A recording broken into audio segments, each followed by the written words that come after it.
New audiobooks every week. On the Books Aloud channel, you'll find the best works of classic and contemporary literature, absolutely free. Subscribe so you don't miss any new releases, and be sure to click the bell icon to get notifications as soon as new audiobooks are published.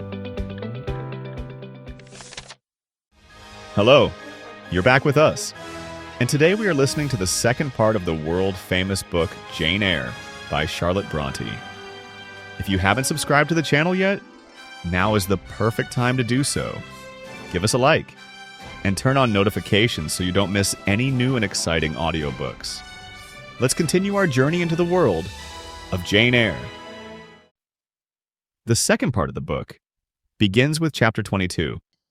Jane Eyre by Charlotte Brontë, Chapter 22. Recording by Elizabeth Klett. Mr. Rochester had given me but 1 week's leave of absence, yet a month elapsed before I quitted Gateshead. I wished to leave immediately after the funeral, but Georgiana entreated me to stay till she could get off to London, whither she was now at last invited by her uncle, Mr. Gibson, who had come down to direct his sister's interment and settle the family affairs. Georgiana said she dreaded being left alone with Eliza. From her she got neither sympathy in her dejection, support in her fears, nor aid in her preparations. So I bore with her feeble-minded wailings and selfish lamentations as well as I could, and did my best in sewing for her and packing her dresses. It is true that while I worked, she would idle, and I thought to myself, if you and I were destined to live always together, cousin, we would commence matters on a different footing. I should not settle tamely down into being the forbearing party. I should assign you your share of labour, and compel you to accomplish it, or else it should be left undone. I should insist also on your keeping some of those drawling, half-insincere complaints hushed in your own breast. It is only because our connection happens to be very transitory, and comes at a peculiarly mournful season, that I consent thus to render it so patient and compliant on my part. At last I saw Georgiana off, but now it was Eliza's turn to request me to stay another week. Her plans required all her time and attention, she said. She was about to depart for some unknown bourne, and all day long she stayed in her own room, her door bolted within, filling trunks, emptying drawers, burning papers, and holding no communication with anyone. She wished me to look after the house, to see callers, and answer notes of condolence. One morning she told me I was at liberty. "And," she added, "I'm obliged to you for your valuable services in discreet conduct. There is some difference between living with such a one as you and with Georgiana. You perform your own part in life and burden no one. To-morrow," she continued, "I set out for the Continent. I shall take up my abode in a religious house near Lille, a nunnery you would call it. There I shall be quiet and unmolested. I shall devote myself for a time to the examination of the Roman Catholic dogmas, and to a careful study of the workings of their system. If I find it to be, as I half suspect it is, the one best calculated to ensure the doing of all things decently and in order, I shall embrace the tenets of Rome, and probably take the veil." I neither expressed surprise at this resolution nor attempted to dissuade her from it. The vocation will fit you to a hair, I thought. Much good may it do you. When we parted, she said, "Good-bye, cousin Jane Eyre. I wish you well. You have some sense." I then returned, "You are not without sense, cousin Eliza, but what you have, I suppose, in another year will be walled up alive in a French convent. However, it is not my business, and so it suits you. I don't much care." "You are in the right," said she, and with these words we each went our separate way. As I shall not have occasion to refer either to her or her sister again, I may as well mention here that Georgiana made an advantageous match with a wealthy, worn-out man of fashion, and that Eliza actually took the veil, and is at this day superior of the convent where she passed the period of her novitiate, and which she endowed with her fortune.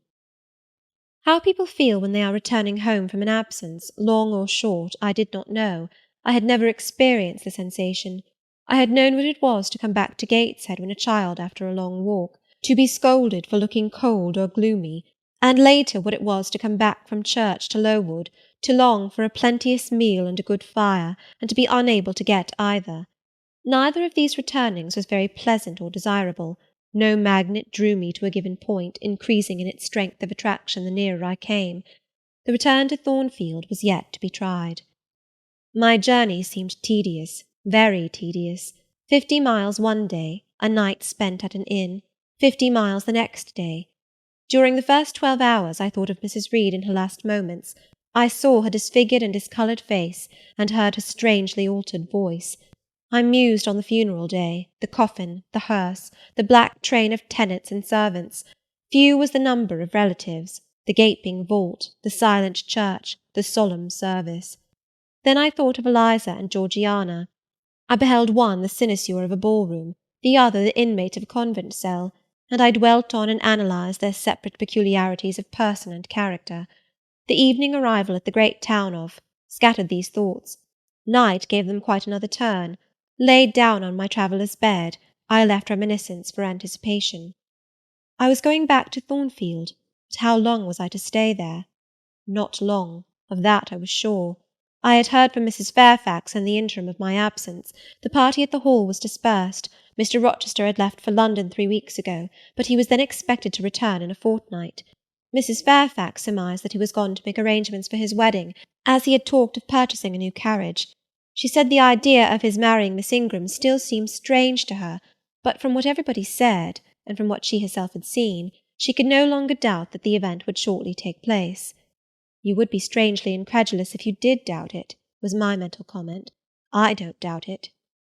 The question followed, where was I to go? I dreamt of Miss Ingram all the night. In a vivid morning dream I saw her closing the gates of Thornfield against me, and pointing me out another road, and Mr. Rochester looked on with his arms folded, smiling sardonically, as it seemed, at both her and me.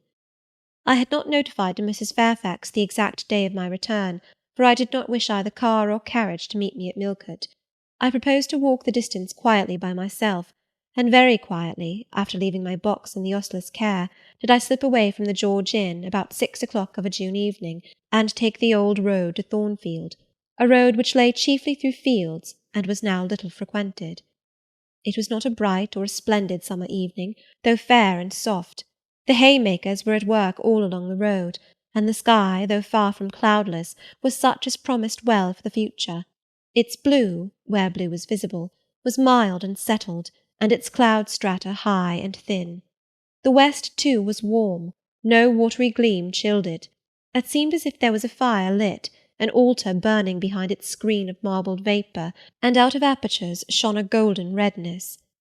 I felt glad as the road shortened before me, so glad that I stopped once to ask myself what that joy meant, and to remind reason that it was not to my home I was going, or to a permanent resting-place, or to a place where fond friends looked out for me and waited my arrival.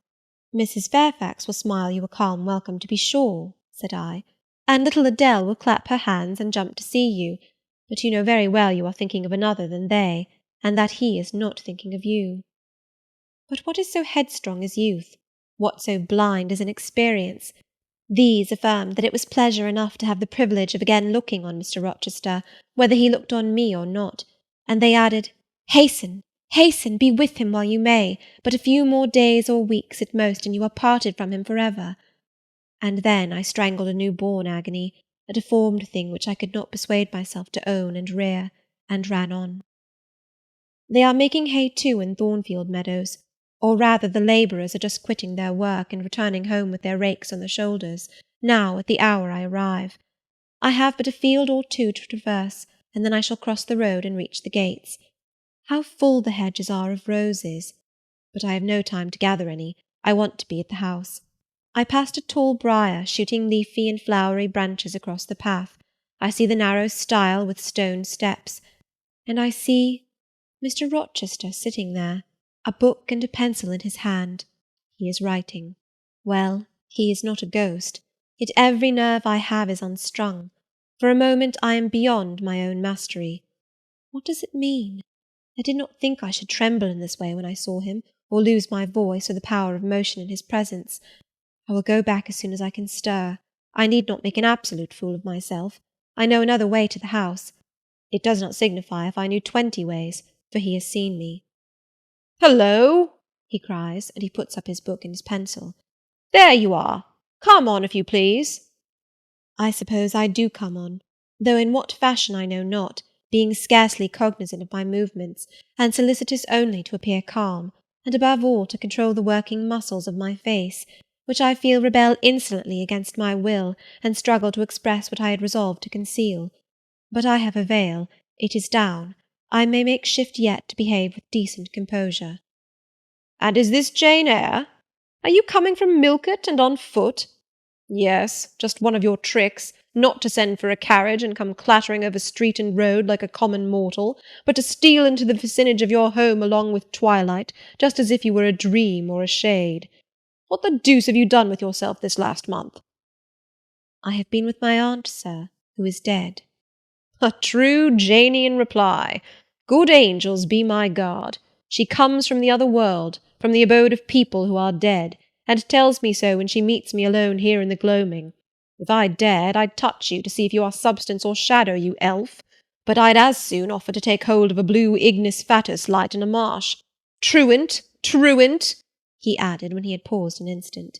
Absent from me a whole month, and forgetting me quite, I'll be sworn.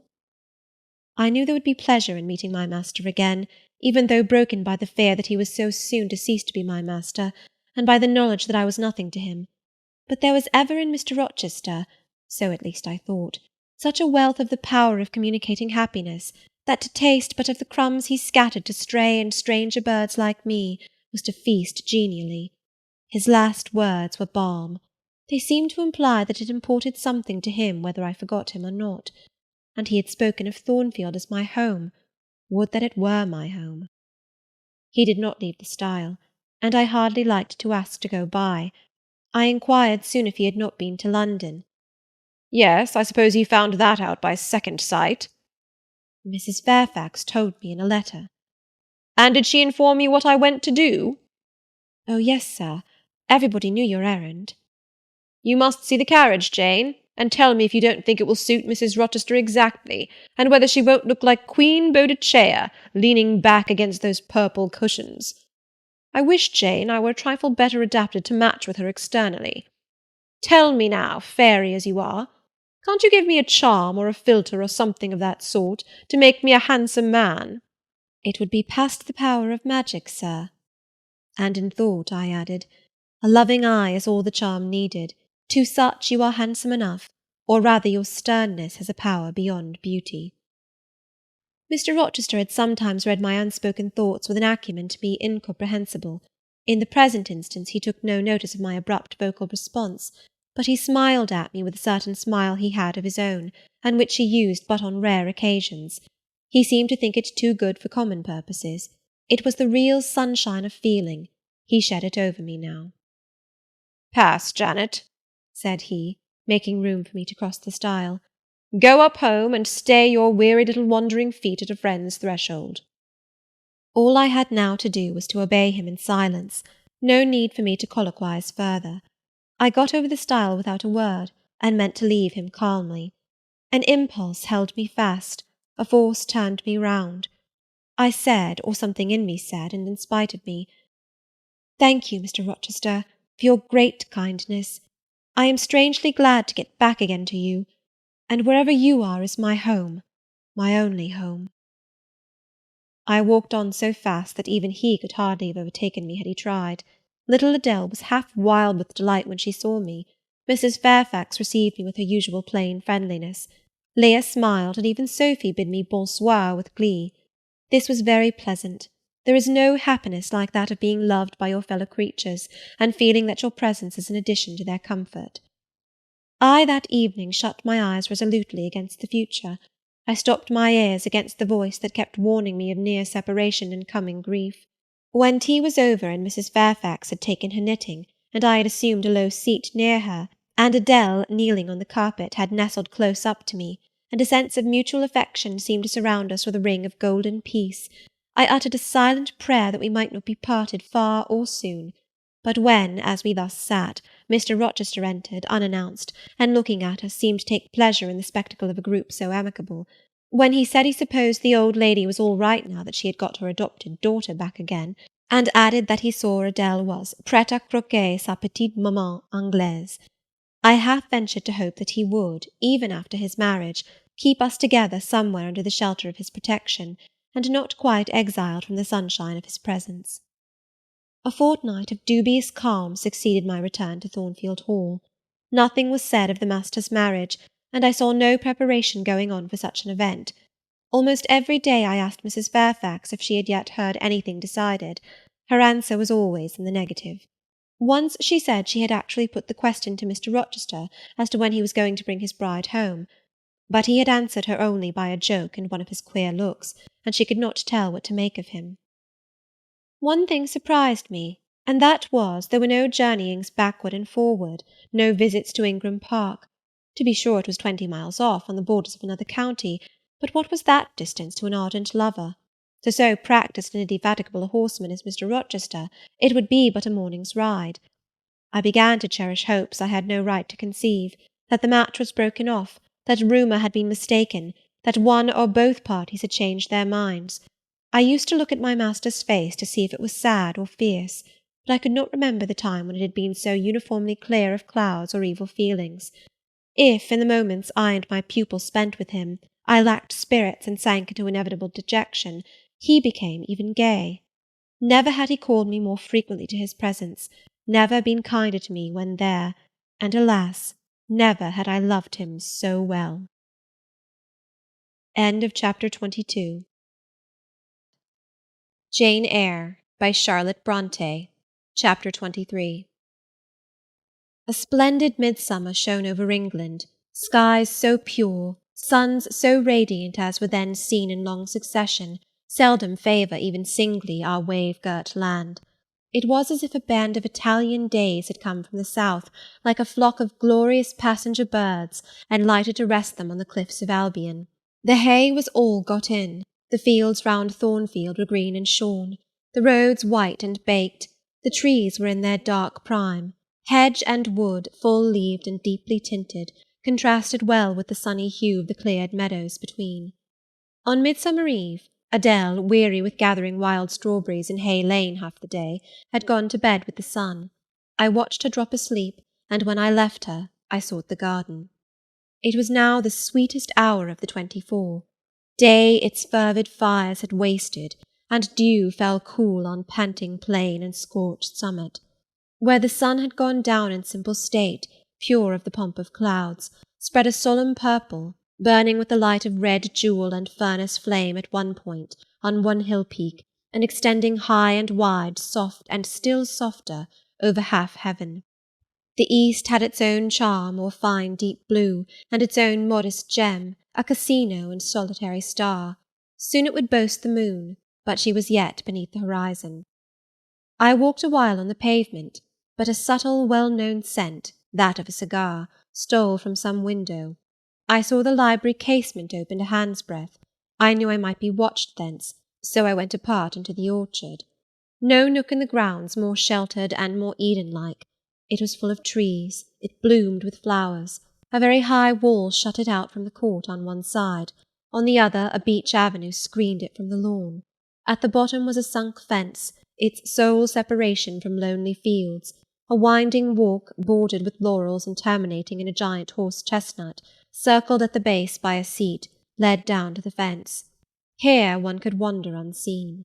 While such honey-dew fell, such silence reigned, such gloaming gathered, I felt as if I could haunt such shade forever, but in threading the flower and fruit parterres at the upper part of the enclosure, enticed there by the light the now-rising moon cast on this more open quarter, my step is stayed, not by sound, not by sight, but once more by a warning fragrance. Sweetbriar and southernwood, jasmine, pink, and rose have long been yielding their evening sacrifice of incense. This new scent is neither of shrub nor flower. It is, I know it well, it is Mr. Rochester's cigar. I look round and I listen. I see trees laden with ripening fruit. I hear a nightingale warbling in a wood half a mile off. No moving form is visible, no coming step audible, but that perfume increases. I must flee. I make for the wicket leading to the shrubbery, and I see Mr. Rochester entering. I step aside into the ivy recess. He will not stay long. He will soon return whence he came, and if I sit still he will never see me. But no, eventide is as pleasant to him as to me, and this antique garden as attractive, and he strolls on, now lifting the gooseberry tree branches to look at the fruit, large as plums, with which they are laden, now taking a ripe cherry from the wall, now stooping toward a knot of flowers, either to inhale their fragrance or to admire the dew-beads on their petals. A great moth goes humming by me. It alights on a plant at Mr. Rochester's foot. He sees it and bends to examine it. Now he has his back towards me, thought I, and he is occupied too, and perhaps if I walk softly I can slip away unnoticed. I trode on an edging of turf that the crackle of the pebbly gravel might not betray me. He was standing among the beds at a yard or two distant from where I had to pass. The moth apparently engaged him. I shall get by very well, I meditated. As I crossed his shadow, thrown long over the garden by the moon, not yet risen high, he said quietly without turning, "Jane, come and look at this fellow." I had made no noise. He had not eyes behind. Could his shadow feel? I started at first, and then I approached him. "Look at his wings," said he. "He reminds me rather of a West Indian insect. One does not often see so large and gay a night rover in England. There, he has flown." The moth roamed away. I was sheepishly retreating also, but Mr. Rochester followed me, and when we reached the wicket he said, "Turn back. On so lovely a night it is a shame to sit in the house, and surely no one can wish to go to bed while sunset is thus at meeting with moonrise." It is one of my faults that though my tongue is sometimes prompt enough at an answer, there are times when it sadly fails me in framing an excuse, and always the lapse occurs at some crisis, when a facile word or plausible pretext is especially wanted to get me out of painful embarrassment. I did not like to walk at this hour alone with Mr. Rochester in the shadowy orchard, but I could not find a reason to allege for leaving him. I followed with lagging step, and thoughts busily bent on discovering a means of extrication, but he himself looked so composed and so grave also. I became ashamed of feeling any confusion. The evil, if evil existent or prospective there was, seemed to lie with me only. His mind was unconscious and quiet.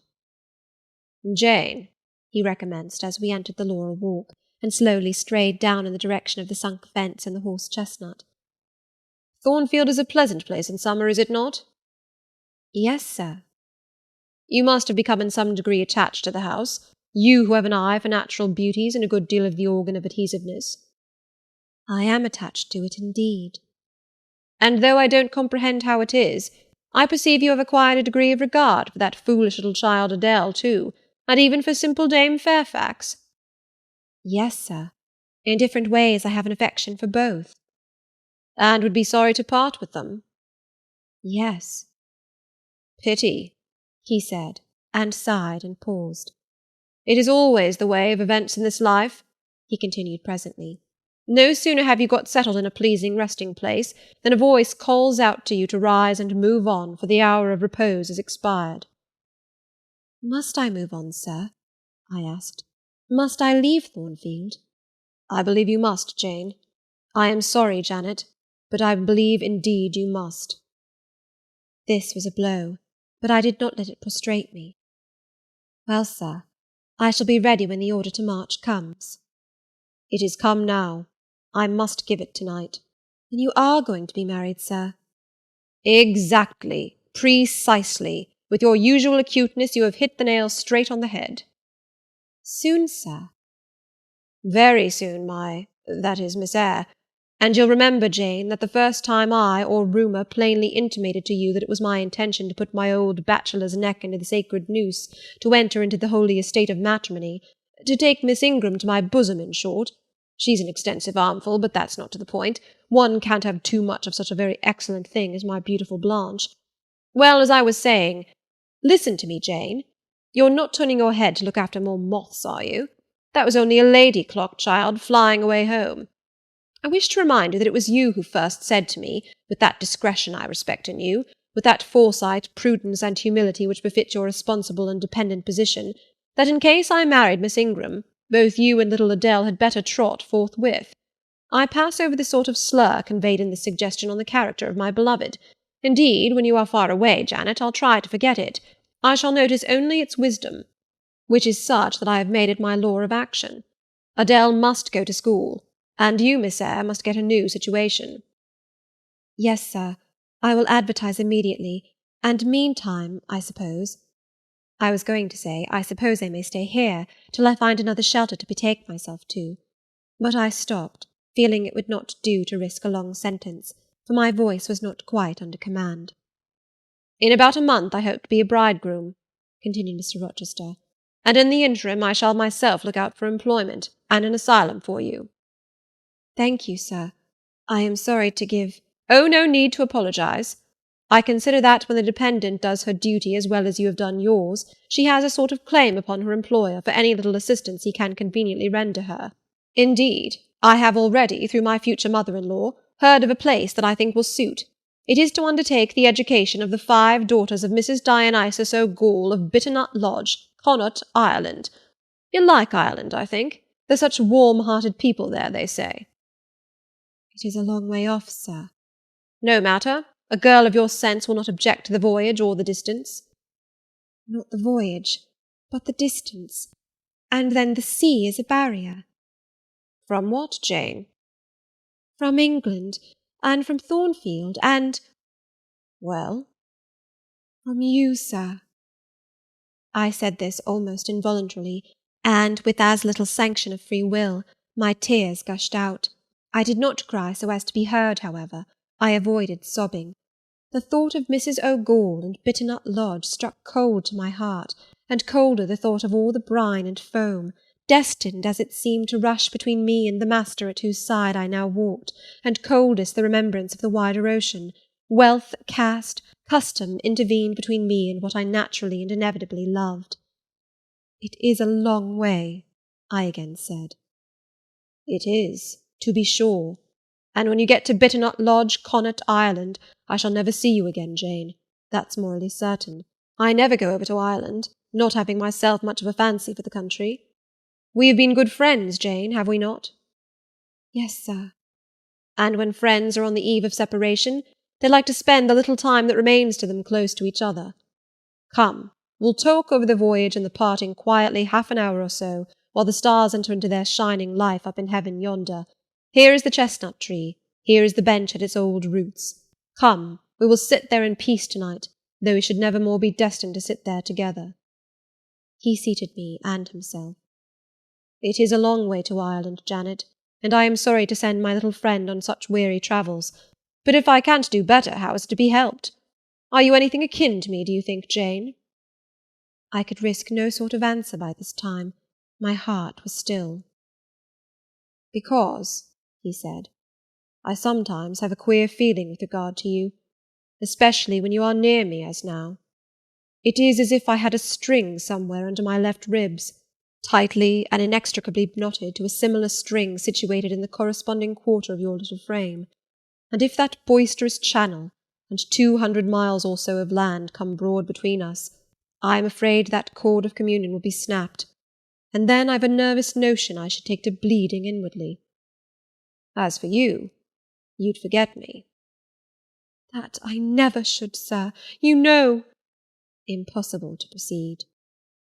"Jane, do you hear that nightingale singing in the wood? Listen." In listening, I sobbed convulsively, for I could repress what I endured no longer. I was obliged to yield, and I was shaken from head to foot with acute distress. When I did speak, it was only to express an impetuous wish that I had never been born or never come to Thornfield. "Because you are sorry to leave it?"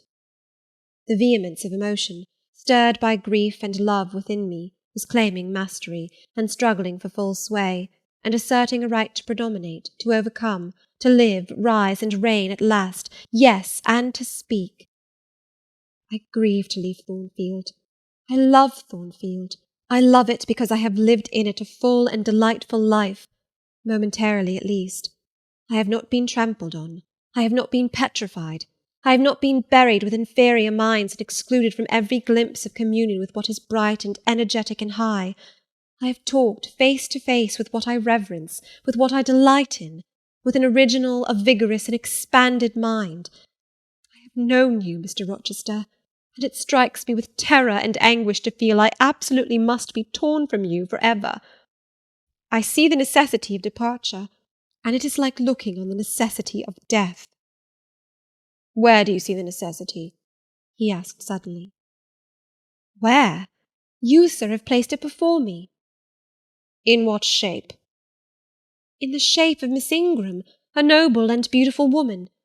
Your bride. My bride? What bride?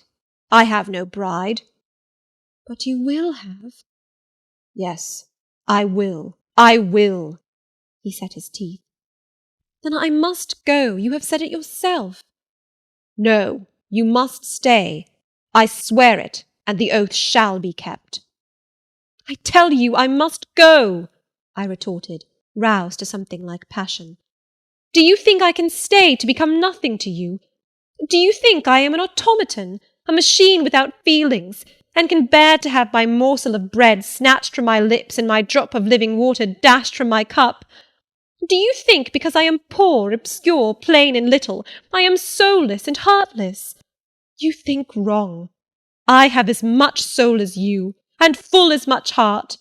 And if God had gifted me with some beauty and much wealth, I should have made it as hard for you to leave me as it is now for me to leave you. I am not talking to you now through the medium of custom, conventionalities, or even of mortal flesh. It is my spirit that addresses your spirit, just as if both had passed through the grave, and we stood at God's feet, equal, as we are. As we are, repeated Mr. Rochester. So, he added, enclosing me in his arms, gathering me to his breast, pressing his lips on my lips. So, Jane. Yes, so, sir, I rejoined, and yet not so, for you are a married man, or as good as a married man, and wed to one inferior to you, to one with whom you have no sympathy, whom I do not believe you truly love, for I have seen and heard you sneer at her. I would scorn such a union, therefore I am better than you. Let me go. Where, Jane? To Ireland? Yes, to Ireland. I have spoken my mind and can go anywhere now. Jane, be still. Don't struggle so like a wild, frantic bird that is rending its own plumage in its desperation. I am no bird, and no net ensnares me. I am a free human being with an independent will, which I now exert to leave you. Another effort set me at liberty, and I stood erect before him. And your will shall decide your destiny, he said. I offer you my hand, my heart, and a share of all my possessions. You play a farce, which I merely laugh at. I ask you to pass through life at my side, to be my second self and best earthly companion. For that fate you have already made your choice, and must abide by it. Jane, be still a few moments. You are overexcited. I will be still too. A waft of wind came sweeping down the laurel walk, and trembled through the boughs of the chestnut. It wandered away, away to an infinite distance. It died. The nightingale's song was then the only voice of the hour. In listening to it, I again wept. Mr. Rochester sat quiet, looking at me gently and seriously. Some time passed before he spoke. He at last said, "Come to my side, Jane, and let us explain and understand one another." "I will never again come to your side. I am torn away now, and cannot return." "But, Jane, I summon you as my wife. It is you only I intend to marry." I was silent. I thought he mocked me. "Come, Jane, come hither." "Your bride stands between us." He rose, and with a stride reached me. "My bride is here," he said, again drawing me to him, "because my equal is here, and my likeness. Jane, will you marry me?" Still I did not answer, and still I writhed myself from his grasp, for I was still incredulous. "Do you doubt me, Jane?" "Entirely." "You have no faith in me?" "Not a whit." "Am I a liar in your eyes?" he asked passionately. "Little sceptic, you shall be convinced. What love have I for Miss Ingram? None, and that you know. What love has she for me? None, as I have taken pains to prove. I caused a rumour to reach her that my fortune was not a third of what was supposed, and after that I presented myself to see the result. It was coldness both from her and her mother. I would not, I could not marry Miss Ingram. You strange, you almost unearthly thing, I love as my own flesh. You, poor and obscure and small and plain as you are, I entreat to accept me as a husband." "What? Me! I ejaculated, beginning in his earnestness, and especially in his incivility, to credit his sincerity.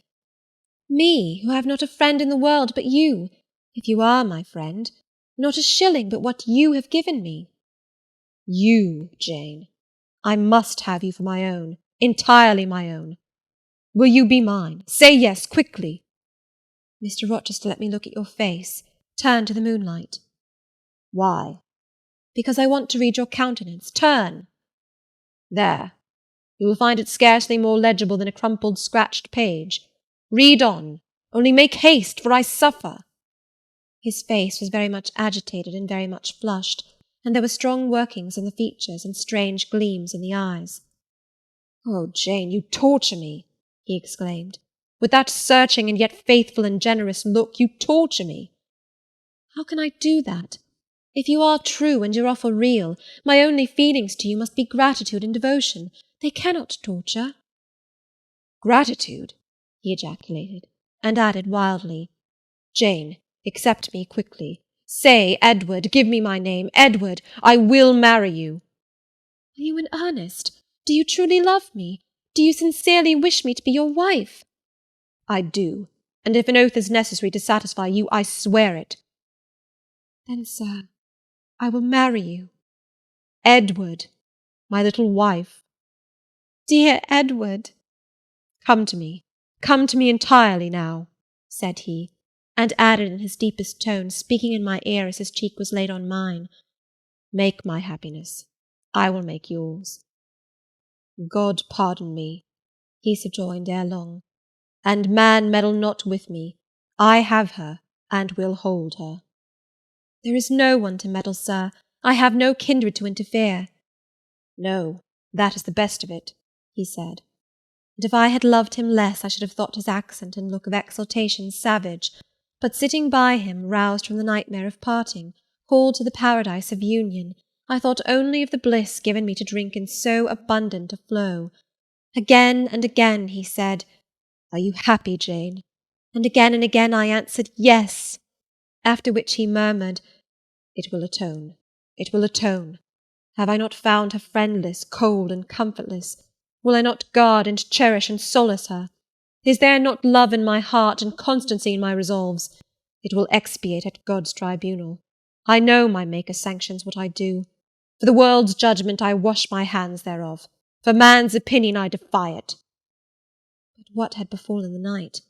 The moon was not yet set, and we were all in shadow. I could scarcely see my master's face, near as I was. And what ailed the chestnut tree? It writhed and groaned, while wind roared in the laurel walk, and came sweeping over us. We must go in, said Mr. Rochester. The weather changes. I could have sat with thee till morning, Jane. And so, thought I, could I with you. I should have said so, perhaps, but a livid, vivid spark leapt out of a cloud at which I was looking, and there was a crack, a crash, and a close rattling peal, and I thought only of hiding my dazzled eyes against Mr. Rochester's shoulder. The rain rushed down. He hurried me up the walk, through the grounds, and into the house, but we were quite wet before we could pass the threshold. He was taking off my shawl in the hall, and shaking the water out of my loosened hair, when Mrs. Fairfax emerged from her room. I did not observe her at first, nor did Mr. Rochester. The lamp was lit. The clock was on the stroke of 12. Hasten to take off your wet things, said he, and before you go, good night. Good night, my darling. He kissed me repeatedly. When I looked up, on leaving his arms, there stood the widow, pale, grave, and amazed. I only smiled at her and ran upstairs. Explanation will do for another time, thought I. Still, when I reached my chamber, I felt a pang at the idea she should even temporarily misconstrue what she had seen. But joy soon effaced every other feeling, and loud as the wind blew, near and deep as the thunder crashed, fierce and frequent as the lightning gleamed, cataract-like as the rain fell during a storm of 2 hours' duration, I experienced no fear and little awe. Mr. Rochester came thrice to my door in the course of it, to ask if I was safe and tranquil, and that was comfort, that was strength for anything. Before I left my bed in the morning, little Adele came running in to tell me that the great horse-chestnut at the bottom of the orchard had been struck by lightning in the night, and half of it split away. End of chapter 23. Jane Eyre by Charlotte Brontë. Chapter 24. As I rose and dressed, I thought over what had happened, and wondered if it were a dream. I could not be certain of the reality till I had seen Mr. Rochester again, and heard him renew his words of love and promise. While arranging my hair, I looked at my face in the glass, and felt it was no longer plain. There was hope in its aspect, and life in its colour, and my eyes seemed as if they had beheld the fount of fruition, and borrowed beams from the lustrous ripple. I had often been unwilling to look at my master, because I feared he could not be pleased at my look, but I was sure I might lift my face to his now, and not cool his affection by its expression. I took a plain but clean and light summer dress from my drawer and put it on. It seemed no attire had ever so well become me, because none had I ever worn in so blissful a mood. I was not surprised, when I ran down into the hall, to see that a brilliant June morning had succeeded to the tempest of the night, and to feel through the open glass door the breathing of a fresh and fragrant breeze. Nature must be gladsome when I was so happy. A beggar-woman and her little boy, pale, ragged objects both, were coming up the walk, and I ran down and gave them all the money I happened to have in my purse, some 3 or 4 shillings. Good or bad, they must partake of my jubilee. The rooks cawed and blither birds sang, but nothing was so merry or so musical as my own rejoicing heart. Mrs. Fairfax surprised me by looking out of the window with a sad countenance, and saying gravely, "Miss Eyre, will you come to breakfast?" During the meal she was quiet and cool, but I could not undeceive her then. I must wait for my master to give explanations, and so must she. I ate what I could, and then I hastened upstairs. I met Adele leaving the schoolroom. "Where are you going? It is time for lessons." "Mr. Rochester has sent me away to the nursery." "Where is he?" "In there," pointing to the apartment she had left, and I went in, and there he stood. "Come and bid me good morning," said he. I gladly advanced, and it was not merely a cold word now, or even a shake of the hand that I received, but an embrace and a kiss. It seemed natural, it seemed genial to be so well loved, so caressed by him.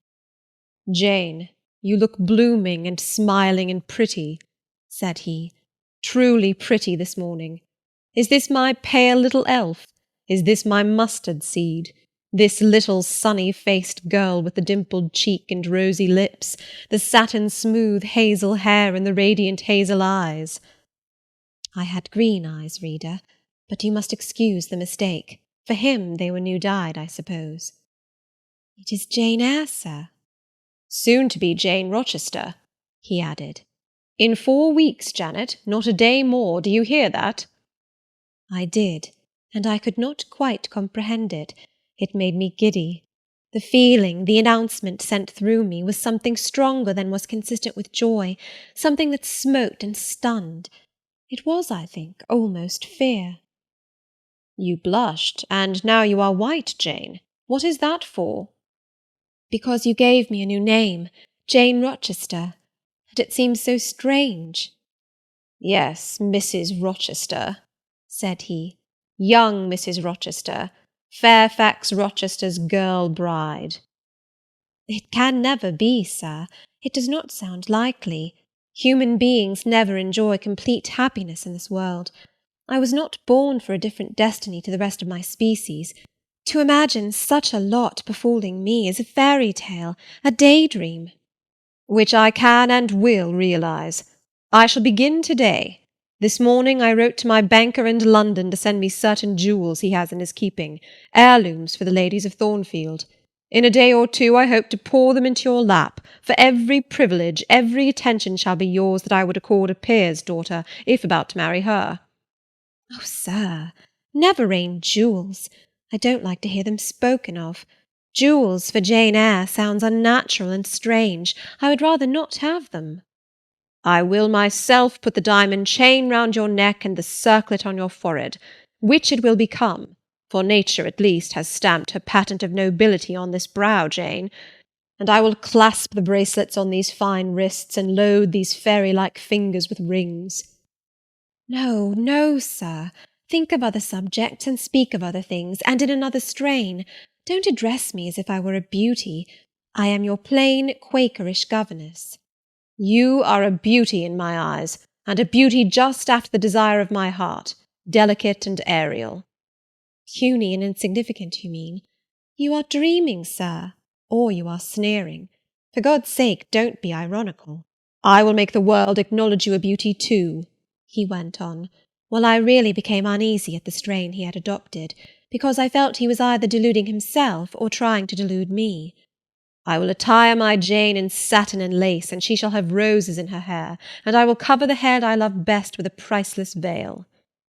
"And then you won't know me, sir, and I shall not be your Jane Eyre any longer, but an ape in a harlequin's jacket, a jay in borrowed plumes. I would as soon see you, Mr. Rochester, tricked out in stage trappings, as myself clad in a court lady's robe. And I don't call you handsome, sir, though I love you most dearly, far too dearly to flatter you.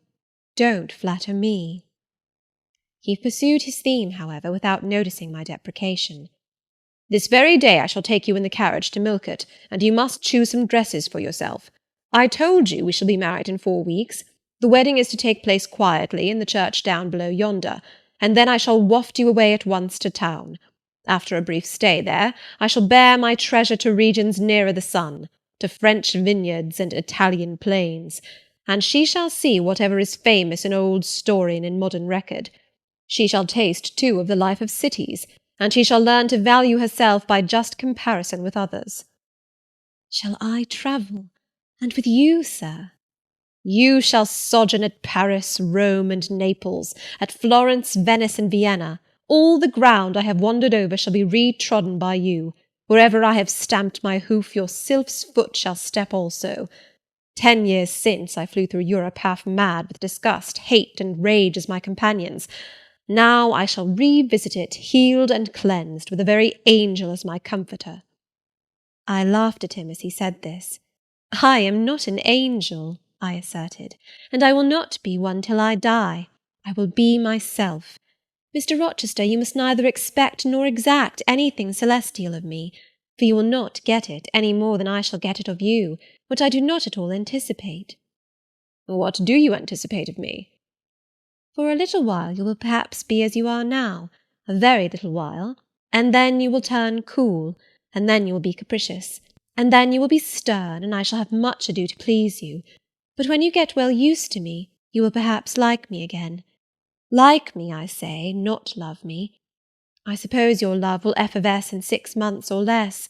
I have observed in books written by men that period assigned as the farthest to which a husband's ardour extends. Yet, after all, as a friend and companion, I hope never to become quite distasteful to my dear master." "Distasteful? And like you again? I think I shall like you again, and yet again, and I will make you confess I do not only like, but love you, with truth, fervour, constancy." "Yet are you not capricious, sir?" "To women who please me only by their faces. I am the very devil when I find out they have neither souls nor hearts, when they open to me a perspective of flatness, triviality, and perhaps imbecility, coarseness, and ill temper. But to the clear eye and eloquent tongue, to the soul made of fire, and the character that bends but does not break, at once supple and stable, tractable and consistent, I am ever tender and true." "Had you ever experience of such a character, sir? Did you ever love such a one?" "I love it now." "But before me, if I indeed in any respect come up to your difficult standard?" "I never met your likeness. Jane, you please me, and you master me. You seem to submit, and I like the sense of pliancy you impart, and while I am twining the soft silken skein round my finger, it sends a thrill up my arm to my heart. I am influenced, conquered, and the influence is sweeter than I can express, and the conquest I undergo has a witchery beyond any triumph I can win. Why do you smile, Jane? What does that inexplicable, that uncanny turn of countenance mean?" "I was thinking, sir, you will excuse the idea, it was involuntary, I was thinking of Hercules and Samson with their charmers." "You were, you little elfish—" "Hush, sir! You don't talk very wisely just now, any more than those gentlemen acted very wisely.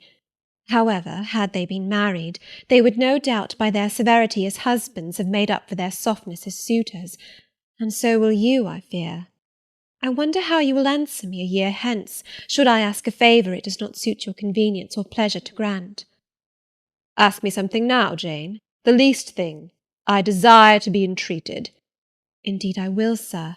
I have my petition all ready." "Speak.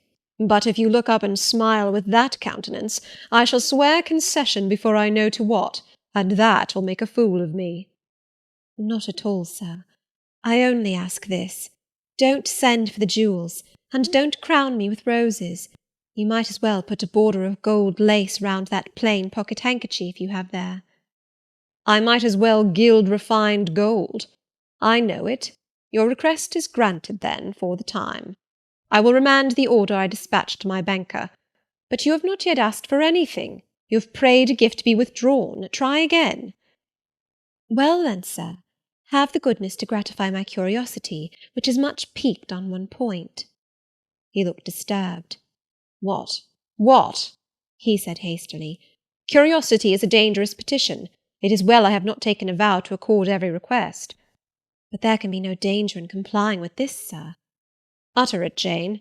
But I wish that instead of a mere inquiry into, perhaps, a secret, it was a wish for half my estate."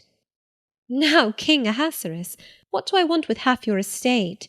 Do you think I am a Jew usurer sinking good investment in land? I would much rather have all your confidence. You will not exclude me from your confidence if you will admit me to your heart." "You are welcome to all my confidence that is worth having, Jane. But for God's sake don't desire a useless burden. Don't long for poison. Don't turn out a downright Eve on my hands." "Why not, sir? You have just been telling me how much you like to be conquered, and how pleasant over-persuasion is to you. Don't you think I had better take advantage of the confession, and begin and coax and entreat, even cry and be sulky if necessary, for the sake of a mere essay of my power?" "I dare you to any such experiment. Encroach, presume, and the game is up." "Is it, sir? You soon give in. How stern you look now! Your eyebrows have become as thick as my finger, and your forehead resembles what, in some very astonishing poetry, I once saw styled a blue-piled thunder-loft. That will be your married look, I suppose." "If that will be your married look, I, as a Christian, will soon give up the notion of consorting with a mere sprite or salamander. But what had you to ask, thing? Out with it." "There, you are less than civil now, and I like rudeness a great deal better than flattery. I had rather be a thing than an angel. This is what I have to ask. Why did you take such pains to make me believe you wished to marry Miss Ingram?" "Is that all? Thank God it is no worse." And now he unknit his black brows, looked down, smiling at me, and stroked my hair, as if well pleased at seeing a danger averted. "I think I may confess," he continued, "even although I should make you a little indignant, Jane, and I have seen what a fire spirit you can be when you are indignant. You glowed in the cool moonlight last night when you mutinied against fate, and claimed your rank as my equal. Janet, by the by, it was you who made me the offer." "Of course I did. But to the point, if you please, sir, Miss Ingram." "Well, I feigned courtship of Miss Ingram, because I wished to render you as madly in love with me as I was with you, and I knew jealousy would be the best ally I could call in for the furtherance of that end." "Excellent. Now you are small, not one whit bigger than the end of my little finger. It was a burning shame and a scandalous disgrace to act in that way. Did you think nothing of Miss Ingram's feelings, sir?" "Her feelings are concentrated in one, pride, and that needs humbling. Were you jealous, Jane?" "Never mind, Mr. Rochester. It is in no way interesting to you to know that. Answer me truly once more. Do you think Miss Ingram will not suffer from your dishonest coquetry? Won't she feel forsaken and deserted?" "Impossible. When I told you how she, on the contrary, deserted me, the idea of my insolvency cooled or rather extinguished her flame in a moment."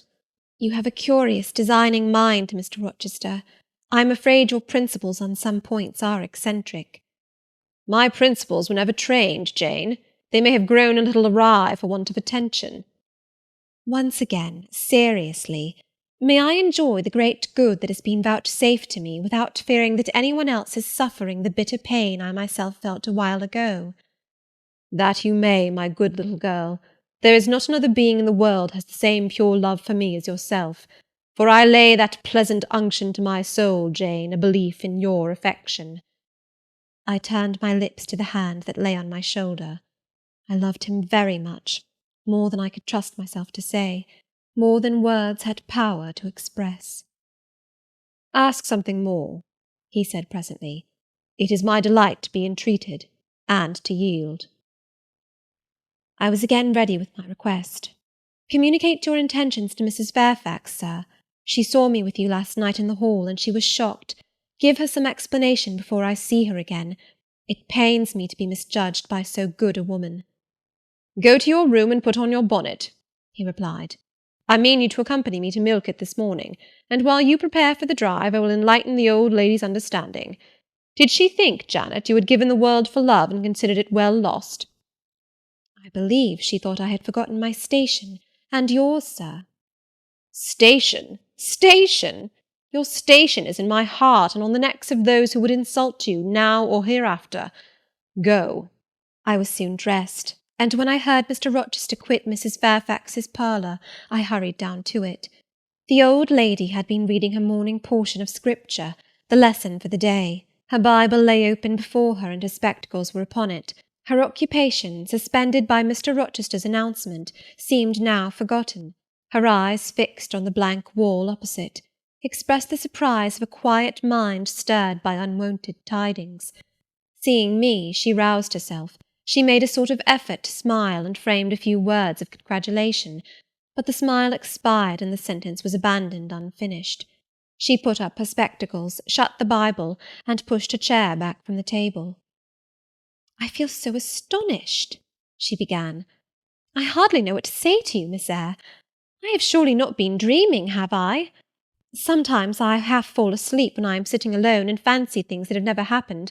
It has seemed to me more than once when I have been in a doze that my dear husband, who died 15 years since, has come in and sat down beside me, and that I have even heard him call me by my name, Alice, as he used to do.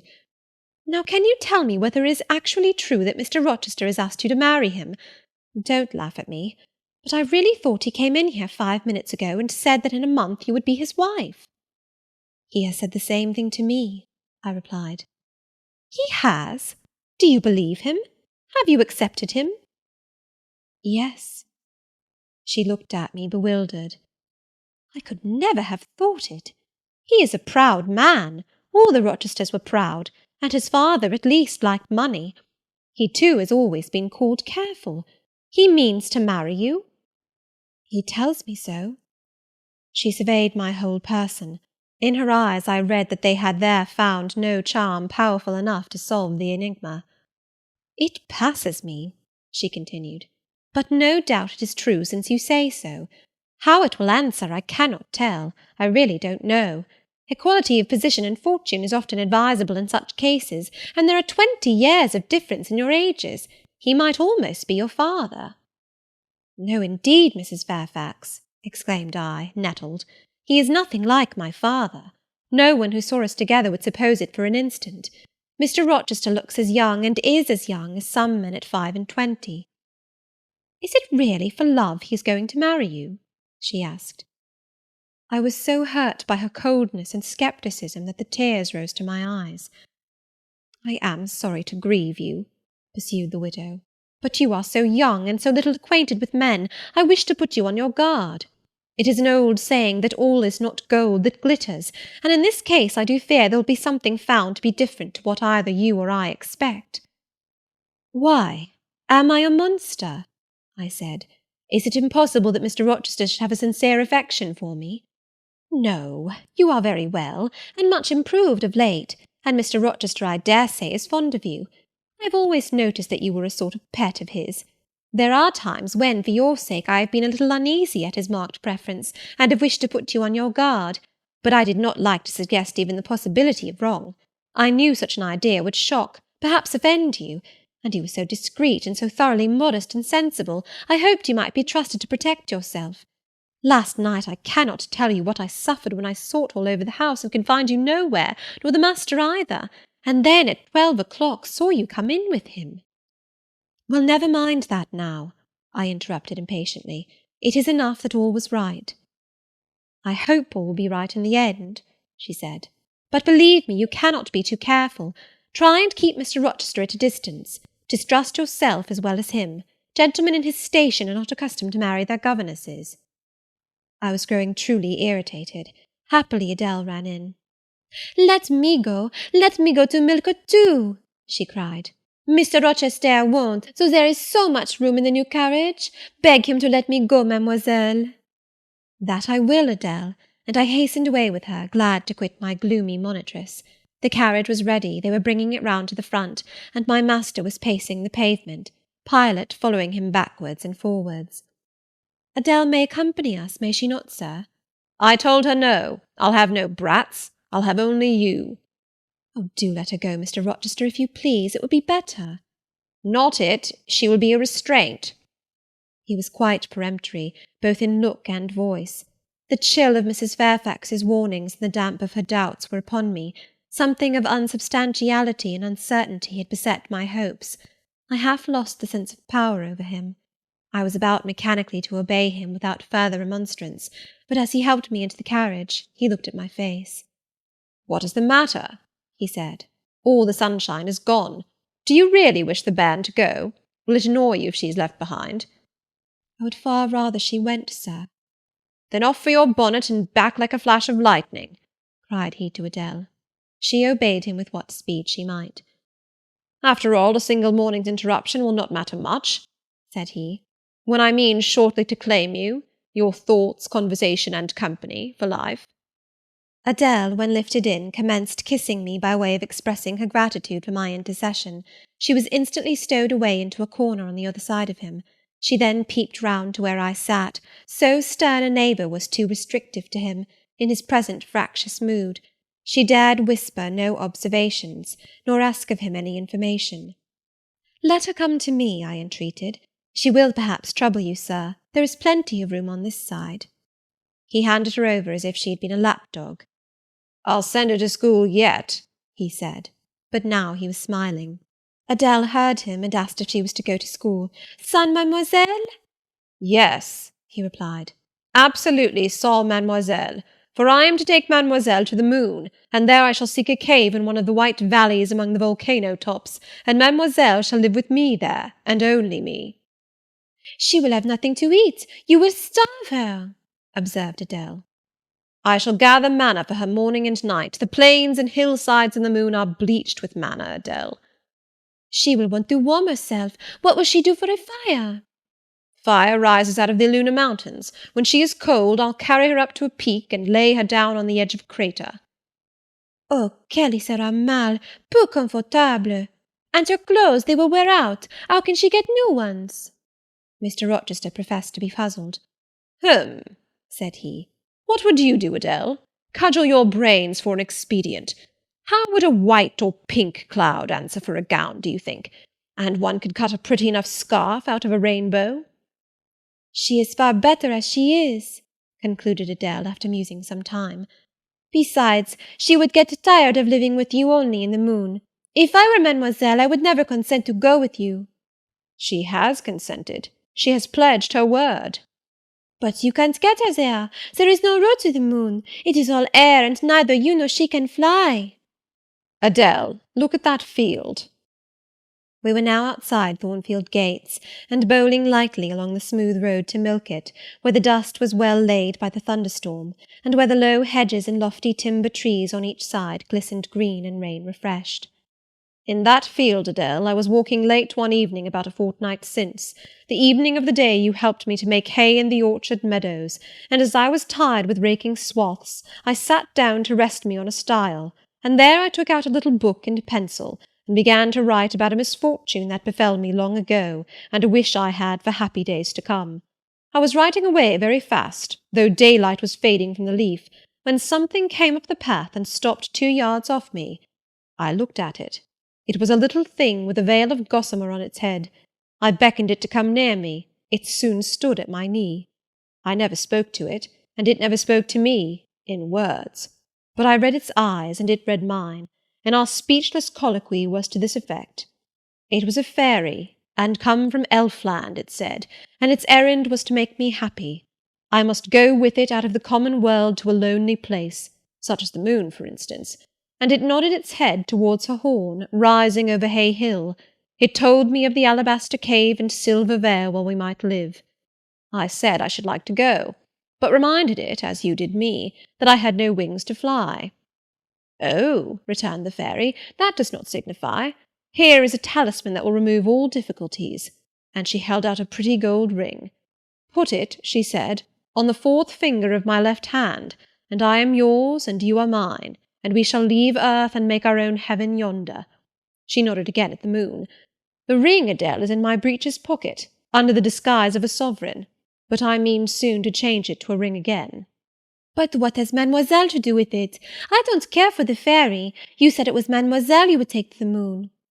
Mademoiselle is a fairy, he said, whispering mysteriously, whereupon I told her not to mind his badinage, and she, on her part, evinced a fund of genuine French scepticism, denominating Mr. Rochester un vrai menteur, and assuring him that she made no account whatever of his contes de fées, and that, du reste, il n'y avait pas de fées, et quand même il y en avait, she was sure they would never appear to him, nor ever give him rings, or offer to live with him in the moon. The hour spent at Millcote was a somewhat harassing one to me. Mr. Rochester obliged me to go to a certain silk warehouse. There I was ordered to choose 6 dresses. I hated the business. I begged leave to defer it. No, it should be gone through with now. By dint of entreaties expressed in energetic whispers, I reduced the 6 to 2. These, however, he vowed he would select himself. With anxiety I watched his eye rove over the gay stores. He fixed on a rich silk of the most brilliant amethyst dye, and a superb pink satin. I told him in a new series of whispers that he might as well buy me a gold gown and a silver bonnet at once. I should certainly never venture to wear his choice. With infinite difficulty, for he was stubborn as a stone, I persuaded him to make an exchange in favour of a sober black satin and a pearl-grey silk. It might pass for the present, he said, but he would yet see me glittering like a parterre. Glad was I to get him out of the silk warehouse, and then out of a jeweller's shop. The more he bought me, the more my cheek burned with a sense of annoyance and degradation. As we re-entered the carriage, and I sat back feverish and fagged, I remembered what, in the hurry of events, dark and bright, I had wholly forgotten, the letter of my uncle, John Eyre, to Mrs. Reed, his intention to adopt me and make me his legatee. It would be a relief indeed, I thought, if I had ever so small an independency. I can never bear being dressed like a doll by Mr. Rochester, or sitting like a second Danae with the golden shower falling daily round me. I will write to Madeira the moment I get home, and tell my Uncle John I am going to be married, and to whom. If I had but a prospect of one day bringing Mr. Rochester an accession of fortune, I could better endure to be kept by him now. And somewhat relieved by this idea, which I failed not to execute that day, I ventured once more to meet my master's and lover's eye, which most pertinaciously sought mine, though I averted both face and gaze. He smiled, and I thought his smile was such as a sultan might, in a blissful and fond moment, bestow on a slave his gold and gems had enriched. I crushed his hand, which was ever hunting mine, vigorously, and thrust it back to him, red with the passionate pressure. "You need not look in that way," I said. "If you do, I'll wear nothing but my old Lowood frocks to the end of the chapter. I'll be married in this lilac gingham. You may make a dressing gown for yourself out of the pearl-grey silk, and an infinite series of waistcoats out of the black satin." He chuckled. He rubbed his hands. "Oh, it is rich to see and hear her!" he exclaimed. "Is she original? Is she piquant? I would not exchange this one little English girl for the Grand Turk's whole seraglio, gazelle eyes, houri forms, and all." The Eastern allusion bit me again. "I'll not stand you an inch in the stead of a seraglio," I said, "so don't consider me an equivalent for one. If you have a fancy for anything in that line, away with you, sir, to the bazaars of Stamboul without delay, and lay out in extensive slave purchases some of that spare cash you seem at a loss to spend satisfactorily here." And what will you do, Janet, while I am bargaining for so many tons of flesh and such an assortment of black eyes? I'll be preparing myself to go out as a missionary to preach liberty to them that are enslaved, your harem inmates among the rest. I'll get admitted there, and I'll stir up mutiny.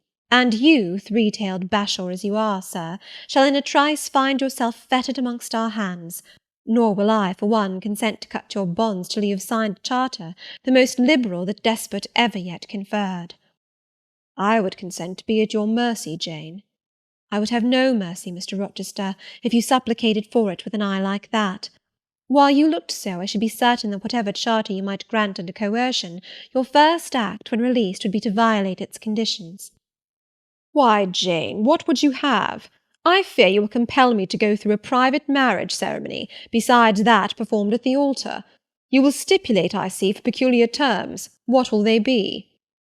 I only want an easy mind, sir, not crushed by crowded obligations. Do you remember what you said of Céline Varenne, of the diamonds, the cashmeres you gave her? I will not be your English Céline Varenne. I shall continue to act as Adèle's governess. By that I shall earn my board and lodging, and £30 a year besides. I'll furnish my own wardrobe out of that money, and you shall give me nothing but— Well, but what? Your regard. And if I give you mine in return, that debt will be quit. Well, for cool native impudence and pure innate pride, you haven't your equal, said he. We were now approaching Thornfield. Will it please you to dine with me to-day? He asked as we entered the gates. No, thank you, sir. And what for, no thank you, if one may inquire? I never have dined with you, sir, and I see no reason why I should now, till— Till what? You delight in half-phrases. Till I can't help it. Do you suppose I eat like an ogre or a ghoul, that you dread of being the companion of my repast? I have formed no supposition on the subject, sir, but I want to go on as usual for another month.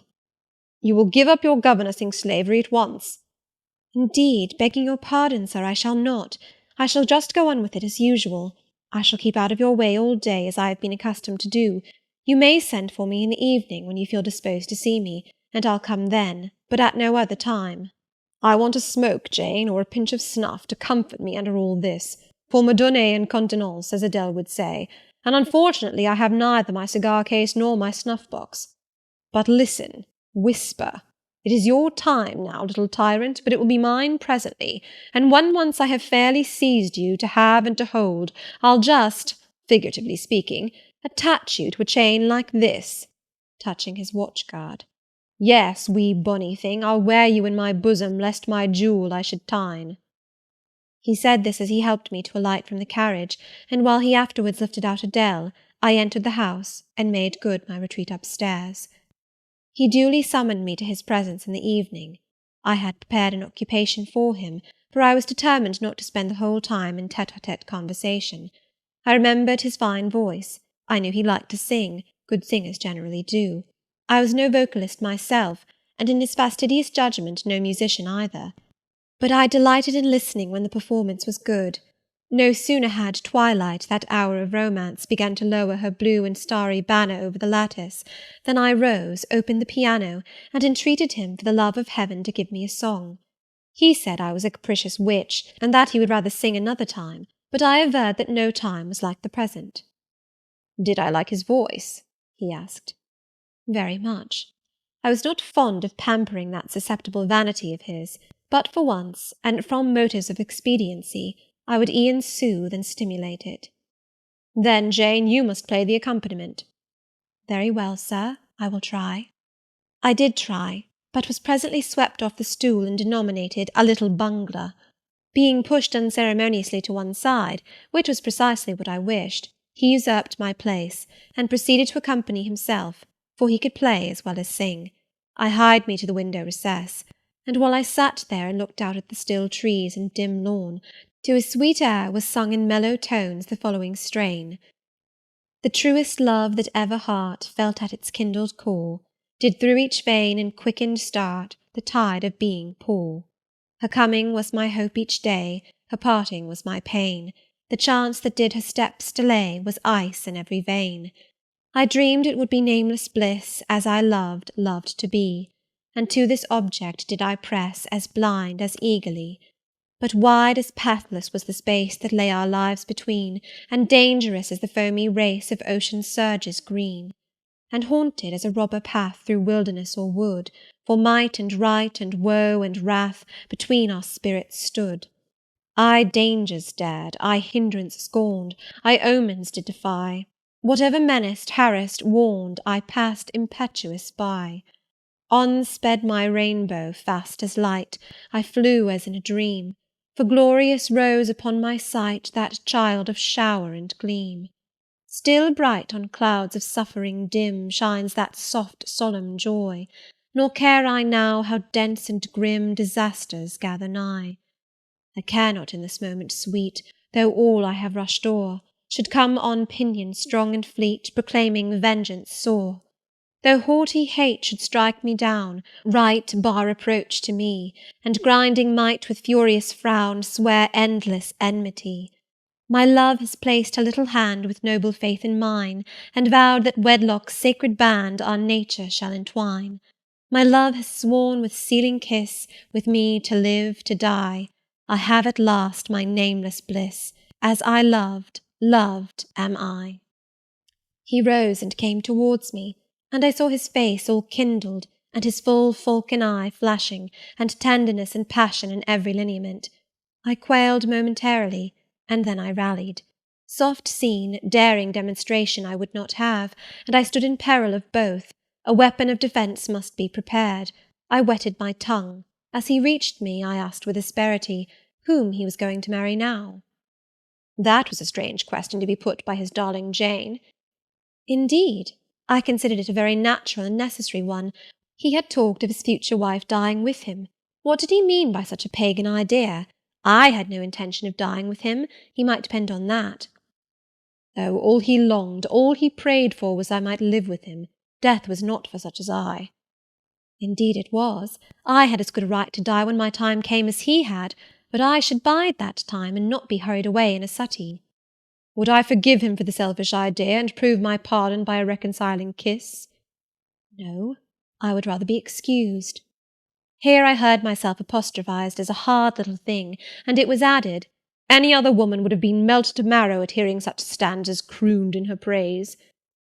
I assured him I was naturally hard, very flinty, and that he would often find me so, and that, moreover, I was determined to show him divers rugged points in my character before the ensuing 4 weeks collapsed. He should know fully what sort of a bargain he had made, while there was yet time to rescind it. Would I be quiet and talk rationally? I would be quiet if he liked, and as to talking rationally, I flattered myself I was doing that now. He fretted, pished, and pshawed. Very good, thought I. You may fume and fidget as you please, but this is the best plan to pursue with you, I am sure. I like you more than I can say, but I'll not sink into a bathos of sentiment, and with this needle of repartee I'll keep you from the edge of the gulf too, and moreover maintain by its pungent aid that distance between you and myself most conducive to our real mutual advantage. From less to more I worked him up to considerable irritation. Then, after he had retired, in dudgeon, quite to the other end of the room, I got up, and saying, I wish you good night, sir, in my natural and wonted respectful manner, I slipped out by the side door and got away. The system thus entered on I pursued during the whole season of probation, and with the best success. He was kept, to be sure, rather cross and crusty, but on the whole I could see he was excellently entertained, and that a lamb-like submission and turtle-dove sensibility, while fostering his despotism more, would have pleased his judgment, satisfied his common sense, and even suited his taste less. In other people's presence I was, as formerly, deferential and quiet, any other line of conduct being uncalled for. It was only in the evening conferences I thus thwarted and afflicted him. He continued to send for me punctually the moment the clock struck 7, though when I appeared before him now, he had no such honeyed terms as love and darling on his lips. The best words at my service were provoking puppet, malicious elf, sprite, changeling, etc. For caresses, too, I now got grimaces. For a pressure of the hand, a pinch on the arm. For a kiss on the cheek, a severe tweak of the ear. It was all right. At present I decidedly preferred these fierce favours to anything more tender. Mrs. Fairfax, I saw, approved me. Her anxiety on my account vanished, therefore I was certain I did well. Meantime, Mr. Rochester affirmed I was wearing him to skin and bone, and threatened awful vengeance for my present conduct at some period fast coming. I laughed in my sleeve at his menaces. I can keep you in reasonable check now, I reflected, and I don't doubt to be able to do it hereafter. If one expedient loses its virtue, another must be devised. Yet, after all, my task was not an easy one. Often I would rather have pleased than teased him. My future husband was becoming to me my whole world, and more than the world, almost my hope of heaven. He stood between me and every thought of religion, as an eclipse intervenes between man and the broad sun. I could not, in those days, see God for his creature, of whom I had made an idol. End of chapter 24. Jane Eyre, by Charlotte Brontë. Chapter 25. The month of courtship had wasted. Its very last hours were being numbered. There was no putting off the day that advanced, the bridal day, and all preparations for its arrival were complete. I, at least, had nothing more to do. There were my trunks, packed, locked, corded, ranged in a row along the wall of my little chamber. To-morrow at this time they would be far on their road to London, and so should I, or rather not I, but one Jane Rochester, a person whom as yet I knew not. The cards of address alone remained to nail on. They lay, 4 little squares, in the drawer. Mr. Rochester had himself written the direction, Mrs. Rochester, Blank Hotel, London, on each. I could not persuade myself to affix them, or to have them affixed. Mrs. Rochester! She did not exist. She would not be born till to-morrow, sometime after 8 o'clock a.m., and I would wait to be assured she had come into the world alive before I assigned to her all that property.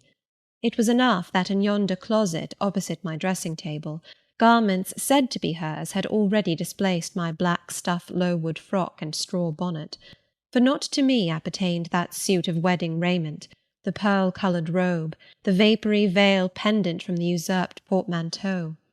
I shut the closet to conceal the strange wraith-like apparel it contained, which at this evening hour, 9 o'clock, gave out certainly a most ghostly shimmer through the shadow of my apartment. "I will leave you by yourself, white dream," I said. "I am feverish. I hear the wind blowing. I will go out of doors and feel it." It was not only the hurry of preparation that made me feverish, not only the anticipation of the great change, the new life which was to commence to-morrow. Both these circumstances had their share, doubtless, in producing that restless, excited mood which hurried me forth at this late hour into the darkening grounds, but a third cause influenced my mind more than they. I had at heart a strange and anxious thought. Something had happened which I could not comprehend. No one knew of or had seen the event but myself. It had taken place the preceding night. Mr. Rochester that night was absent from home, nor was he yet returned. Business had called him to a small estate of 2 or 3 farms he possessed 30 miles off. Business it was requisite he should settle in person, previous to his meditated departure from England. I now waited his return, eager to disburden my mind and to seek of him the solution of the enigma that perplexed me. Stay till he comes, reader, and when I disclose my secret to him, you shall share the confidence. I sought the orchard, driven to its shelter by the wind, which all day had blown strong and full from the south, without, however, bringing a speck of rain.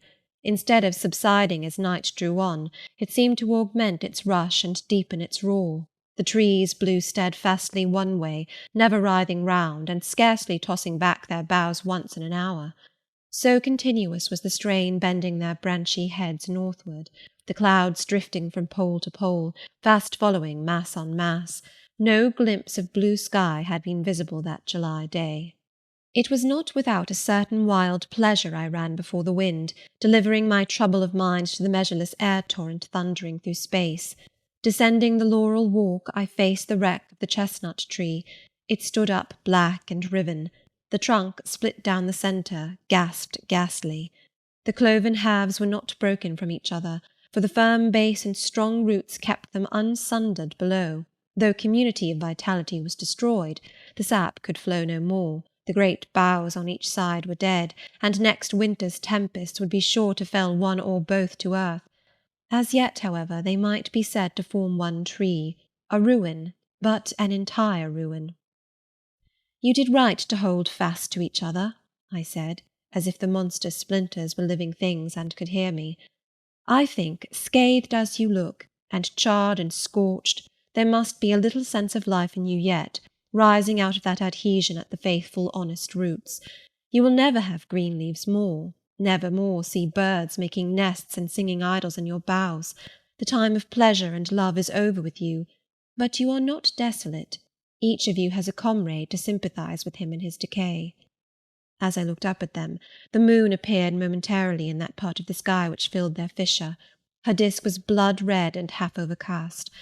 She seemed to throw on me one bewildered, dreary glance, and buried herself again instantly in the deep drift of cloud. The wind fell for a second round Thornfield, but far away over wood and water poured a wild, melancholy wail. It was sad to listen to, and I ran off again. Here and there I strayed through the orchard, gathered up the apples with which the grass round the tree roots was thickly strewn. Then I employed myself in dividing the ripe from the unripe. I carried them into the house and put them away in the store-room.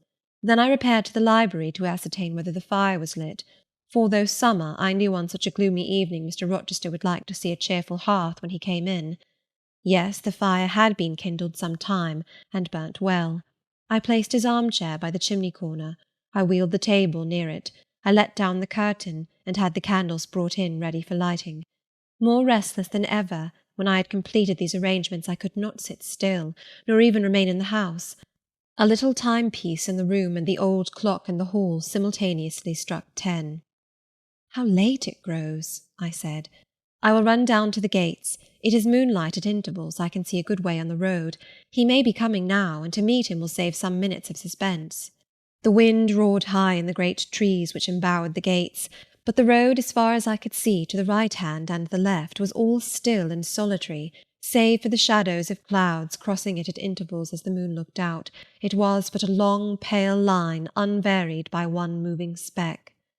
A puerile tear dimmed my eye while I looked, a tear of disappointment and impatience. Ashamed of it, I wiped it away. I lingered. The moon shut herself wholly within her chamber, and drew close her curtain of dense cloud. The night grew dark, rain came driving fast on the gale. "I wish he would come, I wish he would come," I exclaimed, seized with hypochondriac foreboding. I had expected his arrival before tea. Now it was dark. What could keep him? Had an accident happened? The event of last night again recurred to me. I interpreted it as a warning of disaster. I feared my hopes were too bright to be realized, and I had enjoyed so much bliss lately that I imagined my fortune had passed its meridian, and must now decline. Well, I cannot return to the house, I thought. I cannot sit by the fireside while he is abroad in inclement weather. Better tire my limbs than strain my heart. I will go forward and meet him. I set out. I walked fast, but not far. Ere I had measured 1/4 of a mile, I heard the tramp of hoofs. A horseman came on full gallop, a dog ran by his side. Away with evil presentiment! It was he. Here he was, mounted on Mesrour, followed by Pilot. He saw me, for the moon had opened a blue field in the sky, and rode in it watery bright. He took his hat off and waved it round his head. I now ran to meet him. "There!" he exclaimed, as he stretched out his hand and bent from the saddle. "You can't do without me, that is evident. Step on my boot-toe, give me both hands. Mount." I obeyed. Joy made me agile. I sprang up before him. A hearty kissing I got for a welcome, and some boastful triumph, which I swallowed as well as I could. He checked himself in his exultation to demand, "But is there anything the matter, Janet, that you come to meet me at such an hour? Is there anything wrong?" "No, but I thought you would never come. I could not bear to wait in the house for you, especially with this wind and rain." "Rain and wind, indeed! Yes, you are dripping like a mermaid. Pull my cloak round you. But I think you are feverish, Jane. Both your cheek and hand are burning hot. I ask again, is there anything the matter?" "Nothing now. I am neither afraid nor unhappy." "Then you have been both." "Rather. But I'll tell you all about it by and by, sir, and I dare say you will only laugh at me for my pains." "I'll laugh at you heartily when tomorrow is past. Till then I dare not. My prize is not certain." This is you who have been as slippery as an eel this last month, and as thorny as a briar rose. I could not lay a finger anywhere but I was pricked, and now I seem to have gathered up a stray lamb in my arms. You wandered out of the fold to seek your shepherd, did you, Jane? I wanted you. But don't boast. Here we are at Thornfield. Now let me get down. He landed me on the pavement. As John took his horse and he followed me into the hall, he told me to make haste and put on something dry, and then return to him in the library, and he stopped me as I made for the staircase to extort a promise that I would not be long. Nor was I long. In 5 minutes I rejoined him. I found him at supper. Take a seat and bear me company, Jane. Please God, it is the last meal but one you will eat at Thornfield Hall for a long time. I sat down near him, but told him I could not eat. Is it because you have the prospect of a journey before you, Jane? Is it thoughts of going to London that takes away your appetite? I cannot see my prospects clearly tonight, sir, and I hardly know what thoughts I have in my head.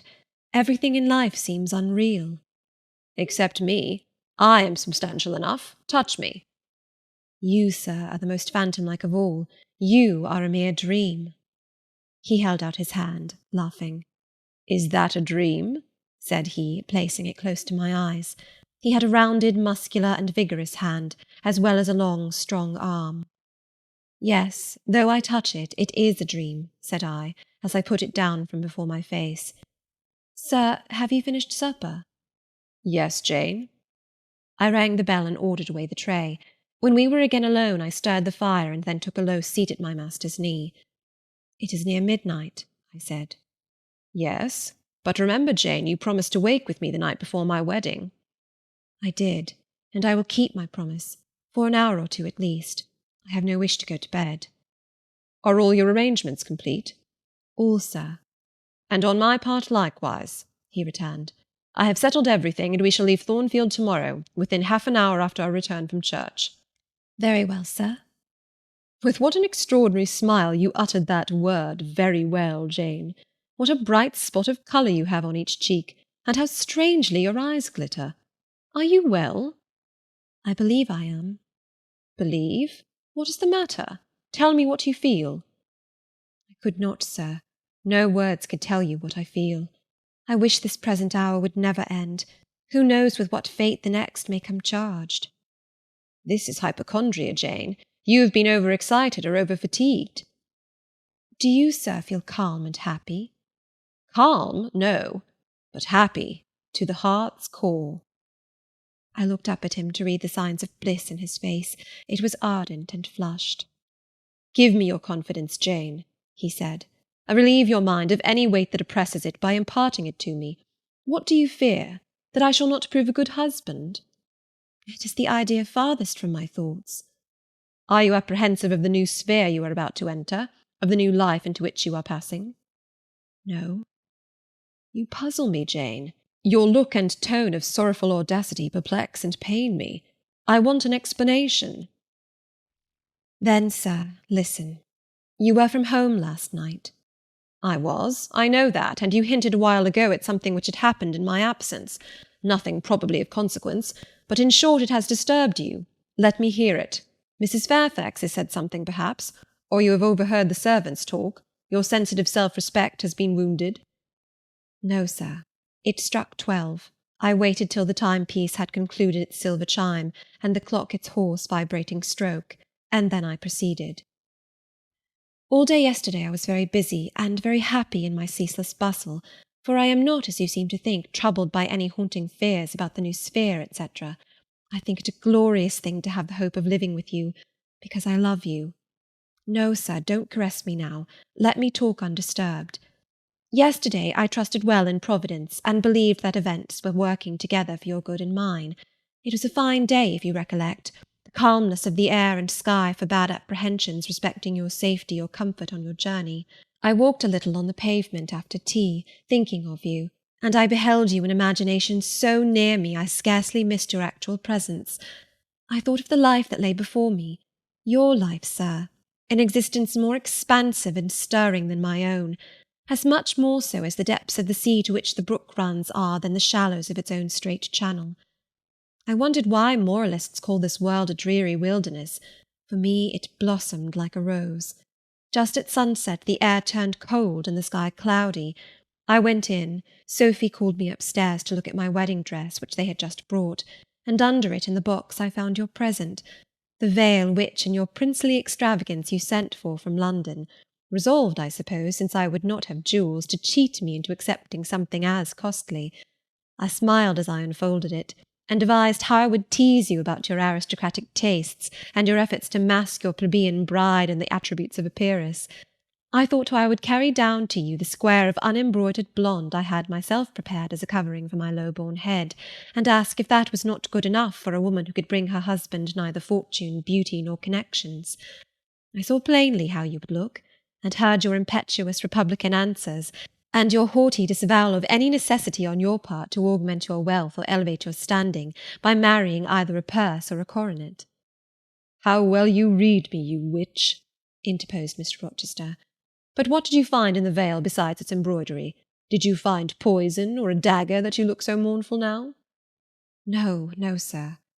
Besides the delicacy and richness of the fabric, I found nothing save Fairfax Rochester's pride, and that did not scare me, because I am used to the sight of the demon.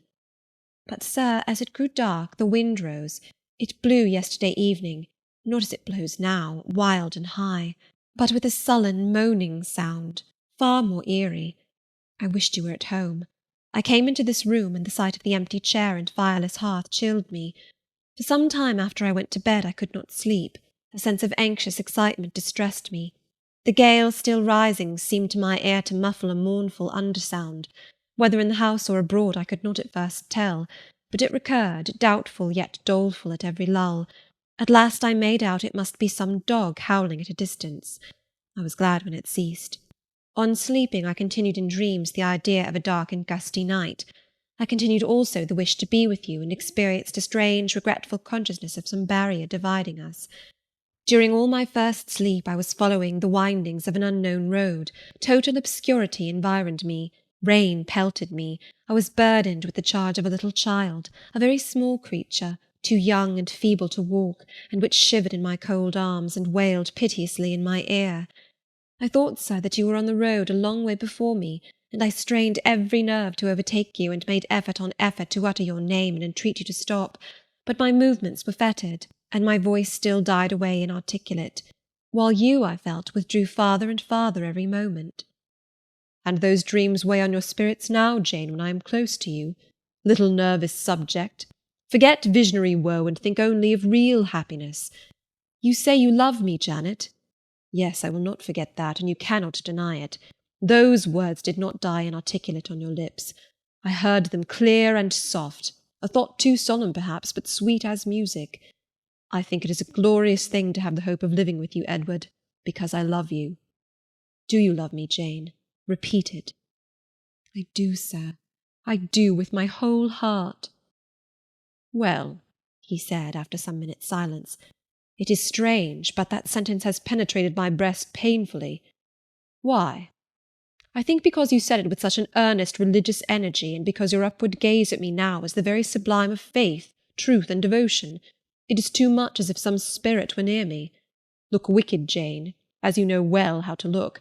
Coin one of your wild, shy, provoking smiles. Tell me you hate me. Tease me, vex me, do anything but move me. I would rather be incensed than saddened." "I will tease you and vex you to your heart's content when I have finished my tale, but hear me to the end."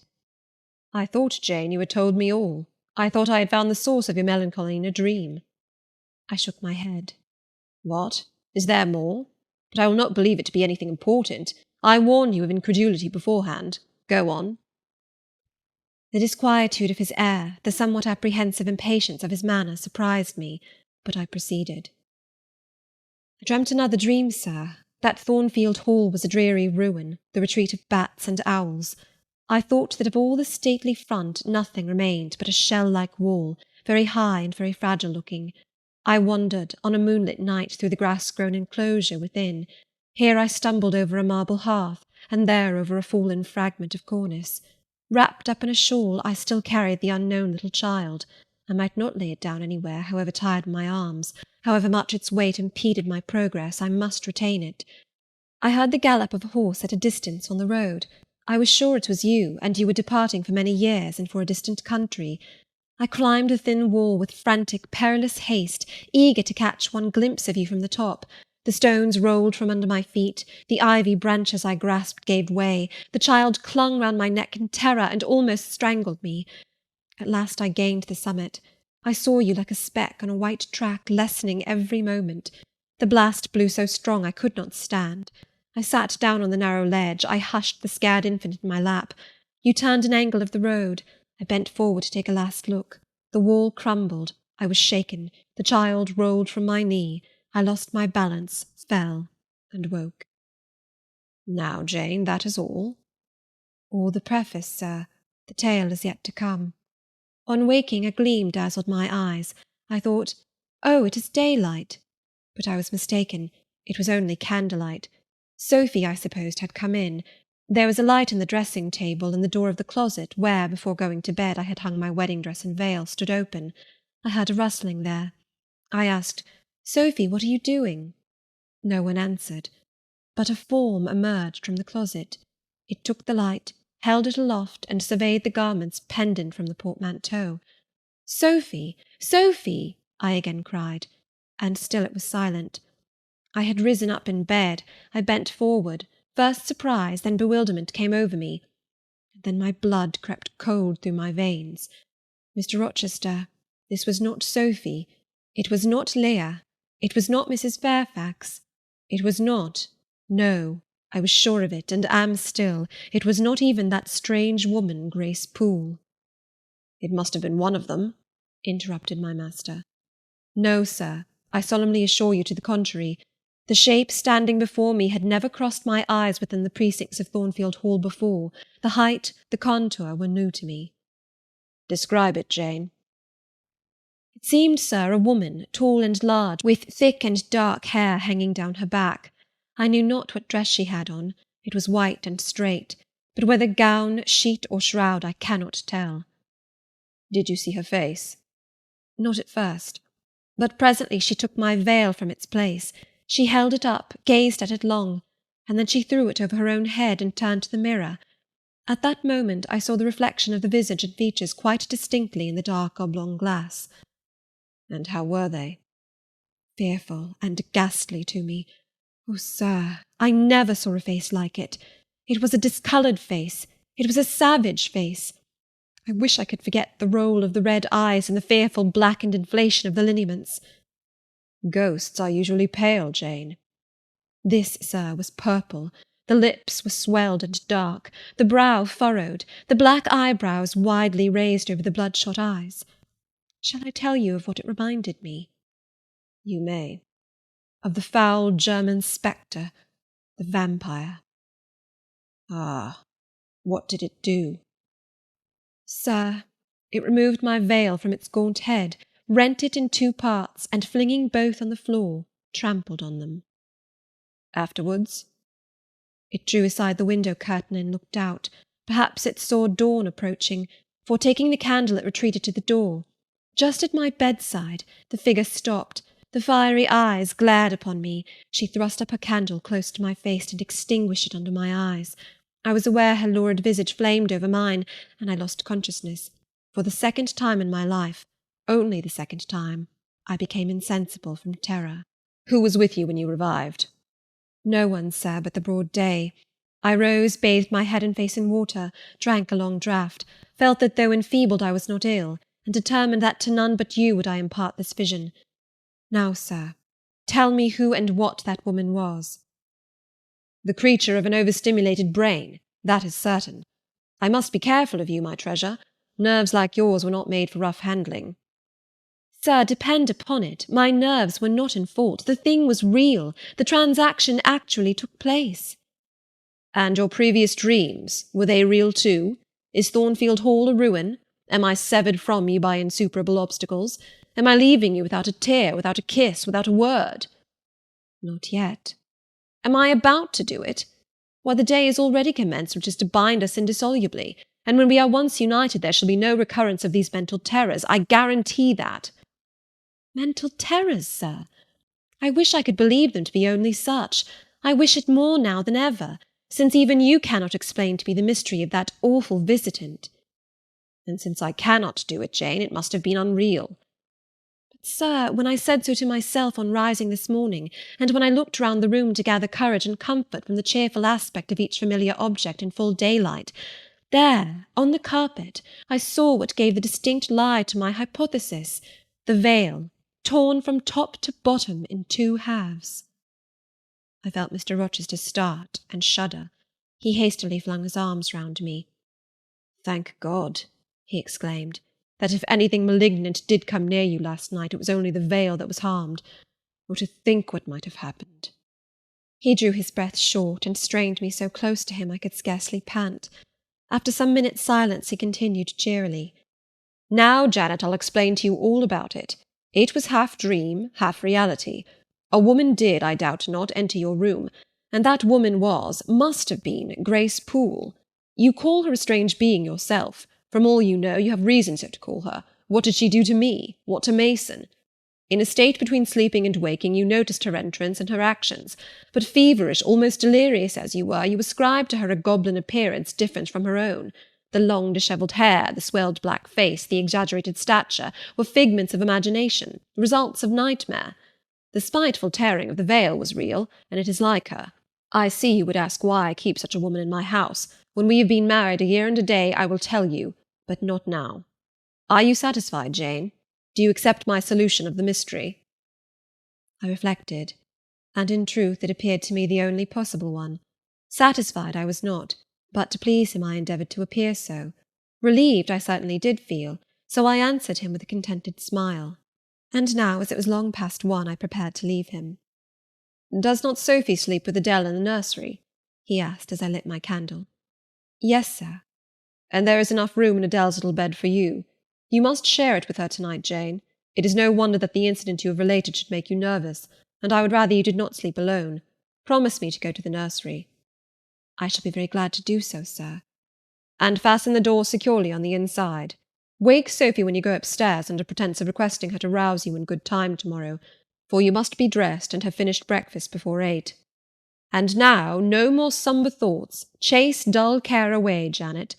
Don't you hear to what soft whispers the wind has fallen? And there is no more beating of rain against the window-panes. Look here." He lifted up the curtain. "It is a lovely night." It was. Half heaven was pure and stainless. The clouds, now trooping before the wind, which had shifted to the west, were filing off eastward in long silvered columns. The moon shone peacefully. "Well," said Mr. Rochester, gazing inquiringly into my eyes, "how is my Janet now?" "The night is serene, sir, and so am I." "And you will not dream of separation and sorrow tonight, but of happy love and blissful union?" This prediction was but half fulfilled. I did not indeed dream of sorrow, but as little did I dream of joy, for I never slept at all. With little Adele in my arms, I watched the slumber of childhood, so tranquil, so passionless, so innocent, and waited for the coming day. All my life was awake and astir in my frame, and as soon as the sun rose, I rose too. I remember Adele clung to me as I left her. I remember I kissed her as I loosened her little hands from my neck, and I cried over her with strange emotion, and quitted her because I feared my sobs would break her still sound repose. She seemed the emblem of my past life, and here I was now to array myself to meet the dread but adored type of my unknown future day. End of chapter 25. Jane Eyre by Charlotte Brontë. Chapter 26. Sophie came at 7 to dress me. She was very long indeed in accomplishing her task, so long that Mr. Rochester, grown, I suppose, impatient of my delay, sent up to ask why I did not come. She was just fastening my veil, the plain square of blonde after all, to my hair with a brooch. I hurried from under her hands as soon as I could. "Stop!" she cried in French. "Look at yourself in the mirror. You have not taken one peep." So I turned at the door. I saw a robed and veiled figure, so unlike my usual self that it seemed almost the image of a stranger. "Jane!" called a voice, and I hastened down. I was received at the foot of the stairs by Mr. Rochester. "Lingerer," he said, "my brain is on fire with impatience, and you tarry so long." He took me into the dining-room, surveyed me keenly all over, pronounced me fair as a lily, and not only the pride of his life, but the desire of his eyes. And then, telling me he would give me but 10 minutes to eat some breakfast, he rang the bell. One of his lately hired servants, a footman, answered it. "Is John getting the carriage ready?" "Yes, sir." "Is the luggage brought down?" "They are bringing it down, sir." "Go you to the church, see if Mr. Wood," the clergyman, "and the clerk are there. Return and tell me." The church, as the reader knows, was but just beyond the gates. The footman soon returned. "Mr. Wood is in the vestry, sir, putting on his surplice." "And the carriage?" "The horses are harnessing." "We shall not want it to go to church, but it must be ready the moment we return, all the boxes and luggage arranged and strapped on, and the coachman in his seat." "Yes, sir." "Jane, are you ready?" I rose. There were no groomsmen, no bridesmaids, no relatives to wait for or marshal, none but Mr. Rochester and I. Mrs. Fairfax stood in the hall as we passed. I would fain have spoken to her, but my hand was held by a grasp of iron. I was hurried along by a stride I could hardly follow, and to look at Mr. Rochester's face was to feel that not a second of delay would be tolerated for any purpose. I wonder what other bridegroom ever looked as he did, so bent up to a purpose, so grimly resolute, or who, under such steadfast brows, ever revealed such flaming and flashing eyes. I know not whether the day was fair or foul. In descending the drive, I gazed neither on sky nor earth. My heart was with my eyes, and both seemed migrated into Mr. Rochester's frame. I wanted to see the invisible thing on which, as we went along, he appeared to fasten a glance fierce and fell. I wanted to feel the thoughts whose force he seemed breasting and resisting. At the churchyard wicket he stopped. He discovered I was quite out of breath. "Am I cruel in my love?" he said. "Delay an instant. Lean on me, Jane." And now I can recall the picture of the old grey house of God rising calm before me, of a rook wheeling round the steeple, of a ruddy morning sky beyond. I remember something, too, of the green grave mounds, and I have not forgotten either 2 figures of strangers straying amongst the low hillocks and reading the mementos graven on the few mossy headstones. I noticed them, because as they saw us, they passed round to the back of the church, and I doubted not but they were going to enter by the side aisle door and witness the ceremony. By Mr. Rochester they were not observed. He was earnestly looking at my face, from which the blood had, I dare say, momentarily fled, for I felt my forehead dewy, and my cheeks and lips cold. When I rallied, which I soon did, he walked gently with me up the path to the porch. We entered the quiet and humble temple. The priest waited in his white surplice at the lowly altar, the clerk beside him. All was still. 2 shadows only moved in a remote corner. My conjecture had been correct. The strangers had slipped in before us, and they now stood by the vault of the Rochesters, their backs towards us, viewing through the rails the old time-stained marble tomb, where a kneeling angel guarded the remains of Damer de Rochester, slain at Marston Moor in the time of the civil wars, and of Elizabeth, his wife. Our place was taken at the communion rails. Hearing a cautious step behind me, I glanced over my shoulder. One of the strangers, a gentleman evidently, was advancing up the chancel. The service began. The explanation of the intent of matrimony was gone through, and then the clergyman came a step further forward, and bending slightly towards Mr. Rochester, went on. "I require and charge you both, as you will answer at the dreadful day of judgment, when the secrets of all hearts shall be disclosed, that if either of you know any impediment why ye may not lawfully be joined together in matrimony, ye do now confess it. For be ye well assured that so many as are coupled together otherwise than God's word doth allow, are not joined together by God, neither is their matrimony lawful." He paused, as the custom is. When is the pause after that sentence ever broken by reply? Not, perhaps, once in 100 years. And the clergyman, who had not lifted his eyes from his book, and had held his breath but for a moment, was proceeding. His hand was already stretched towards Mr. Rochester, as his lips unclosed to ask, "Wilt thou have this woman for thy wedded wife?" when a distinct and near voice said, "The marriage cannot go on. I declare the existence of an impediment." The clergyman looked up at the speaker and stood mute. The clerk did the same. Mr. Rochester moved slightly, as if an earthquake had rolled under his feet. Taking a firmer footing, and not turning his head or eyes, he said, "Proceed." Profound silence fell when he had uttered that word, with deep but low intonation. Presently Mr. Wood said, "I cannot proceed without some investigation into what has been asserted, and evidence of its truth or falsehood." "The ceremony is quite broken off," subjoined the voice behind us. "I am in a condition to prove my allegation. An insuperable impediment to this marriage exists." Mr. Rochester heard, but heeded not. He stood stubborn and rigid, making no movement but to possess himself of my hand. What a hot and strong grasp he had, and how like quarried marble was his pale, firm, massive front at this moment! How his eyes shone, still watchful and yet wild beneath! Mr. Wood seemed at a loss. "What is the nature of the impediment?" he asked. "Perhaps it may be got over, explained away." "Hardly," was the answer. "I have called it insuperable, and I speak advisedly." The speaker came forward and leaned on the rails. He continued, uttering each word distinctly, calmly, steadily, but not loudly. "It simply consists in the existence of a previous marriage. Mr. Rochester has a wife, now living." My nerves vibrated to those low-spoken words as they had never vibrated to thunder. My blood felt their subtle violence as it had never felt frost or fire. But I was collected, and in no danger of swooning. I looked at Mr. Rochester. I made him look at me. His whole face was colourless rock. His eye was both spark and flint. He disavowed nothing. He seemed as if he would defy all things. Without speaking, without smiling, without seeming to recognize in me a human being, he only twined my waist with his arm and riveted me to his side. "Who are you?" he asked of the intruder. "My name is Briggs, a solicitor of Street, London." "And you would thrust on me a wife?" "I would remind you of your lady's existence, sir, which the law recognizes, if you do not." "Favour me with an account of her, with her name, her parentage, her place of abode." "Certainly."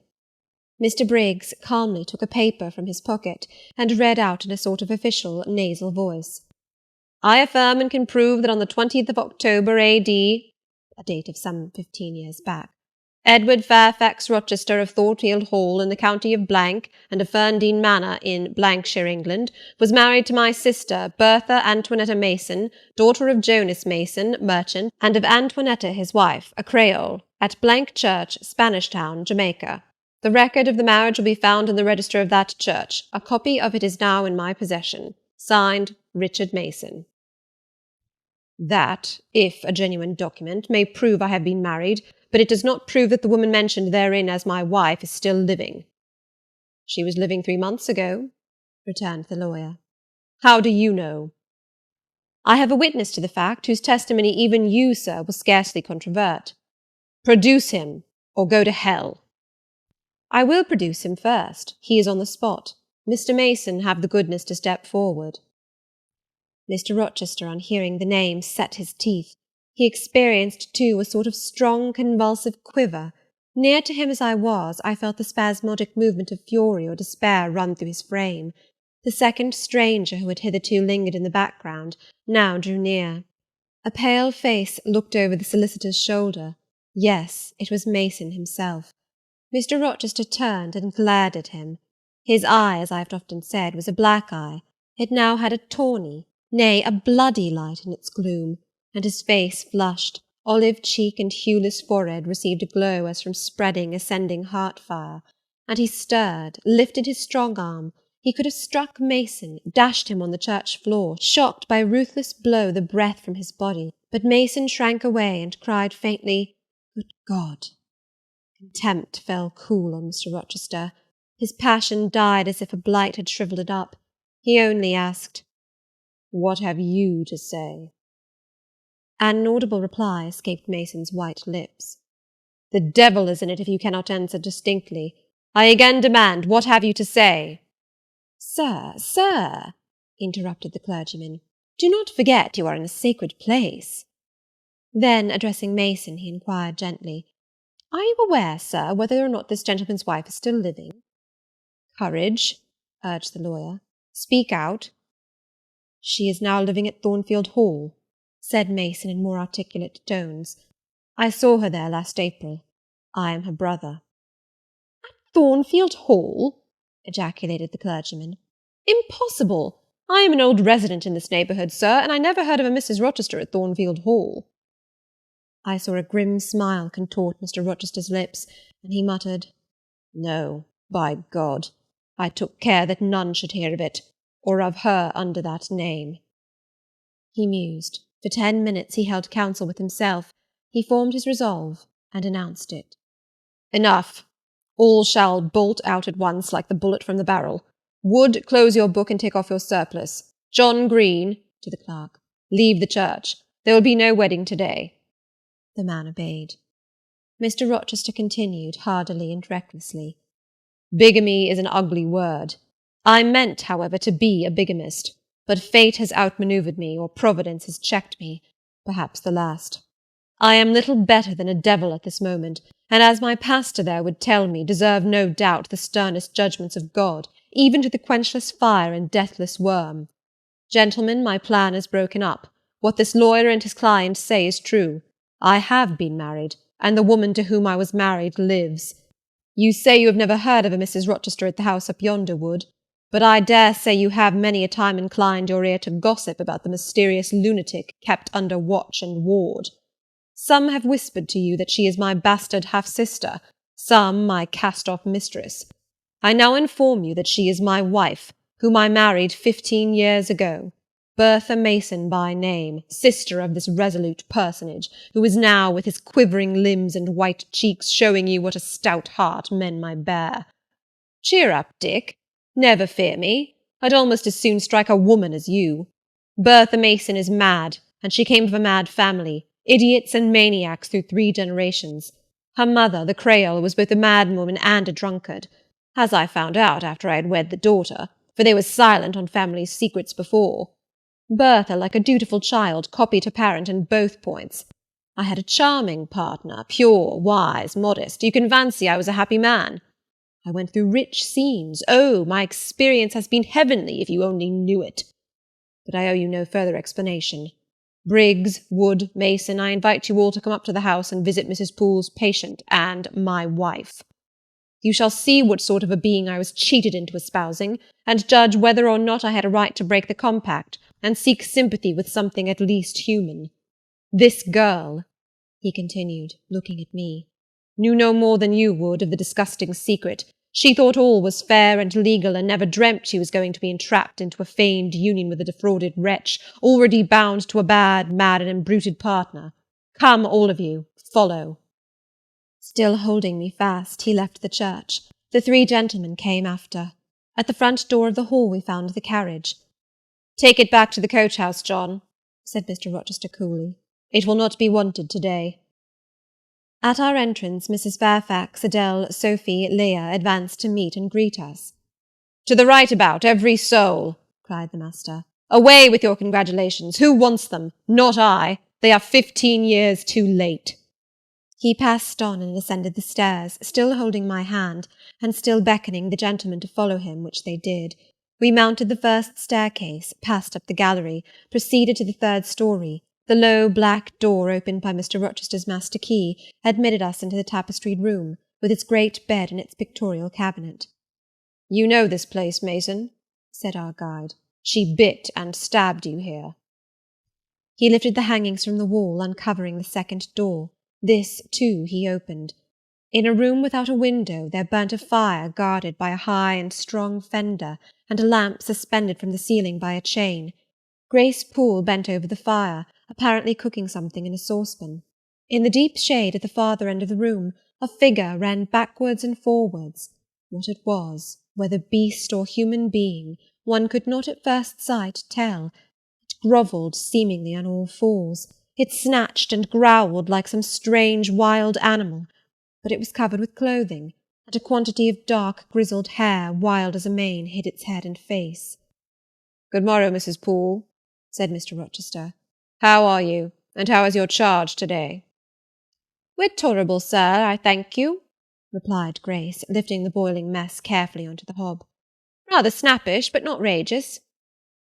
fierce cry seemed to give the lie to her favourable report. The clothed hyena rose up and stood tall on its hind feet. "Ah, sir, she sees you," exclaimed Grace. "You'd better not stay." "Only a few moments, Grace. You must allow me a few moments." "Take care, then, sir. For God's sake, take care." The maniac bellowed. She parted her shaggy locks from her visage and gazed wildly at her visitors. I recognized well that purple face, those bloated features. Mrs. Poole advanced. "Keep out of the way," said Mr. Rochester, thrusting her aside. "She has no knife now, I suppose, and I'm on my guard." "One never knows what she has, sir. She is so cunning, it is not in mortal discretion to fathom her craft." "We had better leave her," whispered Mason. "Go to the devil," was his brother-in-law's recommendation. "Where?" cried Grace.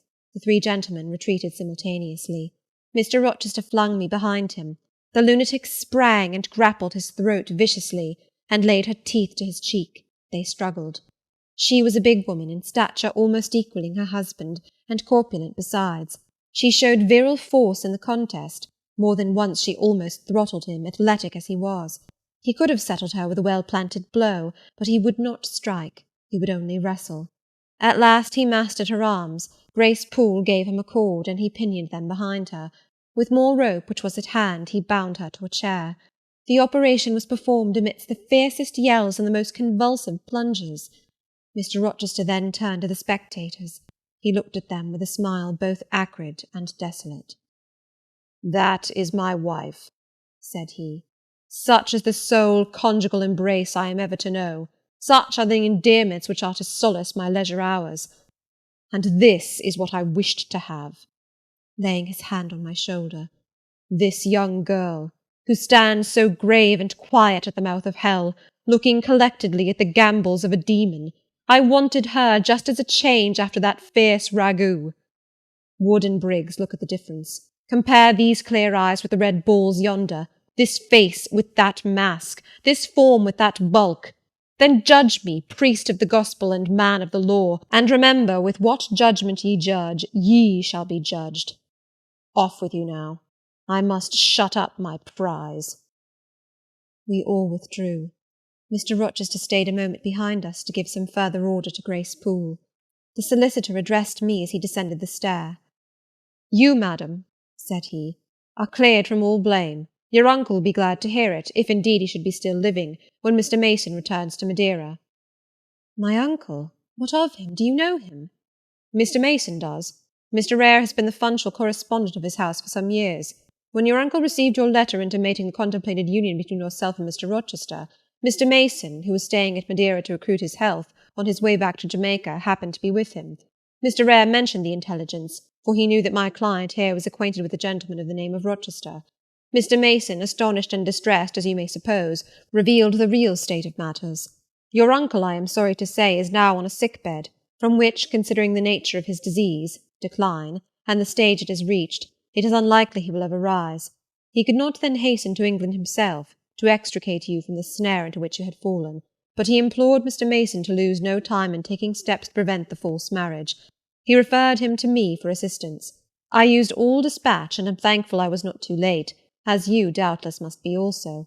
Were I not morally certain that your uncle would be dead ere you reach Madeira, I would advise you to accompany Mr. Mason back, but as it is, I think you had better remain in England till you can hear further, either from or of Mr. Eyre. Have we anything else to stay for?" he inquired of Mr. Mason.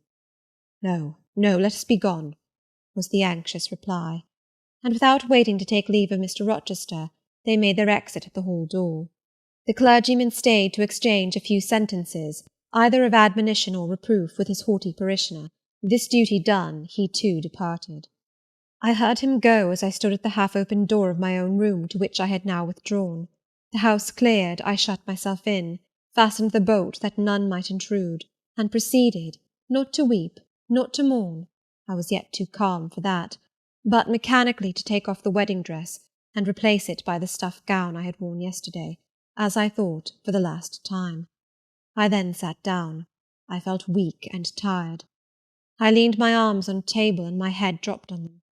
And now, I thought, till now I had only heard, seen, moved, followed up and down where I was led or dragged, watched event rush on event, disclosure open beyond disclosure. But now I thought.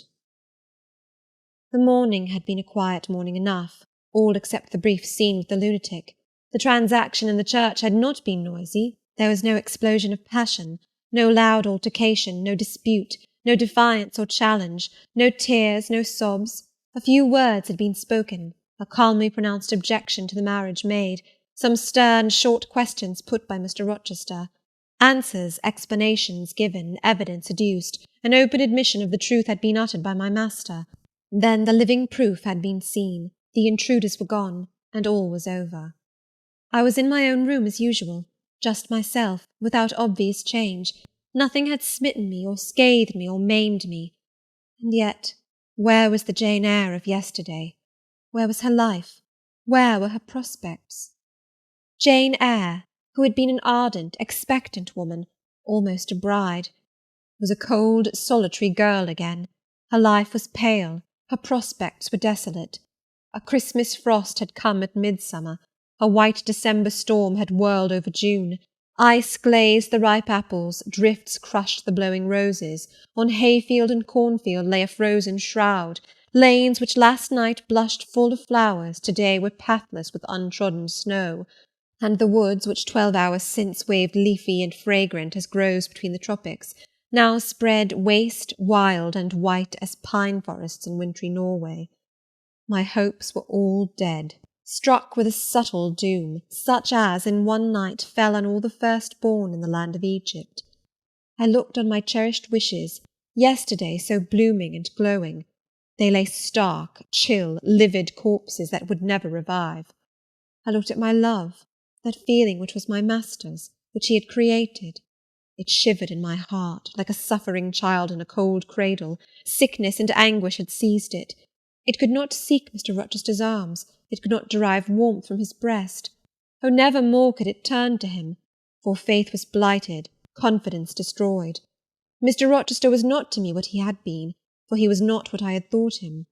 I would not ascribe vice to him. I would not say he had betrayed me. But the attribute of stainless truth was gone from his idea, and from his presence I must go. That I perceived well.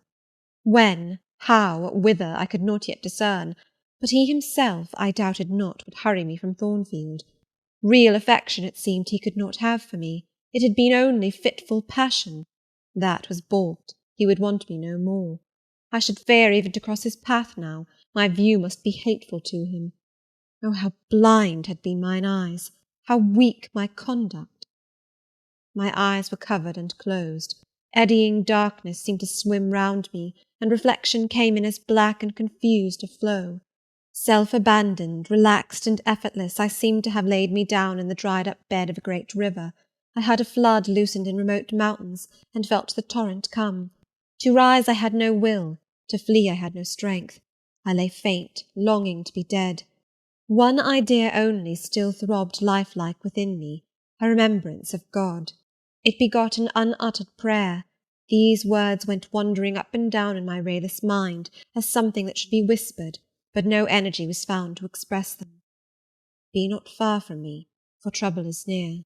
There is none to help. It was near, and as I had lifted no petition to heaven to avert it, as I had neither joined my hands, nor bent my knees, nor moved my lips, it came. In full heavy swing the torrent poured over me. The whole consciousness of my life lorn, my love lost, my hope quenched, my faith dead struck, swayed full and mighty above me in one sullen mass. That bitter hour cannot be described. In truth, the waters came into my soul. I sank in deep mire. I felt no standing. I came into deep waters. The floods overflowed me. End of chapter 26. Jane Eyre by Charlotte Brontë. Chapter 27. Some time in the afternoon I raised my head, and looking round and seeing the western sun gilding the sign of its decline on the wall, I asked, "What am I to do?" But the answer my mind gave, "Leave Thornfield at once," was so prompt, so dread, that I stopped my ears. I said I could not bear such words now. That I am not Edward Rochester's bride is the least part of my woe, I alleged. That I have wakened out of most glorious dreams and found them all void and vain is a horror I could bear and master. But that I must leave him decidedly, instantly, entirely, is intolerable. I cannot do it. But then a voice within me averred that I could do it, and foretold that I should do it. I wrestled with my own resolution. I wanted to be weak that I might avoid the awful passage of further suffering I saw laid out for me, and conscience, turned tyrant, held passion by the throat, told her tauntingly she had yet but dipped her dainty foot in the slough, and swore that with that arm of iron he would thrust her down to unsounded depths of agony. "Let me be torn away," then I cried. "Let another help me." "No, you shall tear yourself away. None shall help you. You shall yourself pluck out your right eye, yourself cut off your right hand. Your heart shall be the victim, and you the priest to transfix it." I rose up suddenly, terror-struck at the solitude which so ruthless a judge haunted, at the silence which so awful a voice filled. My head swam as I stood erect. I perceived that I was sickening from excitement and inanition. Neither meat nor drink had passed my lips that day, for I had taken no breakfast. And with strange pang I now reflected that, long as I had been shut up here, no message had been sent to ask how I was, or to invite me to come down. Not even little Adele had tapped at the door, not even Mrs. Fairfax had sought me. "Friends always forget those whom fortune forsakes," I murmured, as I undrew the bolt and passed out. I stumbled over an obstacle. My head was still dizzy, my sight was dim, and my limbs were feeble. I could not soon recover myself. I fell, but not on to the ground. An outstretched arm caught me. I looked up. I was supported by Mr. Rochester, who sat in a chair across my chamber threshold. "You come out at last," he said. "Well, I have been waiting for you long and listening. Yet not one movement have I heard, nor one sob. 5 minutes more of that death-like hush, and I should have forced the lock like a burglar. So you shun me? You shut yourself up and grieve alone? I would rather you had come and upbraided me with vehemence. You are passionate. I expected a scene of some kind. I was prepared for the hot rain of tears, only I wanted them to be shed on my breast. Now a senseless floor has received them, or your drenched handkerchief. But I err. You have not wept at all. I see a white cheek and a faded eye, but no trace of tears. I suppose, then, your heart has been weeping blood." "Well, Jane, not a word of reproach? Nothing bitter, nothing poignant, nothing to cut a feeling or sting a passion? You sit quietly where I have placed you, and regard me with a weary, passive look. Jane, I never meant to wound you thus. If the man who had but one little ewe lamb that was dear to him as a daughter, that ate of his bread and drank of his cup and lay in his bosom, had by some mistake slaughtered it at the shambles, he would not have rued his bloody blunder more than I now rue mine. Will you ever forgive me?" Reader, I forgave him at the moment, and on the spot. There was such deep remorse in his eye, such true pity in his tone, such manly energy in his manner. And besides, there was such unchanged love in his whole look and mien. I forgave him all, yet not in words, yet not outwardly, only at my heart's core. "You know I am a scoundrel, Jane?" Ere long he inquired wistfully, wondering, I suppose, at my continued silence and tameness, the result rather of weakness than of will. "Yes, sir." "Then tell me so roundly and sharply. Don't spare me." "I cannot. I am sick and tired. I want some water." He heaved a sort of shuddering sigh, and taking me in his arms, carried me downstairs. At first I did not know to what room he had borne me. All was cloudy to my glazed sight. Presently I felt the reviving warmth of a fire, for summer as it was, I had become icy cold in my chamber. He put wine to my lips. I tasted it and revived. Then I ate something he offered me, and was soon myself. I was in the library, sitting in his chair. He was quite near. If I could go out of life now, without too sharp a pang, it would be well for me, I thought. Then I should not have to make the effort of cracking my heartstrings in rending them from among Mr. Rochester's. I must leave him, it appears. I do not want to leave him. I cannot leave him. "How are you now, Jane?" "Much better, sir. I shall be well soon." "Taste the wine again, Jane." I obeyed him. Then he put the glass on the table, stood before me, and looked at me attentively. Suddenly he turned away with an inarticulate exclamation, full of passionate emotion of some kind. He walked fast through the room and came back. He stooped towards me as if to kiss me, but I remembered caresses were now forbidden. I turned my face away and put his aside. "What? How is this?" he exclaimed hastily. "Oh, I know. You won't kiss the husband of Bertha Mason. You consider my arms filled and my embraces appropriated?" "At any rate, there is neither room nor claim for me, sir." "Why, Jane? I will spare you the trouble of much talking. I will answer for you. Because I have a wife already, you would reply. I guess rightly?" "Yes."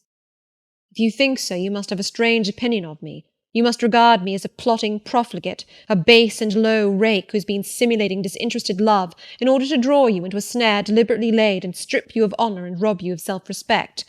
What do you say to that? I see you can say nothing in the first place. You are faint still, and have enough to do to draw your breath.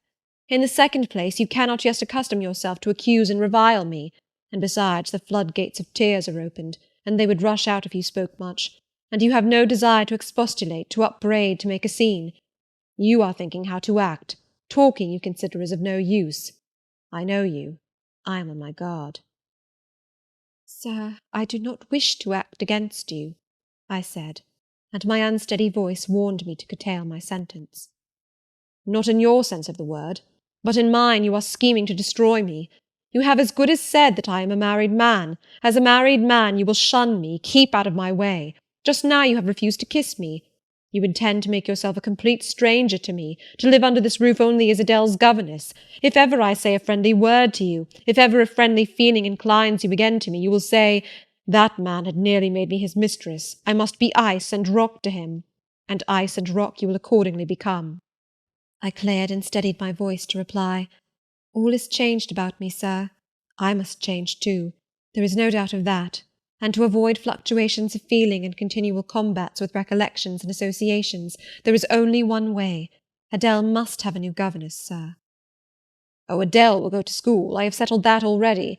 Nor do I mean to torment you with the hideous associations and recollections of Thornfield Hall. This accursed place, this tent of Achan, this insolent vault offering the ghastliness of living death to the light of the open sky, this narrow stone hell with its one real fiend, worse than a legion of such as we imagine. Jane, you shall not stay here, nor will I. I was wrong ever to bring you to Thornfield Hall, knowing as I did how it was haunted. I charged them to conceal from you, before I ever saw you, all knowledge of the curse of the place, merely because I feared Adele never would have a governess to stay if she knew with what inmate she was housed, and my plans would not permit me to remove the maniac elsewhere. Though I possess an old house, Ferndean Manor, even more retired and hidden than this, where I could have lodged her safely enough, had not a scruple about the unhealthiness of the situation, in the heart of a wood, made my conscience recoil from the arrangement. Probably those damp walls would soon have eased me of her charge, but to each villain his own vice, and mine is not a tendency to indirect assassination, even of what I most hate. Concealing the madwoman's neighbourhood from you, however, was something like covering a child with a cloak and laying it down near an upas tree. That demon's vicinage is poisoned, and always was. But I'll shut up Thornfield Hall. I'll nail up the front door and board the lower windows. I'll give Mrs. Poole 200 a year to live here with my wife, as you term that fearful hag. Grace will do much for money, and she shall have her son, the keeper at Grimsby Retreat, to bear her company, and be at hand to give her aid in the paroxysms, when my wife is prompted by her familiar to burn people in their beds at night, to stab them, to bite their flesh from their bones, and so on." "Sir," I interrupted him, "you are inexorable for that unfortunate lady. You speak of her with hate, with vindictive antipathy. It is cruel. She cannot help being mad." "Jane, my little darling, so I will call you, for so you are. You don't know what you are talking about. You misjudge me again. It is not because she is mad I hate her. If you were mad, do you think I should hate you?" "I do indeed, sir." "Then you are mistaken, and you know nothing about me, and nothing about the sort of love of which I am capable. Every atom of your flesh is as dear to me as my own. In pain and sickness it would still be dear. Your mind is my treasure, and if it were broken it would be my treasure still. If you raved, my arms should confine you, and not a strait waistcoat. Your grasp, even in fury, would have a charm for me. If you flew at me as wildly as that woman did this morning, I should receive you in an embrace, at least as fond as it would be restrictive. I should not shrink from you with disgust as I did from her. In your quiet moments you would have no watcher and no nurse but me.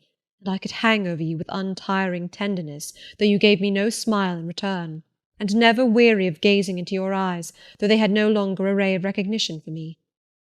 But why do I follow that train of ideas? I was talking of removing you from Thornfield. All you know is prepared for prompt departure. Tomorrow you shall go. I only ask you to endure one more night under this roof, Jane, and then farewell to its miseries and terrors forever. I have a place to repair to, which will be a secure sanctuary from hateful reminiscences, from unwelcome intrusion, even from falsehood and slander. And take Adele with you, sir, I interrupted. She will be a companion for you. What do you mean, Jane? I told you I would send Adele to school. And what do I want with a child for a companion, and not my own child, a French dancer's bastard? Why do you importune me about her? I say, why do you assign Adele to me for a companion?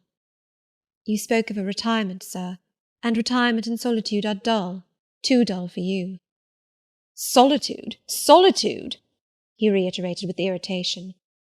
I see I must come to an explanation. I don't know what sphinx-like expression is forming in your countenance. You are to share my solitude. Do you understand? I shook my head. It required a degree of courage, excited as he was becoming, even to risk that mute sign of dissent. He had been walking fast about the room, and he stopped as if suddenly rooted to one spot. He looked at me long and hard. I turned my eyes from him, fixed them on the fire, and tried to assume and maintain a quiet, collected aspect. Now for the hitch in Jane's character, he said at last, speaking more calmly than from his look I had expected him to speak. The reel of silk has run smoothly enough so far, but I always knew there would come a knot and a puzzle. Here it is. Now for vexation and exasperation and endless trouble. By God, I long to exert a fraction of Samson's strength and break the entanglement like tow. He recommenced his walk, but soon again stopped, and this time just before me. Jane, will you hear reason? He stooped and approached his lips to my ear. Because if you won't, I'll try violence. His voice was hoarse, his look that of a man who is just about to burst an insufferable bond and plunge headlong into wild license. I saw that in another moment, and with one impetus of frenzy more, I should be able to do nothing with him. The present, the passing second of time, was all I had in which to control and restrain him. A movement of repulsion, flight, fear would have sealed my doom, and his. But I was not afraid, not in the least. I felt an inward power, a sense of influence which supported me. The crisis was perilous, but not without its charm, such as the Indian perhaps feels when he slips over the rapid in his canoe. I took hold of his clenched hand, loosened the contorted fingers, and said to him soothingly, "Sit down. I'll talk to you as long as you like, and hear all you have to say, whether reasonable or unreasonable." He sat down, but he did not get leave to speak directly. I had been struggling with tears for some time. I had taken great pains to repress them, because I knew he would not like to see me weep. Now, however, I considered it well to let them flow as freely and as long as they liked. If the flood annoyed him, so much the better. So I gave way and cried heartily. Soon I heard him earnestly entreating me to be composed. I said I could not while he was in such a passion. But I am not angry, Jane. I only love you too well, and you had steeled your little pale face with such a resolute frozen look I could not endure it. Hush now, and wipe your eyes. His softened voice announced that he was subdued, so I in my turn became calm. Now he made an effort to rest his head on my shoulder, but I would not permit it. Then he would draw me to him. No. Jane, Jane, he said, in such an accent of bitter sadness it thrilled along every nerve I had. You don't love me, then? It was only my station and the rank of my wife that you valued. Now that you think me disqualified to become your husband, you recoil from my touch as if I were some toad or ape. These words cut me, yet what could I do or say?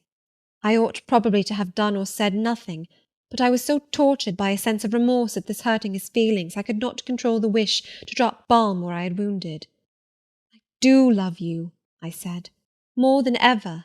But I must not show or indulge the feeling, and this is the last time I must express it." The last time, Jane? What? Do you think you can live with me and see me daily, and yet if you still love me be always cold and distant? No, sir, that I am certain I could not, and therefore I see there is but one way. But you will be furious if I mention it. Oh, mention it. If I storm, you have the art of weeping. Mr. Rochester, I must leave you. For how long, Jane? For a few minutes while you smooth your hair, which is somewhat dishevelled, and bathe your face, which looks feverish? I must leave Adele and Thornfield. I must part with you for my whole life. I must begin a new existence among strange faces and strange scenes. Of course, I told you I should. I pass over the madness about parting from me. You mean you must become a part of me. As to the new existence, it is all right. You shall yet be my wife. I am not married. You shall be Mrs. Rochester, both virtually and nominally. I shall keep to only you so long as you and I live. You shall go to a place I have in the south of France, a whitewashed villa on the shores of the Mediterranean. There you shall live a happy and guarded and most innocent life. Never fear that I wish to lure you into error, to make you my mistress. Why did you shake your head? Jane, you must be reasonable, or in truth I shall again become frantic. His voice and hand quivered, his large nostrils dilated, his eye blazed. Still I dared to speak. Sir, your wife is living. That is a fact acknowledged this morning by yourself. If I lived with you as you desire, I should then be your mistress. To say otherwise is sophistical, is false. Jane, I am not a gentle-tempered man. You forget that. I am not long-enduring. I am not cool and dispassionate. Out of pity to me and yourself, put your finger on my pulse, feel how it throbs, and beware. He bared his wrist, and offered it to me. The blood was forsaking his cheek and lips. They were growing livid. I was distressed on all hands. To agitate him thus deeply by a resistance he so abhorred was cruel. To yield was out of the question. I did what human beings do instinctively when they are driven to utter extremity, looked for aid to one higher than man. The words, "God help me," burst involuntarily from my lips. I am a fool, cried Mr. Rochester suddenly. I keep telling her I am not married, and do not explain to her why. I forget she knows nothing of the character of that woman, or of the circumstances attending my infernal union with her. Oh, I am certain Jane will agree with me in opinion when she knows all that I know. Just put your hand in mine, Janet, that I may have the evidence of touch as well as sight to prove you are near me, and I will in a few words show you the real state of the case. Can you listen to me? Yes, sir. For hours, if you will. I ask only minutes. Jane, did you ever hear or know that I was not the eldest son of my house, that I once had a brother older than I? I remember Mrs. Fairfax told me so once. And did you ever hear that my father was an avaricious, grasping man? I have understood something to that effect. Well, Jane, being so, it was his resolution to keep the property together. He could not bear the idea of dividing his estate and leaving me a fair portion. All he resolved should go to my brother Roland. Yet as little could he endure that a son of his should be a poor man. I must be provided for by a wealthy marriage. He sought me a partner betimes. Mr. Mason, a West India planter and merchant, was his old acquaintance. He was certain his possessions were real and vast. He made inquiries. Mr. Mason, he found, had a son and daughter, and learned from him that he could and would give the latter a fortune of £30,000. That sufficed. When I left college, I was sent out to Jamaica to espouse a bride already courted for me. My father said nothing about her money, but told me Miss Mason was the boast of Spanish Town for her beauty, and this was no lie. I found her a fine woman in the style of Blanche Ingram, tall, dark, and majestic. Her family wished to secure me because I was of good race, and so did she. They showed her to me in parties, splendidly dressed. I seldom saw her alone, and had very little private conversation with her. She flattered me, and lavishly displayed for my pleasure her charms and accomplishments. All the men in her circle seemed to admire her and envy me. I was dazzled, stimulated, my senses were excited, and being ignorant, raw, and inexperienced, I thought I loved her. There is no folly so besotted that the idiotic rivalries of society, the prurience, the rashness, the blindness of youth will not hurry a man to its commission. Her relatives encouraged me, competitors piqued me, she allured me. Our marriage was achieved almost before I knew where I was. Oh, I have no respect for myself when I think of that act. An agony of inward contempt masters me. I never loved, I never esteemed, I did not even know her. I was not sure of the existence of one virtue in her nature. I had marked neither modesty, nor benevolence, nor candour, nor refinement in her mind or manners. And I married her. Gross, grovelling, mole-eyed blockhead that I was. With less sin I might have. But let me remember to whom I am speaking. My bride's mother I had never seen. I understood she was dead. The honeymoon over, I learned my mistake. She was only mad, and shut up in a lunatic asylum. There was a younger brother, too, a complete dumb idiot. The elder one, whom you have seen, and whom I cannot hate, whilst I abhor all his kindred, because he has some grains of affection in his feeble mind, shown in the continued interest he takes in his wretched sister, and also in a dog-like attachment he once bore me, will probably be the same state one day. My father and my brother Roland knew all this, but they thought only of the 30,000 pounds and joined in the plot against me.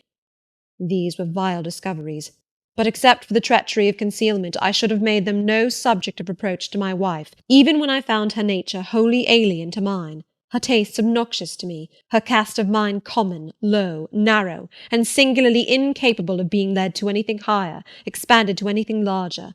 When I found that I could not pass a single evening, nor even a single hour of the day with her in comfort, that kindly conversation could not be sustained between us, because whatever topic I started immediately received from her a turn at once coarse and trite, perverse and imbecile. When I perceived that I should never have a quiet or settled household, because no servant would bear the continued outbreaks of her violent and unreasonable temper, or the vexations of her absurd, contradictory, exacting orders, even then I restrained myself. I eschewed upbraiding. I curtailed remonstrance. I tried to devour my repentance and disgust in secret. I repressed the deep antipathy I felt. Jane, I will not trouble you with abominable details. Some strong words shall express what I have to say. I lived with that woman upstairs 4 years, and before that time she had tried me indeed. Her character ripened and developed with frightful rapidity. Her vices sprang up fast and rank. They were so strong only cruelty could check them, and I would not use cruelty. What a pygmy intellect she had, and what giant propensities! How fearful were the curses those propensities entailed on me! Bertha Mason, the true daughter of an infamous mother, dragged me through all the hideous and degrading agonies which must attend a man bound to a wife at once intemperate and unchaste. My brother in the interval was dead, and at the end of the 4 years my father died too. I was rich enough now, yet poor to hideous indigence. A nature the most gross, impure, depraved I ever saw was associated with mine, and called by the law and by society a part of me, and I could not rid myself of it by any legal proceedings, for the doctors now discovered that my wife was mad. Her excesses had prematurely developed the germs of insanity. Jane, you don't like my narrative. You look almost sick. Shall I defer the rest to another day? No, sir. Finish it now. I pity you. I do earnestly pity you. Pity, Jane, from some people is a noxious and insulting sort of tribute, which one is justified in hurling back in the teeth of those who offer it. But that is the sort of pity native to callous, selfish hearts. It is a hybrid, egotistical pain at hearing of woes, crossed with ignorant contempt for those who have endured them. But that is not your pity, Jane. It is not the feeling of which your whole face is full at this moment, with which your eyes are now almost overflowing, with which your heart is heaving, with which your hand is trembling in mine. Your pity, my darling, is the suffering mother of love. Its anguish is the very natal pang of the divine passion. I accept it, Jane. Let the daughter have free advent. My arms wait to receive her. Now, sir, proceed. What did you do when you found she was mad? Jane, I approached the verge of despair. A remnant of self-respect was all that intervened between me and the gulf. In the eyes of the world I was doubtless covered with grimy dishonour, but I resolved to be clean in my own sight, and to the last I repudiated the contamination of her crimes, and wrenched myself from connection with her mental defects. Still society associated my name and person with hers. I yet saw her and heard her daily, something of her breath, faugh, mixed with the air I breathed, and besides I remembered I had once been her husband. That recollection was then, and is now, inexpressibly odious to me. Moreover, I knew that while she lived I could never be the husband of another and better wife, and though 5 years my senior, her family and her father had lied to me even in the particular of her age, she was likely to live as long as I, being as robust in frame as she was infirm in mind. Thus, at the age of 26, I was hopeless. One night I had been awakened by her yells. Since the medical men had pronounced her mad, she had, of course, been shut up. It was a fiery West Indian night, one of the description that frequently precedes the hurricanes of those climates. Being unable to sleep in bed, I got up and opened the window. The air was like sulphur steams. I could find no refreshment anywhere. Mosquitoes came buzzing in and hummed sullenly round the room. The sea, which I could hear from thence, rumbled dull like an earthquake. Black clouds were casting up over it. The moon was setting in the waves, broad and red like a hot cannon-ball. She threw her last bloody glance over a world quivering with the ferment of tempest. I was physically influenced by the atmosphere and scene, and my ears were filled with the curses the maniac still shrieked out, wherein she momentarily mingled my name with such a tone of demon hate, with such language. No professed harlot ever had a fouler vocabulary than she. Though 2 rooms off, I heard every word, the thin partitions of the West India house opposing but slight obstruction to her wolfish cries. "This life," said I at last, "is hell. This is the air, those are the sounds of the bottomless pit. I have a right to deliver myself from it if I can. The sufferings of this mortal state will leave me with the heavy flesh that now cumbers my soul. Of the fanatic's burning eternity I have no fear. There is not a future state worse than this present one. Let me break away and go home to God." I said this whilst I knelt down at and unlocked a trunk which contained a brace of loaded pistols. I meant to shoot myself. I only entertained the intention for a moment, for, not being insane, the crisis of exquisite and unalloyed despair, which had originated the wish and design of self-destruction, was past in a second. A wind fresh from Europe blew over the ocean and rushed through the open casement. The storm broke, streamed, thundered, blazed, and the air grew pure. I then framed and fixed a resolution. While I walked under the dripping orange trees of my wet garden, and amongst its drenched pomegranates and pineapples, and while the refulgent dawn of the tropics kindled round me, I reasoned thus, Jane, and now listen, for it was true wisdom that consoled me in that hour, and showed me the right path to follow. The sweet wind from Europe was still whispering in the refreshed leaves, and the Atlantic was thundering in glorious liberty. My heart, dried up and scorched for a long time, swelled to the tone, and filled with living blood. My being longed for renewal, my soul thirsted for a pure draught. I saw hope revive, and felt regeneration possible. From a flowery arch at the bottom of my garden I gazed over the sea, bluer than the sky. The old world was beyond, clear prospects opened thus. "Go," said Hope, "and live again in Europe.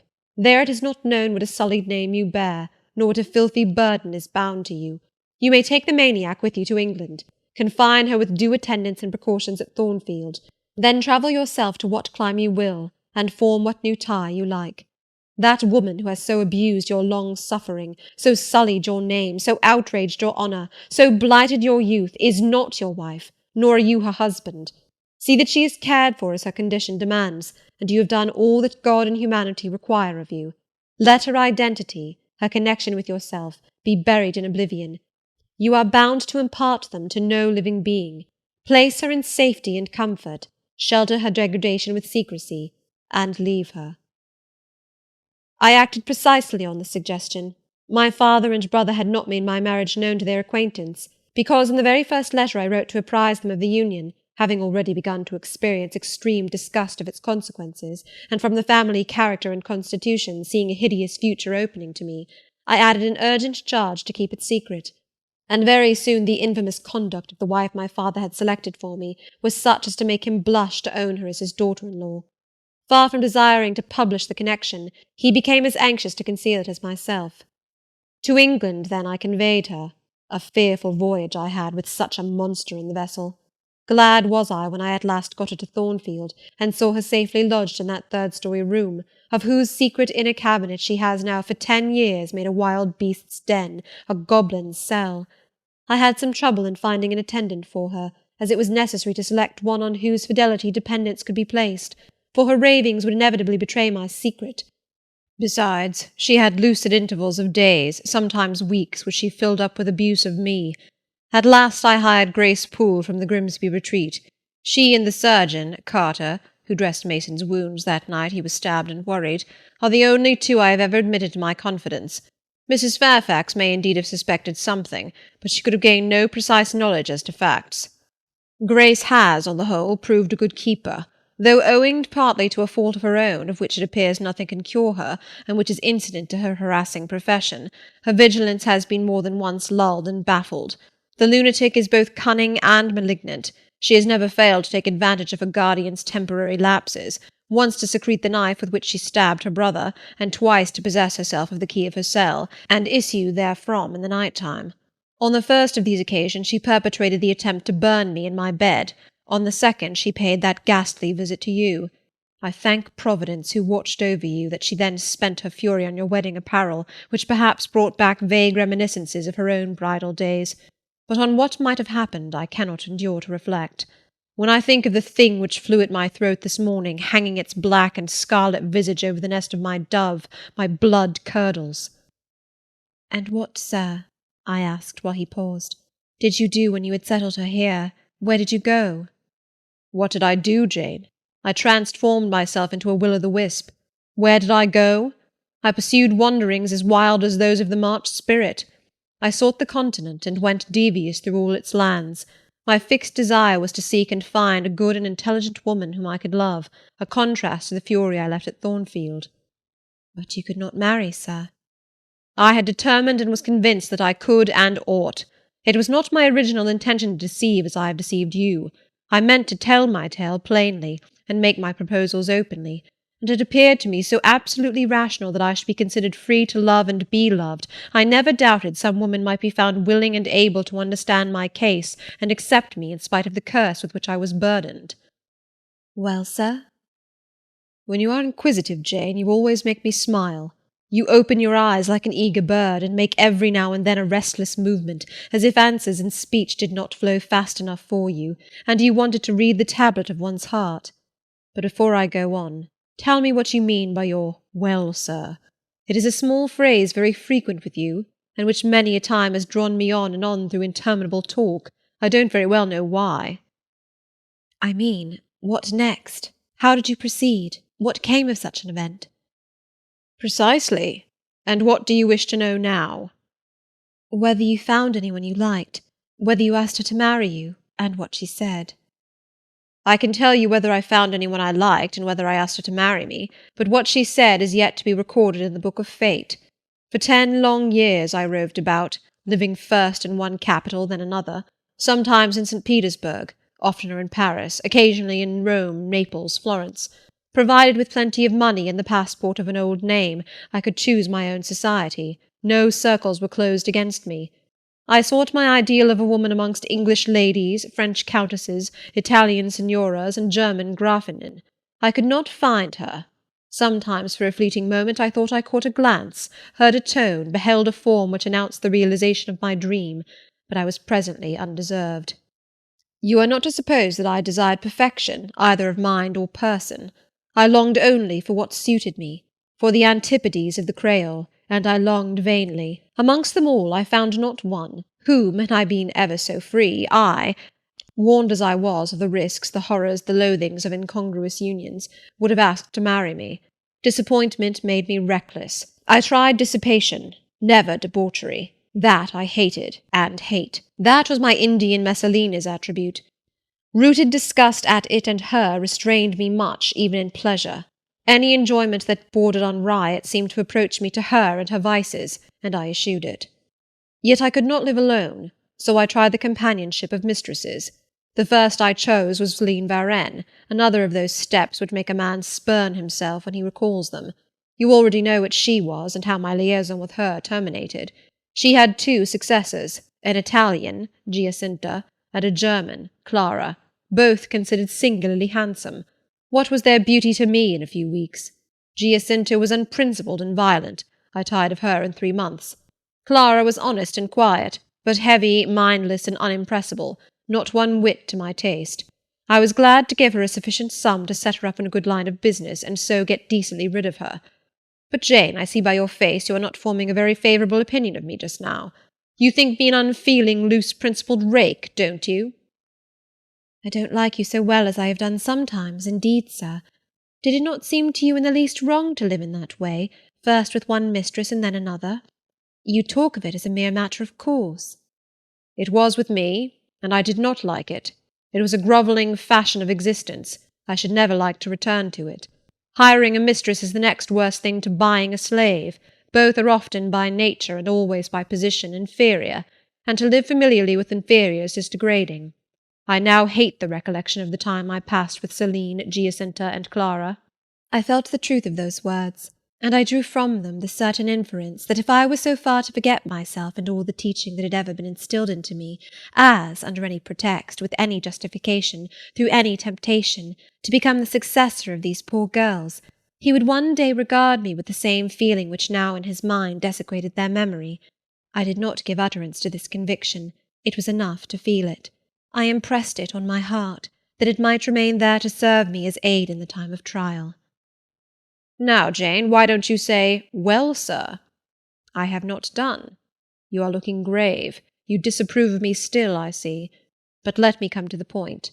Last January, rid of all mistresses, in a harsh, bitter frame of mind, the result of a useless, roving, lonely life, corroded with disappointment, sourly disposed against all men, and especially against all womankind, for I began to regard the notion of an intellectual, faithful, loving woman as a mere dream, recalled by business, I came back to England. On a frosty winter afternoon I rode in sight of Thornfield Hall, a borrid spot. I expected no peace, no pleasure there. On a stile in Hay Lane I saw a quiet little figure sitting by itself. I passed it as negligently as I did the pollard willow opposite to it. I had no presentiment of what it would be to me, no inward warning that the arbitress of my life, my genius for good or evil, waited there in humble guise.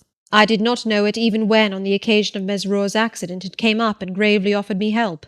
Childish and slender creature! It seemed as if a linnet had hopped to my foot and proposed to bear me on its tiny wing. I was surly, but the thing would not go. It stood by me with strange perseverance, and looked and spoke with a sort of authority. I must be aided, and by that hand, and aided I was. When once I had pressed the frail shoulder, something new, a fresh sap and sense, stole into my frame. It was well I had learnt that this elf must return to me, that it belonged to my house down below, or I could not have felt it pass away from under my hand and seen it vanish behind the dim hedge without singular regret. I heard you come home that night, Jane, though probably you were not aware that I thought of you or watched for you. The next day I observed you, myself unseen, for half an hour while you played with Adele in the gallery. It was a snowy day, I recollect, and you could not go out of doors. I was in my room. The door was ajar. I could both listen and watch.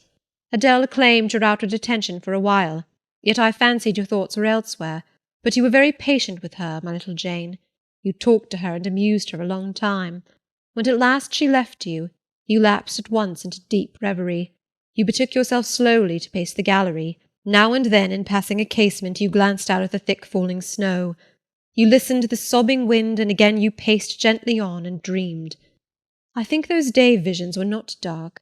There is a pleasurable illumination in your eye occasionally, a soft excitement in your aspect, which told of no bitter, bilious, hypochondriac brooding.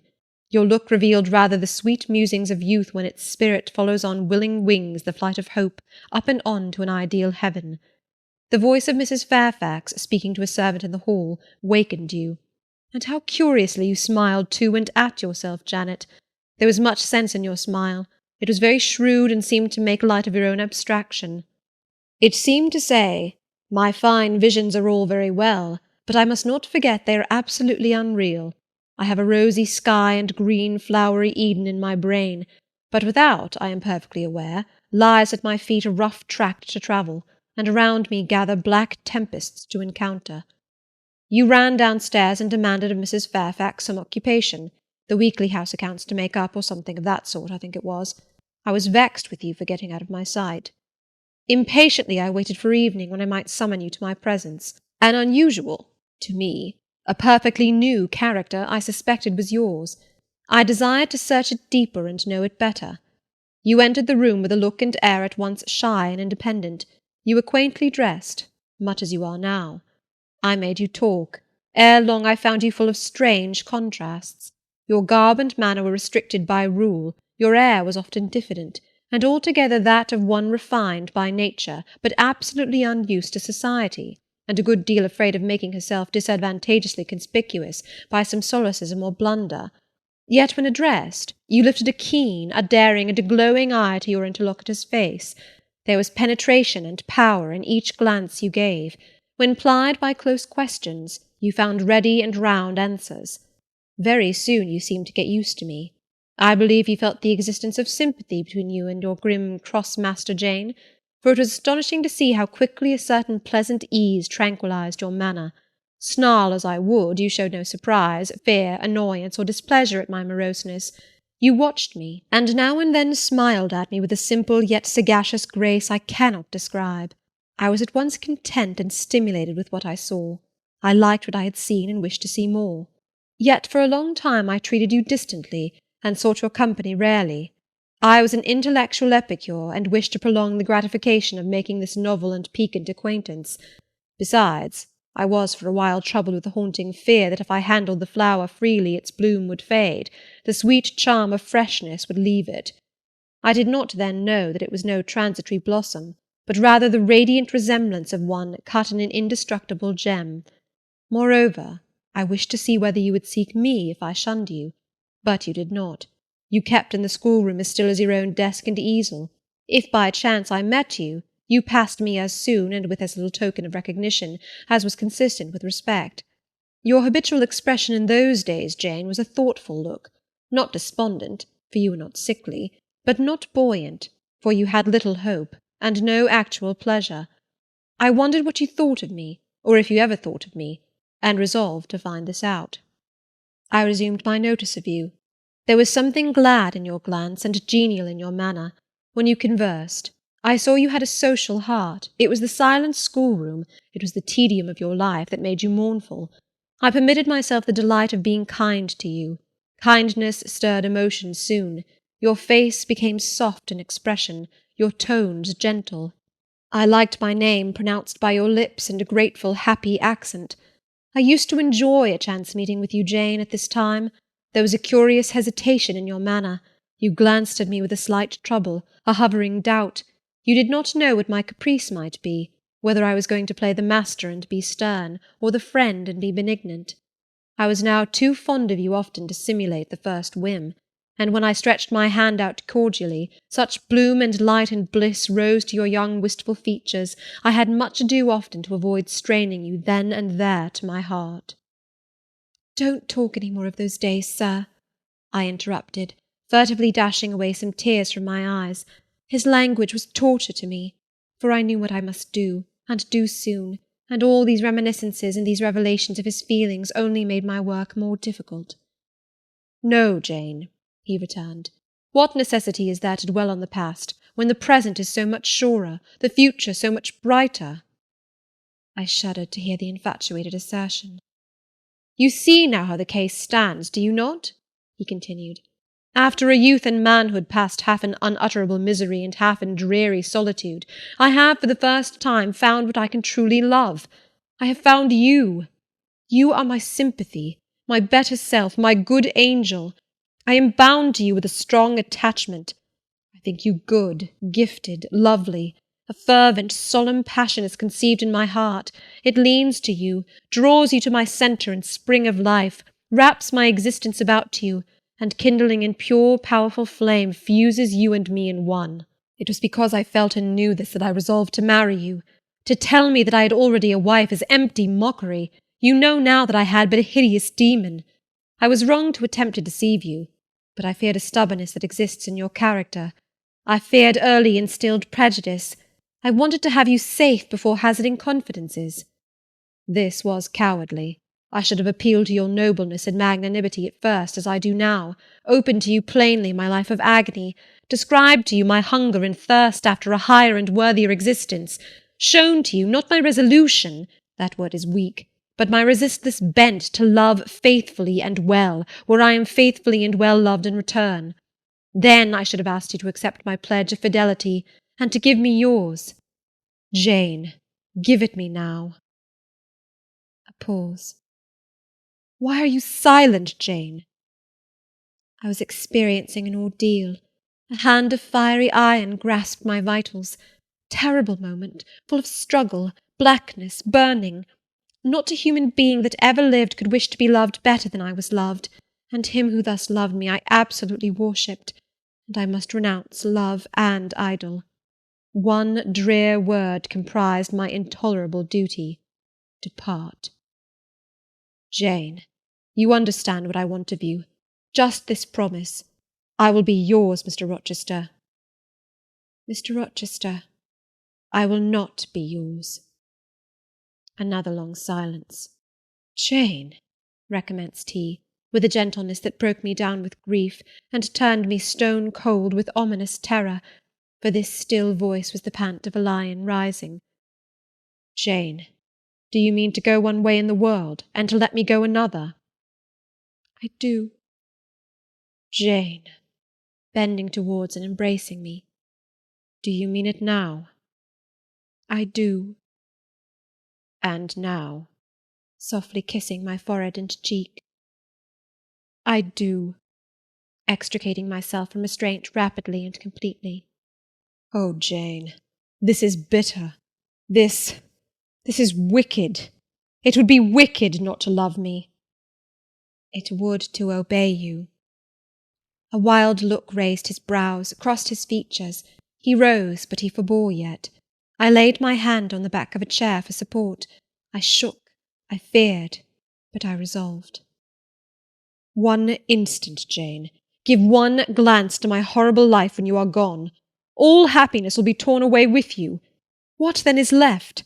For a wife I have but the maniac upstairs.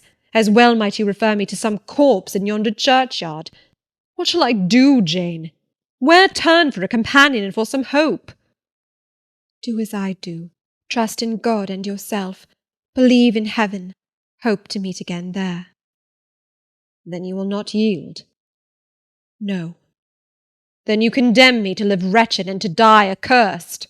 His voice rose. I advise you to live sinless, and I wish you to die tranquil. Then you snatch love and innocence from me. You fling me back on lust for a passion, vice for an occupation. Mr. Rochester, I no more assign this fate to you than I grasp at it for myself.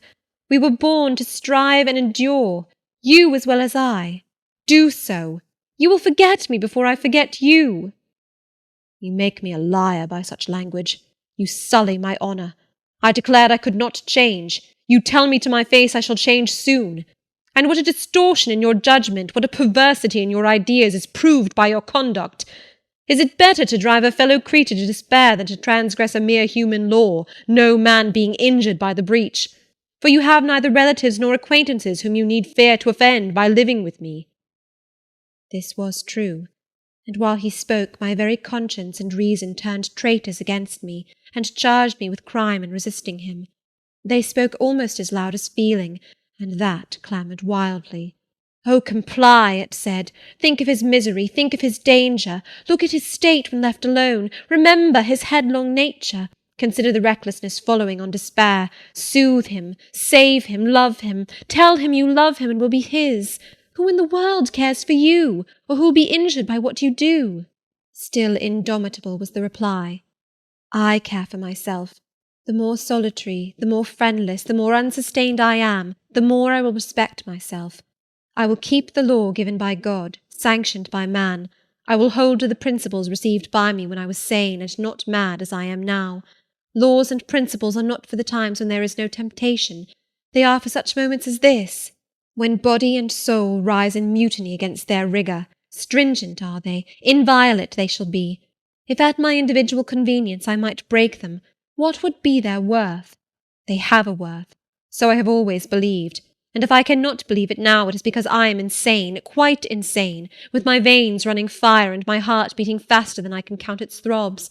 Preconceived opinions, foregone determinations are all I have at this hour to stand by. There I plant my foot. I did. Mr. Rochester, reading my countenance, saw I had done so. His fury was wrought to the highest. He must yield to it for a moment, whatever followed. He crossed the floor and seized my arm and grasped my waist. He seemed to devour me with his flaming glance. Physically, I felt at that moment powerless as stubble exposed to the draught and glow of a furnace. Mentally, I still possessed my soul, and with it the certainty of ultimate safety. The soul, fortunately, has an interpreter, often an unconscious, but still a truthful interpreter, in the eye. My eye rose to his, and while I looked in his fierce face, I gave an involuntary sigh. His grip was painful, and my overtaxed strength almost exhausted. "Never," said he, as he ground his teeth, Never was anything at once so frail and so indomitable. A mere reed she feels in my hand. And he shook me with the force of his hold. I could bend her with my finger and thumb. And what good would it do if I bent, if I uptore, if I crushed her? Consider that eye. Consider the resolute, wild, free thing looking out of it, defying me with more than courage, with a stern triumph. Whatever I do with its cage, I cannot get at it, the savage, beautiful creature. If I tear, if I rend the slight prison, my outrage will only let the captive loose. Conqueror I might be of the house, but the inmate would escape to heaven before I could call myself possessor of its clay dwelling-place. And it is you, spirit, with will and energy and virtue and purity, that I want, not alone your brittle frame. Of yourself you could come with soft flight and nestle against my heart if you would. Seized against your will, you will elude the grasp like an essence. You will vanish ere I inhale your fragrance. Oh, Jane! Oh, come, Jane, come! As he said this, he released me from his clutch and only looked at me. The look was far worse to resist than the frantic strain. Only an idiot, however, would have succumbed now. I had dared and baffled his fury.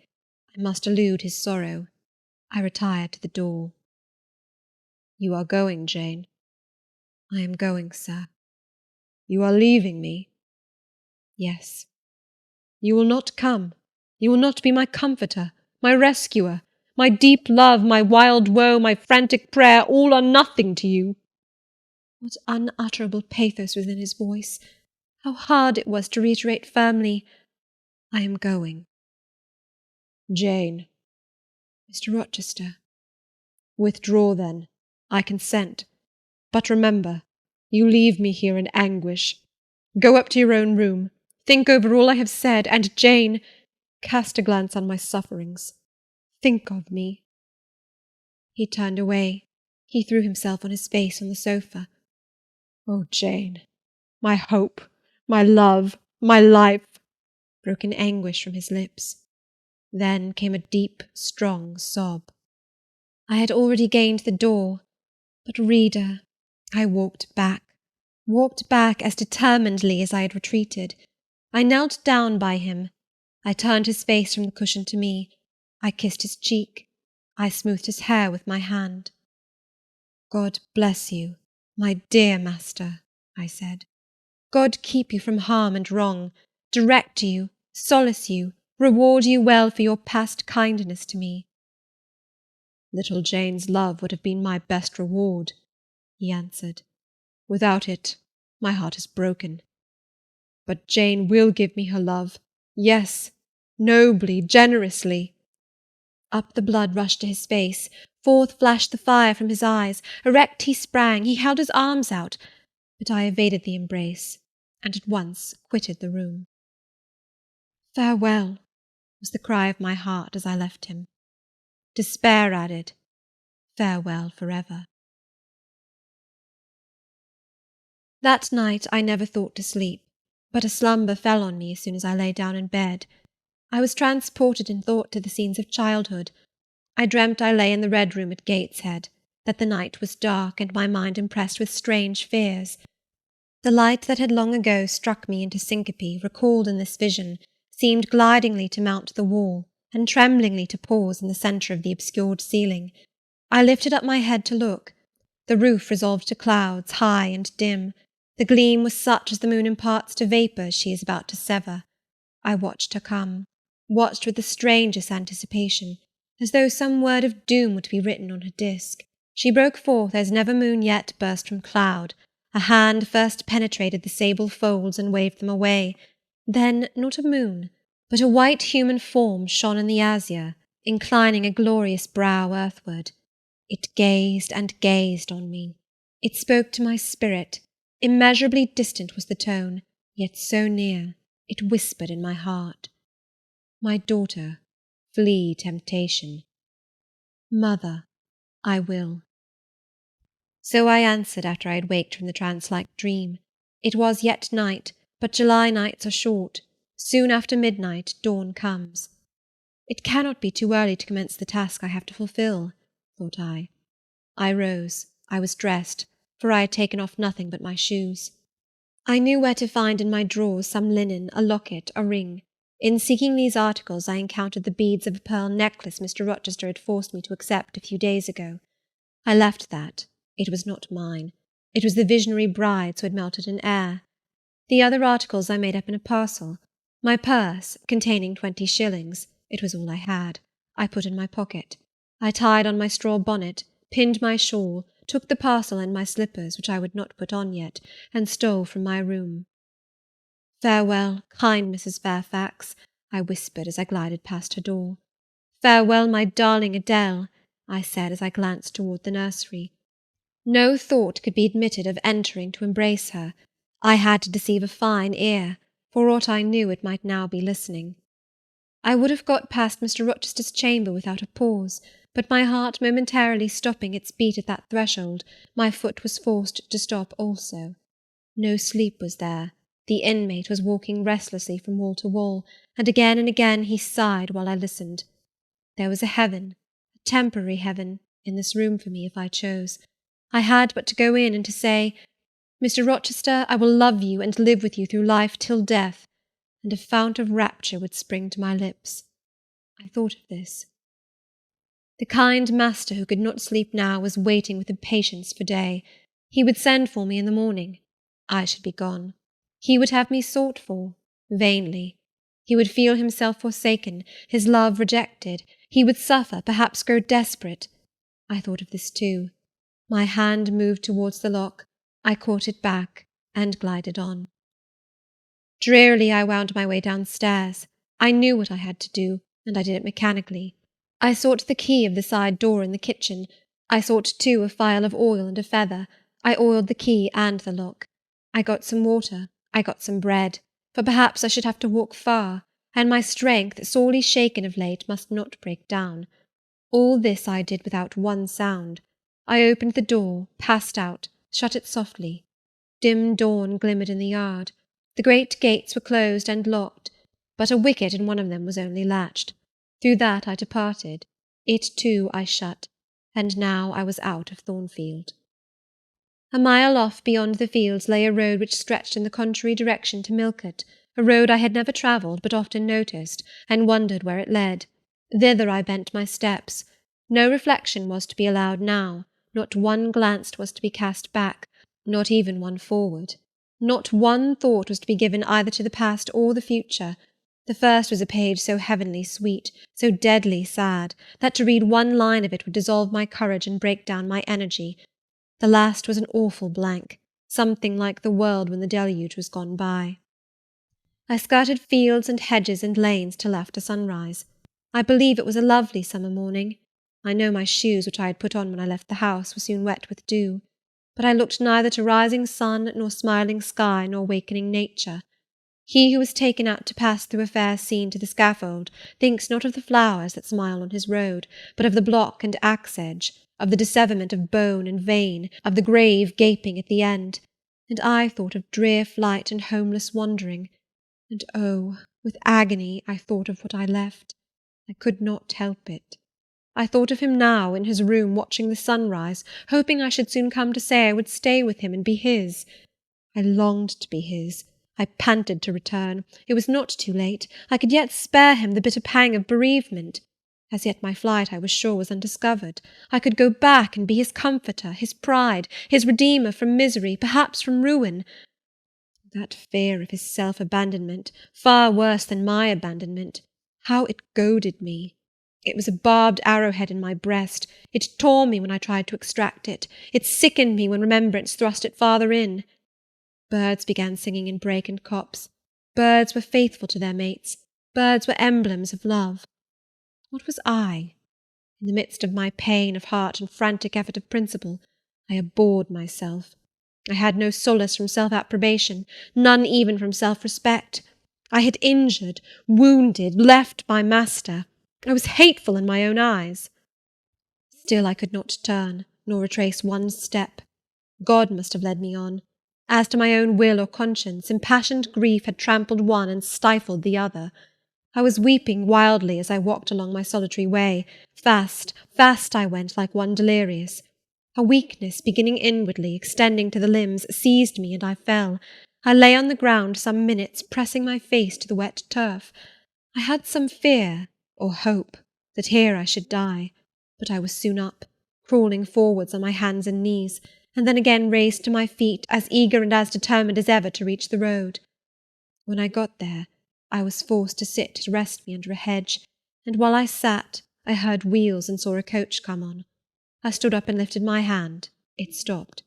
I asked where it was going. The driver named a place a long way off, where I was sure Mr. Rochester had no connections. I asked for what sum he would take me there. He said 30 shillings. I answered I had but 20. Well, he would try to make it do. He further gave me leave to get into the inside, as the vehicle was empty. I entered, was shut in, and it rolled on its way. Gentle reader, may you never feel what I then felt. May your eyes never shed such stormy, scalding, heart-wrung tears as poured from mine. May you never appeal to heaven in prayers so hopeless and so agonized as in that hour left my lips. For never may you, like me, dread to be the instrument of evil to what you wholly love. End of chapter 27. Jane Eyre by Charlotte Brontë. Chapter 28. 2 days are past. It is a summer evening. The coachman has set me down at a place called Whitcross. He could take me no farther for the sum I had given, and I was not possessed of another shilling in the world. The coach is a mile off by this time. I am alone. At this moment I discover that I forgot to take my parcel out of the pocket of the coach, where I had placed it for safety. There it remains, there it must remain. And now I am absolutely destitute. Whitcross is no town, nor even a hamlet. It is but a stone pillar set up where 4 roads meet, whitewashed, I suppose, to be more obvious at a distance and in darkness. 4 arms spring from its summit. The nearest town to which these point is, according to the inscription, distant 10 miles, the farthest above 20. From the well-known names of these towns I learn in what county I have lighted, a North Midland shire, dusk with moorland, ridged with mountain. This I see. There are great moors behind and on each hand of me. There are waves of mountains far beyond that deep valley at my feet. The population here must be thin, and I see no passengers on these roads. They stretch out east, west, north, and south, white, broad, lonely. They are all cut in the moor, and the heather grows deep and wild to their very verge. Yet a chance traveller might pass by, and I wish no eye to see me now. Strangers would wonder what I am doing, lingering here at the signpost, evidently objectless and lost. I might be questioned. I could give no answer but what would sound incredible and excite suspicion. Not a tie holds me to human society at this moment. Not a charm or hope calls me where my fellow creatures are. None that saw me would have a kind thought or a good wish for me. I have no relative but the universal mother, Nature. I will seek her breast and ask repose. I struck straight into the heath. I held on to a hollow I saw deeply furrowing the brown moorside. I waded knee-deep in its dark growth. I turned with its turnings, and finding a moss-blackened granite crag in a hidden angle, I sat down under it. High banks of moor were about me. The crag protected my head. The sky was over that. Some time passed before I felt tranquil even here. I had a vague dread that wild cattle might be near, or that some sportsman or poacher might discover me. If a gust of wind swept the waste, I looked up, fearing it was the rush of a bull. If a plover whistled, I imagined it a man. Finding my apprehensions unfounded, however, and calmed by the deep silence that reigned as evening declined at nightfall, I took confidence. As yet I had not thought, I had only listened, watched, dreaded. Now I regained the faculty of reflection. What was I to do? Where to go? Oh, intolerable questions, when I could do nothing and go nowhere! When a long way must yet be measured by my weary, trembling limbs before I could reach human habitation, when cold charity must be entreated before I could get a lodging, Reluctant sympathy importuned, almost certain repulse incurred, before my tale could be listened to, or one of my wants relieved. I touched the heath. It was dry, and yet warm with the heat of the summer day. I looked at the sky. It was pure, a kindly star twinkled just above the chasm ridge. The dew fell, but with propitious softness. No breeze whispered. Nature seemed to me benign and good. I thought she loved me, outcast as I was, and I, who from man could anticipate only mistrust, rejection, insult, clung to her with filial fondness. To-night, at least, I would be her guest, as I was her child. My mother would lodge me without money and without price. I had one morsel of bread yet, the remnant of a roll I had bought in a town we passed through at noon with a stray penny, my last coin. I saw ripe bilberries gleaming here and there, like jet beads in the heath. I gathered a handful and ate them with the bread. My hunger, sharp before, was, if not satisfied, appeased by this hermit's meal. I said my evening prayers at its conclusion, and then chose my couch. Beside the crag the heath was very deep. When I lay down, my feet were buried in it. Rising high on each side, it left only a narrow space for the night air to invade. I folded my shawl double, and spread it over me for a coverlet. A low mossy swell was my pillow. Thus lodged, I was not, at least, at the commencement of the night, cold. My rest might have been blissful enough, only a sad heart broke it. It plained of its gaping wounds, its inward bleeding, its riven cords. It trembled for Mr. Rochester and his doom. It bemoaned him with bitter pity. It demanded him with ceaseless longing, and, impotent as a bird with both wings broken, it still quivered its shattered pinions in vain attempts to seek him. Worn out with this torture of thought, I rose to my knees. Night was come, and her planets were risen, a safe, still night, too serene for the companionship of fear. We know that God is everywhere, but certainly we feel his presence most when his works are on the grandest scale spread before us, and it is in the unclouded night sky, where his worlds wheel their silent course, that we read clearest his infinitude, his omnipotence, his omnipresence. I had risen to my knees to pray for Mr. Rochester. Looking up, I, with tear-dimmed eyes, saw the mighty Milky Way. Remembering what it was, what countless systems there swept space like a soft trace of light, I felt the might and strength of God. Sure was I of his efficiency to save what he had made. Convinced I grew that neither earth should perish, nor one of the souls it treasured. I turned my prayer to thanksgiving. The source of life was also the Saviour of spirits. Mr. Rochester was safe. He was God's, and by God would he be guarded. I again nestled to the breast of the hill, and ere long in sleep forgot sorrow. But next day want came to me pale and bare. Long after the little birds had left their nests, long after bees had come in the sweet prime of day to gather the heath honey before the dew was dried, when the long morning shadows were curtailed, and the sun filled earth and sky, I got up, and I looked round me. What a still, hot, perfect day! What a golden desert this spreading moor! Everywhere sunshine. I wished I could live in it and on it. I saw a lizard run over the crag. I saw a bee busy among the sweet bilberries. I would fain at the moment have become bee or lizard, that I might have found fitting nutriment, permanent shelter here. But I was a human being, and had a human being's wants. I must not linger where there was nothing to supply them. I rose. I looked back at the bed I had left.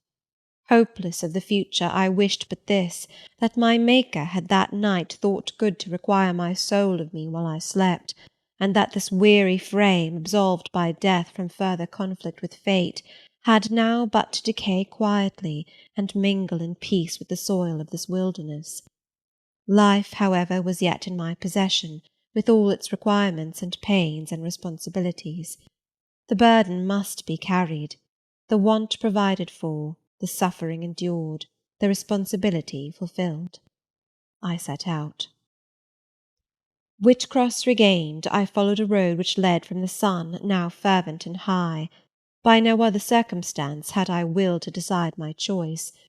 I walked a long time, and when I thought I had nearly done enough, and might conscientiously yield to the fatigue that had almost overpowered me, might relax this forced action, and sitting down on a stone I saw near, submit resistlessly to the apathy that clogged heart and limb, I heard a bell chime, a church bell. I turned in the direction of the sound, and there, amongst the romantic hills, whose changes and aspect I had ceased to note an hour ago, I saw a hamlet and a spire. All the valley at my right hand was full of pasture fields, and cornfields, and wood, and a glittering stream ran zigzag through the varied shades of green, the mellowing grain, the sombre woodland, the clear and sunny lea. Recalled by the rumbling of wheels to the road before me, I saw a heavily laden waggon labouring up the hill, and not far beyond were 2 cows and their drover. Human life and human labour were near. I must struggle on, strive to live and bend to toil like the rest. About 2 o'clock p.m. I entered the village. At the bottom of its one street there was a little shop with some cakes of bread in the window. I coveted a cake of bread. With that refreshment I could perhaps regain a degree of energy. Without it, it would be difficult to proceed. The wish to have some strength and some vigour returned to me as soon as I was amongst my fellow beings. I felt it would be degrading to faint with hunger on the causeway of a hamlet. Had I nothing about me I could offer in exchange for one of those rolls? I considered. I had a small silk handkerchief tied round my throat. I had my gloves. I could hardly tell how men and women in extremities of destitution proceeded. I did not know whether either of these articles would be accepted. Probably they would not, but I must try. I entered the shop. A woman was there. Seeing a respectably dressed person, a lady as she supposed, she came forward with civility. How could she serve me? I was seized with shame. My tongue would not utter the request I had prepared. I dared not offer her the half-worn gloves, the creased handkerchief. Besides, I felt it would be absurd. I only begged permission to sit down a moment, as I was tired. Disappointed in the expectation of a customer, she coolly acceded to my request. She pointed to a seat. I sank into it. I felt sorely urged to weep, but conscious how unreasonable such a manifestation would be, I restrained it. Soon I asked her if there were any dressmaker or plain workwoman in the village.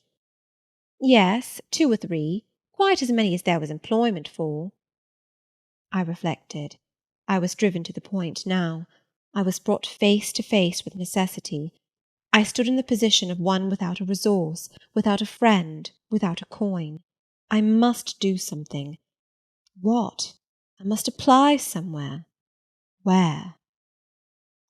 Did she know of any place in the neighbourhood where a servant was wanted? Nay, she couldn't say. What was the chief trade in this place? What did most of the people do? Some were farm labourers. A good deal worked at Mr. Rolliver's needle factory and at the foundry. Did Mr. Rolliver employ women? Nay, it was men's work. And what do the women do? A naunt, was the answer. Some does one thing and some another. Poor folk must get on as they can. She seemed to be tired of my questions, and indeed what claim had I to importune her? A neighbour or 2 came in. My chair was evidently wanted. I took leave. I passed up the street, looking as I went at all the houses to the right hand and to the left, but I could discover no pretext, nor see an inducement to enter any. I rambled round the hamlet, going sometimes to a little distance and returning again for an hour or more. Much exhausted and suffering greatly now for want of food, I turned aside into a lane and sat down under the hedge. Ere many minutes had elapsed, I was again on my feet, however, and again searching something, a resource, or at least an informant. A pretty little house stood at the top of the lane, with a garden before it, exquisitely neat and brilliantly blooming.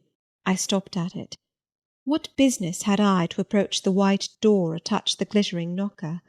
In what way could it possibly be the interest of the inhabitants of that dwelling to serve me? Yet I drew near and knocked. A mild-looking, cleanly attired young woman opened the door. In such a voice as might be expected from a hopeless heart and fainting frame, a voice wretchedly low and faltering, I asked if a servant was wanted here. No, said she, we do not keep a servant. Can you tell me where I could get employment of any kind? I continued. I am a stranger without acquaintance in this place. I want some work, no matter what. But it was not her business to think for me, or to seek place for me. Besides, in her eyes, how doubtful must have appeared my character, position, tale. She shook her head. She was sorry she could give me no information, and the white door closed, quite gently and civilly, but had shut me out. If she had held it open a little longer, I believe I should have begged a piece of bread, for I was now brought low. I could not bear to return to the sordid village, where, besides, no prospect of aid was visible. I should have longed rather to deviate to a wood I saw not far off, which appeared in its thick shade to offer inviting shelter, but I was so sick, so weak, so gnawed with nature's cravings, instinct kept me roaming round abodes where there was a chance of food. Solitude would be no solitude, rest no rest, while the vulture, hunger, thus sank beak and talons in my side. I drew near houses. I left them, and came back again, and again I wandered away, always repelled by the consciousness of having no claim to ask, no right to expect interest in my isolated lot.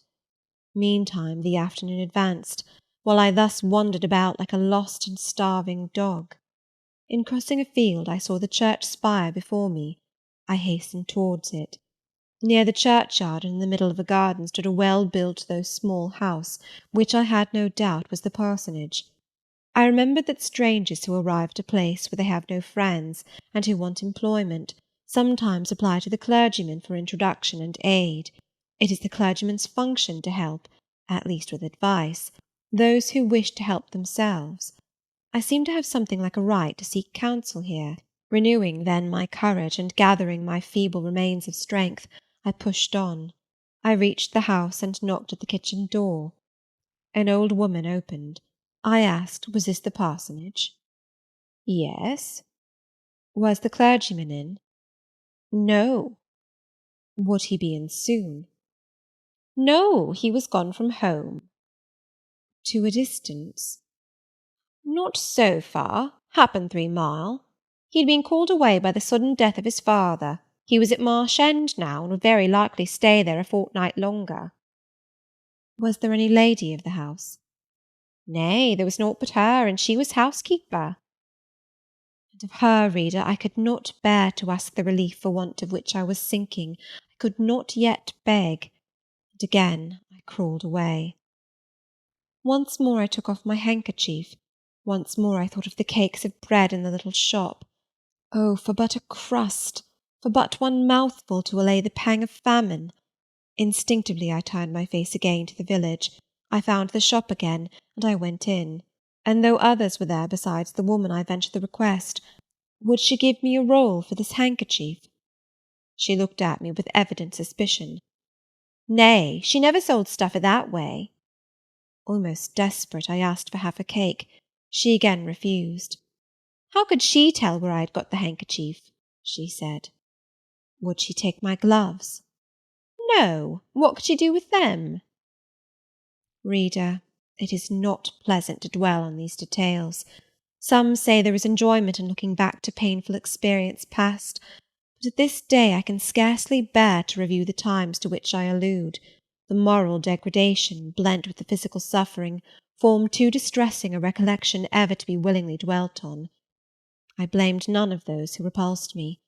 I felt it was what was to be expected, and what could not be helped. An ordinary beggar is frequently an object of suspicion, a well-dressed beggar inevitably so. To be sure, what I begged was employment, but whose business was it to provide me with employment? Not certainly that of persons who saw me then for the first time, and who knew nothing about my character. And as to the woman who would not take my handkerchief in exchange for her bread, Why, she was right, if the offer appeared to her sinister or the exchange unprofitable. Let me condense now. I am sick of the subject. A little before dark I passed a farmhouse, at the open door of which the farmer was sitting, eating his supper of bread and cheese. I stopped and said, "Will you give me a piece of bread? For I am very hungry." He cast on me a glance of surprise, but without answering he cut a thick slice from his loaf and gave it to me. I imagine he did not think I was a beggar, but only an eccentric sort of lady who had taken a fancy to his brown loaf. As soon as I was out of sight of his house, I sat down and ate it. I could not hope to get a lodging under a roof, and sought it in the wood I have before alluded to. But my night was wretched, my rest broken. The ground was damp, the air cold. Besides, intruders passed near me more than once, and I had again and again to change my quarters. No sense of safety or tranquillity befriended me. Towards morning it rained. The whole of the following day was wet. Do not ask me, reader, to give a minute account of that day. As before I sought work, as before I was repulsed, as before I starved. But once did food pass my lips. At the door of a cottage I saw a little girl about to throw a mess of cold porridge into a pig trough. "Will you give me that?" I asked. She stared at me. "Mother," she exclaimed, "there is a woman wants me to give her this porridge." "Well, lass," replied a voice within, "give it her if she's a beggar. T' pig don't want it." The girl emptied the stiffened mould into my hand, and I devoured it ravenously. As the wet twilight deepened, I stopped in a solitary bridle path which I had been pursuing an hour or more. "My strength is quite failing me," I said in a soliloquy. "I feel I cannot go much farther. Shall I be an outcast again this night? While the rain descends so, must I lay my head on the cold, drenched ground? I fear I cannot do otherwise, for who will receive me? But it will be very dreadful with this feeling of hunger, faintness, chill, and this sense of desolation, this total prostration of hope. In all likelihood, though, I should die before morning. And why cannot I reconcile myself to the prospect of death? Why do I struggle to retain a valueless life? Because I know, or believe, Mr. Rochester is living, and then to die of want and cold is a fate to which nature cannot submit passively. O Providence, sustain me a little longer. Aid, direct me." My glazed eye wandered over the dim and misty landscape. I saw I had strayed far from the village. It was quite out of sight. The very cultivation surrounding it had disappeared. I had, by crossways and by-paths, once more drawn near the tract of moorland, and now only a few fields, almost as wild and unproductive as the heath from which they were scarcely reclaimed, lay between me and the dusky hill. Well, I would rather die yonder than in a street or a frequented road, I reflected, and far better that crows and ravens, if any ravens there be in these regions, should pick my flesh from my bones, than that they should be prisoned in a workhouse coffin, and moulder in a pauper's grave. To the hill then I turned. I reached it. It remained now only to find a hollow where I could lie down, and feel at least hidden, if not secure. But all the surface of the waste looked level. It showed no variation but of tint, green where rush and moss overgrew the marshes, black where the dry soil bore only heath. Dark as it was getting, I could still see these changes, though but as mere alternations of light and shade, for colour had faded with the daylight. My eye still roved over the sullen swell and along the moor-edge, vanishing amidst the wildest scenery, when at one dim point, far in among the marshes and the ridges, a light sprang up. "That is an ignis fatuus," was my first thought, and I expected it would soon vanish. It burnt on, however, quite steadily, neither receding nor advancing. "Is it then a bonfire just kindled?" I questioned. I watched to see whether it would spread, but no, as it did not diminish, so it did not enlarge. It may be a candle in a house, I then conjectured, but if so, I can never reach it. It is much too far away, and were it within a yard of me, what would it avail? I should but knock at the door to have it shut in my face. And I sank down where I stood and hid my face against the ground. I lay still a while. The night wind swept over the hill and over me, and died moaning in the distance. The rain fell fast, wetting me afresh to the skin. Could I but have stiffened to the still frost, the friendly numbness of death, it might have pelted on, I should not have felt it, but my yet living flesh shuddered at its chilling influence. I rose ere long. The light was yet there, shining dim but constant through the rain. I tried to walk again. I dragged my exhausted limbs slowly towards it. It led me aslant over the hill, through a wide bog, which would have been impassable in winter and was splashy and shaking even now in the height of summer. Here I fell twice, but as often I rose and rallied my faculties. This light was my forlorn hope. I must gain it. Having crossed the marsh, I saw a trace of white over the moor. I approached it. It was a road or a track. It led straight up to the light, which now beamed from a sort of knoll, amidst a clump of trees, firs, apparently, from what I could distinguish of the character of their forms and foliage through the gloom. My star vanished as I drew near. Some obstacle had intervened between me and it. I put out my hand to feel the dark mass before me. I discriminated the rough stones of a low wall. Above it something like palisades, and within a high and prickly hedge. I groped on. Again a whitish object gleamed before me. It was a gate, a wicket. It moved on its hinges as I touched it. On each side stood a sable bush, holly or yew. Entering the gate and passing the shrubs, the silhouette of a house rose to view, black, low, and rather long, but the guiding light shone nowhere. All was obscurity. Were the inmates retired to rest? I feared it must be so. In seeking the door I turned an angle. There shot out the friendly gleam again from the lozenged panes of a very small latticed window within a foot of the ground, made still smaller by the growth of ivy or some other creeping plant, whose leaves clustered thick over the portion of the house wall in which it was set.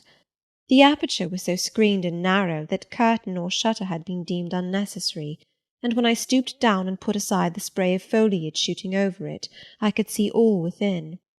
I could see clearly a room with a sanded floor, clean scoured, a dresser of walnut with pewter plates ranged in rows, reflecting the redness and radiance of a glowing peat fire. I could see a clock, a white deal table, some chairs. The candle, whose ray had been my beacon, burnt on the table, and by its light an elderly woman, somewhat rough-looking, but scrupulously clean, like all about her, was knitting a stocking. I noticed these objects cursorily only. In them there was nothing extraordinary. A group of more interest appeared near the hearth, sitting still amidst the rosy peace and warmth suffusing it. Two young, graceful women, ladies in every point, sat, one in a low rocking-chair, the other on a lower stool. Both wore deep mourning of crape and bombazine, which sombre garb singularly set off very fair necks and faces. A large old pointed dog rested its massive head on the knee of one girl. In the lap of the other was cushioned a black cat. A strange place was this humble kitchen for such occupants. Who were they? They could not be the daughters of the elderly person at the table, for she looked like a rustic, and they were all delicacy and cultivation. I had nowhere seen such faces as theirs, and yet, as I gazed on them, I seemed intimate with every lineament. I cannot call them handsome, they were too pale and grave for the word. As they each bent over a book, they looked thoughtful almost to severity. A stand between them supported a second candle and two great volumes, to which they frequently referred, comparing them seemingly with the smaller books they held in their hands, like people consulting a dictionary to aid them in the task of translation. This scene was as silent as if all the figures had been shadows, and the firelit apartment a picture. So hushed was it, I could hear the cinders fall from the grate, the clock tick in its obscure corner, and I even fancied I could distinguish the click-click of the woman's knitting needles. When, therefore, a voice broke the strange stillness at last, it was audible enough to me.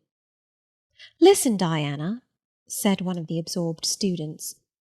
Franz and old Daniel are together in the night-time, and Franz is telling a dream from which he is awakened in terror. Listen." And in a low voice she read something, of which not one word was intelligible to me, for it was in an unknown tongue, neither French nor Latin. Whether it were Greek or German I could not tell. "That is strong," she said when she had finished. "I relish it." The other girl, who had lifted her head to listen to her sister, repeated, while she gazed at the fire, a line of what had been read. At a later day I knew the language and the book, therefore I will here quote the line, though when I first heard it, it was only like a stroke on sounding brass to me, conveying no meaning. "Da trat hervor einer, anzusehen wie die Sternennacht." "Good, good," she exclaimed, while her dark and deep eyes sparkled. "There you have a dim and mighty archangel fitly set before you. The line is worth 100 pages of fustian. Ich wage die Gedanken in der Schale meines Sohnes und die Werke mit dem Gewichte meines Grimms. I like it." Both were again silent. "Is there any country where they talk it that way?" said the old woman, looking up from her knitting. "Yes, Hannah, a far larger country than England, where they talk in no other way." "Well, for sure case, I knownt how they can understand to one t'other, and if either of you went over there, you could tell what they said, I guess." "We could probably tell something of what they said, but not all, for we are not as clever as you think us, Hannah. We don't speak German, and we cannot read it without a dictionary to help us." "And what good does it do you?" "We mean to teach it some time, or at least the elements, as they say, and then we shall get more money than we do now." "Very like, but give over studying, you've done enough for to-night." "I think we have. At least I'm tired. Mary, are you?" "Mortally. After all, it's tough work fagging away at a language with no master but a lexicon." "It is, especially such a language as this crabbed but glorious Deutsch. I wonder when St. John will come home." "Surely he will not be long now. It is just 10, looking at a little gold watch she drew from her girdle. "It rains fast, Hannah.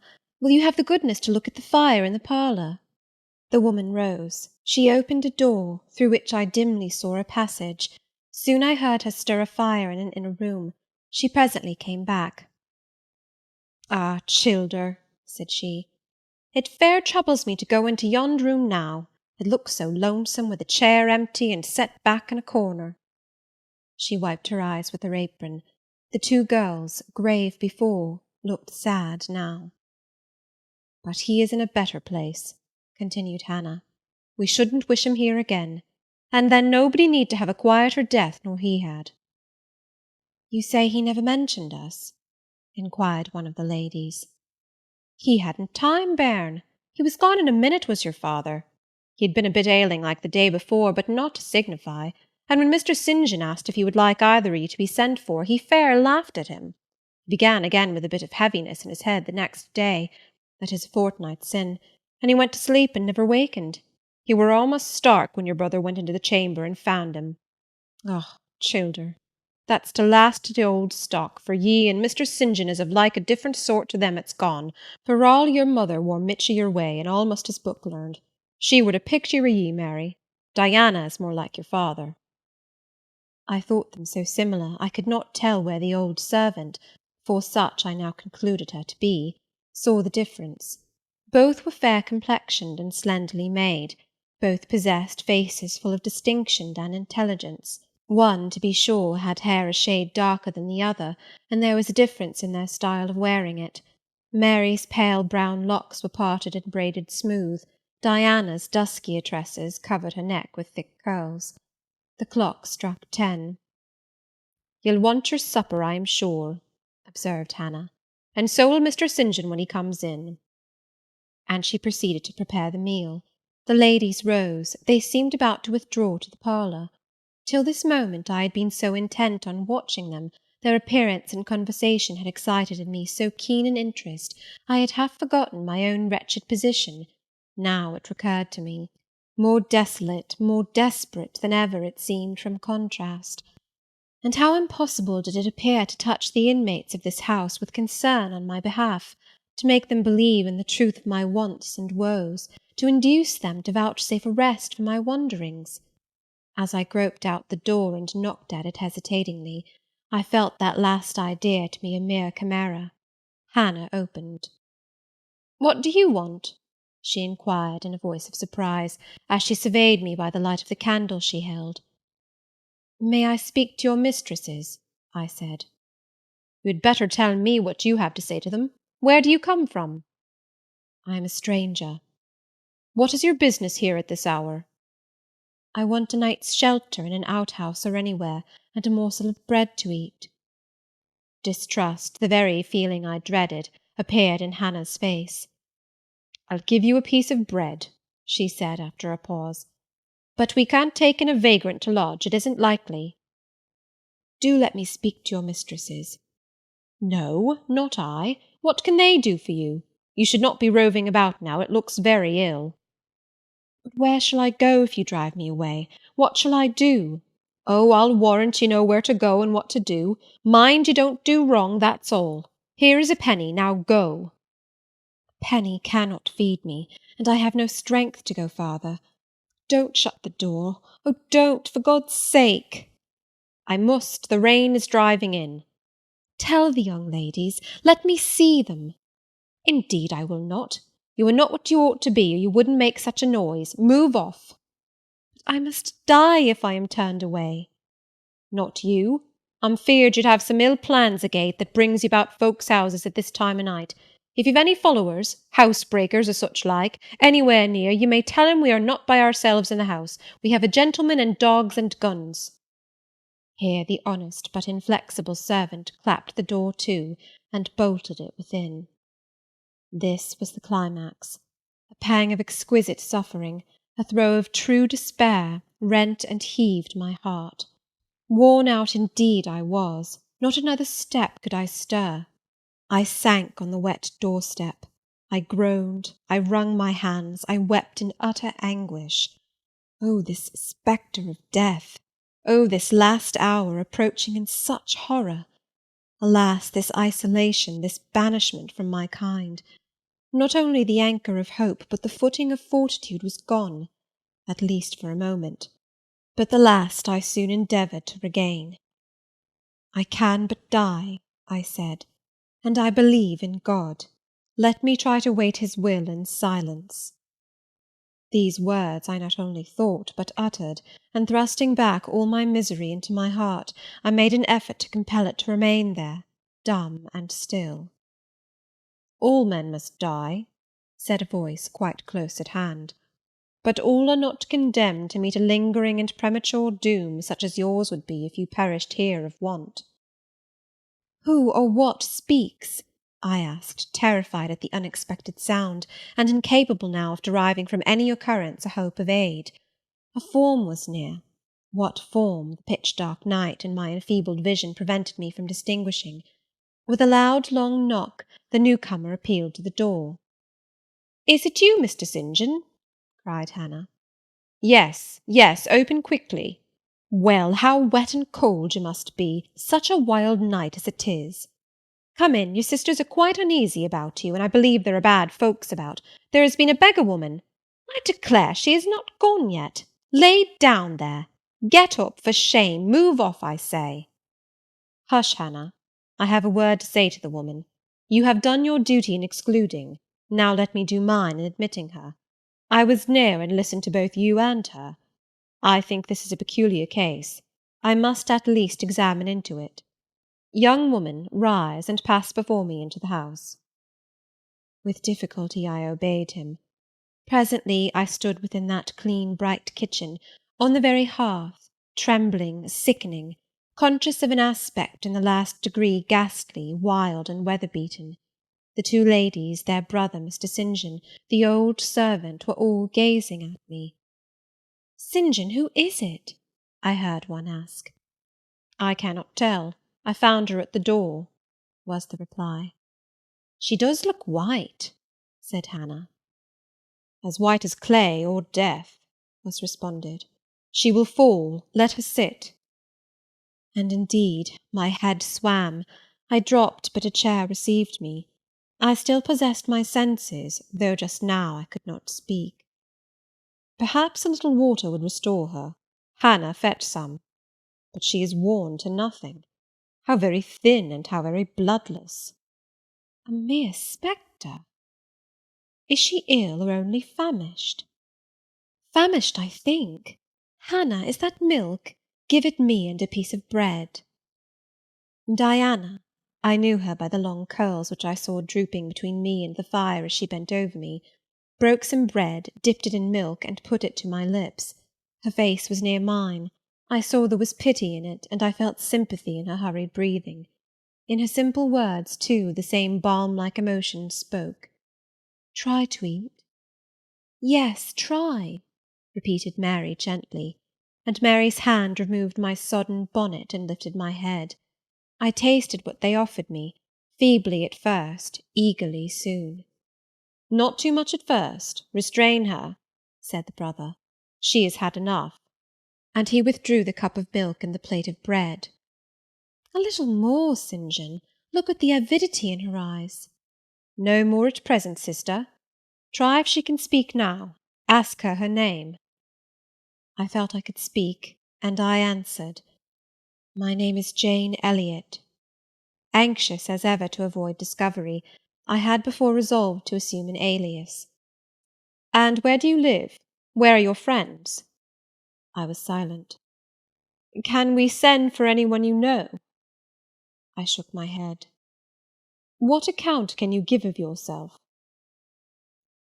Somehow, now that I had once crossed the threshold of this house, and once was brought face to face with its owners, I felt no longer outcast, vagrant, and disowned by the wide world.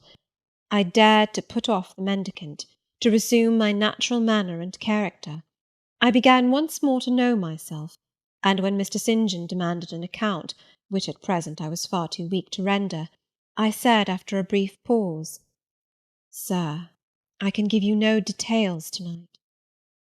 "But what, then," said he, "do you expect me to do for you?"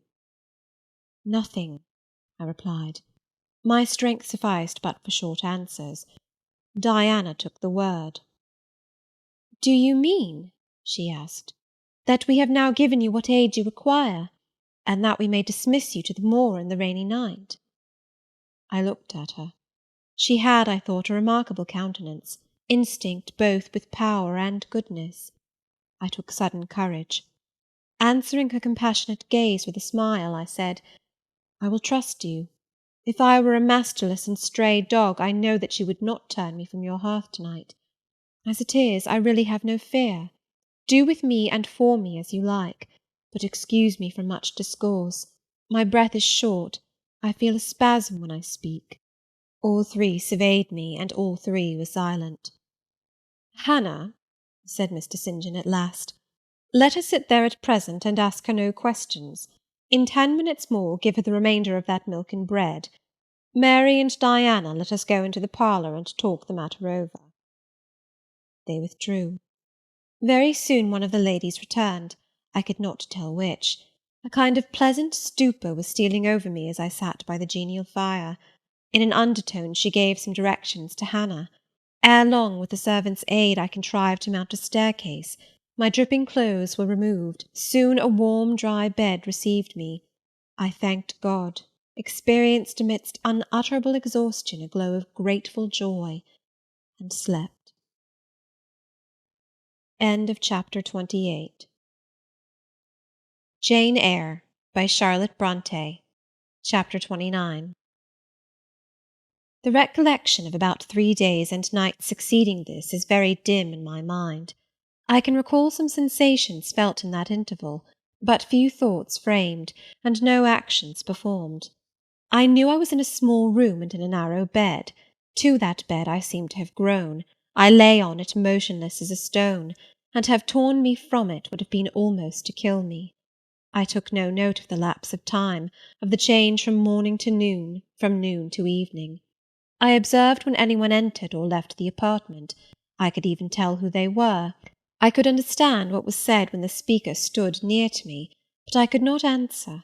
To open my lips or move my limbs was equally impossible. Hannah, the servant, was my most frequent visitor. Her coming disturbed me.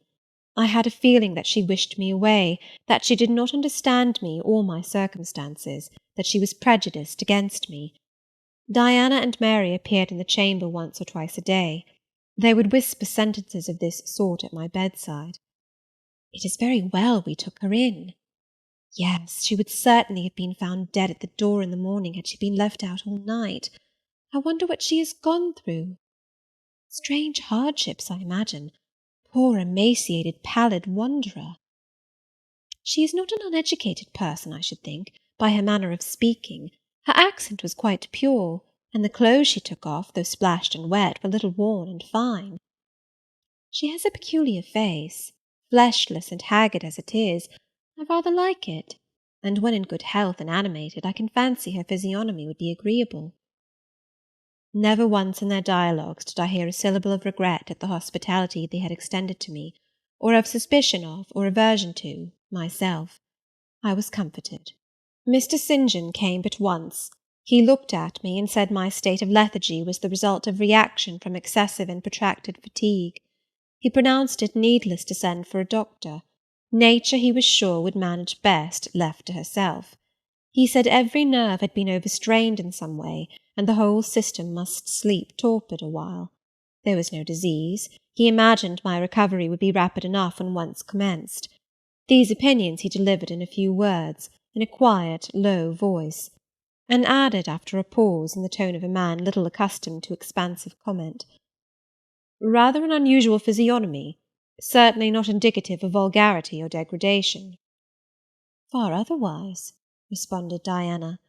"To speak truth, St. John, my heart rather warms to the poor little soul. I wish we may be able to benefit her permanently." "That is hardly likely," was the reply. "You will find she is some young lady who has had a misunderstanding with her friends, and has probably injudiciously left them. We may perhaps succeed in restoring her to them, if she is not obstinate, but I trace lines of force in her face which make me sceptical of her tractability." He stood considering me some minutes, then added, "She looks sensible, but not at all handsome." "She is so ill, St. John." "Ill or well, she would always be plain. The grace and harmony of beauty are quite wanting in those features." On the third day I was better. On the fourth I could speak, move, rise in bed, and turn. Hannah had brought me some gruel and dry toast, about, as I suppose, the dinner hour. I had eaten with relish. The food was good, void of the feverish flavour which had hitherto poisoned what I had swallowed. When she left me, I felt comparatively strong and revived. Ere long, satiety of repose and desire for action stirred me. I wished to rise, but what could I put on? Only my damp and bemired apparel, in which I had slept on the ground and fallen in the marsh. I felt ashamed to appear before my benefactors so clad. I was spared the humiliation. On a chair by the bedside were all my own things, clean and dry. My black silk frock hung against the wall. The traces of the bog were removed from it. The creases left by the wet smoothed out. It was quite decent. My very shoes and stockings were purified and rendered presentable. There were the means of washing in the room, and a comb and brush to smooth my hair. After a weary process, and resting every 5 minutes, I succeeded in dressing myself. My clothes hung loose on me, for I was much wasted, but I covered deficiencies with a shawl, and once more clean and respectable looking, no speck of the dirt, no trace of the disorder I so hated, and which seemed so to degrade me, left. I crept down a stone staircase with the aid of the banisters to a narrow low passage, and found my way presently to the kitchen. It was full of the fragrance of new bread and the warmth of a generous fire. Hannah was baking. Prejudices, it is well known, are most difficult to eradicate from the heart, whose soil has never been loosened or fertilized by education. They grow there, firm as weeds among stones. Hannah had been cold and stiff indeed at the first. Latterly she had begun to relent a little, and when she saw me come in tidy and well dressed, she even smiled. "What, you have got up?" she said. "You were better then. You may sit you down on my chair on the hearthstone if you will." She pointed to the rocking-chair. I took it. She bustled about, examining me every now and then with the corner of her eye. Turning to me as she took some loaves from the oven, she asked bluntly, "Did you ever go a-begging afore you came here?" I was indignant for a moment, but remembering that anger was out of the question, and that I had indeed appeared as a beggar to her, I answered quietly, but still not without a certain marked firmness. "You are mistaken in supposing me a beggar. I am no beggar, any more than yourself or your young ladies." After a pause, she said, "I dunnot understand that. You've like no house, nor no brass, I guess." "The want of house or brass, by which I suppose you mean money, does not make a beggar in your sense of the word." "Are you book-learned?" she inquired presently. "Yes, very." "But you've never been to a boarding-school?" "I was at a boarding-school 8 years." She opened her eyes wide. "Whatever cannot you keep yourself for, then?" "I have kept myself, and I trust shall keep myself again. What are you going to do with these gooseberries?" I inquired as she brought out the basket of the fruit. "Mek 'em into pies." "Give them to me, and I'll pick them." "Nay, I dunnot want you to do naught." "But I must do something. Let me have them." She consented, and she even brought me a clean towel to spread over my dress, "lest," as she said, "I should mucky it." "You've not been used to servants' work, I see by your hands," she remarked. "Happen you've been a dressmaker?" "No, you are wrong. And now never mind what I have been. Don't trouble your head further about me, but tell me the name of the house where we are." "Some calls it Marsh End, and some calls it Moor House." "And the gentleman who lives here is called Mr. St. John?" "Nay, he doesn't live here, he's only staying a while. When he is at home, he's in his own parish at Morton." "That village a few miles off?" "Ay." "And what is he?" "He is a parson." I remembered the answer of the old housekeeper at the parsonage when I had asked to see the clergyman. This, then, was his father's residence? "Ay, old Mr. Rivers lived here, and his father and his grandfather and great-grandfather afore him." "The name, then, of that gentleman is Mr. St. John Rivers?" "Ay, St. John is like his Kirsten name." "And his sisters are called Diana and Mary Rivers?" "Yes." "Their father is dead?" "Dead 3 weeks, and of a stroke." "They have no mother?" "The mistress has been dead this many a year." "Have you lived with the family long?" "I've lived here 30 year. I nursed them all 3. "That proves you must have been an honest and faithful servant. I will say so much for you, though you have had the incivility to call me a beggar." She again regarded me with a surprised stare. "I believe," she said, "I was quite mista'en in my thoughts o' you, but there is so many cheats goes about, you mun forgive me." "And though," I continued rather severely, "you wished to turn me from the door on a night when you should not have shut out a dog." "Well, it was hard, but what can a body do? I thought more o' the children nor o' myself. Poor things, they've like nobody to take care of 'em but me. I'm like to look sharpish." I maintained a grave silence for some minutes. "You munnot think too hardly of me," she again remarked. "But I do think hardly of you," I said, "and I'll tell you why. Not so much because you refused to give me shelter or regarded me as an impostor, as because you just now made it a species of reproach that I had no brass and no house. Some of the best people that ever lived have been as destitute as I am, and if you are a Christian, you ought not to consider poverty a crime." "No more I ought," said she. "Mr. St. John tells me so too, and I see I were wrong, but I've a clear different notion on you now to what I had. You look a rate down dacent little crater." "That will do. I forgive you now. Shake hands." She put her flowery and horny hand into mine. Another and heartier smile illumined her rough face, and from that moment we were friends. Hannah was evidently fond of talking. While I picked the fruit, and she made the paste for the pies, she proceeded to give me sundry details about her deceased master and mistress, and "the childer," as she called the young people. Old Mr. Rivers, she said, was a plain enough man, but a gentleman, and of as ancient a family as could be found. Marsh End had belonged to the Rivers ever since it was a house, and it was, she affirmed, abone 200 year old, for all it looked but a small humble place, not to compare with Mr. Oliver's grand hall down in Morton Vale. But she could remember Bill Oliver's father a journeyman needle-maker, and the Rivers were gentry the old days of the Henrys, as anybody might see by looking into the registers of Morton Church vestry. Still, she allowed, the old maester was like other folk, not mick o' the common way, stark mad as shooting and farming and such like. The mistress was different. She was a great reader, and studied a deal, and the bairns had taken after her. There was nothing like them in these parts, nor never had been. They had liked learning, all three, almost from the time they could speak, and they had always been of a make o' their own. Mr. St. John, when he grew up, would go to college and be a parson, and the girls, as soon as they left school, would seek places as governesses, for they had told her their father had some years ago lost a great deal of money by a man he had trusted turning bankrupt, and as he was now not rich enough to give them fortunes, they must provide for themselves. They had lived very little at home for a long while, and were only come now to stay a few weeks on account of their father's death. But they did so like Marsh End and Morton, and all these moors and hills about. They had been in London and many other grand towns, but they always said there was no place like home, and then they were so agreeable with each other, never fell out nor threaped. She did not know there was such a family for being united. Having finished my task of gooseberry picking, I asked where the two ladies and their brother were now. Gone over to Morton for a walk, but they would be back in half an hour to tea.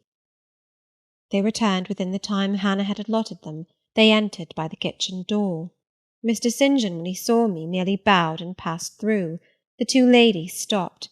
Mary, in a few words, kindly and calmly expressed the pleasure she felt in seeing me well enough to be able to come down. Diana took my hand. She shook her head at me. "You should have waited for my leave to descend," she said. "You still look very pale, and so thin. Poor child, poor girl." Diana had a voice toned, to my ear, like the cooing of a dove. She possessed eyes whose gaze I delighted to encounter. Her whole face seemed to me full of charm. Mary's countenance was equally intelligent, her features equally pretty, but her expression was more reserved, and her manners, though gentle, more distant. Diana looked and spoke with a certain authority. She had will, evidently. It was my nature to feel pleasure in yielding to an authority supported like hers, and to bend, where my conscience and self-respect permitted, to an active will.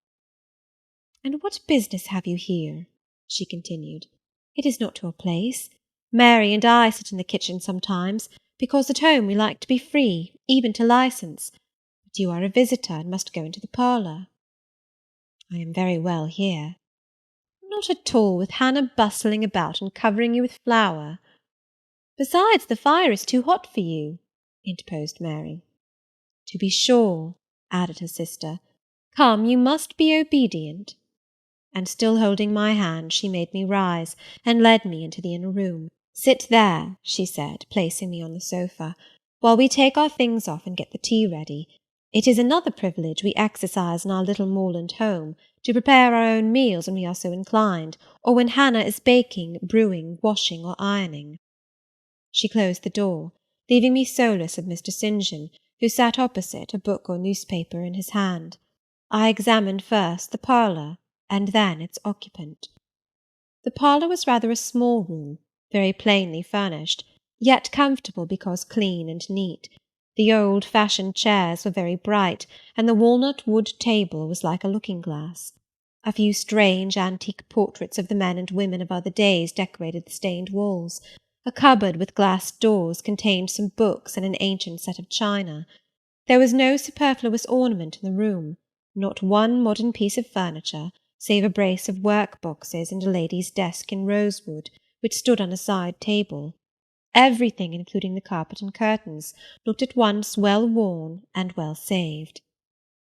Mr. St. John, sitting as still as one of the dusty pictures on the walls, keeping his eyes fixed on the page he perused, and his lips mutely sealed, was easy enough to examine. Had he been a statue instead of a man, he could not have been any easier. He was young, perhaps from 28 to 30, tall, slender. His face riveted the eye. It was like a Greek face, very pure in outline, quite a straight classic nose, quite an Athenian mouth and chin. It is seldom indeed an English face comes so near the antique models as did his. He might well be a little shocked at the irregularity of my lineaments, his own being so harmonious. His eyes were large and blue, with brown lashes. His high forehead, colourless as ivory, was partially streaked over by careless locks of fair hair. This is a gentle delineation, is it not, reader? Yet he whom it describes scarcely impressed one with the idea of a gentle, a yielding, an impressible, or even of a placid nature. Quiescent as he now sat, there was something about his nostril, his mouth, his brow, which to my perceptions indicated elements within either restless or hard or eager. He did not speak to me one word, nor even direct to me one glance, till his sisters returned. Diana, as she passed in and out in the course of preparing tea, brought me a little cake, baked on the top of the oven. "Eat that now," she said. "You must be hungry. Hannah says you have had nothing but some gruel since breakfast." I did not refuse it, for my appetite was awakened and keen. Mr. Rivers now closed his book, approached the table, and as he took a seat, fixed his blue, pictorial-looking eyes full on me. There was an unceremonious directness, a searching, decided steadfastness in his gaze now, which told that intention, and not diffidence, had hitherto kept it averted from the stranger. "You are very hungry," he said. "I am, sir." It is my way, it always was my way by instinct, ever to meet the brief with brevity, the direct with plainness. "It is well for you that a low fever has forced you to abstain for the last 3 days. There would have been danger in yielding to the cravings of your appetite at first. Now you may eat, though still not immoderately." "I trust I shall not eat long at your expense, sir," was my very clumsily contrived, unpolished answer. "No," he said coolly. "When you have indicated to us the residence of your friends, we can write to them, and you may be restored to home." "That I must plainly tell you is out of my power to do, being absolutely without home and friends." The three looked at me, but not distrustfully. I felt there was no suspicion in their glances, there was more of curiosity.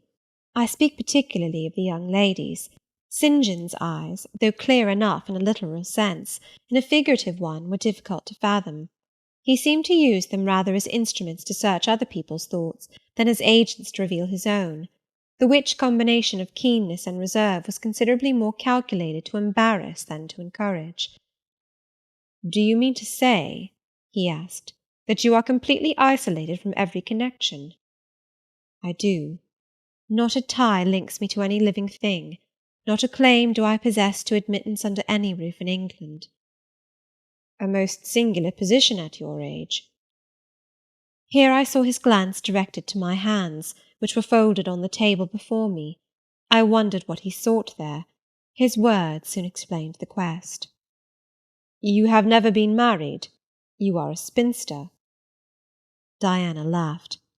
"Why, she can't be above 17 or 18 years old, St. John," said she. "I am near 19, but I am not married. No." I felt a burning glow mount to my face, for bitter and agitating recollections were awakened by the allusion to marriage. They all saw the embarrassment and the emotion. Diana and Mary relieved me by turning their eyes elsewhere than to my crimson visage, but the colder and sterner brother continued to gaze, till the trouble he had excited forced out tears as well as colour. "Where did you last reside?" he now asked. "You are too inquisitive, St. John," murmured Mary in a low voice, but he leaned over the table and required an answer by a second firm and piercing look. "The name of the place where, and of the person with whom I lived, is my secret," I replied concisely. "Which, if you like, you have, in my opinion, a right to keep, both from St. John and from every other questioner," remarked Diana. "Yet, if I know nothing about you or your history, I cannot help you," he said. "And you need help?" Do you not? I need it, and I seek it so far, sir, that some true philanthropist will put me in the way of getting work which I can do, and the remuneration for which will keep me, if but in the barest necessities of life. I know not whether I am a true philanthropist, yet I am willing to aid you to the utmost of my power in a purpose so honest. First, then, tell me what you have been accustomed to do, and what you can do. I had now swallowed my tea. I was mightily refreshed by the beverage, as much so as a giant with wine. It gave new tone to my unstrung nerves, and enabled me to address this penetrating young judge steadily. Mr. Rivers, I said, turning to him and looking at him as he looked at me, openly and without diffidence, you and your sisters have done me a great service, the greatest man can do his fellow being. You have rescued me, by your noble hospitality, from death. This benefit conferred gives you an unlimited claim on my gratitude, and a claim to a certain extent on my confidence. I will tell you as much of the history of the wanderer you have harboured as I can tell without compromising my own peace of mind, my own security, moral and physical, and that of others. I am an orphan, the daughter of a clergyman. My parents died before I could know them. I was brought up a dependent, educated in a charitable institution. I will even tell you the name of the establishment, where I passed 6 years as a pupil and 2 as a teacher. Lowood Orphan Asylum, shire. You will have heard of it, Mr. Rivers. The Reverend Robert Brocklehurst is the treasurer. I have heard of Mr. Brocklehurst, and I have seen the school. I left Lowood nearly a year since to become a private governess. I obtained a good situation, and was happy. This place I was obliged to leave 4 days before I came here. The reason of my departure I cannot and ought not to explain. It would be useless, dangerous, and would sound incredible. No blame attached to me. I am as free from culpability as any one of you 3. Miserable I am, and must be for a time, for the catastrophe which drove me from a house I had found a paradise was of a strange and direful nature. I observed but 2 points in planning my departure: speed, secrecy. To secure these I had to leave behind me everything I possessed except a small parcel, which in my hurry and trouble of mind I forgot to take out of the coach that brought me to Whitcross. To this neighbourhood, then, I came, quite destitute. I slept 2 nights in the open air, and wandered about 2 days without crossing a threshold. But twice in that space of time did I taste food, and it was when brought by hunger, exhaustion, and despair almost to the last gasp, that you, Mr. Rivers, forbade me to perish of want at your door, and took me under the shelter of your roof. I know all your sisters have done for me since, for I have not been insensible during my seeming torpor, and I owe to their spontaneous, genuine, genial compassion as large a debt as to your evangelical charity. "Don't make her talk any more now, St. John," said Diana as I paused. "She is evidently not yet fit for excitement. Come to the sofa and sit down now, Miss Elliot." I gave an involuntary half-start at hearing the alias. I had forgotten my new name. Mr. Rivers, whom nothing seemed to escape, noticed it at once. "You said your name was Jane Elliot," he observed. "I did say so, and it is the name by which I think it expedient to be called at present, but it is not my real name, and when I hear it, it sounds strange to me." "Your real name you will not give?" "No. I fear discovery above all things, and whatever disclosure would lead to it, I avoid." "You are quite right, I am sure," said Diana. "Now do, brother, let her be at peace a while." But when St. John had mused a few moments, he recommenced as imperturbably and with as much acumen as ever. "You would not like to be long dependent on our hospitality. You would wish, I see, to dispense as soon as may be with my sister's compassion, and above all with my charity. I am quite sensible of the distinction drawn, nor do I resent it. It is just. You desire to be independent of us?" "I do. I have already said so.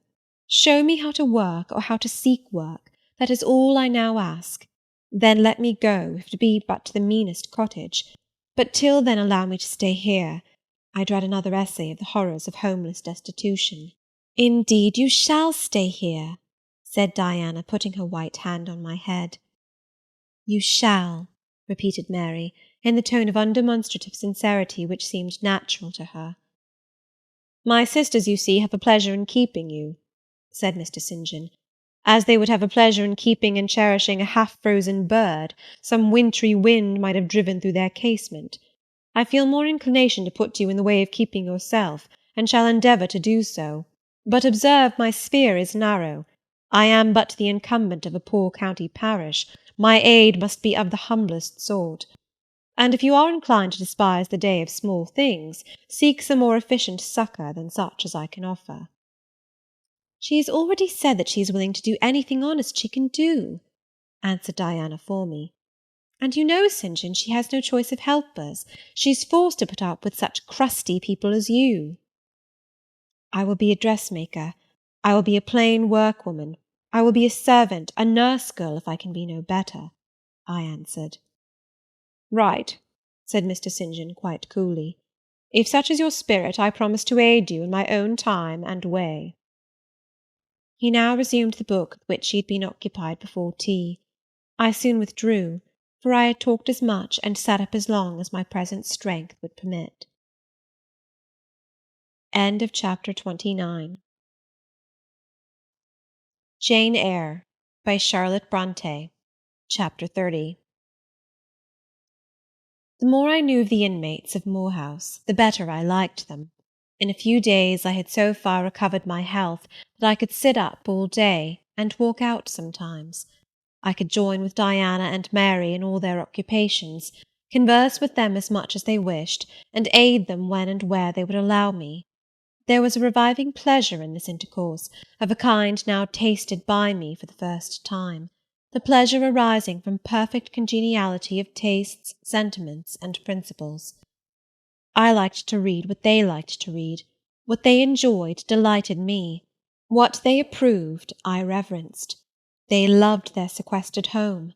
I too, in the grey, small, antique structure, with its low roof, its latticed casements, its mouldering walls, its avenue of aged firs, all grown aslant under the stress of mountain winds, its garden dark with yew and holly, and where no flowers but of the hardiest species would bloom, found a charm both potent and permanent. They clung to the purple moors behind and around their dwelling, to the hollow vale into which the pebbly bridle path leading from their gate descended, and which wound between fern banks first, and then among a few of the wildest little pasture fields that ever bordered a wilderness of heath, or gave sustenance to a flock of grey moorland sheep, with their little mossy-faced lambs. They clung to this scene, I say, with a perfect enthusiasm of attachment. I could comprehend the feeling, and share both its strength and truth. I saw the fascination of the locality. I felt the consecration of its loneliness. My eye feasted on the outline of swell and sweep, on the wild colouring communicated to ridge and dell by moss, by heath-bell, by flower-sprinkled turf, by brilliant bracken and mellow granite crag. These details were just to me what they were to them, so many pure and sweet sources of pleasure. The strong blast and the soft breeze, the rough and the halcyon day, the hours of sunrise and sunset, the moonlight and the clouded night, developed for me, in these regions, the same attraction as for them, wound round my faculties the same spell that entranced theirs. Indoors we agreed equally well. They were both more accomplished and better read than I was, but with eagerness I followed in the path of knowledge they had trodden before me. I devoured the books they lent me. Then it was full satisfaction to discuss with them in the evening what I had perused during the day. Thought fitted thought, opinion met opinion. We coincided, in short, perfectly. If in our trio there was a superior and a leader, it was Diana. Physically she far excelled me. She was handsome, she was vigorous. In her animal spirits there was an affluence of life and certainty of flow, such as excited my wonder, while it baffled my comprehension. I could talk a while when the evening commenced, but the first gush of vivacity and fluency gone, I was fain to sit on a stool at Diana's feet, to rest my head on her knee, and listen alternately to her and Mary, while they sounded thoroughly the topic on which I had but touched. Diana offered to teach me German. I liked to learn of her. I saw the part of instructress pleased and suited her. That of scholar pleased and suited me no less. Our natures dovetailed. Mutual affection of the strongest kind was the result. They discovered I could draw. Their pencils and colour boxes were immediately at my service. My skill, greater in this one point than theirs, surprised and charmed them. Mary would sit and watch me by the hour together, then she would take lessons, and a docile, intelligent, assiduous pupil she made. Thus occupied and mutually entertained, days passed like hours, and weeks like days. As to Mr. St. John, the intimacy which had arisen so naturally and rapidly between me and his sisters did not extend to him. One reason of the distance yet observed between us was, that he was comparatively seldom at home. A large proportion of his time appeared devoted to visiting the sick and poor among the scattered population of his parish. No weather seemed to hinder him in these pastoral excursions. Rain or fair, he would, when his hours of morning study were over, take his hat, and, followed by his father's old pointer, Carlo, go out on his mission of love or duty. I scarcely know in which light he regarded it.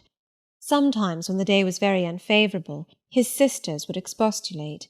He would then say, with a peculiar smile, more solemn than cheerful, "And if I let a gust of wind or a sprinkling of rain turn me aside from these easy tasks, what preparation would such sloth be for the future I propose to myself?" Diana and Mary's general answer to this question was a sigh, and some minutes of apparently mournful meditation. But besides his frequent absences, there was another barrier to friendship with him. He seemed of a reserved, an abstracted, and even of a brooding nature. Zealous in his ministerial labours, blameless in his life and habits, he yet did not appear to enjoy that mental serenity, that inward content, which should be the reward of every sincere Christian and practical philanthropist. Often of an evening, when he sat at the window, his desk and papers before him, he would cease reading or writing, rest his chin on his hand, and deliver himself up to I know not what course of thought. But that it was perturbed and exciting might be seen in the frequent flash and changeful dilation of his eye. I think, moreover, that nature was not to him that treasury of delight it was to his sisters. He expressed once, and but once, in my hearing, a strong sense of the rugged charm of the hills, and an inborn affection for the dark roof and hoary walls he called his home. But there was more of gloom than pleasure in the tone and words in which the sentiment was manifested, and never did he seem to roam the moors for the sake of their soothing silence, never seek out or dwell upon the thousand peaceful delights they could yield. Incommunicative as he was, some time elapsed before I had an opportunity of gauging his mind. I first got an idea of its calibre when I heard him preach in his own church at Morton. I wish I could describe that sermon, but it is past my power. I cannot even render faithfully the effect it produced on me. It began calm, and indeed, as far as delivery and pitch of voice went, it was calm to the end. An earnestly felt, yet strictly restrained zeal breathed soon in the distinct accents, and prompted the nervous language. This grew to force, compressed, condensed, controlled. The heart was thrilled, the mind astonished, by the power of the preacher. Neither was softened. Throughout there was a strange bitterness, an absence of consolatory gentleness. Stern allusions to Calvinistic doctrines, election, predestination, reprobation, were frequent, and each reference to these points sounded like a sentence pronounced for doom. When he had done, instead of feeling better, calmer, more enlightened by his discourse, I experienced an inexpressible sadness, for it seemed to me, I know not whether equally so to others, that the eloquence to which I had been listening had sprung from a depth where lay turbid dregs of disappointment, where moved troubling impulses of insatiate yearnings and disquieting aspirations. I was sure St. John Rivers, pure-lived, conscientious, zealous as he was, had not yet found that peace of God which passeth all understanding. He no more had found it, I thought, than had I, with my concealed and racking regrets for my broken idol and lost Elysium, regrets to which I have latterly avoided referring, but which possessed me and tyrannized over me ruthlessly. Meantime a month was gone. Diana and Mary were soon to leave Moor House, and return to the far different life and scene which awaited them, as governesses in a large, fashionable, south of England city, where each held a situation in families by whose wealthy and haughty members they were regarded only as humble dependents, and who neither knew nor sought out their innate excellencies, and appreciated only their acquired accomplishments as they appreciated the skill of their cook or the taste of their waiting-woman. Mr. St. John had said nothing to me yet about the employment he had promised to obtain for me, yet it became urgent that I should have a vacation of some kind. One morning, being left alone with him a few minutes in the parlour, I ventured to approach the window recess, which his table, chair, and desk consecrated as a kind of study, and I was going to speak, though not very well knowing in what words to frame my inquiry, for it is at all times difficult to break the ice of reserve glassing over such natures as his, when he saved me the trouble by being the first to commence a dialogue. Looking up as I drew near, "You have a question to ask of me?" he said. "Yes, I wish to know whether you have heard of any service I can offer myself to undertake." "I found or devised something for you 3 weeks ago, but as you seemed both useful and happy here, as my sisters had evidently become attached to you, and your society gave them unusual pleasure, I deemed it inexpedient to break in on your mutual comfort, till their approaching departure from Marsh End should render yours necessary." "And they will go in 3 days now?" I said. "Yes, and when they go, I shall return to the parsonage at Morton. Hannah will accompany me, and this old house will be shut up." I waited a few moments, expecting he would go on with the subject first broached, but he seemed to have entered another train of reflection. His look denoted abstraction from me and my business. I was obliged to recall him to a theme which was of necessity one of close and anxious interest to me. "What is the employment you had in view, Mr. Rivers? I hope this delay will not have increased the difficulty of securing it." "Oh, no, since it is an employment which depends only on me to give and you to accept." He again paused. There seemed a reluctance to continue. I grew impatient. A restless movement or two, and an eager and exacting glance fastened on his face, conveyed the feeling to him as effectually as words could have done, and with less trouble. "You need be in no hurry to hear," he said. "Let me frankly tell you, I have nothing eligible or profitable to suggest. Before I explain, recall, if you please, my notice, clearly given, that if I helped you, it must be as the blind man would help the lame. I am poor, for I find that, when I have paid my father's debts, all the patrimony remaining to me will be this crumbling grange, the row of scathed firs behind, and the patch of moorish soil with the yew trees and holly bushes in front. I am obscure. Rivers is an old name, but of the 3 sole descendants of the race, 2 earn the dependent's crust among strangers, and the 3rd considers himself an alien from his native country, not only for life, but in death. Yes, and deems, and is bound to deem, himself honoured by the lot, and aspires but after the day when the cross of separation from fleshly ties shall be laid on his shoulders, and when the head of that church militant of whose humblest members he is one, shall give the word, "Rise, follow me." St. John said these words as he pronounced his sermons, with a quiet, deep voice, with an unflushed cheek and a coruscating radiance of glance. He resumed, "And since I am myself poor and obscure, I can offer you but a service of poverty and obscurity. You may even think it degrading, for I see now your habits have been what the world calls refined, your tastes lean to the ideal, and your society has at least been among the educated. But I consider that no service degrades which can better our race. I hold that the more arid and unreclaimed the soil where the Christian labourer's task of tillage is appointed him, the scantier the meed his toil brings, the higher the honour. His, under such circumstances, is the destiny of the pioneer, and the first pioneers of the gospel were the apostles. Their captain was Jesus, the Redeemer himself. "Well," I said, as he again paused, "proceed." He looked at me before he proceeded. Indeed, he seemed leisurely to read my face, as if its features and lines were characters on a page. The conclusions drawn from his scrutiny he partially expressed in his succeeding observations. "I believe you will accept the post I offer you," he said, "and hold it for a while. Not permanently, though, any more than I could permanently keep the narrow and the narrowing, the tranquil hidden office of English country incumbent, For in your nature is an alloy as detrimental to repose as that in mine, though of a different kind." "Do explain," I urged, when he halted once more. "I will, and you shall hear how poor the proposal is, how trivial, how cramping. I shall not stay long at Morton now that my father is dead, and that I am my own master. I shall leave the place probably in the course of a 12-month, but while I do stay, I will exert myself to the utmost for its improvement. Morton, when I came to it 2 years ago, had no school. The children of the poor were excluded from every hope of progress. I established one for boys. I mean now to open a second school for girls. I have hired a building for the purpose, with a cottage of 2 rooms attached to it for the mistress's house. Her salary will be £30 a year. Her house is already furnished, very simply but sufficiently, by the kindness of a lady, Miss Oliver, the only daughter of the sole rich man in my parish, Mr. Oliver, the proprietor of a needle factory and iron foundry in the valley.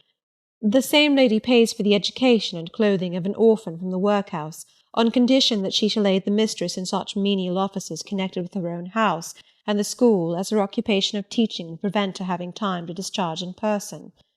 Will you be this mistress?" He put the question rather hurriedly. He seemed half to expect an indignant or at least a disdainful rejection of the offer. Not knowing all my thoughts and feelings, though guessing some, he could not tell in what light the lot would appear to me. In truth, it was humble, but then it was sheltered, and I wanted a safe asylum. It was plodding, but then compared with that of a governess in a rich house, it was independent, and the fear of servitude with strangers entered my soul like iron. It was not ignoble, not unworthy, not mentally degrading. I made my decision. "Thank you for the proposal, Mr. Rivers, and I accept it with all my heart." "But you comprehend me," he said. "It is a village school. Your scholars would be only poor girls, cottagers' children, at the best farmers' daughters. Knitting, sewing, reading, writing, ciphering will be all you will have to teach. What will you do with your accomplishments? What with the largest portion of your mind, sentiments, tastes?" "Save them till they are wanted. They will keep." "You know what you undertake, then?" "I do." He now smiled, and not a bitter or a sad smile, but one well pleased and deeply gratified. "And when will you commence the exercise of your function?" "I will go to my house to-morrow, and open the school, if you like, next week." "Very well. So be it." He rose and walked through the room. Standing still, he again looked at me. He shook his head. "What do you disapprove of, Mr. Rivers?" I asked. "You will not stay at Morton long. No, no." "Why, what is your reason for saying so?" "I read it in your eye. It is not of that description which promises the maintenance of an even tenor in life." "I am not ambitious." He started at the word ambitious. He repeated, "No. What made you think of ambition? Who is ambitious? I know I am, but how did you find it out?" "I was speaking of myself." "Well, if you are not ambitious, you are—" He paused. "What?" "I was going to say impassioned, but perhaps you would have misunderstood the word and been displeased. I mean that human affections and sympathies have a most powerful hold on you. I am sure you cannot long be content to pass your leisure in solitude, and to devote your working hours to a monotonous labour wholly void of stimulus, any more than I can be content," he added with emphasis, "to live here buried in morass, pent in with mountains. My nature that God gave me contravened, my faculties heaven bestowed, paralysed, made useless. You hear now how I contradict myself. I, who preached contentment with a humble lot, and justified the vocation even of hewers of wood and drawers of water in God's service, I, his ordained minister, almost rave in my restlessness. Well, propensities and principles must be reconciled by some means." He left the room. In this brief hour I had learnt more of him than in the whole previous month, yet still he puzzled me. Diana and Mary Rivers became more sad and silent as the day approached for leaving their brother and their home. They both tried to appear as usual, but the sorrow they had to struggle against was one that could not be entirely conquered or concealed. Diana intimated that this would be a different parting from any they had ever yet known. It would probably, as far as St. John was concerned, be a parting for years. It might be a parting for life. "He will sacrifice all to his long-framed resolves," she said. "Natural affection and feelings more potent still. St. John looks quiet, Jane, but he hides a fever in his vitals. You would think him gentle, yet in some things he is inexorable as death, and the worst of it is, my conscience will hardly permit me to dissuade him from his severe decision. Certainly I cannot for a moment blame him for it. It is right, Christian, noble, but it breaks my heart." And the tears gushed to her fine eyes. Mary bent her head low over her work. "We are now without father. We shall soon be without home and brother," she murmured.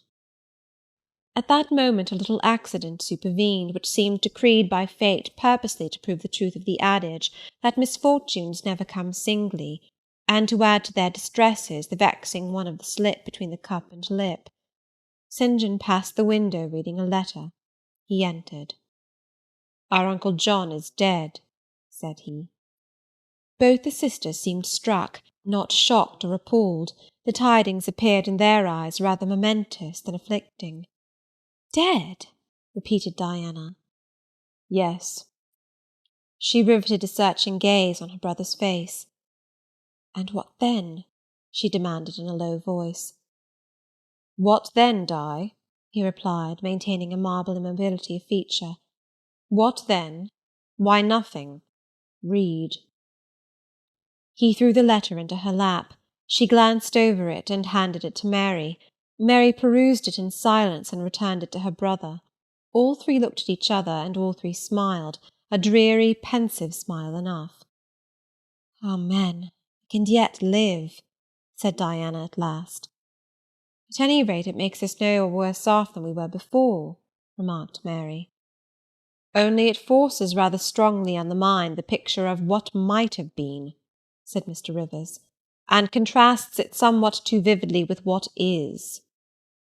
He folded the letter, locked it in his desk, and again went out. For some minutes no one spoke. Diana then turned to me. "Jane, you will wonder at us and our mysteries," she said, "and think us hard-hearted beings not to be more moved at the death of so near a relation as an uncle, but we had never seen him or known him. He was my mother's brother. My father and he quarrelled long ago. It was by his advice that my father risked most of his property in the speculation that ruined him. Mutual recrimination passed between them. They parted in anger and were never reconciled. My uncle engaged afterwards in more prosperous undertakings. It appears he realized a fortune of 20,000 pounds. He was never married, and had no near kindred but ourselves and one other person, not more closely related than we. My father always cherished the idea that he would atone for his error by leaving his possessions to us. That letter informs us that he has bequeathed every penny to the other relation, with the exception of 30 guineas, to be divided between St. John, Diana, and Mary Rivers for the purchase of 3 mourning rings. He had a right, of course, to do as he pleased, and yet a momentary damp is cast on the spirits by the receipt of such news. Mary and I would have esteemed ourselves rich with 1,000 pounds each, and to St. John such a sum would have been valuable, for the good it would have enabled him to do. This explanation given, the subject was dropped, and no further reference made to it by either Mr. Rivers or his sisters. The next day I left Marsh End for Morton. The day after, Diana and Mary quitted it for distant B. In a week Mr. Rivers and Hannah repaired to the parsonage, and so the old Grange was abandoned. End of Chapter 30. Jane Eyre by Charlotte Brontë. Chapter 31. My home, then, when I at last find a home, is a cottage, a little room with whitewashed walls and a sanded floor, containing 4 painted chairs and a table, a clock, a cupboard, with 2 or 3 plates and dishes, and a set of tea-things in delf. Above, a chamber of the same dimensions as the kitchen, with a deal bedstead and chest of drawers. small, yet too large to be filled with my scanty wardrobe, though the kindness of my gentle and generous friends has increased that by a modest stock of such things as are necessary. It is evening. I have dismissed with the fee of an orange the little orphan who serves me as a handmaid. I am sitting alone on the hearth. This morning the village school opened. I had 20 scholars. But 3 of the number can read, none write or cipher. Several knit, and a few sew a little. They speak with the broadest accent of the district. At present they and I have a difficulty in understanding each other's language. Some of them are unmannered, rough, intractable, as well as ignorant, but others are docile, have a wish to learn, and evince a disposition that pleases me.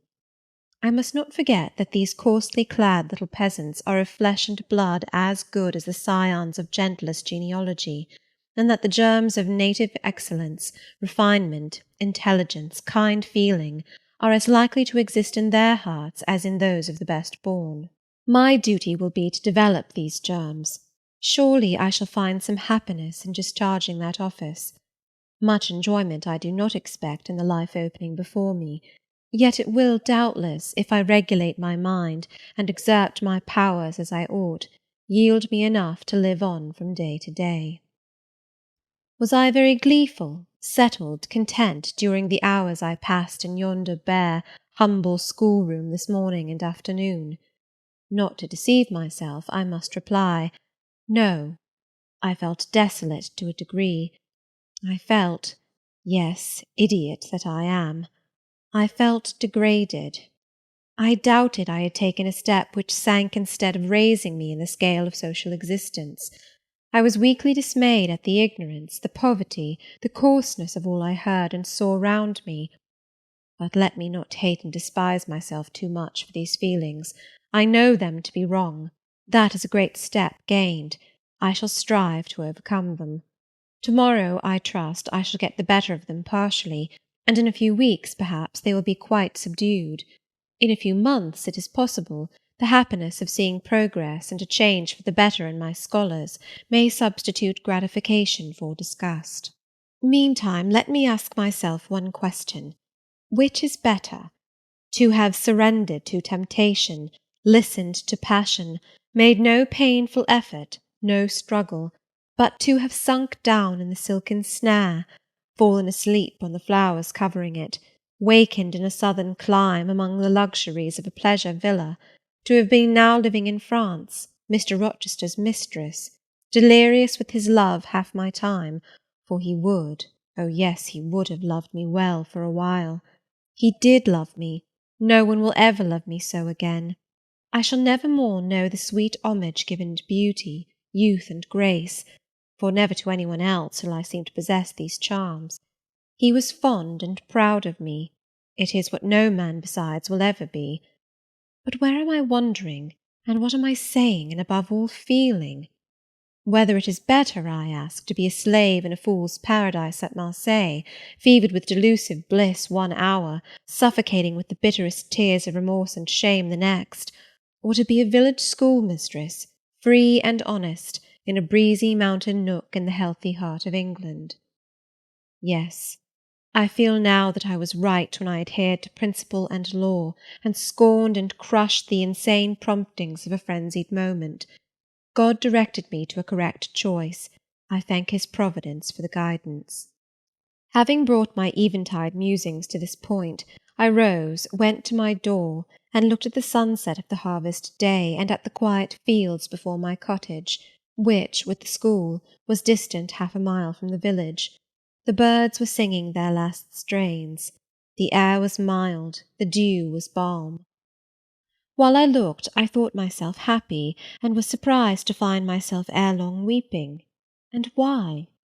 For the doom which had reft me from adhesion to my master.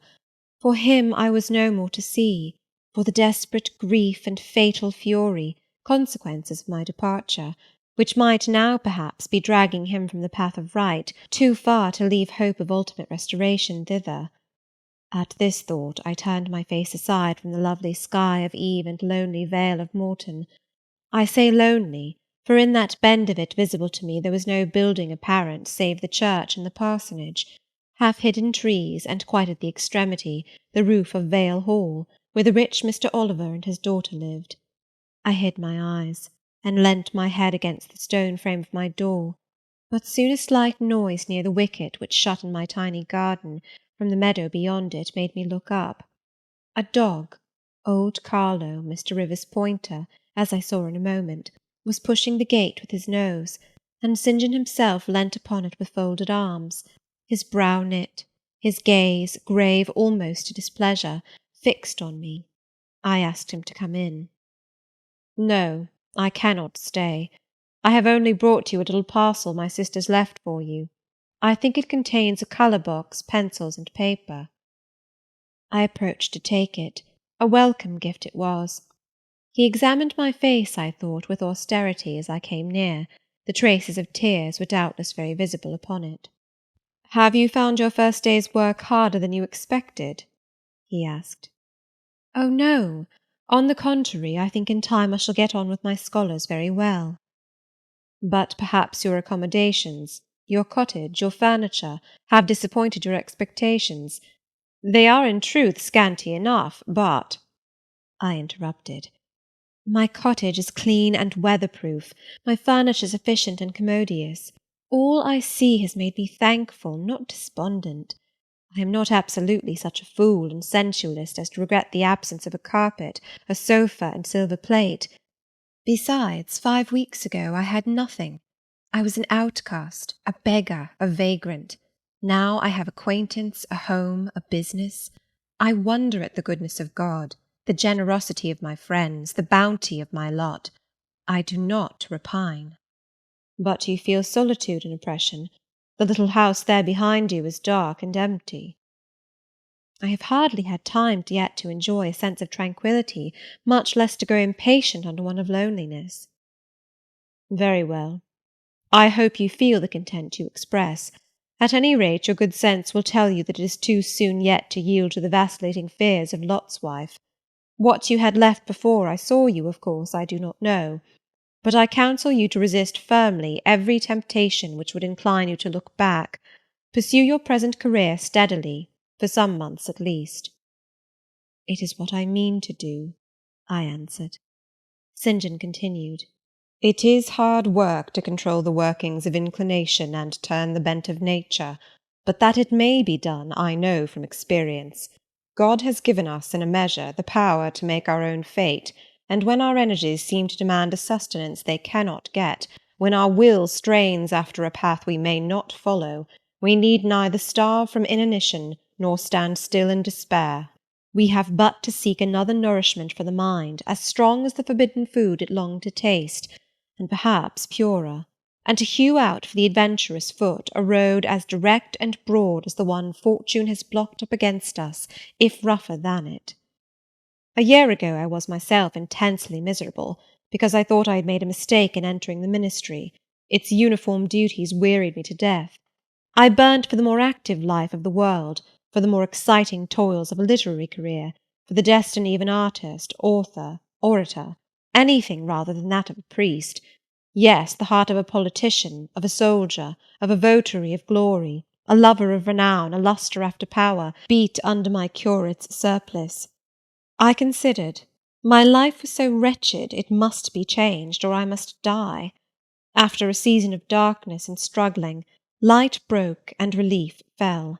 My cramped existence all at once spread out to a plain without bounds. My powers heard a call from heaven to rise, gather their full strength, spread their wings, and mount beyond ken. God had an errand for me, to bear which afar, to deliver it well, skill and strength, courage and eloquence, the best qualifications of soldier, statesman, and orator, were all needed, for these all centre in the good missionary. A missionary I resolved to be. From that moment my state of mind changed. The fetters dissolved and dropped from every faculty, leaving nothing of bondage but its galling soreness, which time only can heal. My father indeed imposed the determination, but since his death I have not a legitimate obstacle to contend with. Some affairs settled, a successor for Morton provided, an entanglement or two of the feelings broken through or cut asunder, a last conflict with human weakness, in which I know I shall overcome, because I have vowed that I will overcome, and I leave Europe for the East. He said this in his peculiar, subdued, yet emphatic voice, looking, when he had ceased speaking, not at me, but at the setting sun, at which I looked too. Both he and I had our backs towards the path leading up the field to the wicket. We had heard no step on that grass-grown track. The water running in the vale was the one lulling sound of the hour and scene. We might well then start, when a gay voice, sweet as a silver bell, exclaimed, "Good evening, Mr. Rivers." "And good evening, old Carlo. Your dog is quicker to recognise his friends than you are, sir. He pricked his ears and wagged his tail when I was at the bottom of the field, and you have your back towards me now." It was true. Though Mr. Rivers had started at the first of those musical accents, as if a thunderbolt had split a cloud over his head, he stood yet, at the close of the sentence, in the same attitude in which the speaker had surprised him, his arm resting on the gate, his face directed towards the west. He turned at last with measured deliberation. A vision, as it seemed to me, had risen at his side. There appeared, within 3 feet of him, a form clad in pure white, a youthful, graceful form, full yet fine in contour, and when, after bending to caress Carlo, it lifted up its head and threw back a long veil, there bloomed under his glance a face of perfect beauty. Perfect beauty is a strong expression, but I do not retrace or qualify it. As sweet features as ever the temperate clime of Albion moulded, as pure hues of rose and lily as ever her humid gales and vapoury skies generated and screened, justified, in this instance, the term. No charm was wanting, no defect was perceptible. The young girl had regular and delicate lineaments, eyes shaped and coloured as we see them in lovely pictures, large and dark and full. The long and shadowy eyelash which encircles a fine eye with so soft a fascination, the pencilled brow which gives such clearness, the white smooth forehead, which adds such repose to the livelier beauties of tint and ray, the cheek oval, fresh and smooth, the lips fresh too, ruddy, healthy, sweetly formed, the even and gleaming teeth without flaw, the small dimpled chin, the ornament of rich, plenteous tresses, all advantages, in short, which combined realized the ideal of beauty, were fully hers. I wondered as I looked at this fair creature. I admired her with my whole heart. Nature had surely formed her in a partial mood, and forgetting her usual stinted stepmother dole of gifts, had endowed this, her darling, with a grande dame's bounty. What did St. John Rivers think of this earthly angel? I naturally asked myself that question as I saw him turn to her and look at her, and as naturally I sought the answer to the inquiry in his countenance. He had already withdrawn his eye from the Perry, and was looking at a humble tuft of daisies which grew by the wicket. "A lovely evening, but late for you to be out alone," he said, as he crushed the snowy heads of the closed flowers with his foot. "Oh, I only came home from S." She mentioned the name of a large town some 20 miles distant. "This afternoon. Papa told me you had opened your school, and that the new mistress was come, and so I put on my bonnet after tea and ran up the valley to see her. This is she?" pointing to me. "It is," said St. John. "Do you think you shall like Morton?" she asked of me, with a direct and naive simplicity of tone and manner, pleasing if childlike. "I hope I shall. I have many inducements to do so." "Did you find your scholars as attentive as you expected?" "Quite." "Do you like your house?" "Very much." "Have I furnished it nicely?" "Very nicely indeed." "And made a good choice of an attendant for you in Alice Wood?" "You have indeed.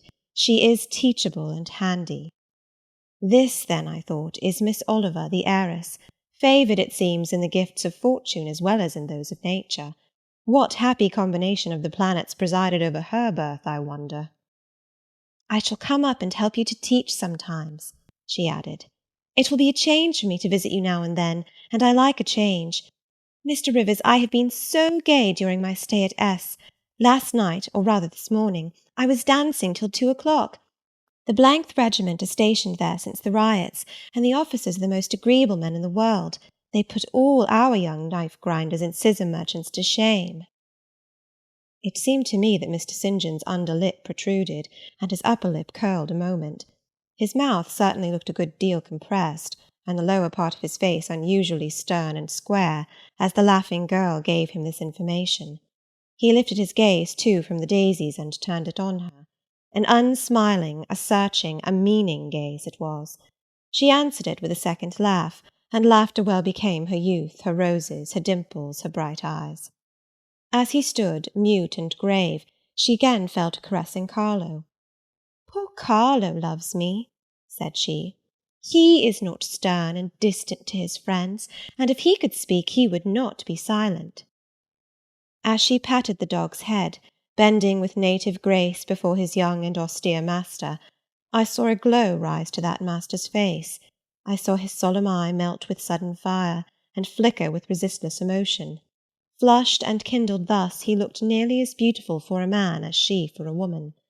His chest heaved once, as if his large heart, weary of despotic constriction, had expanded, despite the will, and made a vigorous bound for the attainment of liberty. But he curbed it, I think, as a resolute rider would curb a rearing steed. He responded neither by word nor movement to the gentle advances made him. "Papa says you never come to see us now," continued Miss Oliver, looking up. "You are quite a stranger at Vale Hall. He is alone this evening, and not very well. Will you return with me and visit him?" "It is not a seasonable hour to intrude on Mr. Oliver," answered St. John. "Not a seasonable hour? But I declare it is. It is just the hour when papa most wants company, when the works are closed and he has no business to occupy him. Now, Mr. Rivers, do come. Why are you so very shy and so very sombre?" She filled up the hiatus his silence left by a reply of her own. "I forgot," she exclaimed, shaking her beautiful curled head as if shocked at herself. "I am so giddy and thoughtless. Do excuse me. It had slipped my memory that you have good reasons to be indisposed for joining in my chatter. Diana and Mary have left you, and Moor House is shut up, and you are so lonely. I am sure I pity you. Do come and see papa." "Not to-night, Miss Rosamond, not to-night." Mr. St. John spoke almost like an automaton. Himself only knew the effort it cost him thus to refuse. "Well, if you are so obstinate, I will leave you, for I dare not stay any longer. The dew begins to fall. Good evening." She held out her hand. He just touched it. "Good evening," he repeated, in a voice low and hollow as an echo. She turned, but in a moment returned. "Are you well?" she asked. Well might she put the question. His face was as blanched as her gown.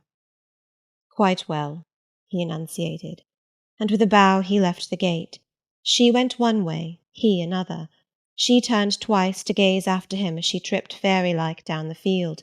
He, as he strode firmly across, never turned at all. This spectacle of another's suffering and sacrifice rapt my thoughts from exclusive meditation on my own. Diana Rivers had designated her brother inexorable as death. She had not exaggerated. End of chapter 31. Jane Eyre by Charlotte Brontë.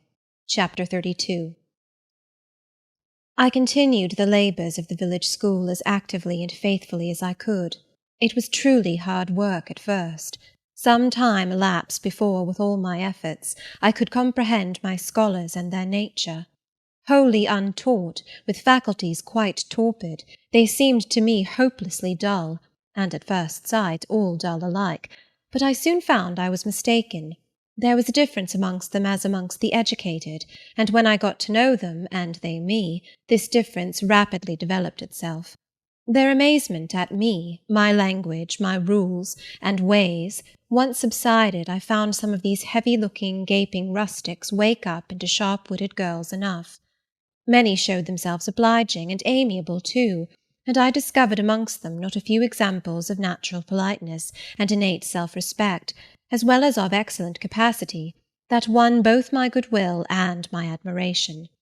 These soon took a pleasure in doing their work well, in keeping their persons neat, in learning their tasks regularly, in acquiring quiet and orderly manners. The rapidity of their progress, in some instances, was even surprising, and an honest and happy pride I took in it. Besides, I began personally to like some of the best girls, and they liked me. I had amongst my scholars several farmers' daughters, young women grown almost. These could already read, write, and sew, and to them I taught the elements of grammar, geography, history, and the finer kinds of needlework. I found estimable characters among them, characters desirous of information and disposed for improvement, with whom I passed many a pleasant evening hour in their own homes. Their parents then, the farmer and his wife, loaded me with attentions. There was an enjoyment in accepting their simple kindness, and in repaying it by a consideration, a scrupulous regard to their feelings, to which they were not, perhaps, at all times accustomed, and which both charmed and benefited them, because, while it elevated them in their own eyes, it made them emulous to merit the deferential treatment they received. I felt I became a favourite in the neighbourhood. Whenever I went out, I heard on all sides cordial salutations, and was welcomed with friendly smiles. To live amidst general regard, though it be but the regard of working people, is like sitting in sunshine, calm and sweet. Serene inward feelings bud and bloom under the ray. At this period of my life, my heart far oftener swelled with thankfulness than sank with dejection. And yet, reader, to tell you all, in the midst of this calm, this useful existence, after a day passed in honourable exertion amongst my scholars, an evening spent in drawing or reading contentedly alone, I used to rush into strange dreams at night, dreams many-coloured, agitated, full of the ideal, the stirring, the stormy.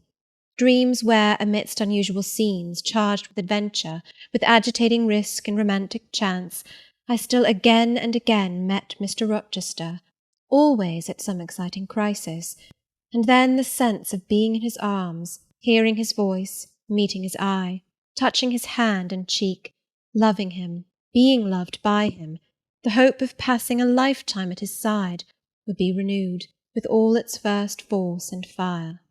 Then I awoke. Then I recalled where I was and how situated. Then I rose up on my curtainless bed, trembling and quivering, and then the still dark night witnessed the convulsion of despair, and heard the burst of passion. By 9 o'clock the next morning I was punctually opening the school, tranquil, settled, prepared for the steady duties of the day. Rosamond Oliver kept her word in coming to visit me. Her call at the school was generally made in the course of her morning ride. She would canter up to the door on her pony, followed by a mounted livery servant.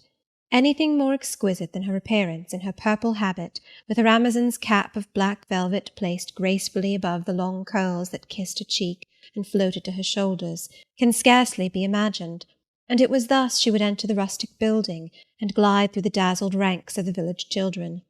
She generally came at the hour when Mr. Rivers was engaged in giving his daily catechizing lesson. Keenly, I fear, did the eye of the visitress pierce the young pastor's heart. A sort of instinct seemed to warn him of her entrance, even when he did not see it, and when he was looking quite away from the door, if she appeared at it, his cheek would glow, and his marble-seeming features, though they refused to relax, changed indescribably, and in their very quiescence became expressive of a repressed fervour, stronger than working muscle or darting glance could indicate. Of course, she knew her power. Indeed, he did not, because he could not, conceal it from her. In spite of his Christian stoicism, when she went up and addressed him, and smiled gaily, encouragingly, even fondly in his face, his hand would tremble and his eye burn. He seemed to say, with his sad and resolute look, if he did not say it with his lips, "I love you, and I know you prefer me.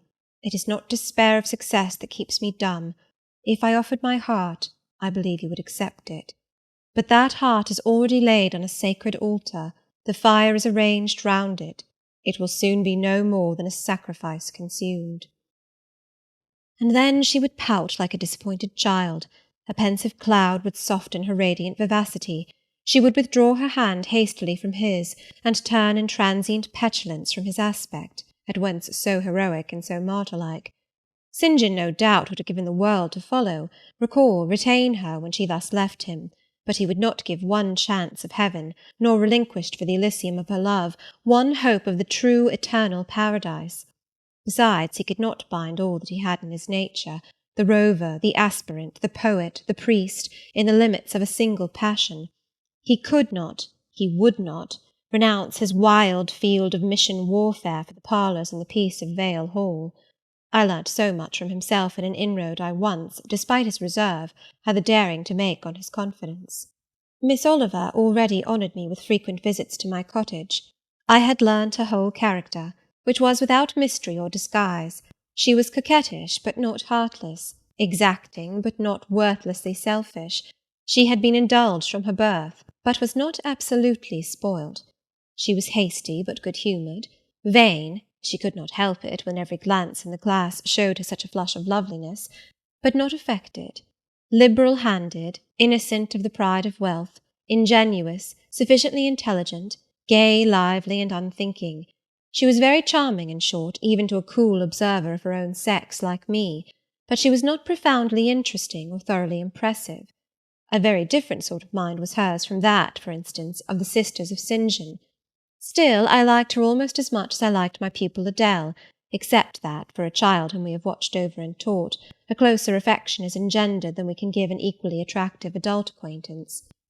She had taken an amiable caprice to me. She said I was like Mr. Rivers, only certainly, she allowed, not 1/10 so handsome, though I was a nice neat little soul enough, but he was an angel. I was, however, good, clever, composed, and firm, like him.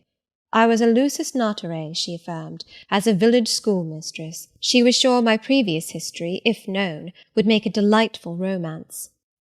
One evening, while with her usual childlike activity, and thoughtless yet not offensive inquisitiveness, she was rummaging the cupboard and table drawer of my little kitchen, she discovered first 2 French books, a volume of Schiller, a German grammar and dictionary, and then my drawing materials and some sketches, including a pencil-head of a pretty little cherub-like girl, one of my scholars, and sundry views from nature, taken in the Vale of Morton and on the surrounding moors. She was first transfixed with surprise, and then electrified with delight. Had I done these pictures? Did I know French and German? What a love, what a miracle I was! I drew better than her master in the first school in S. Would I sketch a portrait of her to show to papa? With pleasure, I replied, and I felt a thrill of artist's delight at the idea of copying from so perfect and radiant a model. She had then on a dark blue silk dress, her arms and her neck were bare, her only ornament was her chestnut tresses, which waved over her shoulders with all the wild grace of natural curls. I took a sheet of fine cardboard and drew a careful outline. I promised myself the pleasure of colouring it, and as it was getting late then, I told her she must come and sit another day.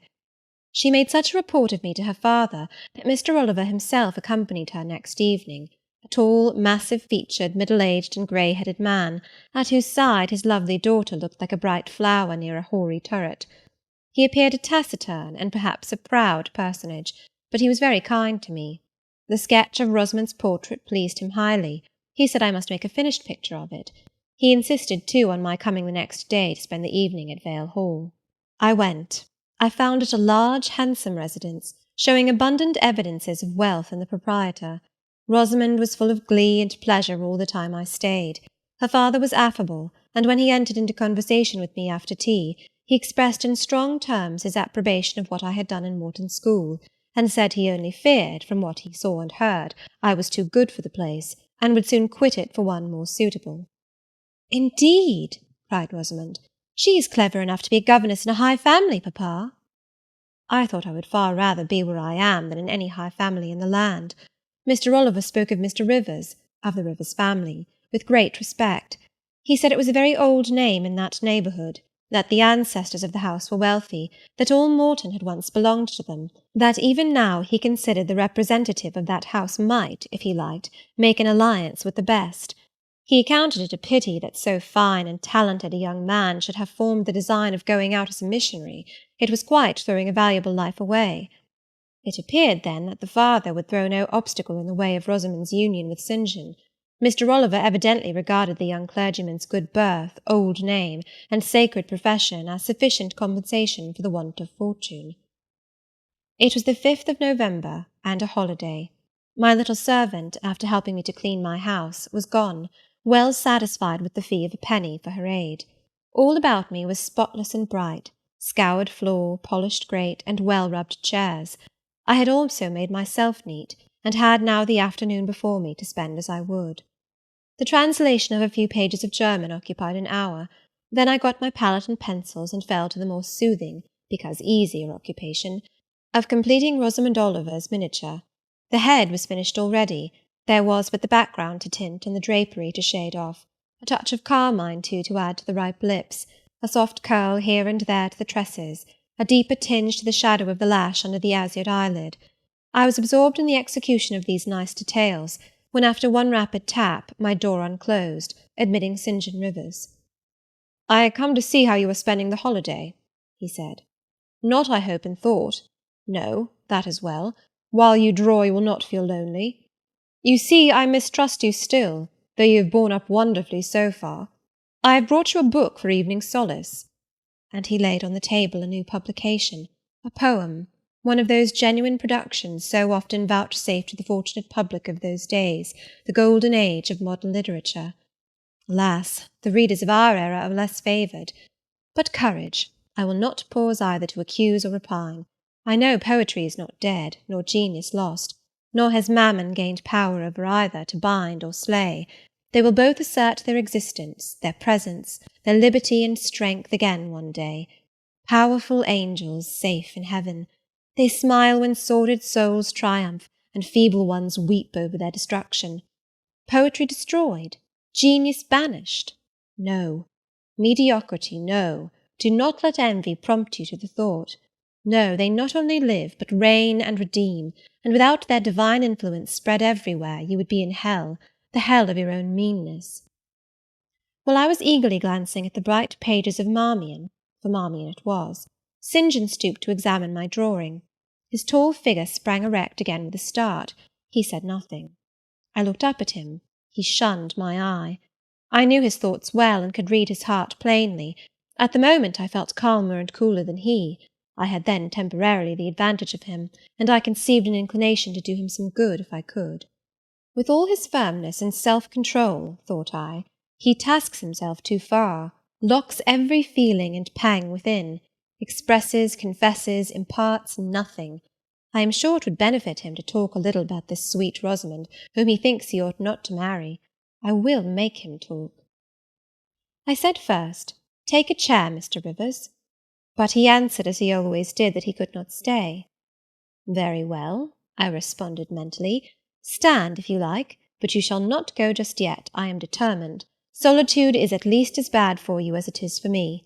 I'll try if I cannot deliver the secret spring of your confidence, and find an aperture in that marble breast through which I can shed one drop of the balm of sympathy." "Is this portrait like?" I asked bluntly. "Like? Like whom? I did not observe it closely." "You did, Mr. Rivers." He almost started at my sudden and strange abruptness. He looked at me astonished. "Oh, that is nothing yet," I muttered within. "I don't mean to be baffled by a little stiffness on your part. I'm prepared to go to considerable lengths." I continued, "You observed it closely and distinctly, but I have no objection to your looking at it again." And I rose and placed it in his hand. "A well-executed picture," he said. "Very soft, clear colouring, very graceful and correct drawing." Yes, I know all that. But what of the resemblance? Who is it like?" Mastering some hesitation, he answered, "Miss Oliver, I presume?" "Of course. And now, sir, to reward you for the accurate guess, I will promise to paint you a careful and faithful duplicate of this very picture, provided you admit that the gift would be acceptable to you. I don't wish to throw away my time and trouble on an offering you would deem worthless." He continued to gaze at the picture. The longer he looked, the firmer he held it, the more he seemed to covet it. "It is like," he murmured. "The eye is well managed, the colour, light, expression are perfect. It smiles." "Would it comfort or would it wound you to have a similar painting? Tell me that. When you are at Madagascar, at the Cape, or in India, would it be a consolation to have that memento in your possession? Or would the sight of it bring recollections calculated to enervate and distress?" He now furtively raised his eyes. He glanced at me, irresolute, disturbed. He again surveyed the picture. That I should like to have it is certain. Whether it would be judicious or wise is another question. Since I had ascertained that Rosamond really preferred him, and that her father was not likely to oppose the match, I, less exalted in my views than St. John, had been strongly disposed in my own heart to advocate their union. It seemed to me that, should he become the possessor of Mr. Oliver's large fortune, he might do as much good with it as if he went and laid his genius out to wither, and his strength to waste under a tropical sun. With this persuasion I now answered, "As far as I can see, it would be wiser and more judicious if you were to take to yourself the original at once."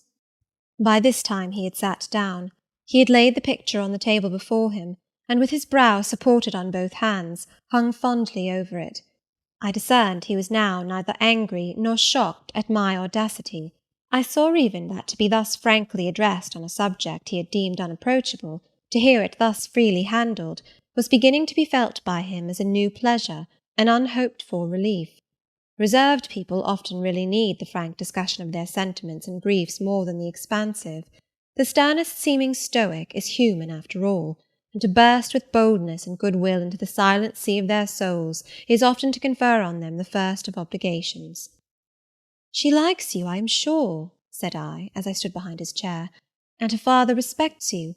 Moreover, she is a sweet girl, rather thoughtless, but she would have sufficient thought for both yourself and her. You ought to marry her." "Does she like me?" he asked. "Certainly. Better than she likes any one else. She talks of you continually. There is no subject she enjoys so much or touches upon so often."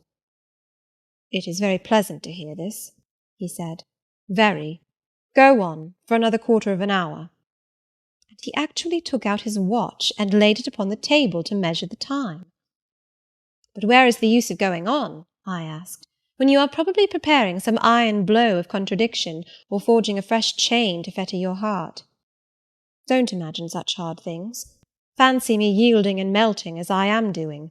Human love rising like a freshly opened fountain in my mind, and overflowing with sweet inundation all the field I have so carefully and with such labour prepared, so assiduously sown with the seeds of good intentions, of self-denying plans.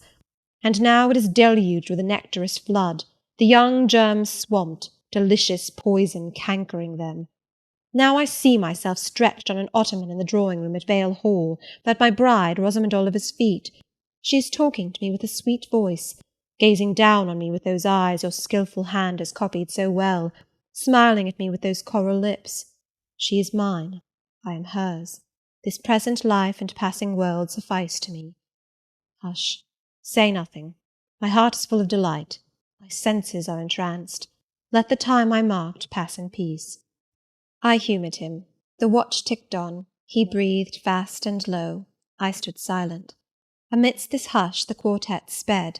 He replaced the watch, laid the picture down, rose, and stood on the hearth. "Now," said he, "that little space was given to delirium and delusion.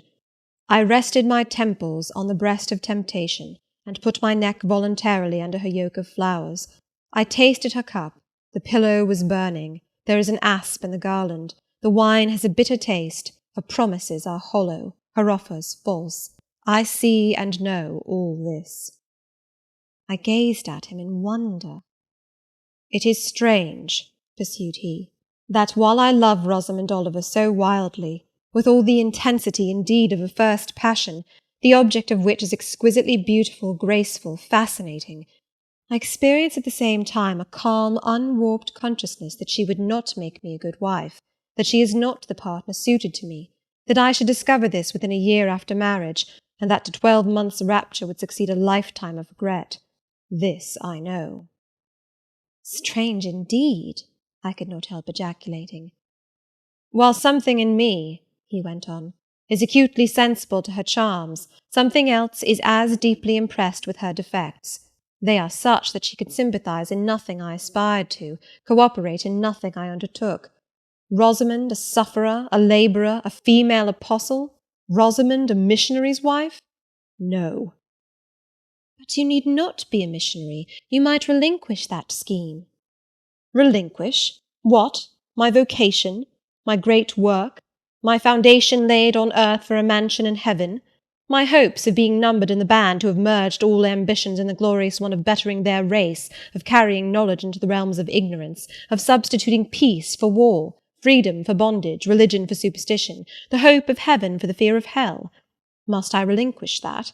It is dearer than the blood in my veins. It is what I have to look forward to and to live for. After a considerable pause, I said, "And Miss Oliver? Are her disappointment and sorrow of no interest to you?"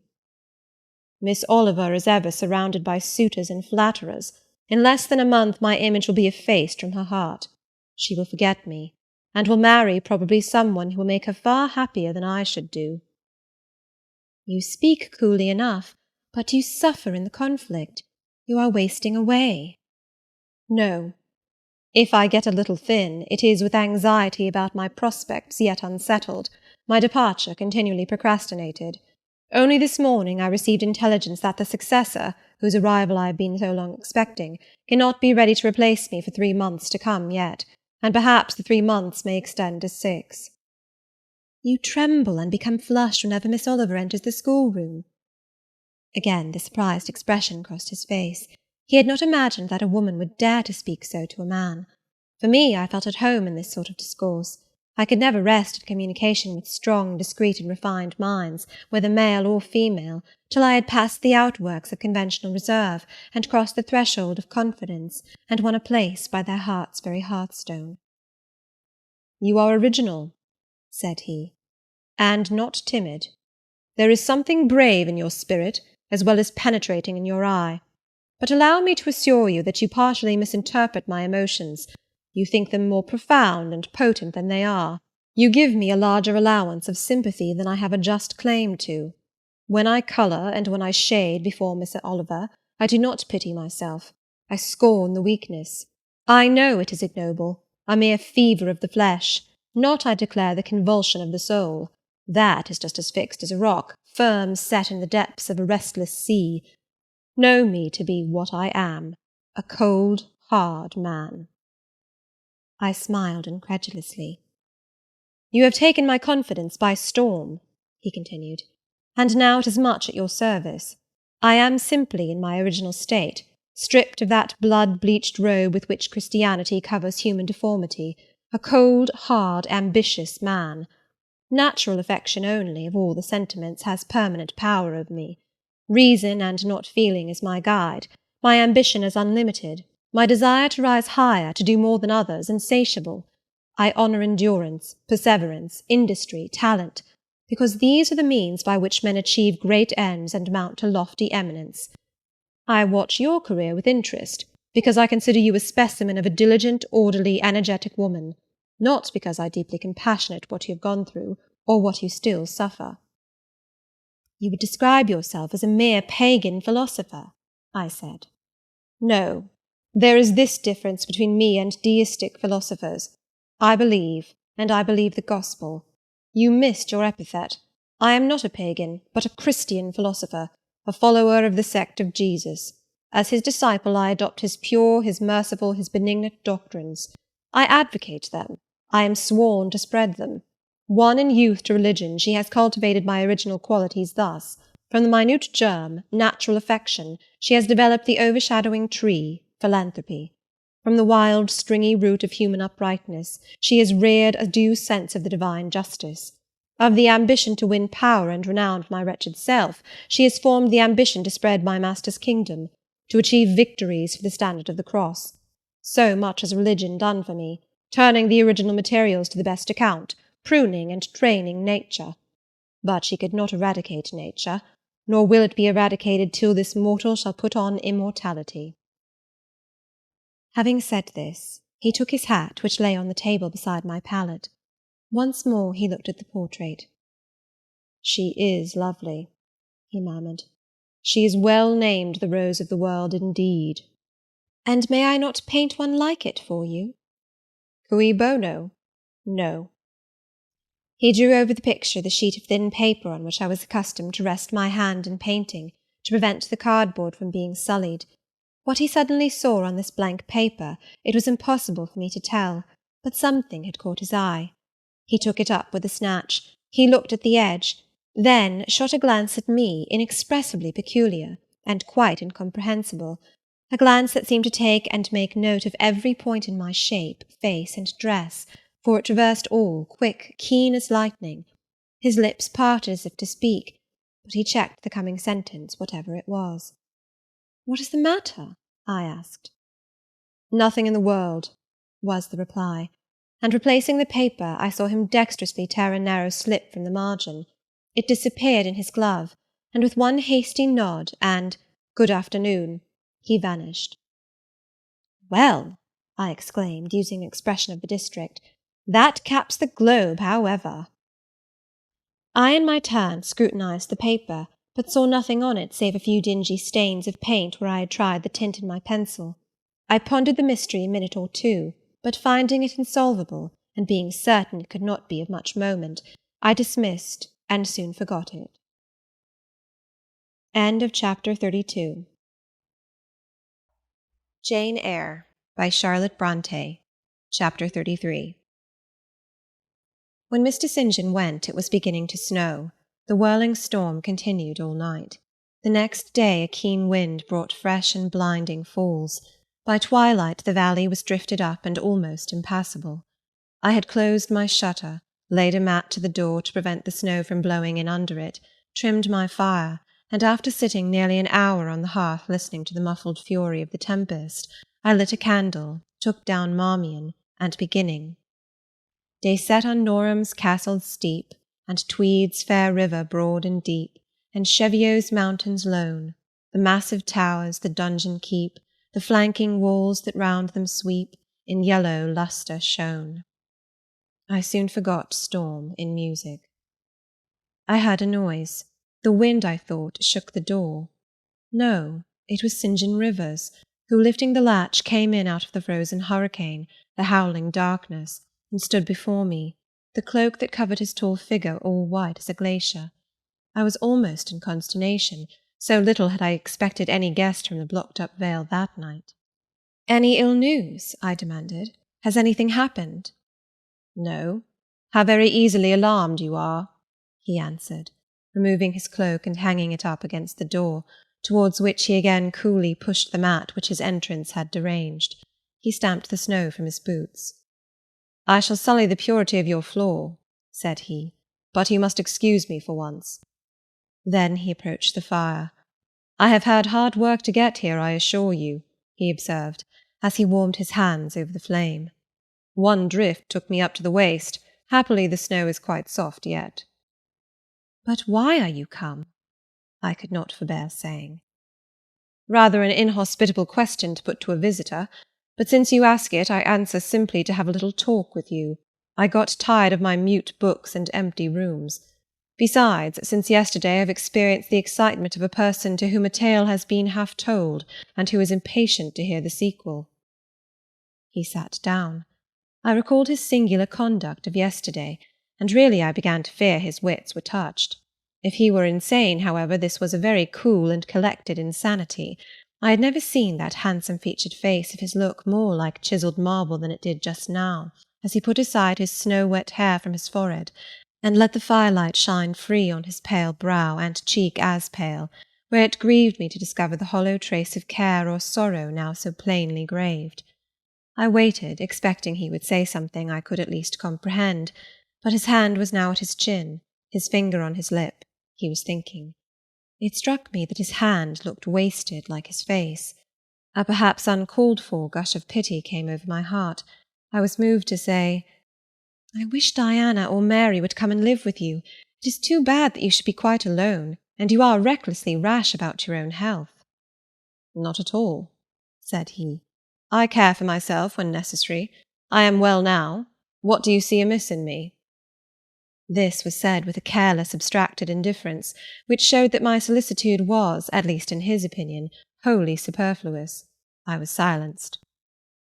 He still slowly moved his finger over his upper lip, and still his eye dwelt dreamily on the glowing grate. Thinking it urgent to say something, I asked him presently if he felt any cold draught from the door which was behind him. "No, no," he responded, shortly and somewhat testily. "Well," I reflected, "if you won't talk, you may be still. I'll let you alone now and return to my book. So I snuffed the candle and resumed the perusal of Marmion. He soon stirred. My eye was instantly drawn to his movements. He only took out a morocco pocket-book, thence produced a letter, which he read in silence, folded it, put it back, relapsed into meditation. It was vain to try to read with such an inscrutable fixture before me, nor could I, in impatience, consent to be dumb. He might rebuff me if he liked, but talk I would. "Have you heard from Diana and Mary lately?" "Not since the letter I showed you a week ago." "There has not been any change made about your own arrangements? You will not be summoned to leave England sooner than you expected?" "I fear not, indeed. Such chance is too good to befall me." Baffled so far, I changed my ground. I bethought myself to talk about the school and my scholars. "Mary Garrett's mother is better, and Mary came back to school this morning, and I shall have 4 new girls next week from the Foundry Close. They would have come to-day but for the snow." "Indeed?" "Mr. Oliver pays for 2. "Does he?" "He means to give the whole school a treat at Christmas." "I know." "Was it your suggestion?" "No." "Whose, then?" "His daughter's, I think." "It is like her. She is so good-natured." "Yes." Again came the blank of a pause. The clock struck 8 strokes. It aroused him. He uncrossed his legs, sat erect, and turned to me. "Leave your book a moment and come a little nearer the fire," he said. Wondering, and of my wonder finding no end, I complied. "Half an hour ago," he pursued, "I spoke of my impatience to hear the sequel of a tale. On reflection, I find the matter will be better managed by my assuming the narrator's part, and converting you into a listener. Before commencing, it is but fair to warn you that the story will sound somewhat hackneyed in your ears, but stale tales often regain a degree of freshness when they pass through new lips. For the rest, whether trite or novel, it is short. 20 years ago, a poor curate, never mind his name at the moment, fell in love with a rich man's daughter. She fell in love with him and married him, against the advice of all her friends, who consequently disowned her immediately after the wedding. Before 2 years passed, the rash pair were both dead, and laid quietly side by side under one slab. I have seen their grave. It formed part of the pavement of a huge churchyard surrounding the grim, soot-blacked old cathedral of an overgrown manufacturing town in Blankshire. They left a daughter, which, at its very birth, Charity received in her lap, cold as that of the snowdrift I almost stuck fast in to-night. Charity carried the friendless thing into the house of its rich maternal relations. It was reared by an aunt-in-law, called, I come to names now, Mrs. Reed of Gateshead. You start. Did you hear a noise? I dare say it is only a rat scrambling down the rafters of the adjoining schoolroom. It was a barn before I had it repaired and altered, and barns are generally haunted by rats. To proceed. Mrs. Reed kept the orphan 10 years. Whether it was happy or not with her I cannot say, never having been told, but at the end of that time she transferred it to a place you know, being no other than Lowood School, where you so long resided yourself. It seems her career there was very honourable. From a pupil she became a teacher, like yourself. Really, it strikes me there are parallel points in her history and yours. She left it to be a governess. There again your fates were analogous. She undertook the education of the ward of a certain Mr. Rochester. Mr. Rivers, I interrupted. I can guess your feelings, he said, but restrain them for a while. I have nearly finished. Hear me to the end. Of Mr. Rochester's character I know nothing, but the one fact that he professed to offer honourable marriage to this young girl, and that at the very altar she discovered he had a wife yet alive, though a lunatic. What his subsequent conduct and proposals were is a matter of pure conjecture, but when an event transpired which rendered inquiry after the governess necessary, it was discovered she was gone. No one could tell when, where, or how. She had left Thornfield Hall in the night. Every research after her course had been vain. The country had been scoured far and wide. No vestige of information could be gathered respecting her. Yet that she should be found has become a matter of serious urgency. Advertisements have been put in all the papers. I myself have received a letter from one Mr. Briggs, solicitor, communicating the details I have just imparted. Is it not an odd tale? Just tell me this, said I, and since you know so much, you can surely tell it me. What of Mr. Rochester? How and where is he? What is he doing? Is he well? I am ignorant of all concerning Mr. Rochester. The letter never mentions him but to narrate the fraudulent and illegal attempt I have adverted to. You should rather ask the name of the governess, the nature of the event which requires her appearance." "Did no one go to Thornfield Hall, then? Did no one see Mr. Rochester?" "I suppose not." "But they wrote to him?" "Of course." "And what did he say? Who has his letters?" "Mr. Briggs intimates that the answer to his application was not from Mr. Rochester, but from a lady. It is signed Alice Fairfax." I felt cold and dismayed. My worst fears were then probably true. He had in all probability left England and rushed in reckless desperation to some former haunt on the continent. And what opiate for his severe sufferings, what object for his strong passions had he sought there? I dared not answer the question. Oh, my poor master, once almost my husband, whom I had often called my dear Edward. "He must have been a bad man," observed Mr. Rivers. "You don't know him, don't pronounce an opinion upon him," I said with warmth. "Very well," he answered quietly. "And indeed my head is otherwise occupied than with him. I have my tale to finish. Since you won't ask the governess's name, I must tell it of my own accord. Stay, I have it here. It is always more satisfactory to see important points written down, fairly committed to black and white." And the pocket-book was again deliberately produced, opened, sought through. From one of its compartments was extracted a shabby slip of paper hastily torn off. I recognized in its texture and its stains of ultramarine and lake and vermilion the ravished margin of the portrait cover. He got up, held it close to my eyes, and I read, traced in Indian ink, in my own handwriting, the words Jane Eyre, the work doubtless of some moment of abstraction. "Briggs wrote to me of a Jane Eyre," he said. "The advertisements demanded a Jane Eyre. I knew a Jane Elliot. I confess I had my suspicions, but it was only yesterday afternoon they were at once resolved into certainty. You own the name and renounce the alias?" "Yes, yes, but where is Mr. Briggs? He perhaps knows more of Mr. Rochester than you do." "Briggs is in London. I should doubt his knowing anything at all about Mr. Rochester. It is not in Mr. Rochester he is interested. Meantime you forget essential points in pursuing trifles. You do not inquire why Mr. Briggs sought after you, what he wanted with you." "Well, what did he want?" "Merely to tell you that your uncle, Mr. Eyre of Madeira, is dead, that he has left you all his property, and that you are now rich. Merely that. Nothing more." "I? Rich?"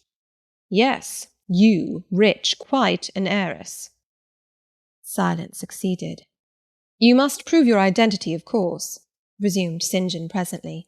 "A step which will offer no difficulties. You can then enter on immediate possession.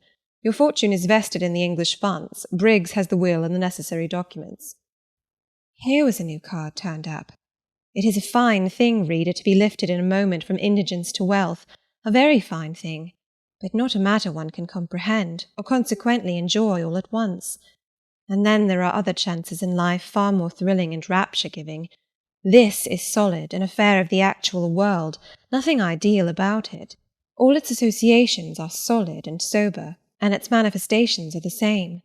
One does not jump and spring and shout hurrah at hearing one has got a fortune.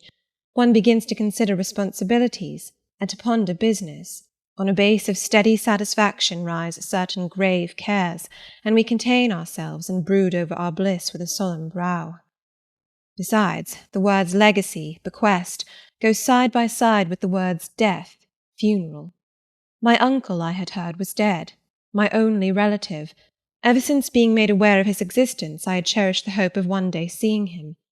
Now I never should. And then this money came only to me, not to me and a rejoicing family, but to my isolated self. It was a grand boon, doubtless, and independence would be glorious. Yes, I felt that. That thought swelled my heart. "You unbend your forehead at last," said Mr. Rivers.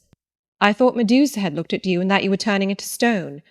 Perhaps now you will ask how much you are worth." "How much am I worth?" "Oh, a trifle. Nothing, of course, to speak of. 20,000 pounds, I think they say. But what is that?"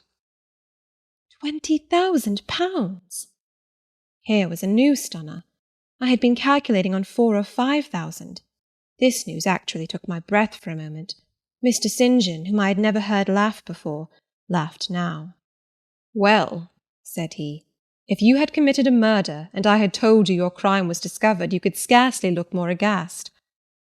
It is a large sum. Don't you think there is a mistake? No mistake at all. Perhaps you have read the figures wrong. It may be 2,000. It is written in letters, not figures. 20,000. I again felt rather like an individual of but average gastronomical power sitting down to a feast alone at a table spread with provisions for 100. Mr. Rivers rose now and put his cloak on. "If it were not such a very wild night," he said, "I would send Hannah down to keep you company. You look too desperately miserable to be left alone.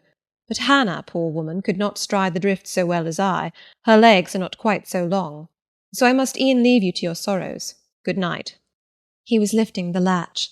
A sudden thought occurred to me. "Stop 1 minute," I cried. "Well?" "It puzzles me to know why Mr. Briggs wrote to you about me, or how he knew you, or could fancy that you, living in such an out-of-the-way place, had the power to aid in my discovery." "Oh, I'm a clergyman," he said, "and the clergy are often appealed to about odd matters."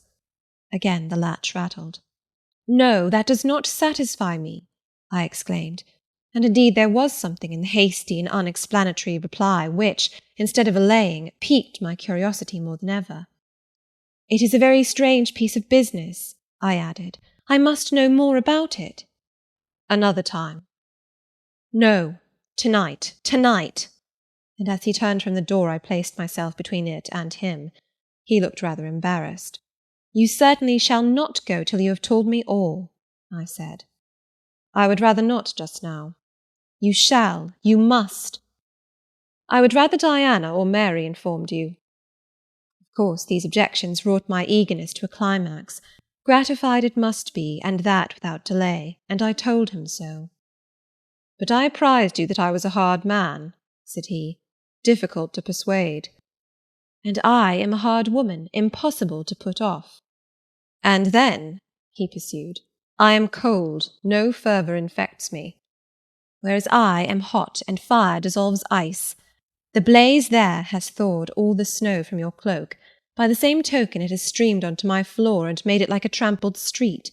As you hope ever to be forgiven, Mr. Rivers, the high crime and misdemeanour of spoiling a sanded kitchen, tell me what I wish to know." "Well, then," he said, "I yield. If not to your earnestness, then to your perseverance, as stone is worn by continual dropping. Besides, you must know some day, as well now as later. Your name is Jane Eyre?" "Of course, that was all settled before." "You are not perhaps aware that I am your namesake, that I was christened St. John Eyre Rivers?" "No, indeed. I remember now seeing the letter E comprised in your initials written in books you have at different times lent me, but I never asked for what name it stood. But what then? Surely—" I stopped. I could not trust myself to entertain, much less to express, the thought that had rushed upon me, that embodied itself, that in a second stood out a strong, solid probability. Circumstances knit themselves, fitted themselves, shot into order. The chain that had been lying hitherto a formless lump of links was drawn out straight. Every ring was perfect, the connection complete. I knew by instinct how the matter stood, before St. John had said another word, but I cannot expect the reader to have the same intuitive perception, so I must repeat his explanation. "My mother's name was Eyre. She had 2 brothers, one a clergyman who married Miss Jane Reed of Gateshead, the other John Eyre, Esquire, merchant late of Funchal, Madeira. Mr. Briggs, being Mr. Eyre's solicitor, wrote to us last August to inform us of our uncle's death, and to say that he had left his property to his brother, the clergyman's orphan daughter, overlooking us, in consequence of a quarrel never forgiven between him and my father. He wrote again a few weeks since, to intimate that the heiress was lost, and asking if we knew anything of her. A name casually written on a slip of paper has enabled me to find her out. You know the rest." Again he was going, but I set my back against the door. "Do let me speak," I said. "Let me have 1 moment to draw breath and reflect." I paused. He stood before me, hat in hand, looking composed enough. I resumed. "Your mother was my father's sister?" "Yes." "My aunt, consequently?" He bowed. "My Uncle John was your Uncle John? You, Diana, and Mary are his sister's children, as I am his brother's child. Undeniably. You three, then, are my cousins. Half our blood on each side flows from the same source. We are cousins, yes. I surveyed him. It seemed I had found a brother, one I could be proud of, one I could love, and two sisters, whose qualities were such that, when I knew them but as mere strangers, they had inspired me with genuine affection and admiration. The two girls, on whom, kneeling down on the wet ground and looking through the low latticed window of Moor House kitchen, I had gazed with so bitter a mixture of interest and despair, were my near kinswomen, and the young and stately gentleman who had found me almost dying at his threshold was my blood relation. Glorious discovery to a lonely wretch! This was wealth indeed, wealth to the heart, a mine of pure, genial affections. This was a blessing, bright, vivid, and exhilarating, not like the ponderous gift of gold, rich and welcome enough in its way, but sobering from its weight. I now clapped my hands in sudden joy, my pulse bounded, my veins thrilled. "Oh, I am glad, I am glad!" I exclaimed. St. John smiled. "Did I not say you neglected essential points to pursue trifles?" he asked. "You were serious when I told you had got a fortune, and now, for a matter of no moment, you are excited." "What can you mean? It may be of no moment to you. You have sisters and don't care for a cousin. But I had nobody, and now 3 relations, or 2 if you don't choose to be counted, are born into my world full grown. I say again, I am glad." I walked fast through the room. I stopped, half suffocated with the thoughts that rose faster than I could conceive, comprehend, settle them. Thoughts of what might, could, would, and should be, and that ere long. I looked at the blank wall. It seemed a sky thick with ascending stars.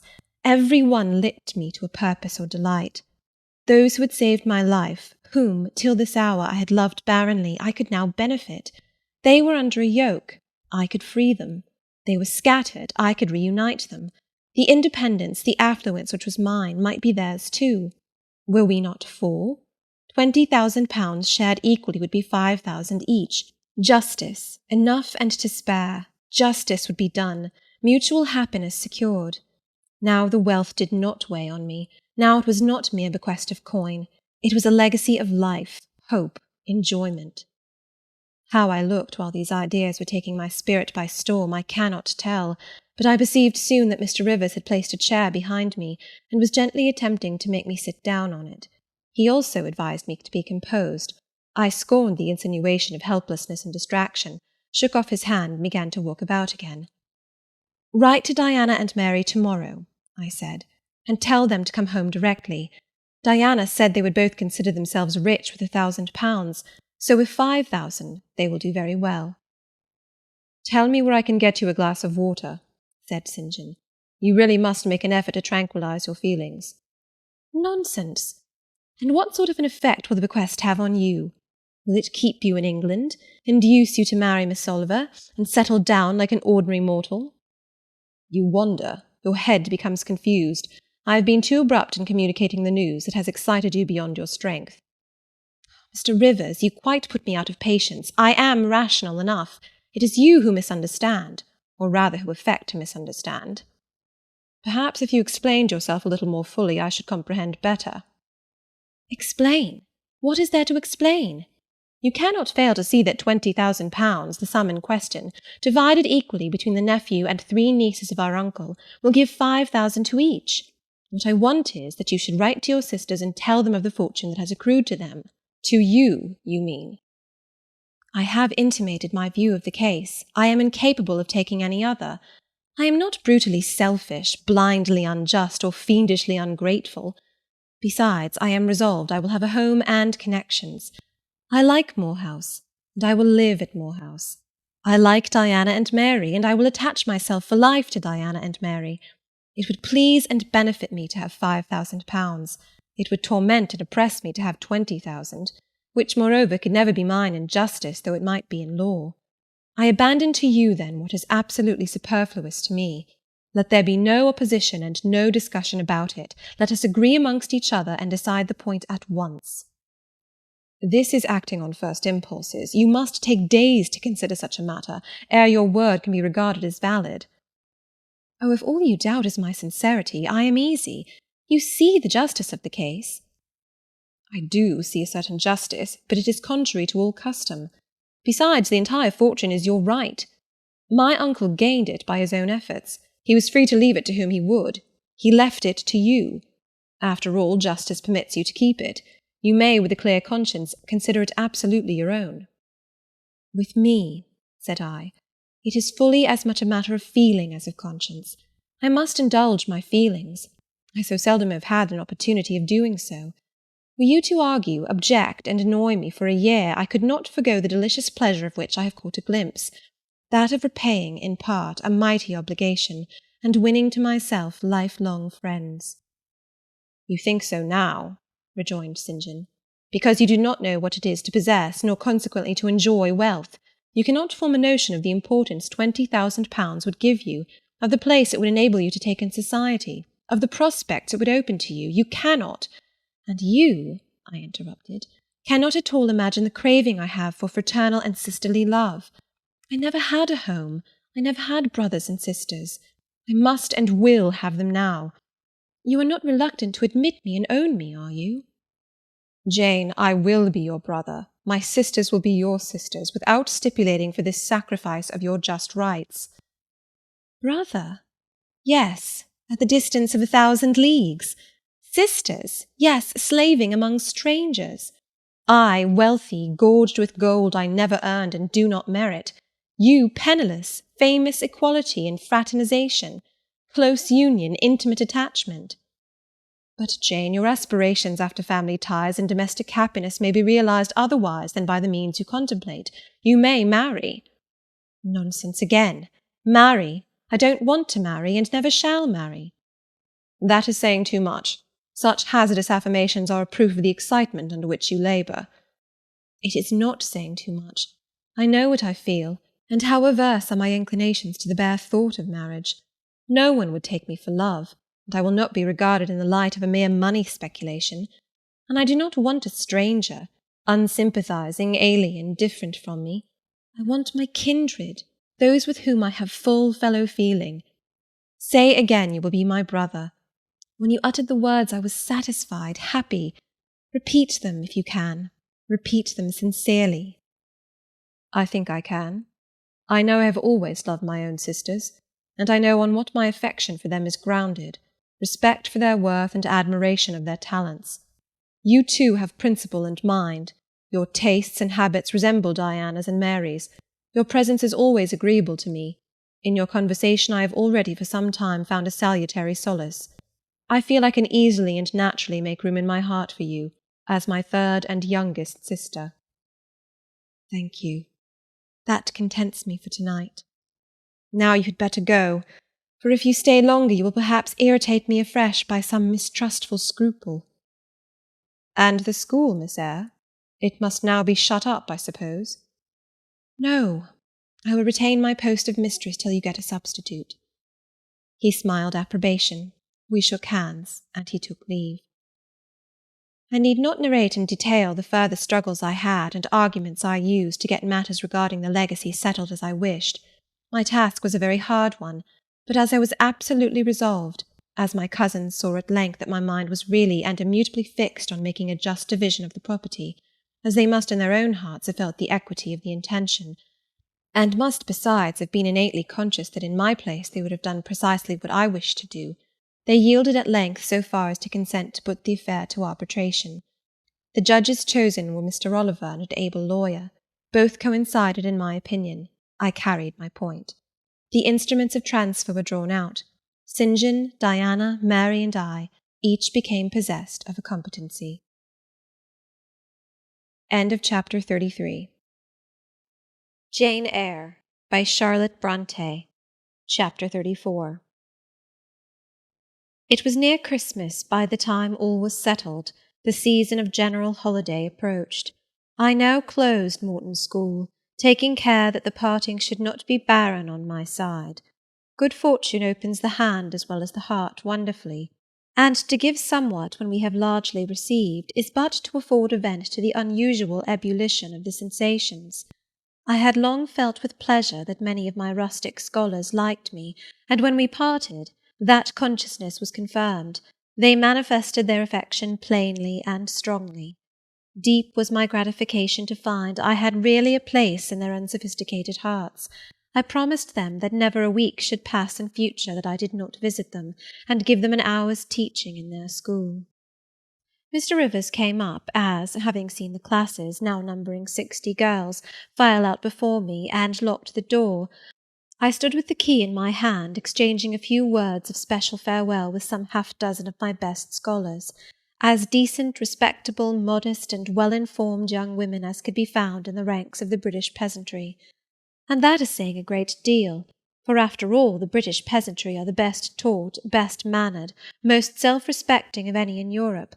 Since those days I have seen paysans and bouwerinnen, and the best of them seemed to me ignorant, coarse, and besotted compared with my Morton girls. "Do you consider you have got your reward for a season of exertion?" asked Mr. Rivers when they were gone. "Does not the consciousness of having done some real good in your day and generation give pleasure?" "Doubtless." "And you have only toiled a few months. Would not a life devoted to the task of regenerating your race be well spent?" "Yes," I said, "but I could not go on so forever. I want to enjoy my own faculties as well as to cultivate those of other people. I must enjoy them now. Don't recall either my mind or body to the school. I am out of it, and disposed for full holiday." He looked grave. "What now? What sudden eagerness is this you evince? What are you going to do?" "To be active as I can. And first I must beg you to set Hannah at liberty and get somebody else to wait on you." "Do you want her?" "Yes, to go with me to Moor House. Diana and Mary will be at home in a week, and I want to have everything in order against their arrival." "I understand. I thought you were for flying off on some excursion. It is better so. Hannah will go with you." "Tell her to be ready by tomorrow, then, and here is the schoolroom key. I will give you the key of my cottage in the morning." He took it. "You give it up very gleefully," said he. "I don't quite understand your light-heartedness, because I cannot tell what employment you propose to yourself as a substitute for the one you are relinquishing. What aim, what purpose, what ambition in life have you now?" "My first aim will be to clean down. Do you comprehend the full force of the expression? To clean down Moor House from chamber to cellar. My next, to rub it up with beeswax, oil, and an indefinite number of cloths, till it glitters again. My third, to arrange every chair, table, bed, carpet, with mathematical precision. Afterwards I shall go near to ruin you in coals and peat to keep up good fires in every room. And lastly, the 2 days preceding that on which your sisters are expected will be devoted by Hannah and me to such a beating of eggs, sorting of currants, grating of spices, compounding of Christmas cakes, chopping up of materials for mince pies, and solemnizing of other culinary rites, as words can convey but an inadequate notion of to the uninitiated like you. My purpose, in short, is to have all things in an absolutely perfect state of readiness for Diana and Mary before next Thursday, and my ambition is to give them a beau ideal of a welcome when they come." St. John smiled slightly. Still he was dissatisfied. "It is all very well for the present," said he, "but seriously, I trust that when the first flush of vivacity is over, you will look a little higher than domestic endearments and household joys." "The best things the world has," I interrupted. "No, Jane, no. This world is not the scene of fruition. Do not attempt to make it so, nor of rest. Do not turn slothful." "I mean, on the contrary, to be busy." "Jane, I excuse you for the present. 2 months' grace I allow you for the full enjoyment of your new position, and for pleasing yourself with this late-found charm of relationship. But then I hope you'll begin to look beyond Moor House and Morton and sisterly society than the selfish calm and sensual comfort of a civilized affluence. I hope your energies will then once more trouble you with their strength." I looked at him with surprise. "St. John," I said, "I think you are almost wicked to talk so. I am disposed to be as content as a queen, and you try to stir me up to restlessness. To what end? To the end of turning to profit the talents which God has committed to your keeping, and of which he will surely one day demand a strict account. Jane, I shall watch you closely and anxiously, I warn you of that, and try to restrain the disproportionate fervour with which you throw yourself into commonplace home pleasures. Don't cling so tenaciously to ties of the flesh. Save your constancy and ardour for an adequate cause. Forbear to waste them on trite, transient objects. Do you hear, Jane? Yes, just as if you were speaking Greek. I feel I have adequate cause to be happy, and I will be happy. Good-bye. Happy at Moor House I was, and hard I worked, and so did Hannah. She was charmed to see how jovial I could be amidst the bustle of a house turned topsy-turvy, how I could brush and dust and clean and cook. And really, after a day or two of confusion worse confounded, it was delightful by degrees to invoke order from the chaos ourselves had made. I had previously taken a journey to S. to purchase some new furniture, my cousins having given me carte blanche to effect what alterations I pleased, and a sum having been set aside for that purpose. The ordinary sitting-room and bedrooms I left much as they were, for I knew Diana and Mary would derive more pleasure from seeing again the old homely tables and chairs and beds than from the spectacle of the smartest innovations. Still, some novelty was necessary to give to their return the piquancy with which I wished it to be invested. Dark handsome new carpets and curtains, an arrangement of some carefully selected antique ornaments in porcelain and bronze, new coverings and mirrors and dressing-cases for the toilet tables, answered the end. They looked fresh without being glaring. A spare parlour and bedroom I refurnished entirely, with old mahogany and crimson upholstery. I laid canvas on the passage and carpets on the stairs. When all was finished, I thought Moor House as complete a model of bright, modest snugness within, as it was, at this season, a specimen of wintry waste and desert dreariness without. The eventful Thursday at length came. They were expected about dark, and ere dusk fires were lit upstairs and below. The kitchen was in perfect trim. Hannah and I were dressed, and all was in readiness. St. John arrived first. I had entreated him to keep quite clear of the house till everything was arranged, and indeed the bare idea of the commotion, at once sordid and trivial, going on within its walls sufficed to scare him to estrangement. He found me in the kitchen, watching the progress of certain cakes for tea, then baking. Approaching the hearth, he asked, if I was at last satisfied with housemaid's work. I answered by inviting him to accompany me on a general inspection of the result of my labours.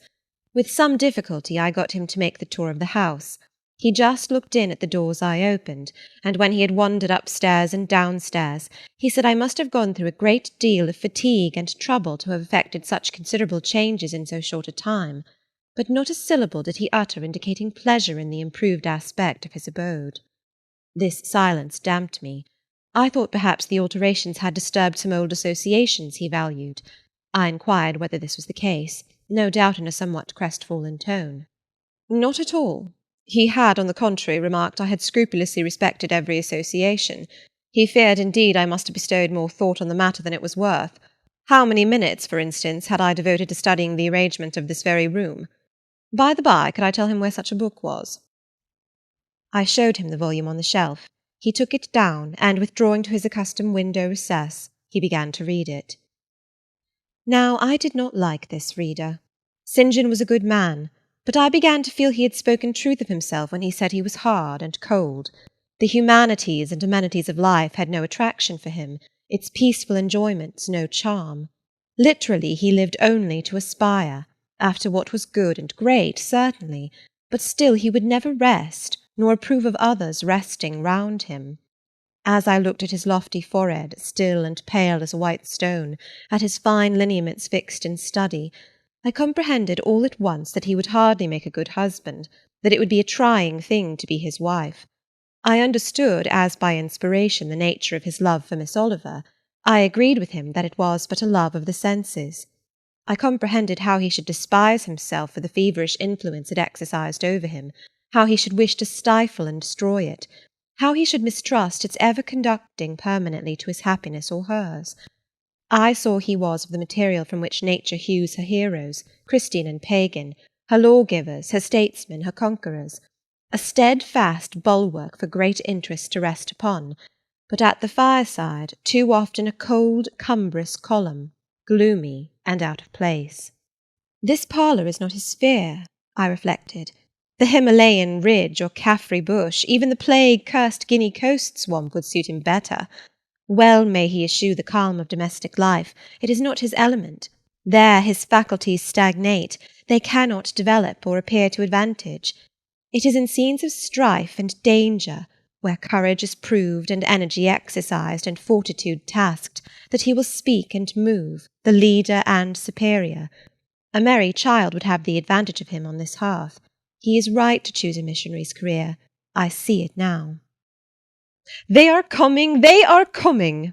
cried Hannah, throwing open the parlour door. At the same moment old Carlo barked joyfully. Out I ran.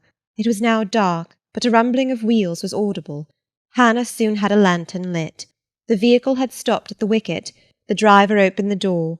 First one well-known form, then another stepped out. In a minute I had my face under their bonnets, in contact first with Mary's soft cheek, then with Diana's flowing curls. They laughed, kissed me, then Hannah, patted Carlo, who was half wild with delight, asked eagerly if all was well, and being assured in the affirmative, hastened into the house. They were stiff with their long and jolting drive from Whitcross, and chilled with the frosty night air, but their pleasant countenances expanded to the cheerful firelight. While the driver and Hannah brought in the boxes, they demanded St. John. At this moment he advanced from the parlour. They both threw their arms round his neck at once.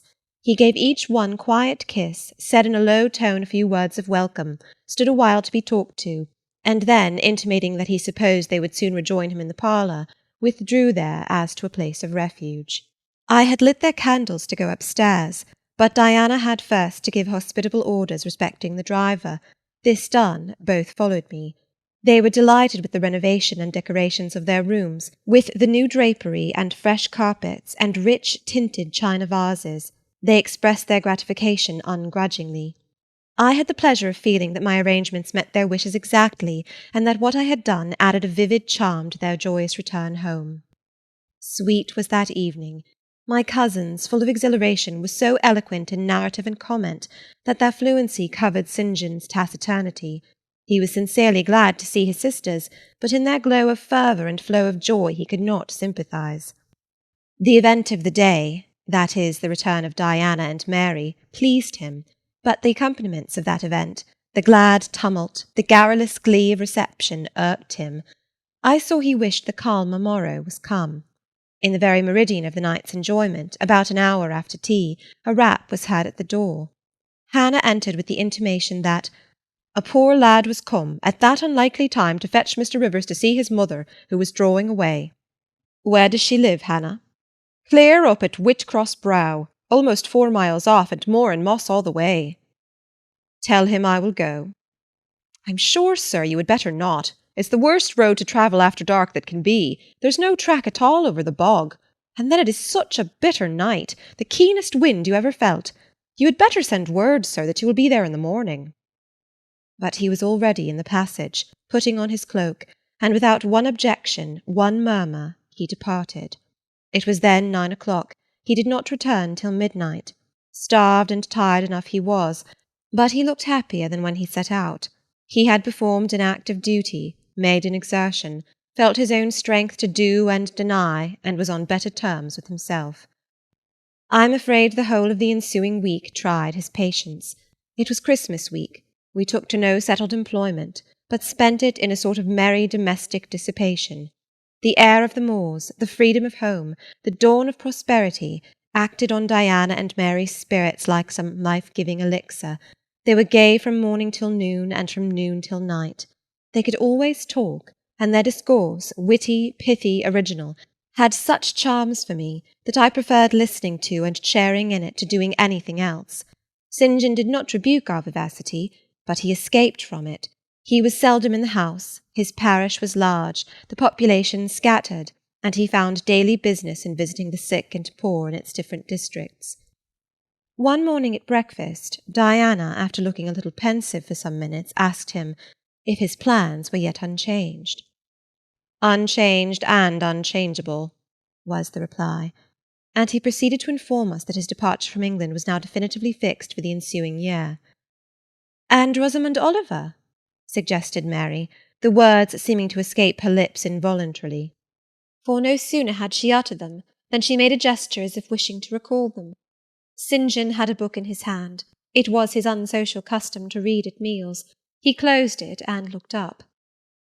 "Rosamond Oliver," said he, "is about to be married to Mr. Granby, one of the best connected and most estimable residents in S., grandson and heir to Sir Frederick Granby. I had the intelligence from her father yesterday." His sisters looked at each other and at me. We all three looked at him. He was serene as glass. "The match must have been got up hastily," said Diana. "They cannot have known each other long." "But 2 months. They met in October at the county ball at S. But where there are no obstacles to a union, as in the present case, where the connection is in every point desirable, delays are unnecessary. They will be married as soon as S. Place, which Sir Frederick gives up to them, can be refitted for their reception." The first time I found St. John alone after this communication, I felt tempted to inquire if the event distressed him, but he seemed so little to need sympathy, that, so far from venturing to offer him more, I experienced some shame at the recollection of what I had already hazarded. Besides, I was out of practice in talking to him. His reserve was again frozen over, and my frankness was congealed beneath it. He had not kept his promise of treating me like his sisters. He continually made little chilling differences between us, which did not at all tend to the development of cordiality. In short, now that I was acknowledged his kinswoman, and lived under the same roof with him, I felt the distance between us to be far greater than when he had known me only as the village schoolmistress. When I remembered how far I had once been admitted to his confidence, I could hardly comprehend his present frigidity. Such being the case, I felt not a little surprised when he raised his head suddenly from the desk over which he was stooping, and said, "You see, Jane, the battle is fought, and the victory won." Startled at being thus addressed, I did not immediately reply.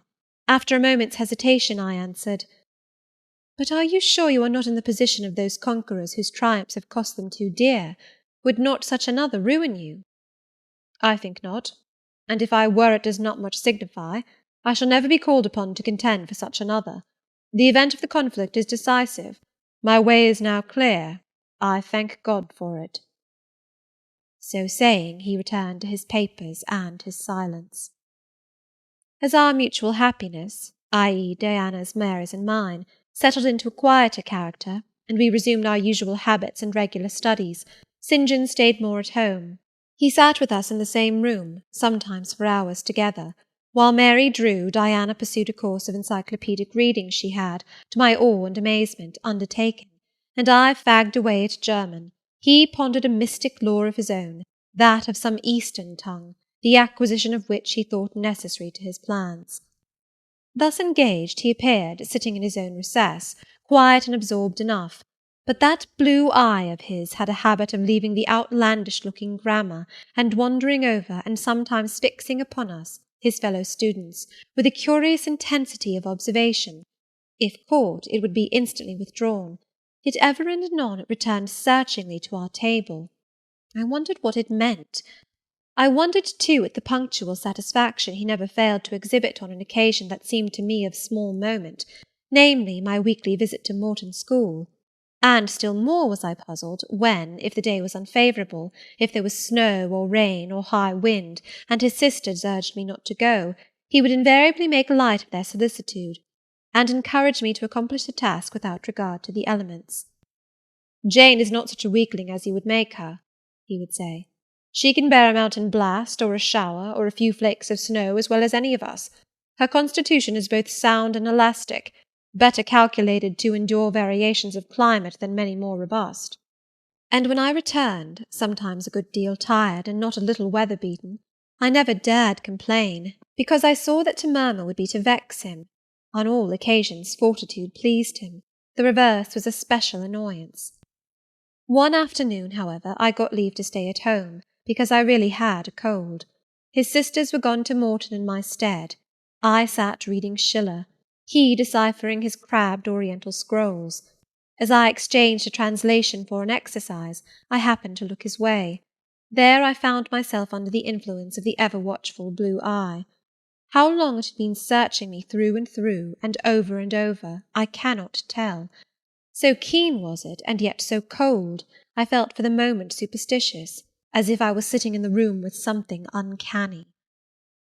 "Jane, what are you doing?" "Learning German." "I want you to give up German, and learn Hindostani." "You are not in earnest?" "In such earnest that I must have it so, and I will tell you why." He then went on to explain that Hindostani was the language he was himself at present studying, that as he advanced he was apt to forget the commencement, that it would assist him greatly to have a pupil with whom he might again and again go over the elements, and so fix them thoroughly in his mind, that his choice had hovered for some time between me and his sisters, but that he had fixed on me because he saw I could sit at the task the longest of the three. Would I do him this favour? I should not, perhaps, have to make the sacrifice long, as it wanted now barely 3 months to his departure. St. John was not a man to be lightly refused. You felt that every impression made on him, either for pain or pleasure, was deep-graved and permanent. I consented. When Diana and Mary returned, the former found her scholar transferred from her to her brother. She laughed, and both she and Mary agreed that St. John should never have persuaded them to such a step. He answered quietly, "I know it." I found him a very patient, very forbearing, and yet an exacting master. He expected me to do a great deal, and when I fulfilled his expectations, he in his own way fully testified his approbation. By degrees he acquired a certain influence over me that took away my liberty of mind. His praise and notice were more restraining than his indifference. I could no longer talk or laugh freely when he was by, because a tiresomely importunate instinct reminded me that vivacity, at least in me, was distasteful to him. I was so fully aware that only serious moods and occupations were acceptable, that in his presence every effort to sustain or follow any other became vain. I fell under a freezing spell. When he said go, I went. Come, I came. Do this, I did it. But I did not love my servitude. I wished many a time he had continued to neglect me. One evening, when at bedtime his sisters and I stood round him, bidding him good night, he kissed each of them as was his custom, and as was equally his custom, he gave me his hand. Diana, who chanced to be in a frolicsome humour, she was not painfully controlled by his will, for hers in another way was as strong, exclaimed, "St. John, you used to call Jane your third sister, but you don't treat her as such. You should kiss her too." She pushed me towards him. I thought Diana very provoking, and felt uncomfortably confused, and while I was thus thinking and feeling, St. John bent his head. His Greek face was brought to a level with mine, his eyes questioned my eyes piercingly. He kissed me. There are no such things as marble kisses or ice kisses, or I should say my ecclesiastical cousin's salute belonged to one of these classes, but there may be experiment kisses, and his was an experiment kiss. When given, he viewed me to learn the result. It was not striking. I am sure I did not blush. Perhaps I might have turned a little pale, for I felt as if this kiss were a seal affixed to my fetters. He never omitted the ceremony afterwards, and the gravity and quiescence with which I underwent it seemed to invest it for him with a certain charm. As for me, I daily wished more to please him, but to do so I felt daily more and more that I must disown half my nature, stifle half my faculties, wrest my tastes from their original bent, force myself to the adoption of pursuits for which I had no natural vocation. He wanted to train me to an elevation I could never reach. It racked me hourly to aspire to the standard he uplifted. The thing was as impossible as to mould my irregular features to his correct and classic pattern, to give my changeable green eyes the sea-blue tint and solemn lustre of his own. Not his ascendancy alone, however, held me in thrall at present. Of late it had been easy enough for me to look sad. A cankering evil sat at my heart and drained my happiness at its source, the evil of suspense. Perhaps you think I had forgotten Mr. Rochester, reader, amidst these changes of place and fortune. Not for a moment. His idea was still with me, because it was not a vapour sunshine could disperse, nor a sand-traced effigy storms could wash away. It was a name graven on a tablet, fated to last as long as the marble it inscribed. The craving to know what had become of him followed me everywhere. When I was at Morton, I re-entered my cottage every evening to think of that, and now at Moor House I sought my bedroom each night to brood over it. In the course of my necessary correspondence with Mr. Briggs about the will, I had inquired if he knew anything of Mr. Rochester's present residence and state of health, but as St. John had conjectured, he was quite ignorant of all concerning him. I then wrote to Mrs. Fairfax, entreating information on the subject. I had calculated with certainty on this step answering my end. I felt sure it would elicit an early answer. I was astonished when a fortnight passed without reply, but when 2 months wore away, and day after day the post arrived and brought nothing for me, I fell a prey to the keenest anxiety. I wrote again. There was a chance of my first letter having missed. Renewed hope followed renewed effort. It shone like the former for some weeks. Then, like it faded, flickered. Not a line, not a word reached me. When half a year wasted in vain expectancy, my hope died out, and then I felt dark indeed. A fine spring shone round me, which I could not enjoy. Summer approached. Diana tried to cheer me. She said I looked ill and wished to accompany me to the seaside. This St. John opposed. He said I did not want dissipation, I wanted employment. My present life was too purposeless. I required an aim. And, I suppose, by way of supplying deficiencies, he prolonged still further my lessons in Hindostani, and grew more urgent in requiring their accomplishment. And I, like a fool, never thought of resisting him. I could not resist him. One day I had come to my studies in lower spirits than usual. The ebb was occasioned by a poignantly felt disappointment. Hannah had told me in the morning there was a letter for me, and when I went down to take it, almost certain that the long-looked-for tidings were vouchsafed me at last, I found only an unimportant note from Mr. Briggs on business. The bitter check had wrung from me some tears, and now, as I sat poring over the crabbed characters and flourishing tropes of an Indian scribe, my eyes filled again. St. John called me to his side to read. In attempting to do this, my voice failed me, words were lost in sobs. He and I were the only occupants of the parlour. Diana was practising her music in the drawing-room. Mary was gardening. It was a very fine May day, clear, sunny, and breezy. My companion expressed no surprise at this emotion, nor did he question me as to its cause. He only said, "We will wait a few minutes, Jane, till you are more composed." And while I smothered the paroxysm with all haste, he sat calm and patient, leaning on his desk and looking like a physician watching with the eye of science an expected and fully understood crisis in a patient's malady. Having stifled my sobs, wiped my eyes, and muttered something about not being very well that morning, I resumed my task, and succeeded in completing it. St. John put away my books and his, locked his desk, and said, "Now, Jane, you shall take a walk, and with me." "I will call Diana and Mary." "No, I want only one companion this morning, and that must be you. Put on your things, go out by the kitchen door, take the road towards the head of Marsh Glen. I will join you in a moment." I know no medium. I never in my life have known any medium in dealing with positive hard characters antagonistic to my own, between absolute submission and determined revolt. I have always faithfully observed the one, up to the very moment of bursting, sometimes with volcanic vehemence, into the other, and as neither present circumstances warranted, nor my present mood inclined me to mutiny, I observed careful obedience to St. John's directions, and in 10 minutes I was treading the wild track of the glen, side by side with him. The breeze was from the west. It came over the hills, sweet with scents of heath and rush. The sky was of stainless blue. The stream descending the ravines swelled with past spring rains, poured along plentiful and clear, catching golden gleams from the sun and sapphire tints from the firmament. As we advanced and left the track, we trod a soft turf, mossy fine and emerald green, minutely enamelled with a tiny white flower, and spangled with a star-like yellow blossom. The hills meantime shut us quite in, for the glen, towards its head, wound to their very core.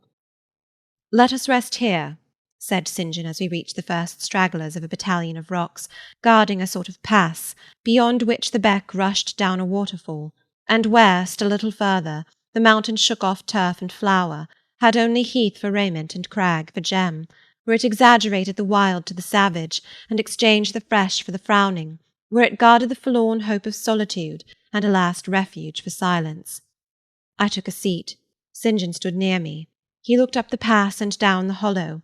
His glance wandered away with the stream and returned to traverse the unclouded heaven which coloured it. He removed his hat, let the breeze stir his hair and kiss his brow. He seemed in communion with the genius of the haunt. With his eye he bade farewell to something. "And I shall see it again," he said aloud, "in dreams when I sleep by the Ganges, and again in a more remote hour, when another slumber overcomes me, on the shore of a darker stream." Strange words of a strange love. An austere patriot's passion for his fatherland. He sat down. For half an hour we never spoke, neither he to me nor I to him. That interval past, he recommenced. "Jane, I go in 6 weeks. I have taken my berth in an East Indiaman which sails on the 20th of June. "God will protect you, for you have undertaken his work," I answered. "Yes," he said, "there is my glory and joy.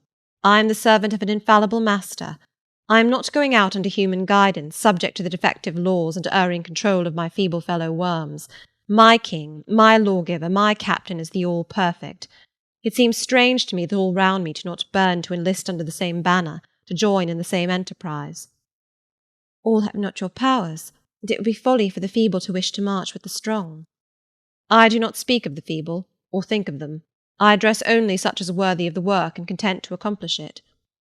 "Those are few in number, and difficult to discover." "You say truly. But when found, it is right to stir them up, to urge and exhort them to the effort, to show them what their gifts are and why they were given, to speak heaven's message in their ear, to offer them, direct from God, a place in the ranks of his chosen." "If they are really qualified for the task, will not their own hearts be the first to inform them of it?" I felt as if an awful charm was framing round and gathering over me. I trembled to hear some fatal words spoken which would at once declare and rivet the spell. "And what does your heart say?" demanded St. John. "My heart is mute. My heart is mute," I answered, struck and thrilled. "Then I must speak for it," continued the deep, relentless voice. "Jane, come with me to India. Come as my helpmeet and fellow-labourer." The glen and sky spun round. The hills heaved. It was as if I had heard a summons from heaven, as if a visionary messenger, like him of Macedonia, had announced, "Come over and help us."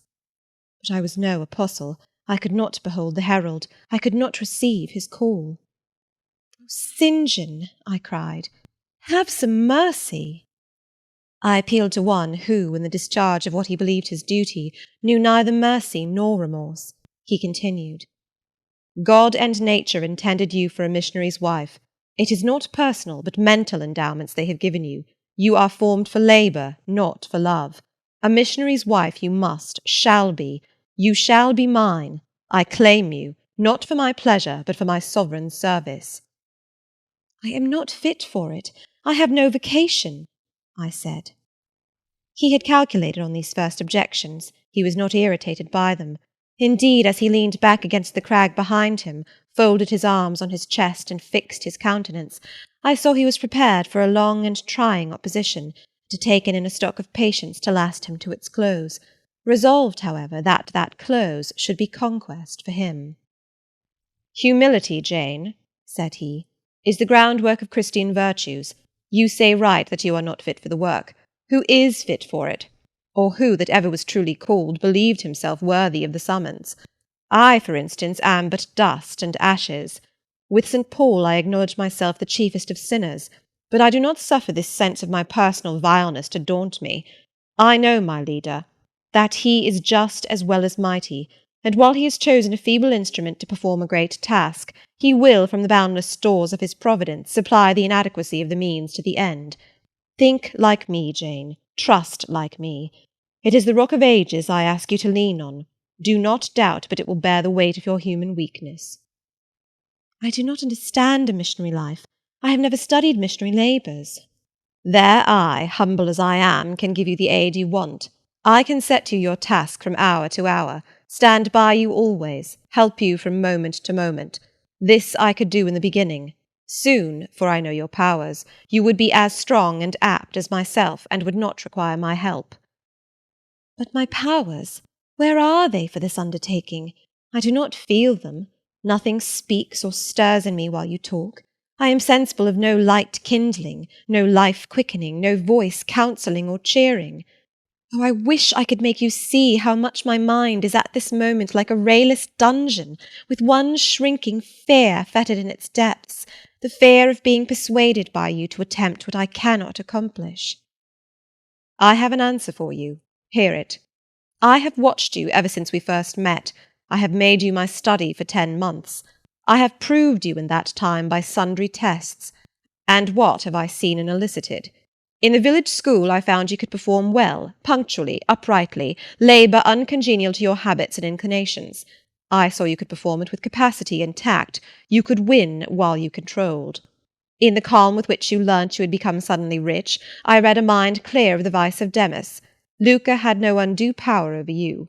In the resolute readiness with which you cut your wealth into 4 shares, keeping but one to yourself, and relinquishing the 3 others to the claim of abstract justice, I recognized a soul that revelled in the flame and excitement of sacrifice. In the tractability with which, at my wish, you forsook a study in which you were interested, and adopted another because it interested me, in the untiring assiduity with which you have since persevered in it, in the unflagging energy and unshaken temper with which you have met its difficulties, I acknowledge the complement of the qualities I seek. Jane, you are docile, diligent, disinterested, faithful, constant, and courageous, very gentle and very heroic. Cease to mistrust yourself. I can trust you unreservedly. As a conductress of Indian schools and a helper amongst Indian women, your assistance will be to me invaluable. My iron shroud contracted round me. Persuasion advanced with slow, sure step. Shut my eyes as I would, these last words of his succeeded in making the way, which had seemed blocked up, comparatively clear. My work, which had appeared so vague, so hopelessly diffuse, condensed itself as he proceeded, and assumed a definite form under his shaping hand. He waited for an answer. I demanded a quarter of an hour to think before I again hazarded a reply. Very willingly, he rejoined, and rising he strode a little distance up the pass, threw himself down on a swell of heath, and there lay still. I can do what he wants me to do. I am forced to see and acknowledge that, I meditated. That is, if life be spared me. But I feel mine is not the existence to be long protracted under an Indian sun. What then? He does not care for that. When my time came to die, he would resign me in all serenity and sanctity to the God who gave me. The case is very plain before me. In leaving England I should leave a loved but empty land. Mr. Rochester is not there, and if he were, what is, and what can that ever be to me? My business is to live without him now. Nothing so absurd, so weak as to drag on from day to day as if I were waiting some impossible change in circumstances which might reunite me to him. Of course, as St. John once said, I must seek another interest in life to replace the one lost. Is not the occupation he now offers me truly the most glorious man can adopt or God assign? Is it not, by its noble cares and sublime results, the one best calculated to fill the void left by uptorn affections and demolished hopes? I believe I must say yes, and yet I shudder. Alas, if I join St. John, I abandon half myself. If I go to India, I go to premature death. And how will the interval between leaving England for India and India for the grave be filled? Oh, I know well. That, too, is very clear to my vision. By straining to satisfy St. John till my sinews ache, I shall satisfy him, to the finest central point and farthest outward circle of his expectations. If I do go with him, if I do make the sacrifice he urges, I will make it absolutely. I will throw all on the altar, heart, vitals, the entire victim. He will never love me, but he shall approve me. I will show him energies he has not yet seen, resources he has never suspected. Yes, I can work as hard as he can, and with as little grudging. Consent, then, to his demand is possible, but for one item, one dreadful item.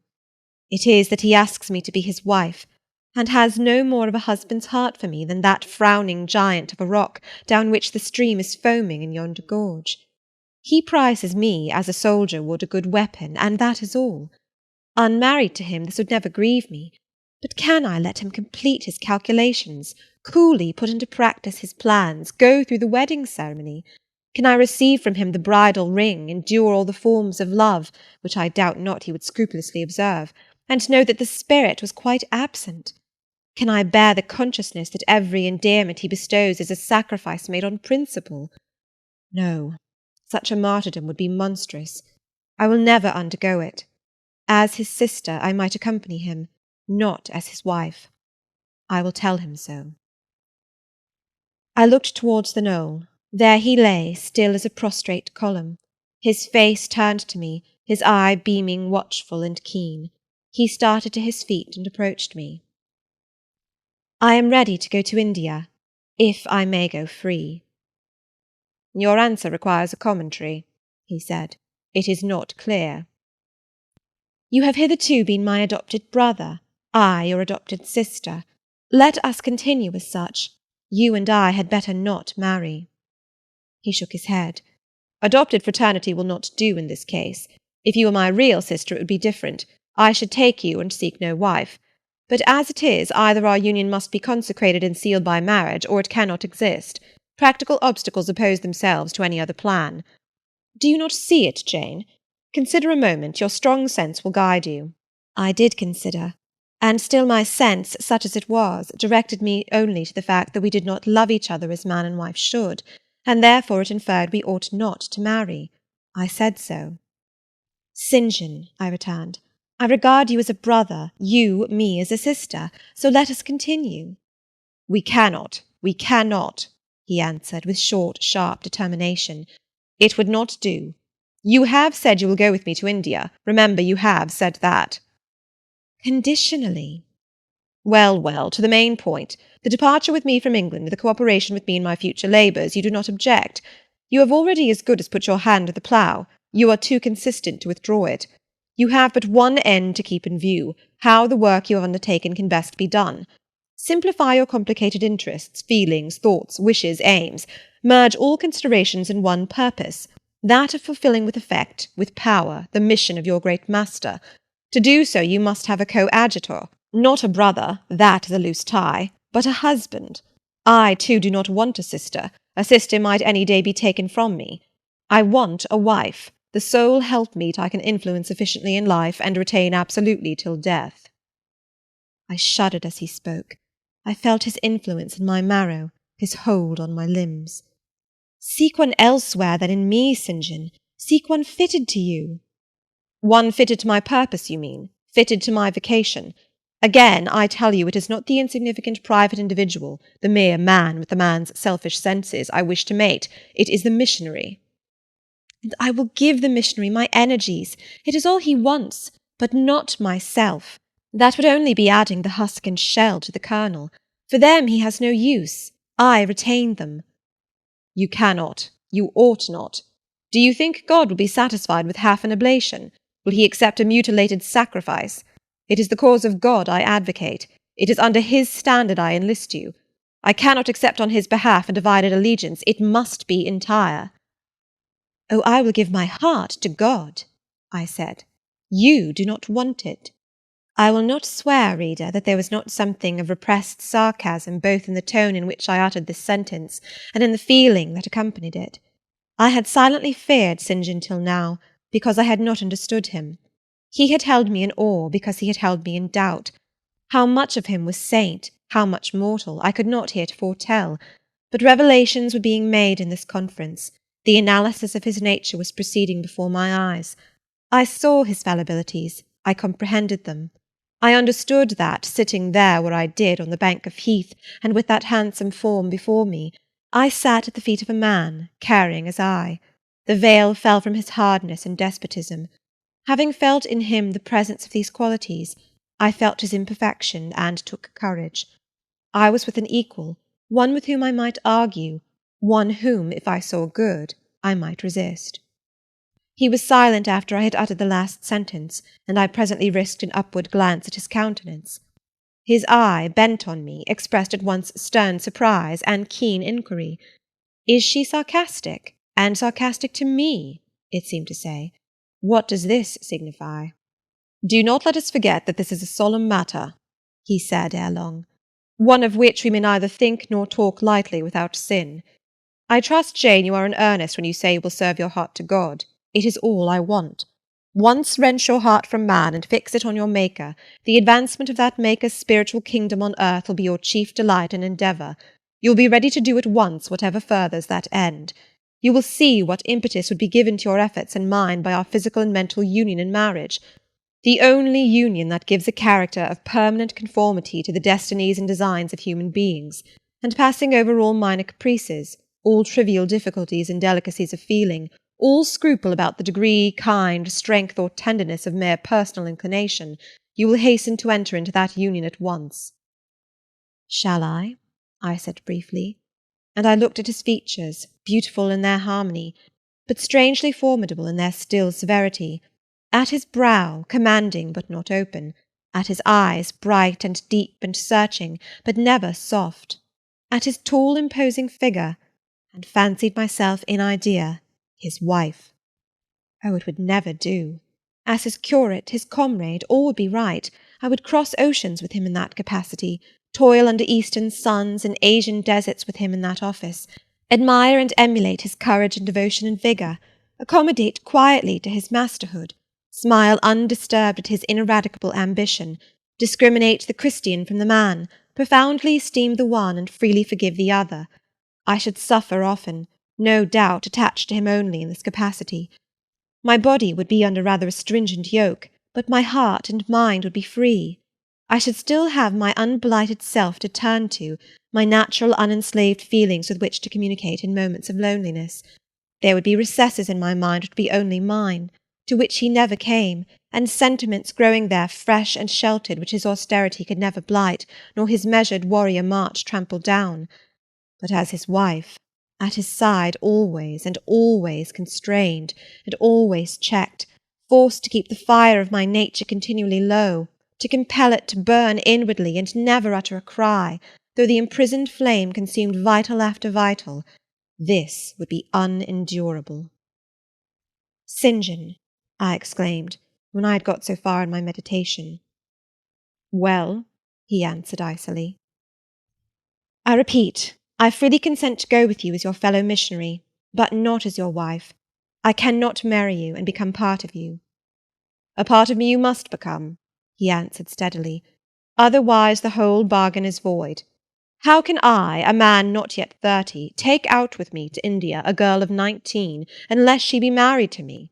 How can we be forever together, sometimes in solitude, sometimes amidst savage tribes, and unwed? Very well, I said shortly. Under the circumstances, quite as well as if I were either your real sister or a man and a clergyman like yourself. It is known that you are not my sister. I cannot introduce you as such. To attempt it would be to fasten injurious suspicions on us both. And for the rest, though you have a man's vigorous brain, you have a woman's heart, and it would not do. It would do, I affirmed with some disdain. Perfectly well. I have a woman's heart, but not where you are concerned. For you I have only a comrade's constancy, a fellow soldier's frankness, fidelity, fraternity, if you like, a neophyte's respect and submission to his hierophant. Nothing more. Don't fear. It is what I want, he said, speaking to himself. It is just what I want. And there are obstacles in the way. They must be hewn down. Jane, you would not repent marrying me. Be certain of that. We must be married. There is no other way. And undoubtedly enough of love would follow upon marriage to render the union right even in your eyes. I scorn your idea of love, I could not help saying, as I rose up and stood before him, leaning my back against the rock. I scorn the counterfeit sentiment you offer. Yes, St. John, and I scorn you when you offer it. He looked at me fixedly, compressing his well-cut lips while he did so. Whether he was incensed or surprised or what, it was not easy to tell. He could command his countenance thoroughly. I scarcely expected to hear that expression from you, he said.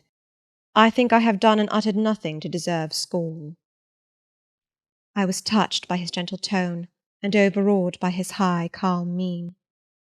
Forgive me the word, St. John, but it is your own fault that I have been roused to speak so unguardedly.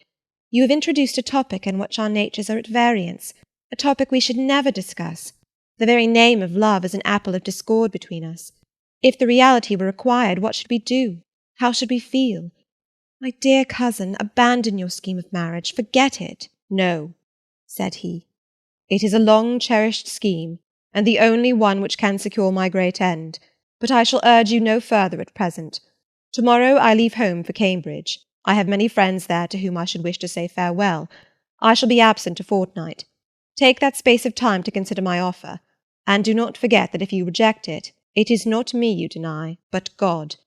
Through my means he opens to you a noble career. As my wife only can you enter upon it. Refuse to be my wife, and you limit yourself forever to a track of selfish ease and barren obscurity. Tremble lest in that case you should be numbered with those who have denied the faith, and are worse than infidels. He had done.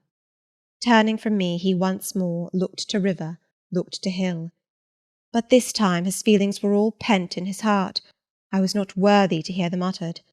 As I walked by his side homeward, I read well in his iron silence all he felt towards me, the disappointment of an austere and despotic nature which has met resistance where it expected submission, the disapprobation of a cool, inflexible judgment which has detected in another feelings and views in which it has no power to sympathize. In short, as a man, he would have wished to coerce me into obedience. It was only as a sincere Christian he bore so patiently with my perversity, and allowed so long a space for reflection and repentance. That night, after he had kissed his sisters, he thought proper to forget even to shake hands with me, but left the room in silence. I, who, though I had no love, had much friendship for him, was hurt by the marked omission, so much hurt that tears started to my eyes. "I see you and St. John have been quarrelling, Jane," said Diana, during our walk on the moor. "But go after him. He is now lingering in the passage expecting you. He will make it up." I have not much pride under such circumstances. I would always rather be happy than dignified, and I ran after him. He stood at the foot of the stairs. "Good night, St. John," said I. "Good night, Jane," he replied calmly. "Then shake hands," I added. What a cold, loose touch he impressed on my fingers! He was deeply displeased by what had occurred that day. Cordiality would not warm nor tears move him. No happy reconciliation was to be had with him, no cheering smile or generous word. But still the Christian was patient and placid, and when I asked him if he forgave me, he answered that he was not in the habit of cherishing the remembrance of vexation, that he had nothing to forgive, not having been offended. And with that answer he left me. I would much rather he had knocked me down. End of chapter 34. Jane Eyre by Charlotte Brontë. Chapter 35. He did not leave for Cambridge the next day, as he had said he would. He deferred his departure a whole week, and during that time he made me feel what severe punishment a good yet stern, a conscientious yet implacable man can inflict on one who has offended him. Without one overt act of hostility, one upbraiding word, he contrived to impress me momently with the conviction that I was put beyond the pale of his favour. Not that St. John harboured a spirit of unchristian vindictiveness, not that he would have injured a hair of my head if it had been fully in his power to do so. Both by nature and principle, he was superior to the mean gratification of vengeance.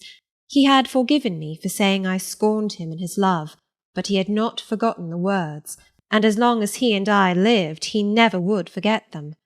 I saw by his look, when he turned to me, that they were always written on the air between me and him. Whenever I spoke, they sounded in my voice to his ear, and their echo toned every answer he gave me. He did not abstain from conversing with me. He even called me as usual each morning to join him at his desk, and I fear the corrupt man within him had a pleasure unimparted to, and unshared by, the pure Christian, in evincing with what skill he could, while acting and speaking apparently just as usual, extract from every deed and every phrase the spirit of interest and approval which had formerly communicated a certain austere charm to his language and manner. To me he was in reality become no longer flesh, but marble. His eye was a cold, bright, blue gem. his tongue a speaking instrument, nothing more. All this was torture to me, refined, lingering torture. It kept up a slow fire of indignation and a trembling trouble of grief, which harassed and crushed me altogether. I felt how, if I were his wife, this good man, pure as the deep sunless source, could soon kill me without drawing from my veins a single drop of blood, or receiving on his own crystal conscience the faintest stain of crime. Especially I felt this when I made any attempt to propitiate him. No Ruth met my Ruth.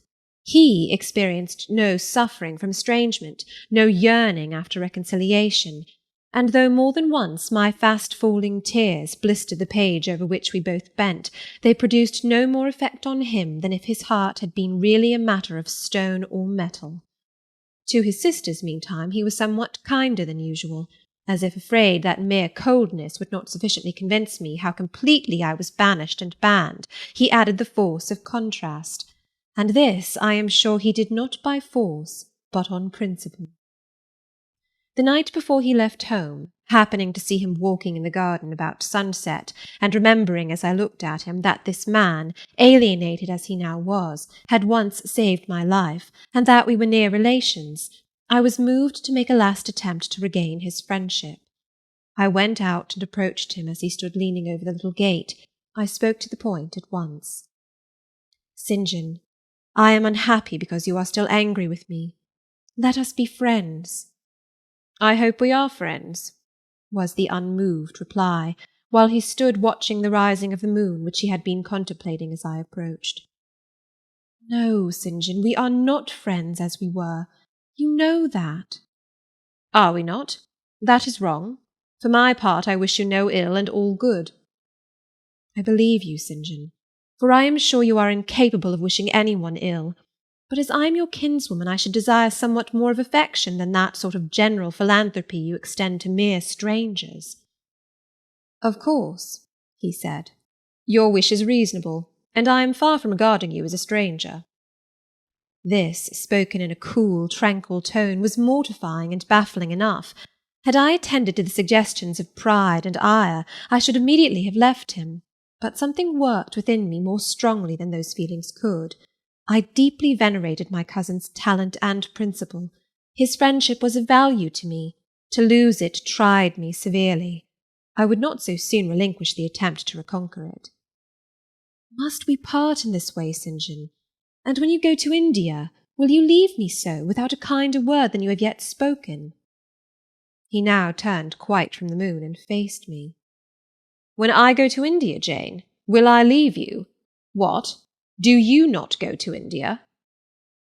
"You said I could not unless I married you." "And you will not marry me? You adhere to that resolution?" Reader, do you know, as I do, what terror those cold people can put into the ice of their questions? How much of the fall of the avalanche is in their anger, of the breaking up of the frozen sea in their displeasure? No, St. John, I will not marry you. I adhere to my resolution. The avalanche had shaken and slid a little forward, but it did not yet crash down. "Once more, why this refusal?" he asked. "Formerly," I answered, "because you did not love me. Now, I reply, because you almost hate me. If I were to marry you, you would kill me. You are killing me now." His lips and cheeks turned white, quite white. "I should kill you. I am killing you. Your words are such as ought not to be used, violent, unfeminine, and untrue. They betray an unfortunate state of mind. They merit severe reproof. They would seem inexcusable, but that it is the duty of man to forgive his fellow even until 77 times. I had finished the business now. While earnestly wishing to erase from his mind the trace of my former offence, I had stamped on that tenacious surface another and far deeper impression. I had burnt it in. "Now you will indeed hate me," I said. "It is useless to attempt to conciliate you. I see I have made an eternal enemy of you." A fresh wrong did these words inflict, the worse because they touched on the truth. That bloodless lip quivered to a temporary spasm. I knew the steely ire I had whetted. I was heart-wrung. You utterly misinterpret my words, I said, at once seizing his hand. I have no intention to grieve or pain you. Indeed, I have not. Most bitterly he smiled. Most decidedly he withdrew his hand from mine.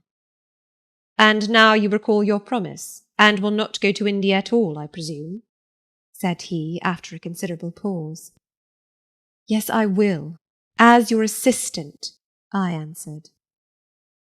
A very long silence succeeded. What struggle there was in him between nature and grace in this interval I cannot tell. Only singular gleams scintillated in his eyes, and strange shadows passed over his face. He spoke at last. I before proved to you the absurdity of a single woman of your age proposing to accompany abroad a single man of mine. I proved it to you in such terms as, I should have thought, would have prevented your ever again alluding to the plan. That you have done so, I regret, for your sake. I interrupted him. Anything like a tangible reproach gave me courage at once. Keep to common sense, St. John. You are verging on nonsense. You pretend to be shocked by what I have said. You are not really shocked, for with your superior mind you cannot be either so dull or so conceited as to misunderstand my meaning. I say again, I will be your curate if you like, but never your wife. Again he turned lividly pale, but as before controlled his passion perfectly. He answered emphatically but calmly. A female curate, who is not my wife, would never suit me. With me, then, it seems you cannot go. But if you are sincere in your offer, I will, while in town, speak to a married missionary, whose wife needs a coadjutor. Your own fortune will make you independent of the Society's aid, and thus you may still be spared the dishonour of breaking your promise and deserting the band you engaged to join. Now I never had, as the reader knows, either given any formal promise or entered into any engagement, and this language was all much too hard and much too despotic for the occasion.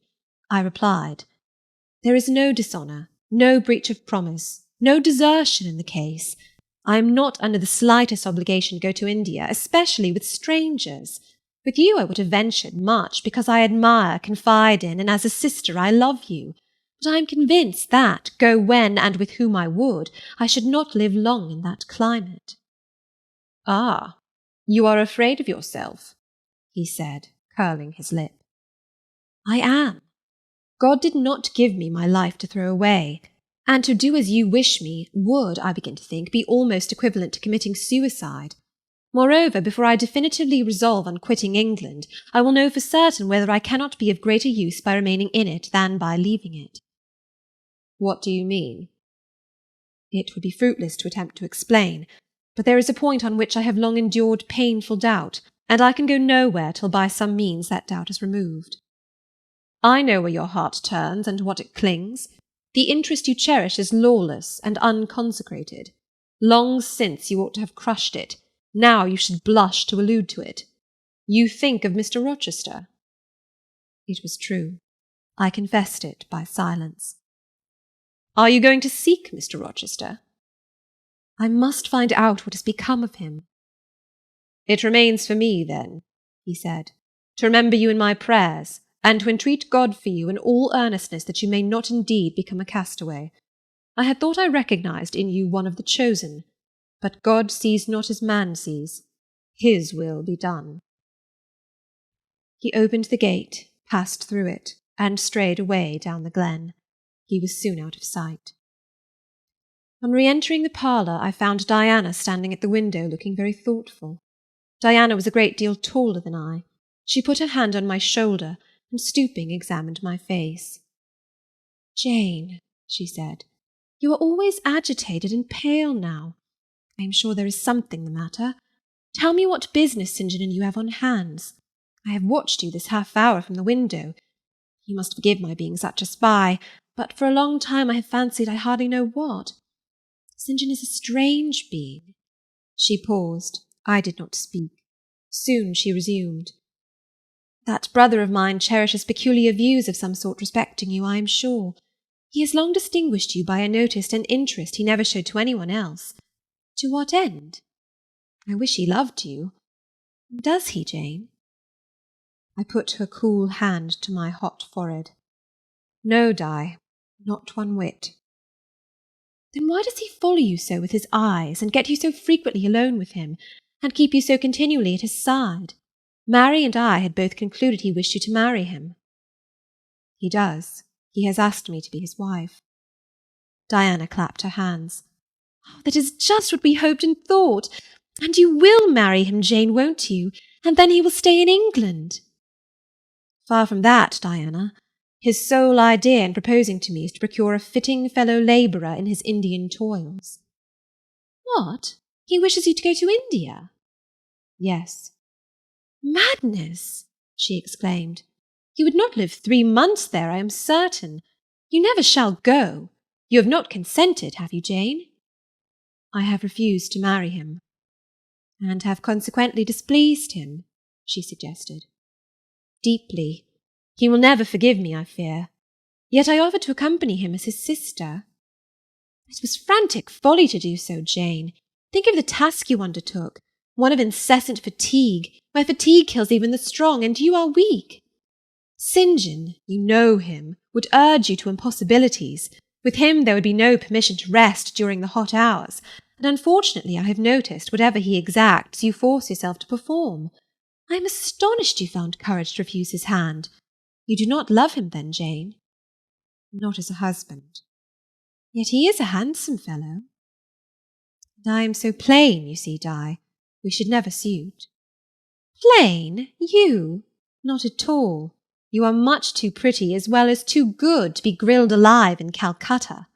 And again she earnestly conjured me to give up all thoughts of going out with her brother.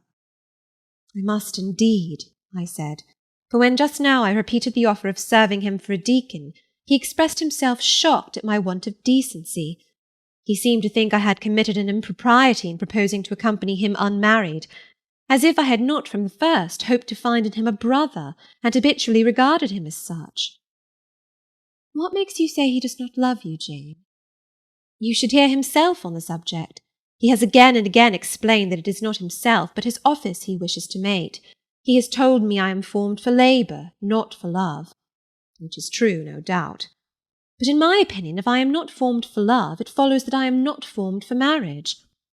Would it not be strange, Di, to be chained for life to a man who regarded one but as a useful tool? Insupportable, unnatural, out of the question.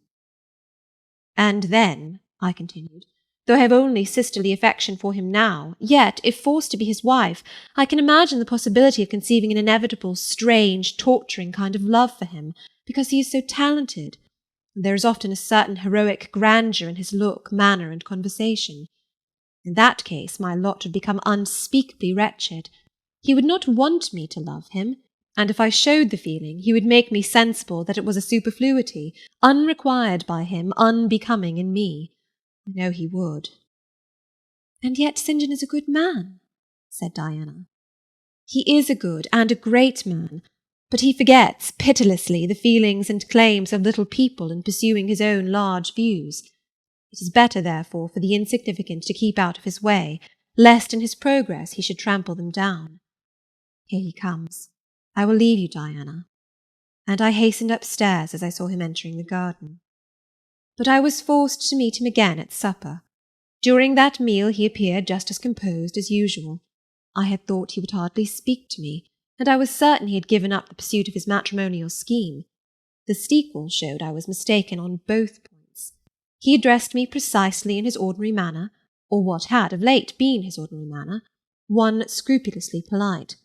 No doubt he had invoked the help of the Holy Spirit to subdue the anger I had roused in him, and now believed he had forgiven me once more. For the evening reading before prayers he selected the 21st chapter of Revelation. It was at all times pleasant to listen while from his lips fell the words of the Bible. Never did his fine voice sound at once so sweet and full, never did his manner become so impressive in its noble simplicity as when he delivered the oracles of God. And tonight that voice took a more solemn tone, that manner a more thrilling meaning, as he sat in the midst of his household circle, the May moon shining in through the uncurtained window, and rendering almost unnecessary the light of the candle on the table. As he sat there, bending over the great old Bible, and described from its page the vision of the new heaven and new earth, told how God would come to dwell with men, how he would wipe away all tears from their eyes, and promised that there should be no more death, neither sorrow nor crying, nor any more pain, because the former things were passed away. The succeeding words thrilled me strangely as he spoke them, especially as I felt by the slight, indescribable alteration in sound that in uttering them his eye had turned on me. "He that overcometh shall inherit all things, and I will be his God, and he shall be my son. But," slowly, distinctly read, "the fearful, the unbelieving, etc., shall have their part in the lake which burneth with fire and brimstone, which is the second death." Henceforward I knew what fate St. John feared for me. A calm, subdued triumph, blent with a longing earnestness, marked his enunciation of the last glorious verses of that chapter. The reader believed his name was already written in the Lamb's book of life, and he yearned after the hour which should admit him to the city to which the kings of the earth bring their glory and honour, which has no need of sun or moon to shine in it, because the glory of God lightens it, and the Lamb is the light thereof. In the prayer following the chapter, all his energy gathered, all his stern zeal woke. He was in deep earnest, wrestling with God and resolved on a conquest. He supplicated strength for the weak-hearted, guidance for wanderers from the fold, a return, even at the 11th hour, for those whom the temptations of the world and the flesh were luring from the narrow path. He asked, he urged, he claimed the boon of a brand snatched from the burning. Earnestness is ever deeply solemn. First, as I listened to the prayer, I wondered at his. Then, when it continued and rose, I was touched by it, and at last awed. He felt the greatness and goodness of his purpose so sincerely, others who heard him plead for it could not but feel it too. The prayer over, we took leave of him. He was to go at a very early hour in the morning. Diana and Mary, having kissed him, left the room, in compliance, I think, with a whispered hint from him. I tendered my hand and wished him a pleasant journey. "Thank you, Jane. As I said, I shall return from Cambridge in a fortnight. That space, then, is yet left to you for reflection. If I listened to human pride, I should say no more to you of marriage with me. But I listen to my duty, and keep steadily in view my very first aim, to do all things to the glory of God. My master was long-suffering, so will I be. I cannot give you up to perdition as a vessel of wrath. Repent, resolve, while there is yet time. Remember, we are bid to work while it is day, warned that the night cometh when no man shall work. Remember the fate of Dives, who had his good things in this life. God give you strength to choose that better part which shall not be taken from you." He laid his hand on my head as he uttered the last words. He had spoken earnestly, mildly. His look was not indeed that of a lover beholding his mistress, but it was that of a pastor recalling his wandering sheep, or better, of a guardian angel watching the soul for which he is responsible. All men of talent, whether they be men of feeling or not, whether they be zealots or aspirants or despots, provided only they be sincere, have their sublime moments when they subdue and rule. I felt veneration for St. John, veneration so strong that its impetus thrust me at once to the point I had so long shunned. I was tempted to cease struggling with him, to rush down the torrent of his will into the gulf of his existence, and there lose my own. I was almost as hard beset by him now as I had been once before, in a different way, by another. I was a fool both times. To have yielded then would have been an error of principle. To have yielded now would have been an error of judgment. So I think at this hour, when I look back to the crisis through the quiet medium of time, I was unconscious of folly at the instant. I stood motionless under my hierophant's touch. My refusals were forgotten, my fears overcome, my wrestlings paralyzed. The impossible, i.e., my marriage with St. John, was fast becoming the possible. All was changing utterly with a sudden sweep. Religion called, angels beckoned, God commanded, life rolled together like a scroll, death's gates opening showed eternity beyond. It seemed that for safety and bliss there, all here might be sacrificed in a second. The dim room was full of visions. "Could you decide now?" asked the missionary. The inquiry was put in gentle tones. He drew me to him as gently. Oh, that gentleness! How far more potent is it than force! I could resist St. John's wrath. I grew pliant as a reed under his kindness. Yet I knew all the time, if I yielded now, I should not the less be made to repent some day of my former rebellion. His nature was not changed by 1 hour of solemn prayer. It was only elevated. I could decide if I were but certain, I answered. Were I but convinced that it is God's will I should marry you, I could vow to marry you here and now, come afterwards what would. My prayers are heard, ejaculated St. John. He pressed his hand firmer on my head, as if he claimed me. He surrounded me with his arm, almost as if he loved me. I say almost, I knew the difference, for I had felt what it was to be loved. But like him, I had now put love out of the question and thought only of duty. I contended with my inward dimness of vision, before which clouds yet rolled. I sincerely, deeply, fervently longed to do what was right, and only that.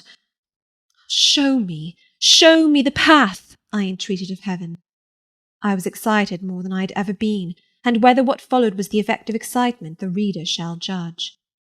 All the house was still, for I believe all except St. John and myself were now retired to rest. The one candle was dying out. The room was full of moonlight. My heart beat fast and thick. I heard its throb. Suddenly it stood still to an inexpressible feeling that thrilled it through and passed at once to my head and extremities.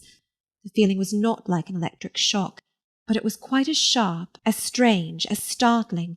It acted on my senses as if their utmost activity hitherto had been but torpor, from which they were now summoned and forced to wake. They rose expectant. Eye and ear waited while the flesh quivered on my bones. What have you heard? What do you see? Asked St. John. I saw nothing, but I heard a voice somewhere cry, Jane, Jane, Jane. Nothing more.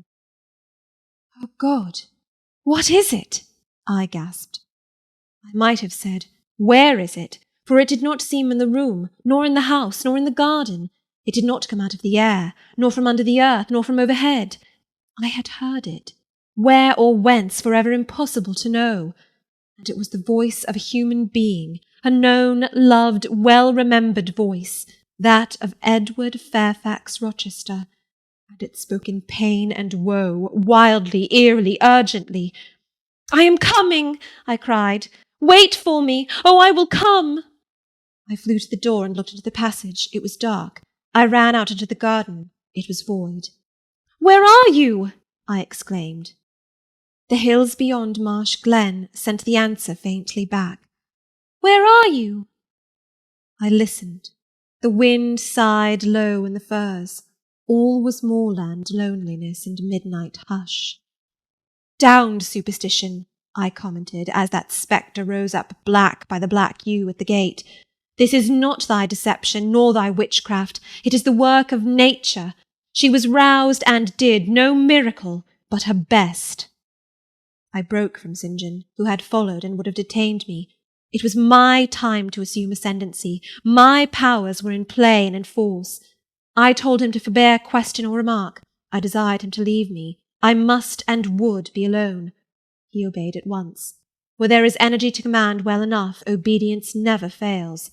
I mounted to my chamber, locked myself in, fell on my knees, and prayed in my way, a different way to St. John's, but effective in its own fashion. I seemed to penetrate very near a mighty spirit, and my soul rushed out in gratitude at his feet. I rose from the thanksgiving, took a resolve, and lay down, unscared, enlightened, eager but for the daylight. End of chapter 35. Jane Eyre by Charlotte Brontë. Chapter 36. The daylight came. I rose at dawn. I busied myself for an hour or two with arranging my things in my chamber, drawers, and wardrobe, in the order wherein I should wish to leave them during a brief absence. Meantime I heard St. John quit his room. He stopped at my door. I feared he would knock. No, but a slip of paper was passed under the door. I took it up. It bore these words. You left me too suddenly last night. Had you stayed but a little longer, you would have laid your hand on the Christian's cross and the angel's crown. I shall expect your clear decision when I return this day fortnight. Meantime, watch and pray that you enter not into temptation. The spirit, I trust, is willing, but the flesh, I see, is weak. I shall pray for you hourly. Yours, St. John. My spirit, I answered mentally, is willing to do what is right, and my flesh, I hope, is strong enough to accomplish the will of heaven, when once that will is distinctly known to me. At any rate, it shall be strong enough to search, inquire, to grope an outlet from this cloud of doubt, and find the open day of certainty. It was the 1st of June, yet the morning was overcast and chilly. Rain beat fast on my casement. I heard the front door open and St. John pass out. Looking through the window, I saw him traverse the garden. He took the way over the misty moors in the direction of Whitcross. There he would meet the coach. In a few more hours I shall succeed you in that track, cousin, thought I. I too have a coach to meet at Whitcross. I too have some to seek and ask after in England before I depart for ever. It wanted yet 2 hours of breakfast time. I filled the interval in walking softly about my room and pondering the visitation which had given my plans their present bent. I recalled that inward sensation I had experienced, for I could recall it in all its unspeakable strangeness. I recalled the voice I had heard. Again I questioned whence it came, as vainly as before. It seemed in me, not in the external world. I asked, was it a mere nervous impression, a delusion? I could not conceive or believe. It was more like an inspiration. The wondrous shock of feeling had come like the earthquake which shook the foundations of Paul and Silas's prison. It had opened the doors of the soul's cell and loosed its bands. It had wakened it out of its sleep, whence it sprang trembling, listening, aghast, then vibrated thrice a cry on my startled ear, and in my quaking heart and through my spirit, which neither feared nor shook, but exulted as if in joy over the success of one effort it had been privileged to make, independent of the cumbrous body. Ere many days, I said, as I terminated my musings, I will know something of him whose voice seemed last night to summon me. Letters have proved of no avail. Personal inquiry shall replace them. At breakfast I announced to Diana and Mary that I was going a journey, and should be absent at least 4 days. "Alone, Jane?" they asked. Yes, it was to see or hear news of a friend about whom I had for some time been uneasy. They might have said, as I have no doubt they thought, that they had believed me to be without friends save them, for indeed I had often said so, but with their true natural delicacy they abstained from comment, except that Diana asked me if I was sure I was well enough to travel. I looked very pale, she observed. I replied that nothing ailed me save anxiety of mind, which I hoped soon to alleviate. It was easy to make my further arrangements, for I was troubled with no inquiries, no surmises. Having once explained to them that I could not now be explicit about my plans, they kindly and wisely acquiesced in the silence with which I pursued them, according to me the privilege of free action I should under similar circumstances have accorded them. I left Moor House at 3:00 p.m., and soon after 4 I stood at the foot of the sign-post of Whitcross, waiting the arrival of the coach which was to take me to distant Thornfield. Amidst the silence of those solitary roads and desert hills, I heard it approach from the great distance. It was the same vehicle whence, a year ago, I had alighted one summer evening on this very spot. How desolate and hopeless and objectless! It stopped as I beckoned. I entered, not now obliged to part with my whole fortune as the price of its accommodation. Once more on the road to Thornfield, I felt like the messenger pigeon flying home. It was a journey of 36 hours. I had set out from Whitcross on a Tuesday afternoon, and early on the succeeding Thursday morning the coach stopped to water the horses at a wayside inn, situated in the midst of scenery whose green hedges and large fields and low pastoral hills, how mild of feature and verdant of hue compared with the stern North Midland moors of Morton, met my eye like the lineaments of a once familiar face. Yes, I knew the character of this landscape. I was sure we were very near my bourne. "How far is Thornfield Hall from here?" I asked of the ostler. "Just 2 miles, mum, across the fields." My journey is closed, I thought to myself. I got out of the coach, gave a box I had into the ostler's charge, to be kept till I called for it, paid my fare, satisfied the coachman, and was going. The brightening day gleamed on the sign of the inn, and I read in gilt letters, "The Rochester Arms." My heart leapt up. I was already on my master's very lands. It fell again. The thought struck it. Your master himself may be beyond the British Channel, for aught you know. And then if he is at Thornfield Hall, towards which you hasten, who besides him is there? His lunatic wife, and you have nothing to do with him. You dare not speak to him or seek his presence. You have lost your labour. You had better go no further, urged the monitor. Ask information of the people at the inn. They can give you all you seek. They can solve your doubts at once. Go up to that man and inquire if Mr. Rochester be at home. The suggestion was sensible, and yet I could not force myself to act on it. I so dreaded a reply that would crush me with despair. To prolong doubt was to prolong hope. I might yet once more see the hall under the ray of her star. There was the stile before me, the very fields through which I had hurried, blind, deaf, distracted with revengeful fury, tracking and scourging me on the morning I fled from Thornfield.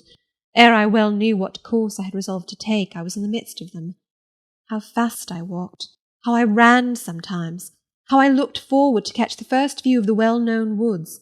With what feelings I welcomed single trees I knew, and familiar glimpses of meadow and hill between them. At last the woods rose, the rookery clustered dark, a loud cawing broke the morning stillness. Strange delight inspired me, on I hastened.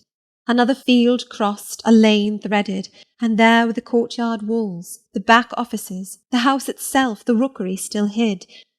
My first view of it shall be in front, I determined, where its bold battlements will strike the eye nobly at once, and where I can single out my master's very window. Perhaps he will be standing at it. He rises early. Perhaps he is now walking in the orchard, or on the pavement in front. Could I but see him, but a moment! Surely in that case I should not be so mad as to run to him. I cannot tell. I am not certain. And if I did, what then? God bless him, what then? Who would be hurt by my once more tasting the life his glance can give me? I rave. Perhaps at this moment he is watching the sunrise over the Pyrenees, or on the tideless sea of the south. I had coasted along the lower wall of the orchard, turned its angle. There was a gate just there, opening into the meadow between two stone pillars crowned by stone balls. From behind one pillar I could peep round quietly at the full front of the mansion. I advanced my head with precaution, desirous to ascertain if any bedroom window blinds were yet drawn up. Battlements, windows, long front, all from this sheltered station were at my command. Crows sailing overhead perhaps watched me while I took this survey. I wonder what they thought. They must have considered I was very careful and timid at first, and that gradually I grew very bold and reckless. A peep, and then a long stare, and then a departure from my niche into straying out into the meadow, and a sudden stop full in front of the great mansion, and a protracted, hardy gaze towards it. What affectation of diffidence was this at first? They might have demanded. What stupid regardlessness now? Hear an illustration, reader. A lover finds his mistress asleep on a mossy bank. He wishes to catch a glimpse of her fair face without waking her. He steals softly over the grass, careful to make no sound. He pauses, fancying she has stirred. He withdraws, not for worlds would he be seen. All is still. He again advances. He bends above her. A light veil rests on her features. He lifts it, bends lower. Now his eyes anticipate the vision of beauty, warm and blooming and lovely in rest. How hurried was their first glance! But how they fix! How he starts! How he suddenly and vehemently clasps in both arms the form he dared not a moment since touch with his finger! How he calls aloud a name and drops his burden and gazes on it wildly! He thus grasps and cries and gazes because he no longer fears to waken by any sound he can utter, by any movement he can make. He thought his love slept sweetly. He finds she is stone dead. I looked with timorous joy towards a stately house. I saw a blackened ruin. No need to cower behind a gate-post, indeed, to peep up at chamber lattices, fearing life was astir behind them. no need to listen for doors opening, to fancy steps on the pavement or the gravel walk. The lawn, the gardens were trodden and waste, the portal yawned void. The front was, as I had once seen it in a dream, but a well-like wall, very high and very fragile-looking, perforated with paneless windows. No roof, no battlements, no chimneys. All had crashed in. And there was the silence of death about it, the solitude of a lonesome wild. No wonder that letters addressed to people here had never received an answer, as well dispatch epistles to a vault in a church aisle. The grim blackness of the stones told by what fate the hall had fallen, by conflagration. But how kindled? What story belonged to this disaster? What loss besides mortar and marble and woodwork had followed upon it? Had life been wrecked as well as property? If so, whose? Dreadful question. There was no one here to answer it, not even dumb sign, mute token. In wandering round the shattered walls and through the devastated interior, I gathered evidence that the calamity was not of late occurrence. Winter snows, I thought, had drifted through that void arch, winter rains beaten in at those hollow casements. For amidst the drenched piles of rubbish, spring had cherished vegetation. Grass and weed grew here and there between the stones and fallen rafters. And oh, where meantime was the hapless owner of this wreck? In what land? Under what auspices? My eye involuntarily wandered to the grey church tower near the gates, and I asked, Is he with Dame Eyre de Rochester sharing the shelter of his narrow marble house? Some answer must be had to these questions. I could find it nowhere but at the inn, and thither ere long I returned. The host himself brought my breakfast into the parlour. I requested him to shut the door and to sit down. I had some questions to ask him. But when he complied, I scarcely knew how to begin, such horror had I of the possible answers. And yet the spectacle of desolation I had just left prepared me in a measure for a tale of misery. The host was a respectable-looking, middle-aged man. "You know Thornfield Hall, of course?" I managed to say at last. "Yes, ma'am. I lived there once." "Did you? Not in my time, I thought. You are a stranger to me." "I was the late Mr. Rochester's butler," he added. "Late?" I seemed to have received with full force the blow I had been trying to evade. "Late?" I gasped. "Is he dead?" "I mean the present gentleman, Mr. Edward's father," he explained. I breathed again. My blood resumed its flow, fully assured by these words that Mr. Edward, my Mr. Rochester, God bless him wherever he was at least alive, was in short the present gentleman. Gladdening words. It seemed I could hear all that was to come, whatever the disclosures might be, with comparative tranquillity. Since he was not in the grave, I could bear, I thought, to learn he was at the Antipodes. "Is Mr. Rochester living at Thornfield Hall now?" I asked, knowing, of course, what the answer would be, but yet desirous of deferring the direct question as to where he really was. "No, mum. Oh, no, no one is living there. I suppose you are a stranger in these parts, or you would have heard what happened last autumn. Thornfield Hall is quite a ruin. It was burned down just about harvest time. A dreadful calamity. Such an immense quantity of valuable property destroyed. Hardly any of the furniture could be saved. The fire broke out at dead of night, and before the engines arrived from Millcote, the building was one mass of flame. It was a terrible spectacle. I witnessed it myself." "At dead of night," I muttered. "Yes, that was ever the hour of fatality at Thornfield." "Was it known how it originated?" I demanded. "They guessed, ma'am, they guessed. Indeed, I should say it was ascertained beyond a doubt. You are not perhaps aware," he continued, edging his chair a little nearer the table and speaking low, "that there was a lady, a lunatic, kept in the house?" "I have heard something of it." "She was kept in very close confinement, ma'am. People even for some years were not absolutely certain of her existence. No one saw her. They only knew by rumour that such a person was at the Hall, and who or what she was it was difficult to conjecture. They say Mr. Edward had brought her from abroad, and some believed she had been his mistress. But a queer thing happened a year since. A very queer thing." I feared now to hear my own story. I endeavoured to recall him to the main fact. "And this lady?" "This lady, ma'am," he answered, "turned out to be Mr. Rochester's wife. The discovery was brought about in the strangest way. There was a young lady, a governess at the Hall, that Mr. Rochester fell in— But the fire, I suggested. I'm coming to that, Mum. The Mr. Edward fell in love with. The servants say they never saw anybody so much in love as he was. He was after her continually. They used to watch him.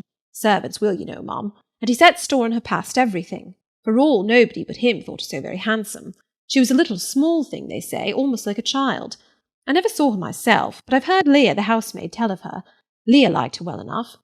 Mr. Rochester was about 40, and this governess not 20, and you see, when gentlemen of his age fall in love with girls, they are often as like as if they were bewitched. Well, he would marry her. You shall tell me this part of the story another time, I said. But now I have particular reason for wishing to hear all about the fire. Was it suspected that this lunatic, Mrs. Rochester, had any hand in it?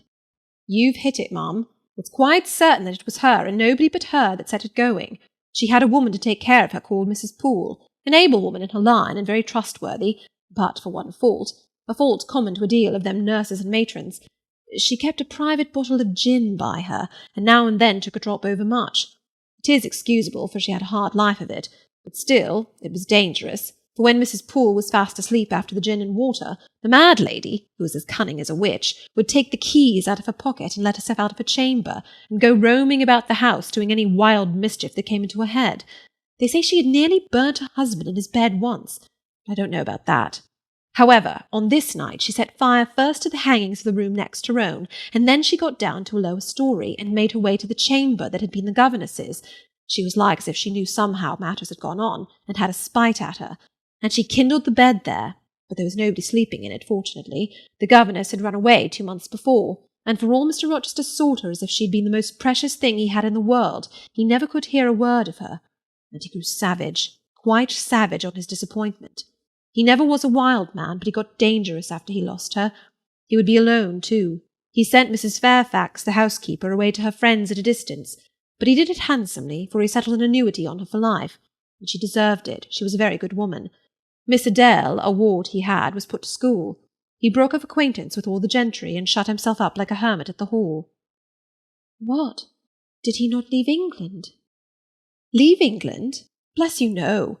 He would not cross the door-stones of the house except at night, when he walked just like a ghost about the grounds and in the orchard as if he had lost his senses, which it is my opinion he had, for a more spirited, bolder, keener gentleman than he was before that midge of a governess crossed him you never saw, Mum.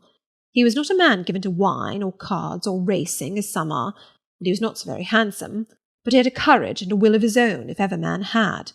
I knew him from a boy, you see, and for my part I have often wished that Miss Eyre had been sunk in the sea before she came to Thornfield Hall. Then Mr. Rochester was at home when the fire broke out? Yes, indeed was he, and he went up to the attics when all was burning above and below, and got the servants out of their beds and helped them down himself, and went back to get his mad wife out of her cell. And then they called out to him that she was on the roof, and where she was standing, waving her arms above the battlements, and shouting out till they could hear her a mile off. I saw her and heard her with my own eyes. She was a big woman, and had long black hair. We could see it streaming against the flames as she stood. I witnessed, and several more witnessed, Mr. Rochester ascend through the skylight to the roof.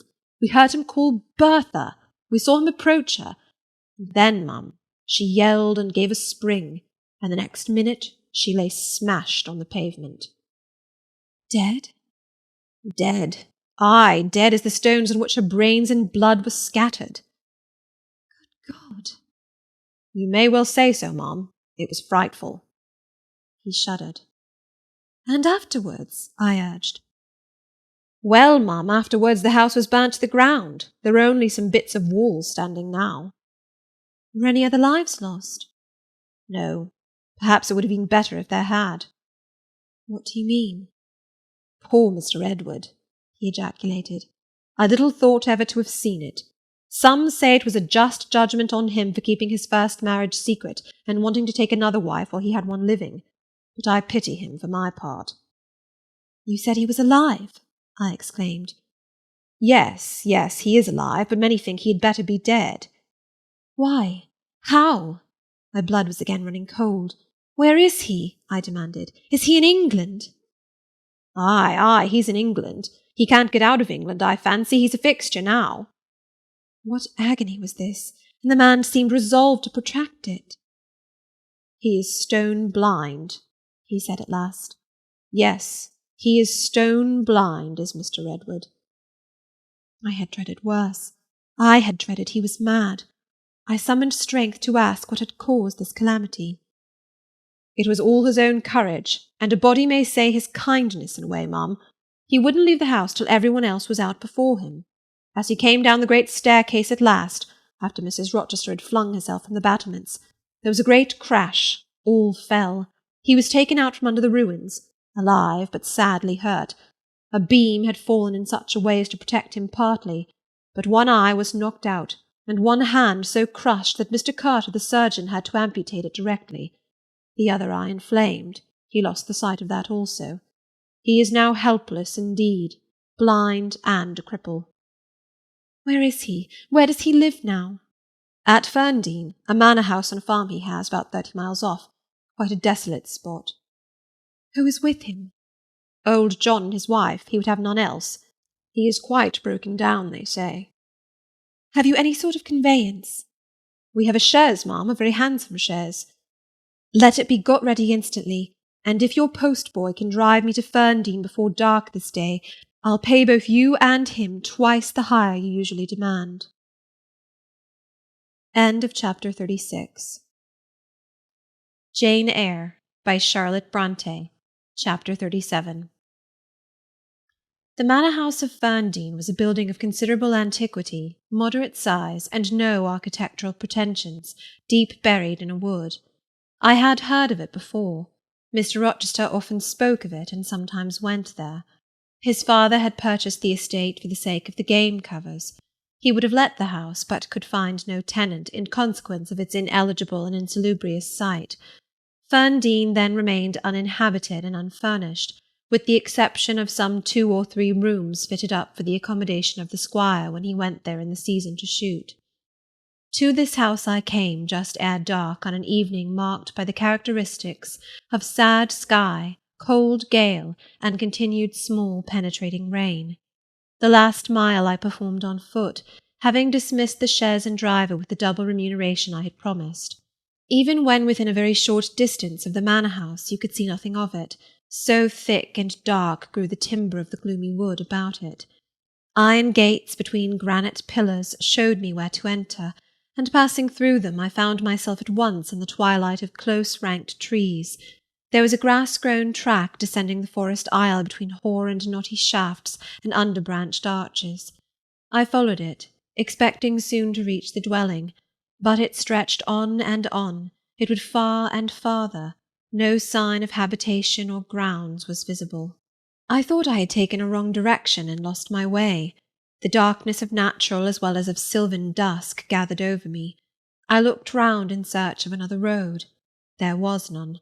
All was interwoven stem, columnar trunk, dense summer foliage, no opening anywhere. I proceeded. At last my way opened, the trees thinned a little. Presently I beheld a railing. Then the house, scarce by this dim light distinguishable from the trees, so dank and green were its decaying walls. Entering a portal, fastened only by a latch, I stood amidst a space of enclosed ground, from which the wood swept away in a semicircle. There were no flowers, no garden beds, only a broad gravel walk girdling a grass plat, and this set in the heavy frame of the forest. The house presented 2 pointed gables in its front. The windows were latticed and narrow. The front door was narrow too, 1 step led up to it. The whole looked, as the host of the Rochester Arms had said, quite a desolate spot. It was as still as a church on a week-day. The pattering rain on the forest leaves was the only sound audible in its vicinage. "Can there be life here?" I asked. Yes, life of some kind there was, for I heard a movement. That narrow front door was unclosing, and some shape was about to issue from the grange. It opened slowly. A figure came out into the twilight and stood on the step, a man without a hat. He stretched forth his hand as if to feel whether it rained. Dusk as it was, I had recognized him. It was my master, Edward Fairfax Rochester, and no other. I stayed my step, almost my breath, and stood to watch him, to examine him, myself unseen, and alas, to him invisible. It was a sudden meeting, and one in which rapture was kept well in check by pain. I had no difficulty in restraining my voice from exclamation, my step from hasty advance. His form was of the same strong and stalwart contour as ever. His port was still erect, his hair was still raven black, nor were his features altered or sunk. Not in 1 year's space, by any sorrow, could his athletic strength be quelled or his vigorous prime blighted.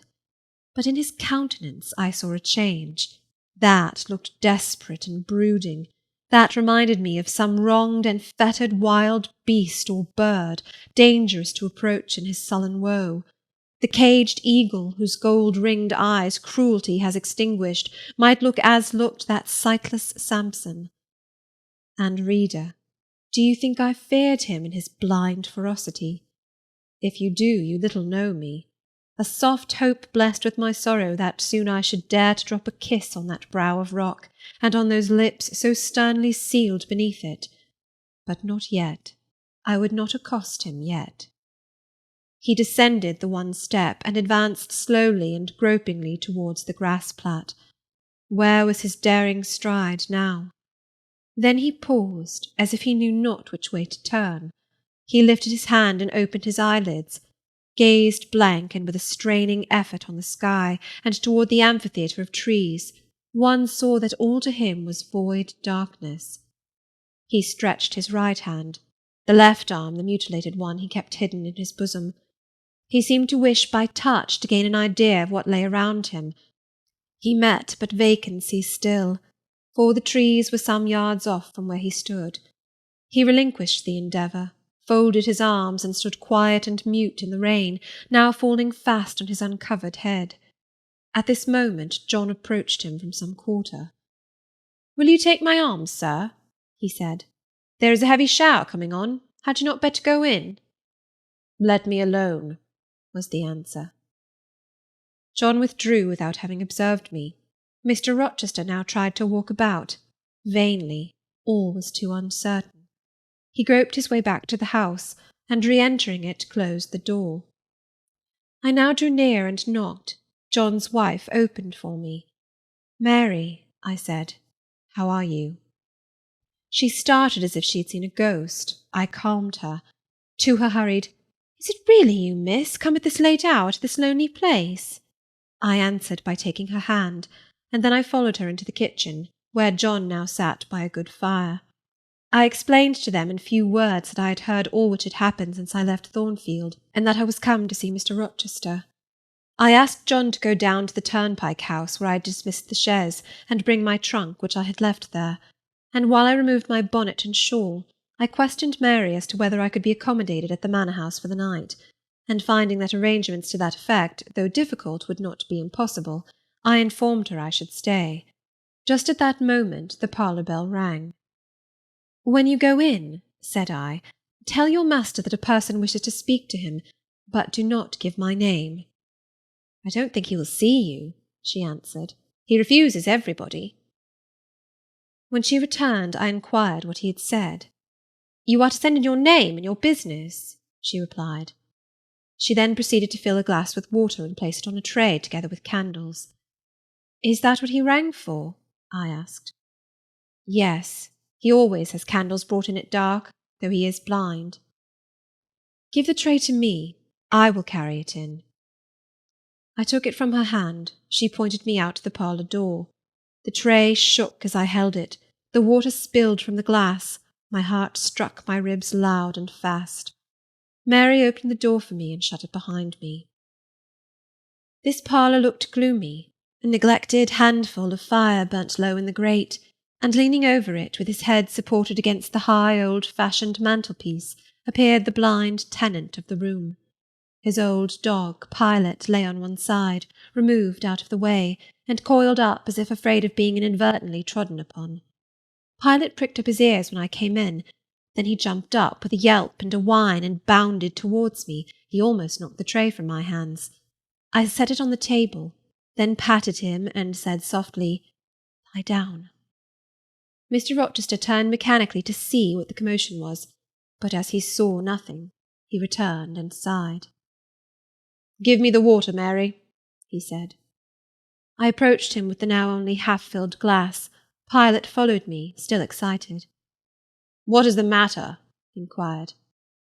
"Down, Pilot," I again said. He checked the water on its way to his lips and seemed to listen. He drank and put the glass down. "This is you, Mary, is it not?" "Mary is in the kitchen," I answered. He put out his hand with a quick gesture, but not seeing where I stood, he did not touch me. "Who is this? Who is this?" he demanded, trying as it seemed to see with those sightless eyes, unavailing and distressing attempt. "Answer me! Speak again!" he ordered, imperiously and aloud. "Will you have a little more water, sir? I spilt half of what was in the glass," I said. "Who is it? What is it? Who speaks?" "Pilot knows me, and John and Mary know I am here. I came only this evening," I answered. Great God! What delusion has come over me? What sweet madness has seized me? "No delusion, no madness.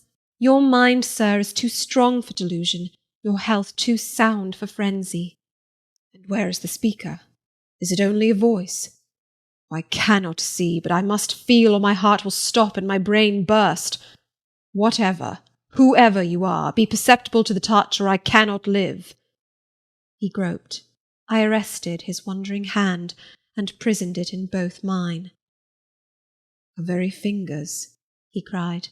"Her small, slight fingers. If so, there must be more of her."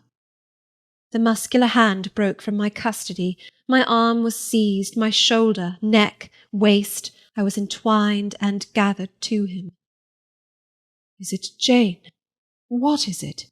This is her shape, this is her size." "This is her voice," I added. "She is all here, her heart too. God bless you, sir. I am glad to be so near you again." "Jane Eyre! Jane Eyre!" was all he said. "My dear master," I answered, "I am Jane Eyre. I have found you out. I am come back to you." "In truth, in the flesh, my living Jane?" "You touch me, sir. You hold me, and fast enough. I am not cold like a corpse, nor vacant like air, am I?" "My living darling, these are certainly her limbs, and these her features. But I cannot be so blessed after all my misery. It is a dream, such dreams as I have had at night when I have clasped her once more to my heart as I do now, and kissed her, as thus, and felt that she loved me, and trusted that she would not leave me. Which I never will, sir, from this day." "Never will," says the vision. But I always woke and found it an empty mockery, and I was desolate and abandoned, my life dark, lonely, hopeless, my soul athirst and forbidden to drink, my heart famished and never to be fed. Gentle, soft dream, nestling in my arms now, you will fly too, as your sisters have all fled before you. But kiss me before you go. Embrace me, Jane." "There, sir, and there." I pressed my lips to his once brilliant and now rayless eyes. I swept his hair from his brow and kissed that too. He suddenly seemed to arouse himself. The conviction of the reality of all this seized him. "It is you, is it, Jane? You are come back to me, then?" "I am." "And you do not lie dead in some ditch under some stream, and you are not a pining outcast among strangers?" "No, sir. I am an independent woman now." "Independent? What do you mean, Jane?" "My uncle in Madeira is dead, and he left me £5,000. "Ah, this is practical, this is real," he cried. "I should never dream that. Besides, there is that peculiar voice of hers, so animating and piquant as well as soft. It cheers my withered heart. It puts life into it. What, Janet? Are you an independent woman? A rich woman?" "If you won't let me live with you, I can build a house of my own, close up to your door, and you may come and sit in my parlour when you want company of an evening." But as you are rich, Jane, you have now, no doubt, friends who will look after you, and do not suffer you to devote yourself to a blind lamenter like me." "I told you I am independent, sir, as well as rich. I am my own mistress." "And you will stay with me?" "Certainly, unless you object. I will be your neighbour, your nurse, your housekeeper. I find you lonely. I will be your companion, to read to you, to walk with you, to sit with you, to wait on you, to be eyes and hands to you. Cease to look so melancholy, my dear master. You shall not be left desolate so long as I live." He replied not. He seemed serious, abstracted. He sighed. He half opened his lips as if to speak. He closed them again. I felt a little embarrassed. Perhaps I had too rashly overleaped conventionalities, and he, like St. John, saw impropriety in my inconsiderateness. I had indeed made my proposal from the idea that he wished and would ask me to be his wife. An expectation, not the less certain because unexpressed, had buoyed me up, that he would claim me at once as his own. But no hint to that effect escaping him, and his countenance becoming more overcast, I suddenly remembered that I might have been all wrong, and was perhaps playing the fool unwittingly, and I began gently to withdraw myself from his arms, but he eagerly snatched me closer. "No, no, Jane, you must not go. No, I have touched you, heard you, felt the comfort of your presence, the sweetness of your consolation. I cannot give up those joys. I have little left in myself. I must have you. The world may laugh, may call me absurd, selfish, but it does not signify. My very soul demands you. It will be satisfied, or it will take deadly vengeance on its frame." "Well, sir, I will stay with you. I have said so." "Yes, but you understand one thing by staying with me, and I understand another. You perhaps could make up your mind to be about my hand and chair, to wait on me as a kind little nurse, for you have an affectionate heart and a generous spirit which prompt you to make sacrifices for those you pity, and that ought to suffice for me, no doubt. I suppose I should now entertain none but fatherly feelings for you. Do you think so? Come, tell me." "I will think what you like, sir. I am content to be only your nurse, if you think it better." "But you cannot always be my nurse, Janet. You are young. You must marry one day." "I don't care about being married." "You should care, Janet. If I were what I once was, I would try to make you care. But a sightless block." He relapsed again into gloom. I, on the contrary, became more cheerful and took fresh courage. These last words gave me an insight as to where the difficulty lay, and as it was no difficulty with me, I felt quite relieved from my previous embarrassment. I resumed a livelier vein of conversation. "It is time some one undertook to rehumanize you," said I, parting his thick and long uncut locks. "For I see you are being metamorphosed into a lion, or something of that sort. You have a faux air of Nebuchadnezzar in the fields about you, that is certain. Your hair reminds me of eagle's feathers. Whether your nails are grown in like bird's claws or not, I have not yet noticed." "On this arm I have neither hand nor nails," he said, drawing the mutilated limb from his breast and showing it to me. "It is a mere stump, a ghastly sight. Don't you think so, Jane?" "It is a pity to see it, and a pity to see your eyes, and the scar of fire on your forehead. And the worst of it is, one is in danger of loving you too well for all this, and making too much of you." "I thought you would be revolted, Jane, when you saw my arm and my cicatriced visage." "Did you?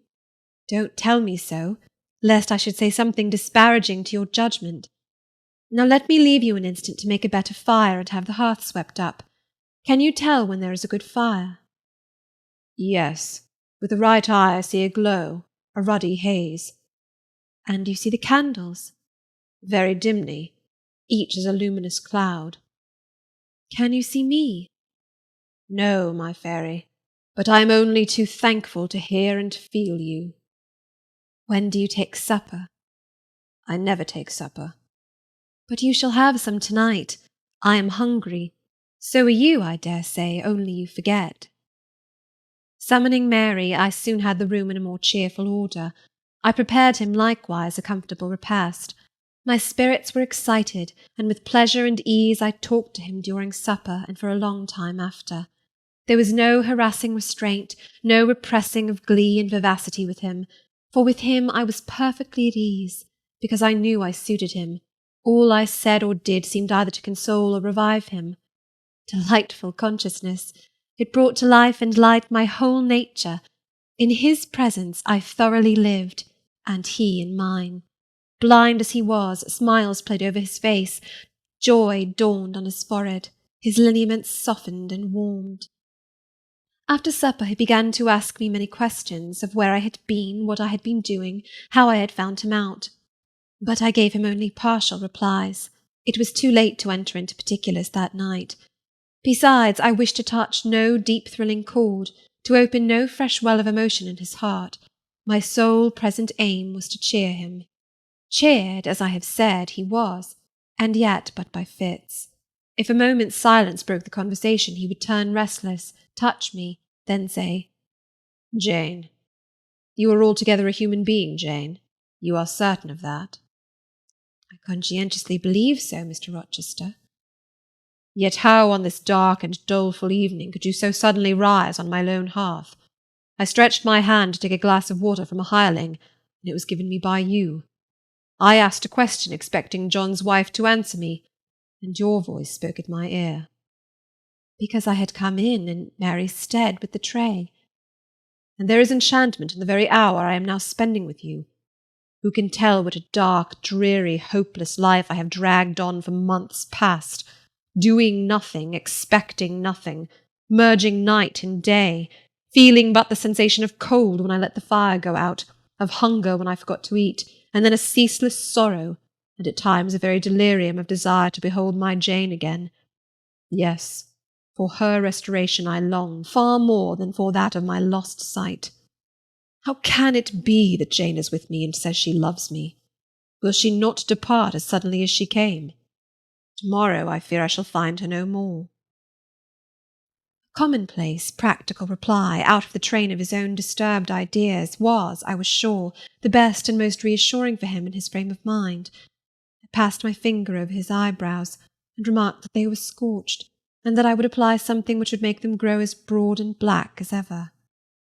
"Where is the use of doing me any good in any way, beneficent spirit, when at some fatal moment you will again desert me, passing like a shadow, whither and how to me unknown, and for me remaining afterwards undiscoverable?" "Have you a pocket-comb about you, sir?" "What for, Jane?" "Just to comb out this shaggy black mane. I find you rather alarming when I examine you close at hand. You talk of me being like a fairy, but I am sure you are more like a brownie." "Am I hideous, Jane?" "Very, sir. You always were, you know." "Humph! The wickedness has not been taken out of you wherever you have sojourned." "Yet I have been with good people, far better than you, 100 times better people, possessed of ideas and views you never entertained in your life, quite more refined and exalted." "Who the deuce have you been with?" "If you twist in that way you will make me pull the hair out of your head, and then I think you will cease to entertain doubts of my substantiality." "Who have you been with, Jane?" "You shall not get it out of me tonight, sir. You must wait till tomorrow. To leave my tale half told will, you know, be a sort of security that I shall appear at your breakfast-table to finish it. By the by, I must not mind to rise on your hearth with only a glass of water then. I must bring an egg at the least, to say nothing of fried ham." "You mocking changeling, fairy-born and human-bred, you make me feel as I have not these 12 months. If Saul could have had you for his David, the evil spirit would have been exorcised without the aid of the harp." "There, sir, you are read up and made decent. Now I'll leave you. I have been travelling these last 3 days, and I believe I am tired. Good night." "Just one word, Jane. Were there only ladies in the house where you have been?" I laughed and made my escape, still laughing as I ran upstairs. "A good idea," I thought with glee. "I see I have the means of fretting him out of his melancholy for some time to come." Very early the next morning I heard him up in a stir, wandering from one room to another. As soon as Mary came down, I heard the question, "Is Miss Eyre here?" Then, "Which room did you put her into? Was it dry? Is she up? Go and ask if she wants anything, and when she will come down." I came down as soon as I thought there was a prospect of breakfast. Entering the room very softly, I had a view of him before he discovered my presence. It was mournful indeed to witness the subjugation of that vigorous spirit to a corporeal infirmity. He sat in his chair, still but not at rest, expectant evidently, the lines of now habitual sadness marking his strong features. His countenance reminded one of a lamp quenched, waiting to be relit. And alas, it was not himself that could now kindle the lustre of animated expression. He was dependent on another for that office. I had meant to be gay and careless, but the powerlessness of the strong man touched my heart to the quick. Still I accosted him with what vivacity I could. "It is a bright sunny morning, sir," I said. "The rain is over and gone, and there is a tender shining after it. You shall have a walk soon." I had wakened the glow. His features beamed. "Oh, you are indeed there, my skylark. Come to me. You are not gone, not vanished. I heard one of your kind an hour ago singing high over the wood, but its song had no music for me, any more than the rising sun had rays. All the melody on earth is concentrated in my Jane's tongue to my ear. I am glad it is not naturally a silent one. All the sunshine I can feel is in her presence." The water stood in my eyes to hear this avowal of his dependence, just as if a royal eagle, chained to a perch, should be forced to entreat a sparrow to become its purveyor. But I would not be lachrymose. I dashed off the salt drops and busied myself with preparing breakfast. Most of the morning was spent in the open air. I led him out of the wet and wild wood into some cheerful fields. I described to him how brilliantly green they were, how the flowers and hedges looked refreshed, how sparklingly blue was the sky. I sought a seat for him in a hidden and lovely spot, a dry stump of a tree. Nor did I refuse to let him, when seated, place me on his knee. Why should I, when both he and I were happier near than apart? Pilot lay beside us. All was quiet. He broke out suddenly while clasping me in his arms. "Cruel, cruel deserter! Oh, Jane, what did I feel when I discovered you had fled from Thornfield, and when I could nowhere find you, and after examining your apartment ascertained that you had taken no money, nor anything which could serve as an equivalent.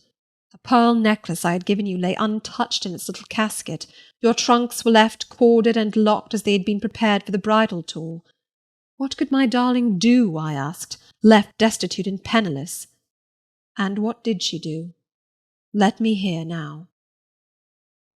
Thus urged, I began the narrative of my experience for the last year. I softened considerably what related to the 3 days of wandering and starvation, because to have told him all would have been to inflict unnecessary pain. The little I did say lacerated his faithful heart deeper than I wished. I should not have left him thus, he said, without any means of making my way. I should have told him my intention. I should have confided in him. He would never have forced me to be his mistress. Violent as he had seemed in his despair, he in truth loved me far too well and too tenderly to constitute himself my tyrant. He would have given me half his fortune without demanding so much as a kiss in return, rather than I should have flung myself friendless on the wide world. I had endured, he was certain, more than I had confessed to him. Well, whatever my sufferings had been, they were very short, I answered. And then I proceeded to tell him how I had been received at Moor House, how I had obtained the office of schoolmistress, etc. The accession of fortune, the discovery of my relations, followed in due order. Of course, St. John River's name came in frequently in the progress of my tale. When I had done, that name was immediately taken up. "This St. John, then, is your cousin?" "Yes." "You have spoken of him often. Do you like him?" "He was a very good man, sir. I could not help liking him." "A good man? Does that mean a respectable, well-conducted man of 50? Or what does it mean?" "St. John was only 29, sir." "Jeune encore, as the French say. Is he a person of low stature, phlegmatic and plain? A person whose goodness consists rather in his guiltlessness of vice than in his prowess in virtue?" "He is untiringly active. Great and exalted deeds are what he lives to perform." "But his brain, that is probably rather soft. He means well, but you shrug your shoulders to hear him talk." "He talks little, sir. What he does say is ever to the point. His brain is first-rate, I should think not impressible, but vigorous." Is he an able man, then? Truly able. A thoroughly educated man? St. John is an accomplished and profound scholar. His manners, I think you said, are not to your taste, priggish and parsonic. I never mentioned his manners, but unless I had a very bad taste, they must suit it. They are polished, calm, and gentlemanlike. His appearance, I forget what description you gave of his appearance. A sort of raw curate, half strangled with his white neckcloth and stilted up on his thick-soled high-lows, eh? St. John dresses well. He is a handsome man, tall, fair, with blue eyes and a Grecian profile. Aside. Damn him. To me. Did you like him, Jane? Yes, Mr. Rochester, I liked him, but you asked me that before. I perceived, of course, the drift of my interlocutor. Jealousy had got hold of him. She stung him, but the sting was salutary. It gave him respite from the gnawing fang of melancholy. I would not, therefore, immediately charm the snake. Perhaps you would not rather sit any longer on my knee, Miss Eyre? Was the next somewhat unexpected observation. Why not, Mr. Rochester? The picture you have just drawn is suggestive of rather a too overwhelming contrast. Your words have delineated very prettily a graceful Apollo. He is present to your imagination, tall, fair, blue-eyed, with a Grecian profile. Your eyes dwell on a Vulcan, a real blacksmith, brown, broad-shouldered, and blind and lame into the bargain. I never thought of it before, but you certainly are rather like Vulcan, sir. Well, you can leave me, ma'am, but before you go, and he retained me by a firmer grasp than ever, you will be pleased just to answer me a question or two. He paused. What questions, Mr. Rochester? Then followed this cross-examination. St. John made you schoolmistress of Morton before he knew you were his cousin? Yes. You would often see him. He would visit the school sometimes. Daily. He would approve of your plans, Jane. I know they would be clever, for you are a talented creature. He approved of them, yes. He would discover many things in you he could not have expected to find. Some of your accomplishments are not ordinary.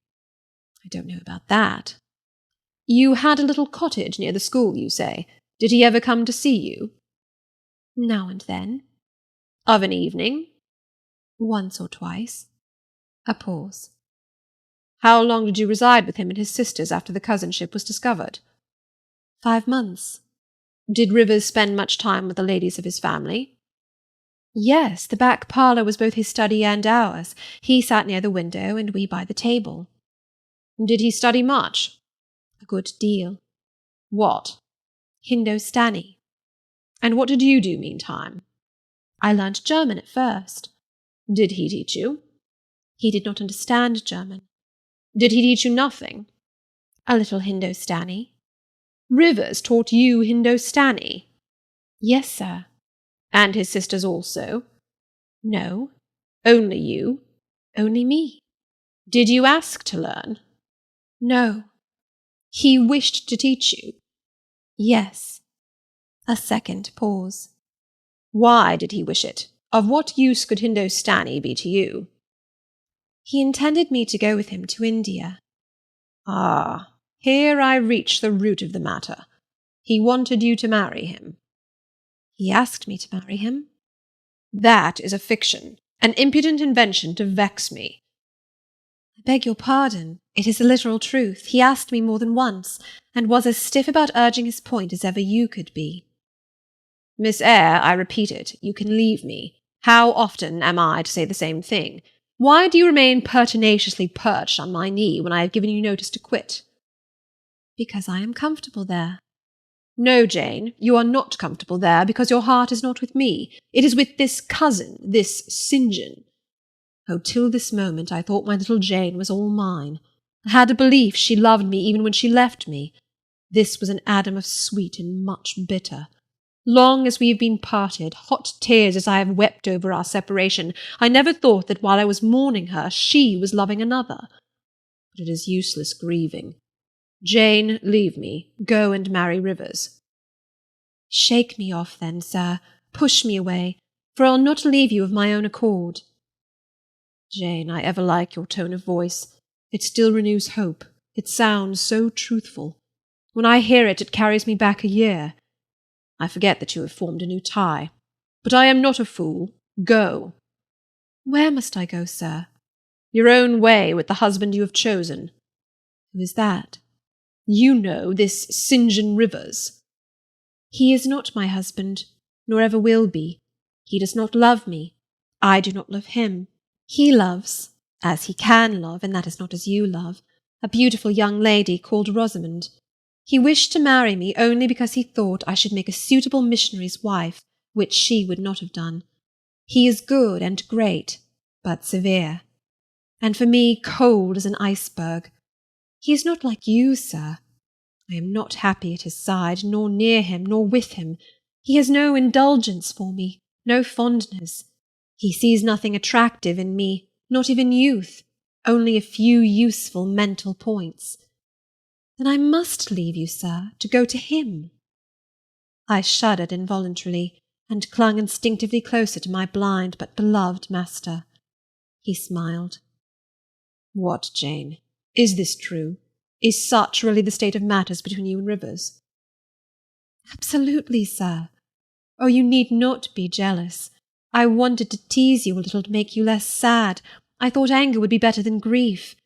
But if you wish me to love you, could you but see how much I do love you, you would be proud and content. All my heart is yours, sir. It belongs to you, and with you it would remain, were fate to exile the rest of me from your presence forever.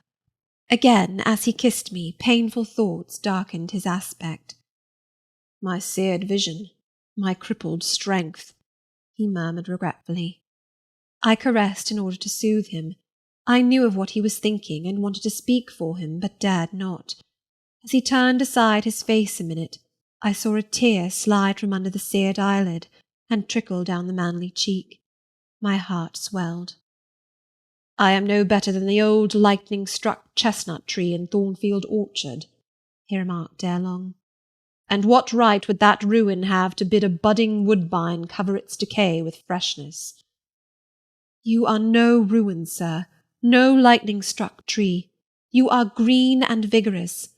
Plants will grow about your roots whether you ask them to or not, because they take delight in your bountiful shadow, and as they grow they will lean towards you and wind round you, because your strength offers them so safe a prop. Again he smiled. I gave him comfort. You speak of friends, Jane? He asked. Yes, of friends, I answered rather hesitatingly, for I knew I meant more than friends, but could not tell what other word to employ.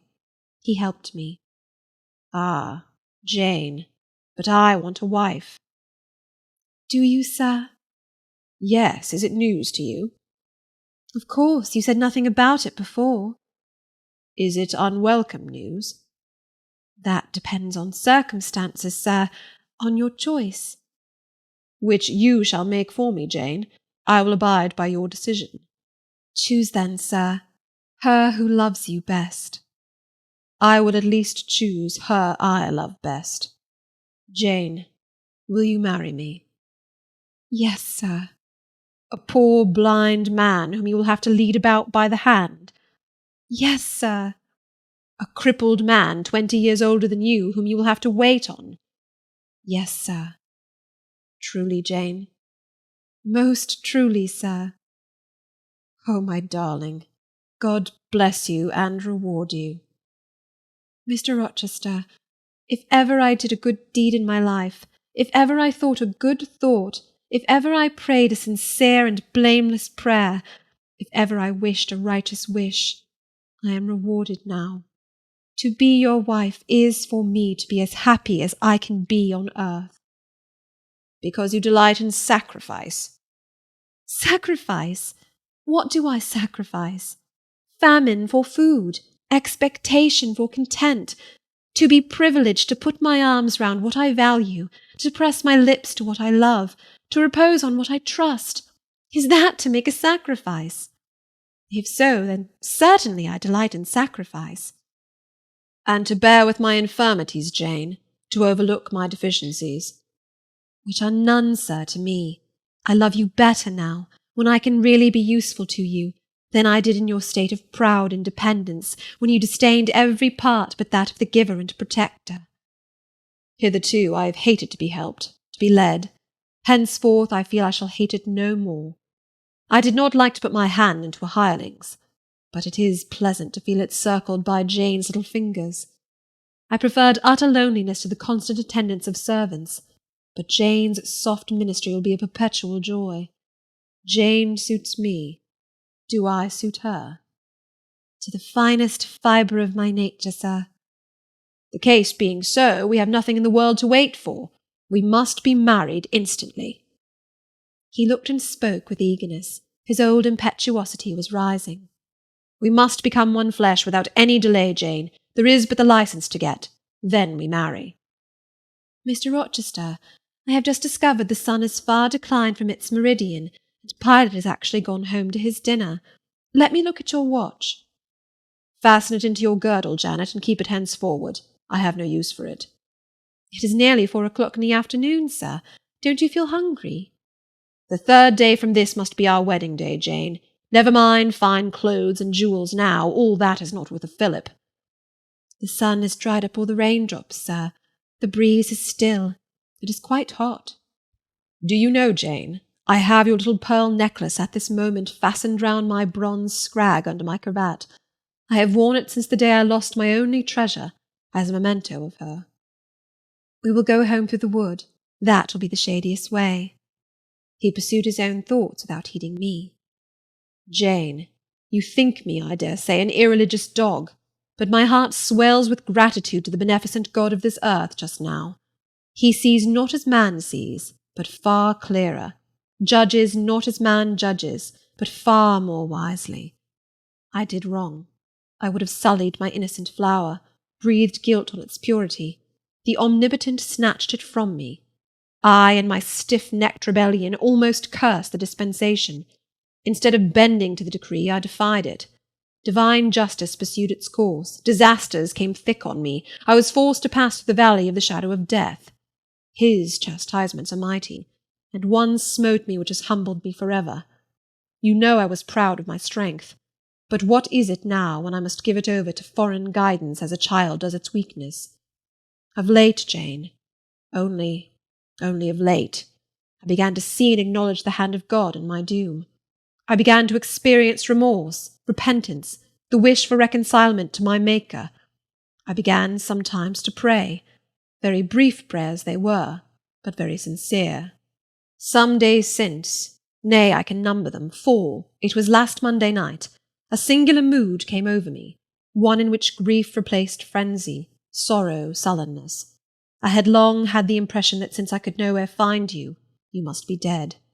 Late that night, perhaps it might be between 11 and 12 o'clock, ere I retired to my dreary rest, I supplicated God, that if it seemed good to him, I might soon be taken from this life and admitted to that world to come, where there was still hope of rejoining Jane. I was in my own room and sitting by the window, which was open. It soothed me to feel the balmy night air, though I could see no stars, and only by a vague luminous haze knew the presence of a moon. I longed for thee, Janet. Oh, I longed for thee both with soul and flesh. I asked of God, at once in anguish and humility, if I had not been long enough desolate, afflicted, tormented, and might not soon taste bliss and peace once more. That I merited all I endured, I acknowledged. That I could scarcely endure more, I pleaded.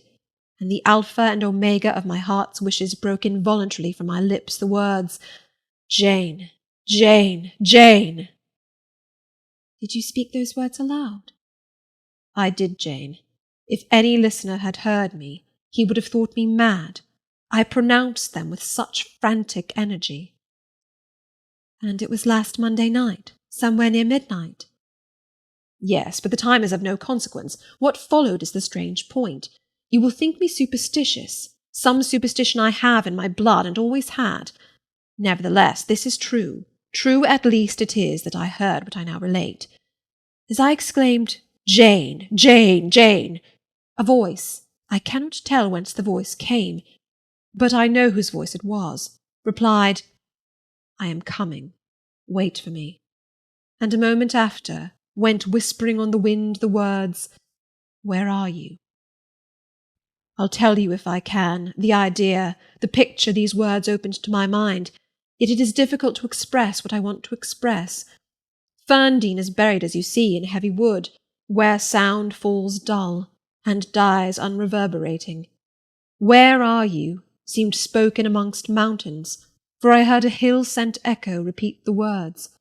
Cooler and fresher at the moment the gale seemed to visit my brow, I could have deemed that in some wild lone scene I and Jane were meeting. In spirit, I believe we must have met. You no doubt were at that hour in unconscious sleep, Jane. Perhaps your soul wandered from its cell to comfort mine, for those were your accents, as certain as I live. They were yours. Reader, it was on Monday night, near midnight, that I too had received the mysterious summons. Those were the very words by which I replied to it. I listened to Mr. Rochester's narrative, but made no disclosure in return. The coincidence struck me as too awful and inexplicable to be communicated or discussed. If I told anything, my tale would be such as must necessarily make a profound impression on the mind of my hearer, and that mind, yet from its sufferings too prone to gloom, needed not the deeper shade of the supernatural. I kept these things then, and pondered them in my heart. You cannot now wonder, continued my master, that when you rose upon me so unexpectedly last night, I had difficulty in believing you any other than a mere voice and vision, something that would melt to silence and annihilation, as the midnight whisper and mountain echo had melted before. Now I thank God. I know it to be otherwise. Yes, I thank God. He put me off his knee, rose, and reverently lifting his hat from his brow, and bending his sightless eyes to the earth, he stood in mute devotion. Only the last words of the worship were audible. I thank my Maker, that in the midst of judgment he has remembered mercy. I humbly entreat my Redeemer to give me strength to lead henceforth a purer life than I have done hitherto. Then he stretched his hand out to be led. I took that dear hand, held it a moment to my lips, then let it pass round my shoulder. Being so much lower of stature than he, I served both for his prop and guide. We entered the wood, and wended homeward. End of chapter 37. Jane Eyre by Charlotte Brontë. Chapter 38. Conclusion. Reader, I married him. A quiet wedding we had. He and I, the parson and clerk, were alone present. When we got back from church, I went into the kitchen of the manor house, where Mary was cooking the dinner and John cleaning the knives, and I said, "Mary, I have been married to Mr. Rochester this morning."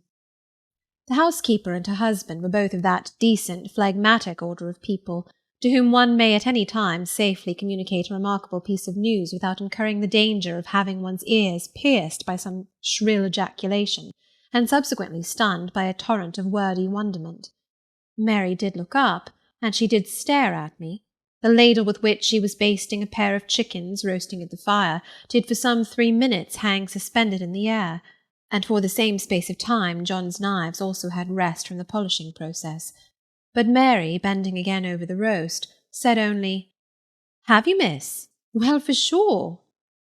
A short time after she pursued, "I seed you go out with the master, but I didn't know you were gone to church to be wed," and she basted away. John, when I turned to him, was grinning from ear to ear. "I telled Mary how it would be," he said. "I knew what, Mr. Edward." John was an old servant, and had known his master when he was the cadet of the house, therefore he often gave him his Christian name. "I knew what Mr. Edward would do, and I was sure he would not wait long neither, and he's done right for aught I know. I wish you joy, miss." And he politely pulled his forelock. "Thank you, John. Mr. Rochester told me to give you and Mary this." I put into his hand a £5 note. Without waiting to hear more, I left the kitchen. In passing the door of that sanctum some time after, I caught the words, "She'll happen do better for 'em nor ony of them grand ladies." And again, "If she ben't one of the handsomest, she's known foul and very good-natured, and a his een she's fair beautiful, onybody may see that." I wrote to Moor House and to Cambridge immediately to say what I had done, fully explaining also why I had thus acted. Diana and Mary approved the step unreservedly. Diana announced that she would just give me time to get over the honeymoon, and then she would come and see me. "She had better not wait till then, Jane," said Mr. Rochester, when I read her letter to him. "If she does, she'll be too late, for our honeymoon will shine our life long. Its beams will only fade over your grave or mine." How St. John received the news I don't know. He never answered the letter in which I communicated it. Yet 6 months after he wrote to me, without, however, mentioning Mr. Rochester's name or alluding to my marriage. His letter was then calm, and, though very serious, kind. He has maintained a regular, though not frequent, correspondence ever since. He hopes I am happy, and trusts I am not of those who live without God in the world, and only mind earthly things. You have not quite forgotten little Adele, have you, reader? I had not. I soon asked and obtained leave of Mr. Rochester to go and see her at the school where he had placed her. Her frantic joy at beholding me again moved me much. She looked pale and thin. She said she was not happy. I found the rules of the establishment were too strict, its course of study too severe for a child of her age. I took her home with me. I meant to become her governess once more, but I soon found this impracticable. My time and cares were now required by another. My husband needed them all. So I sought out a school conducted on a more indulgent system, and near enough to permit of my visiting her often, and bringing her home sometimes. I took care she should never want for anything that could contribute to her comfort. She soon settled in her new abode, became very happy there, and made fair progress in her studies. As she grew up, a sound English education corrected in great measure her French defects, and when she left school, I found in her a pleasing and obliging companion, docile, good-tempered, and well-principled. By her grateful attention to me and mine, she has long since well repaid any little kindness I ever had it in my power to offer her. My tale draws to its close. One word respecting my experience of married life, and one brief glance at the fortunes of those whose names have most frequently recurred in this narrative, and I have done. I have now been married 10 years. I know what it is to live entirely for and with what I love best on earth.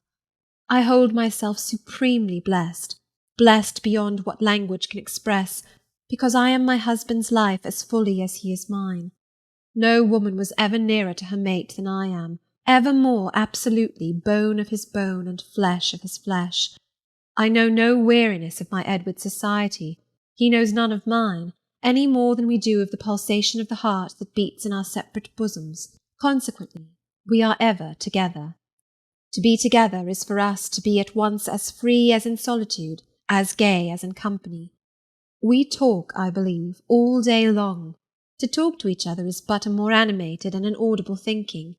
All my confidence is bestowed on him, and all his confidence is devoted to me. We are precisely suited in character. Perfect concord is the result. Mr. Rochester continued blind the first 2 years of our union.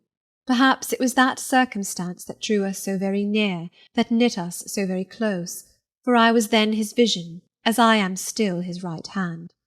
Literally, I was, what he often called me, the apple of his eye. He saw nature, he saw books through me, and never did I weary of gazing for his behalf, and of putting into words the effect of field, town, tree, river, cloud, sunbeam, of the landscape before us, of the weather round us, and impressing by sound on his ear what light could no longer stamp on his eye. Never did I weary of reading to him, never did I weary of conducting him where he wished to go, of doing for him what he wished to be done.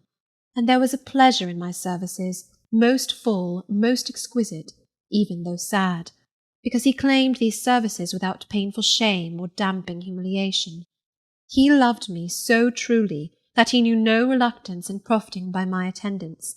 He felt I loved him so fondly that to yield that attendance was to indulge my sweetest wishes. One morning at the end of the 2 years, as I was writing a letter to his dictation, he came and bent over me and said, "Jane, have you a glittering ornament round your neck?" I had a gold watch-chain. I answered, "Yes." "And have you a pale blue dress on?" I had.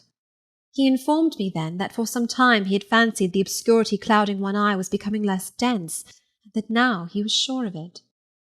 He and I went up to London. He had the advice of an eminent oculist, and he eventually recovered the sight of that one eye. He cannot now see very distinctly. He cannot read or write much, but he can find his way without being led by the hand. The sky is no longer a blank to him, the earth no longer a void. When his firstborn was put into his arms, he could see that the boy had inherited his own eyes as they once were, large, brilliant, and black. On that occasion, he again, with a full heart, acknowledged that God had tempered judgment with mercy. My Edward and I, then, are happy, and the more so because those we most love are happy likewise. Diana and Mary Rivers are both married. Alternately, once every year, they come to see us, and we go to see them. Diana's husband is a captain in the navy, a gallant officer and a good man. Mary's is a clergyman, a college friend of her brother's, and from his attainments and principles worthy of the connection. Both Captain Fitzjames and Mr. Wharton love their wives, and are loved by them. As to St. John Rivers, he left England. He went to India. He entered on the path he had marked for himself. He pursues it still. A more resolute, indefatigable pioneer never wrought amidst rocks and dangers.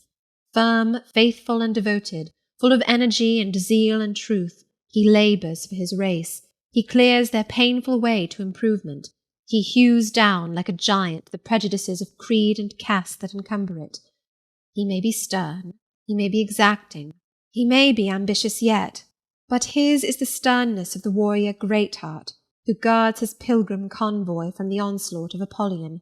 His is the exaction of the apostle, who speaks but for Christ, when he says, "Whosoever will come after me, let him deny himself, and take up his cross, and follow me." His is the ambition of the high master spirit, which aims to fill a place in the first rank of those who are redeemed from the earth, who stand without fault before the throne of God, who share the last mighty victories of the Lamb, who are called, and chosen, and faithful. St. John is unmarried. He never will marry now. Himself has hitherto sufficed to the toil, and the toil draws near its close. His glorious sun hastens to its setting. The last letter I received from him drew from my eyes human tears, and yet filled my heart with divine joy. He anticipated his sure reward, his incorruptible crown. I know that a stranger's hand will write to me next, to say that the good and faithful servant has been called at length into the joy of his Lord. And why weep for this? No fear of death will darken St. John's last hour. His mind will be unclouded, his heart will be undaunted, his hope will be sure, his faith steadfast. His own words are a pledge of this. "My master," he says, "has forewarned me. Daily he announces more distinctly, 'Surely I come quickly,' and hourly I more eagerly respond, 'Amen, even so come, Lord Jesus.'" End of Jane Eyre by Charlotte Brontë.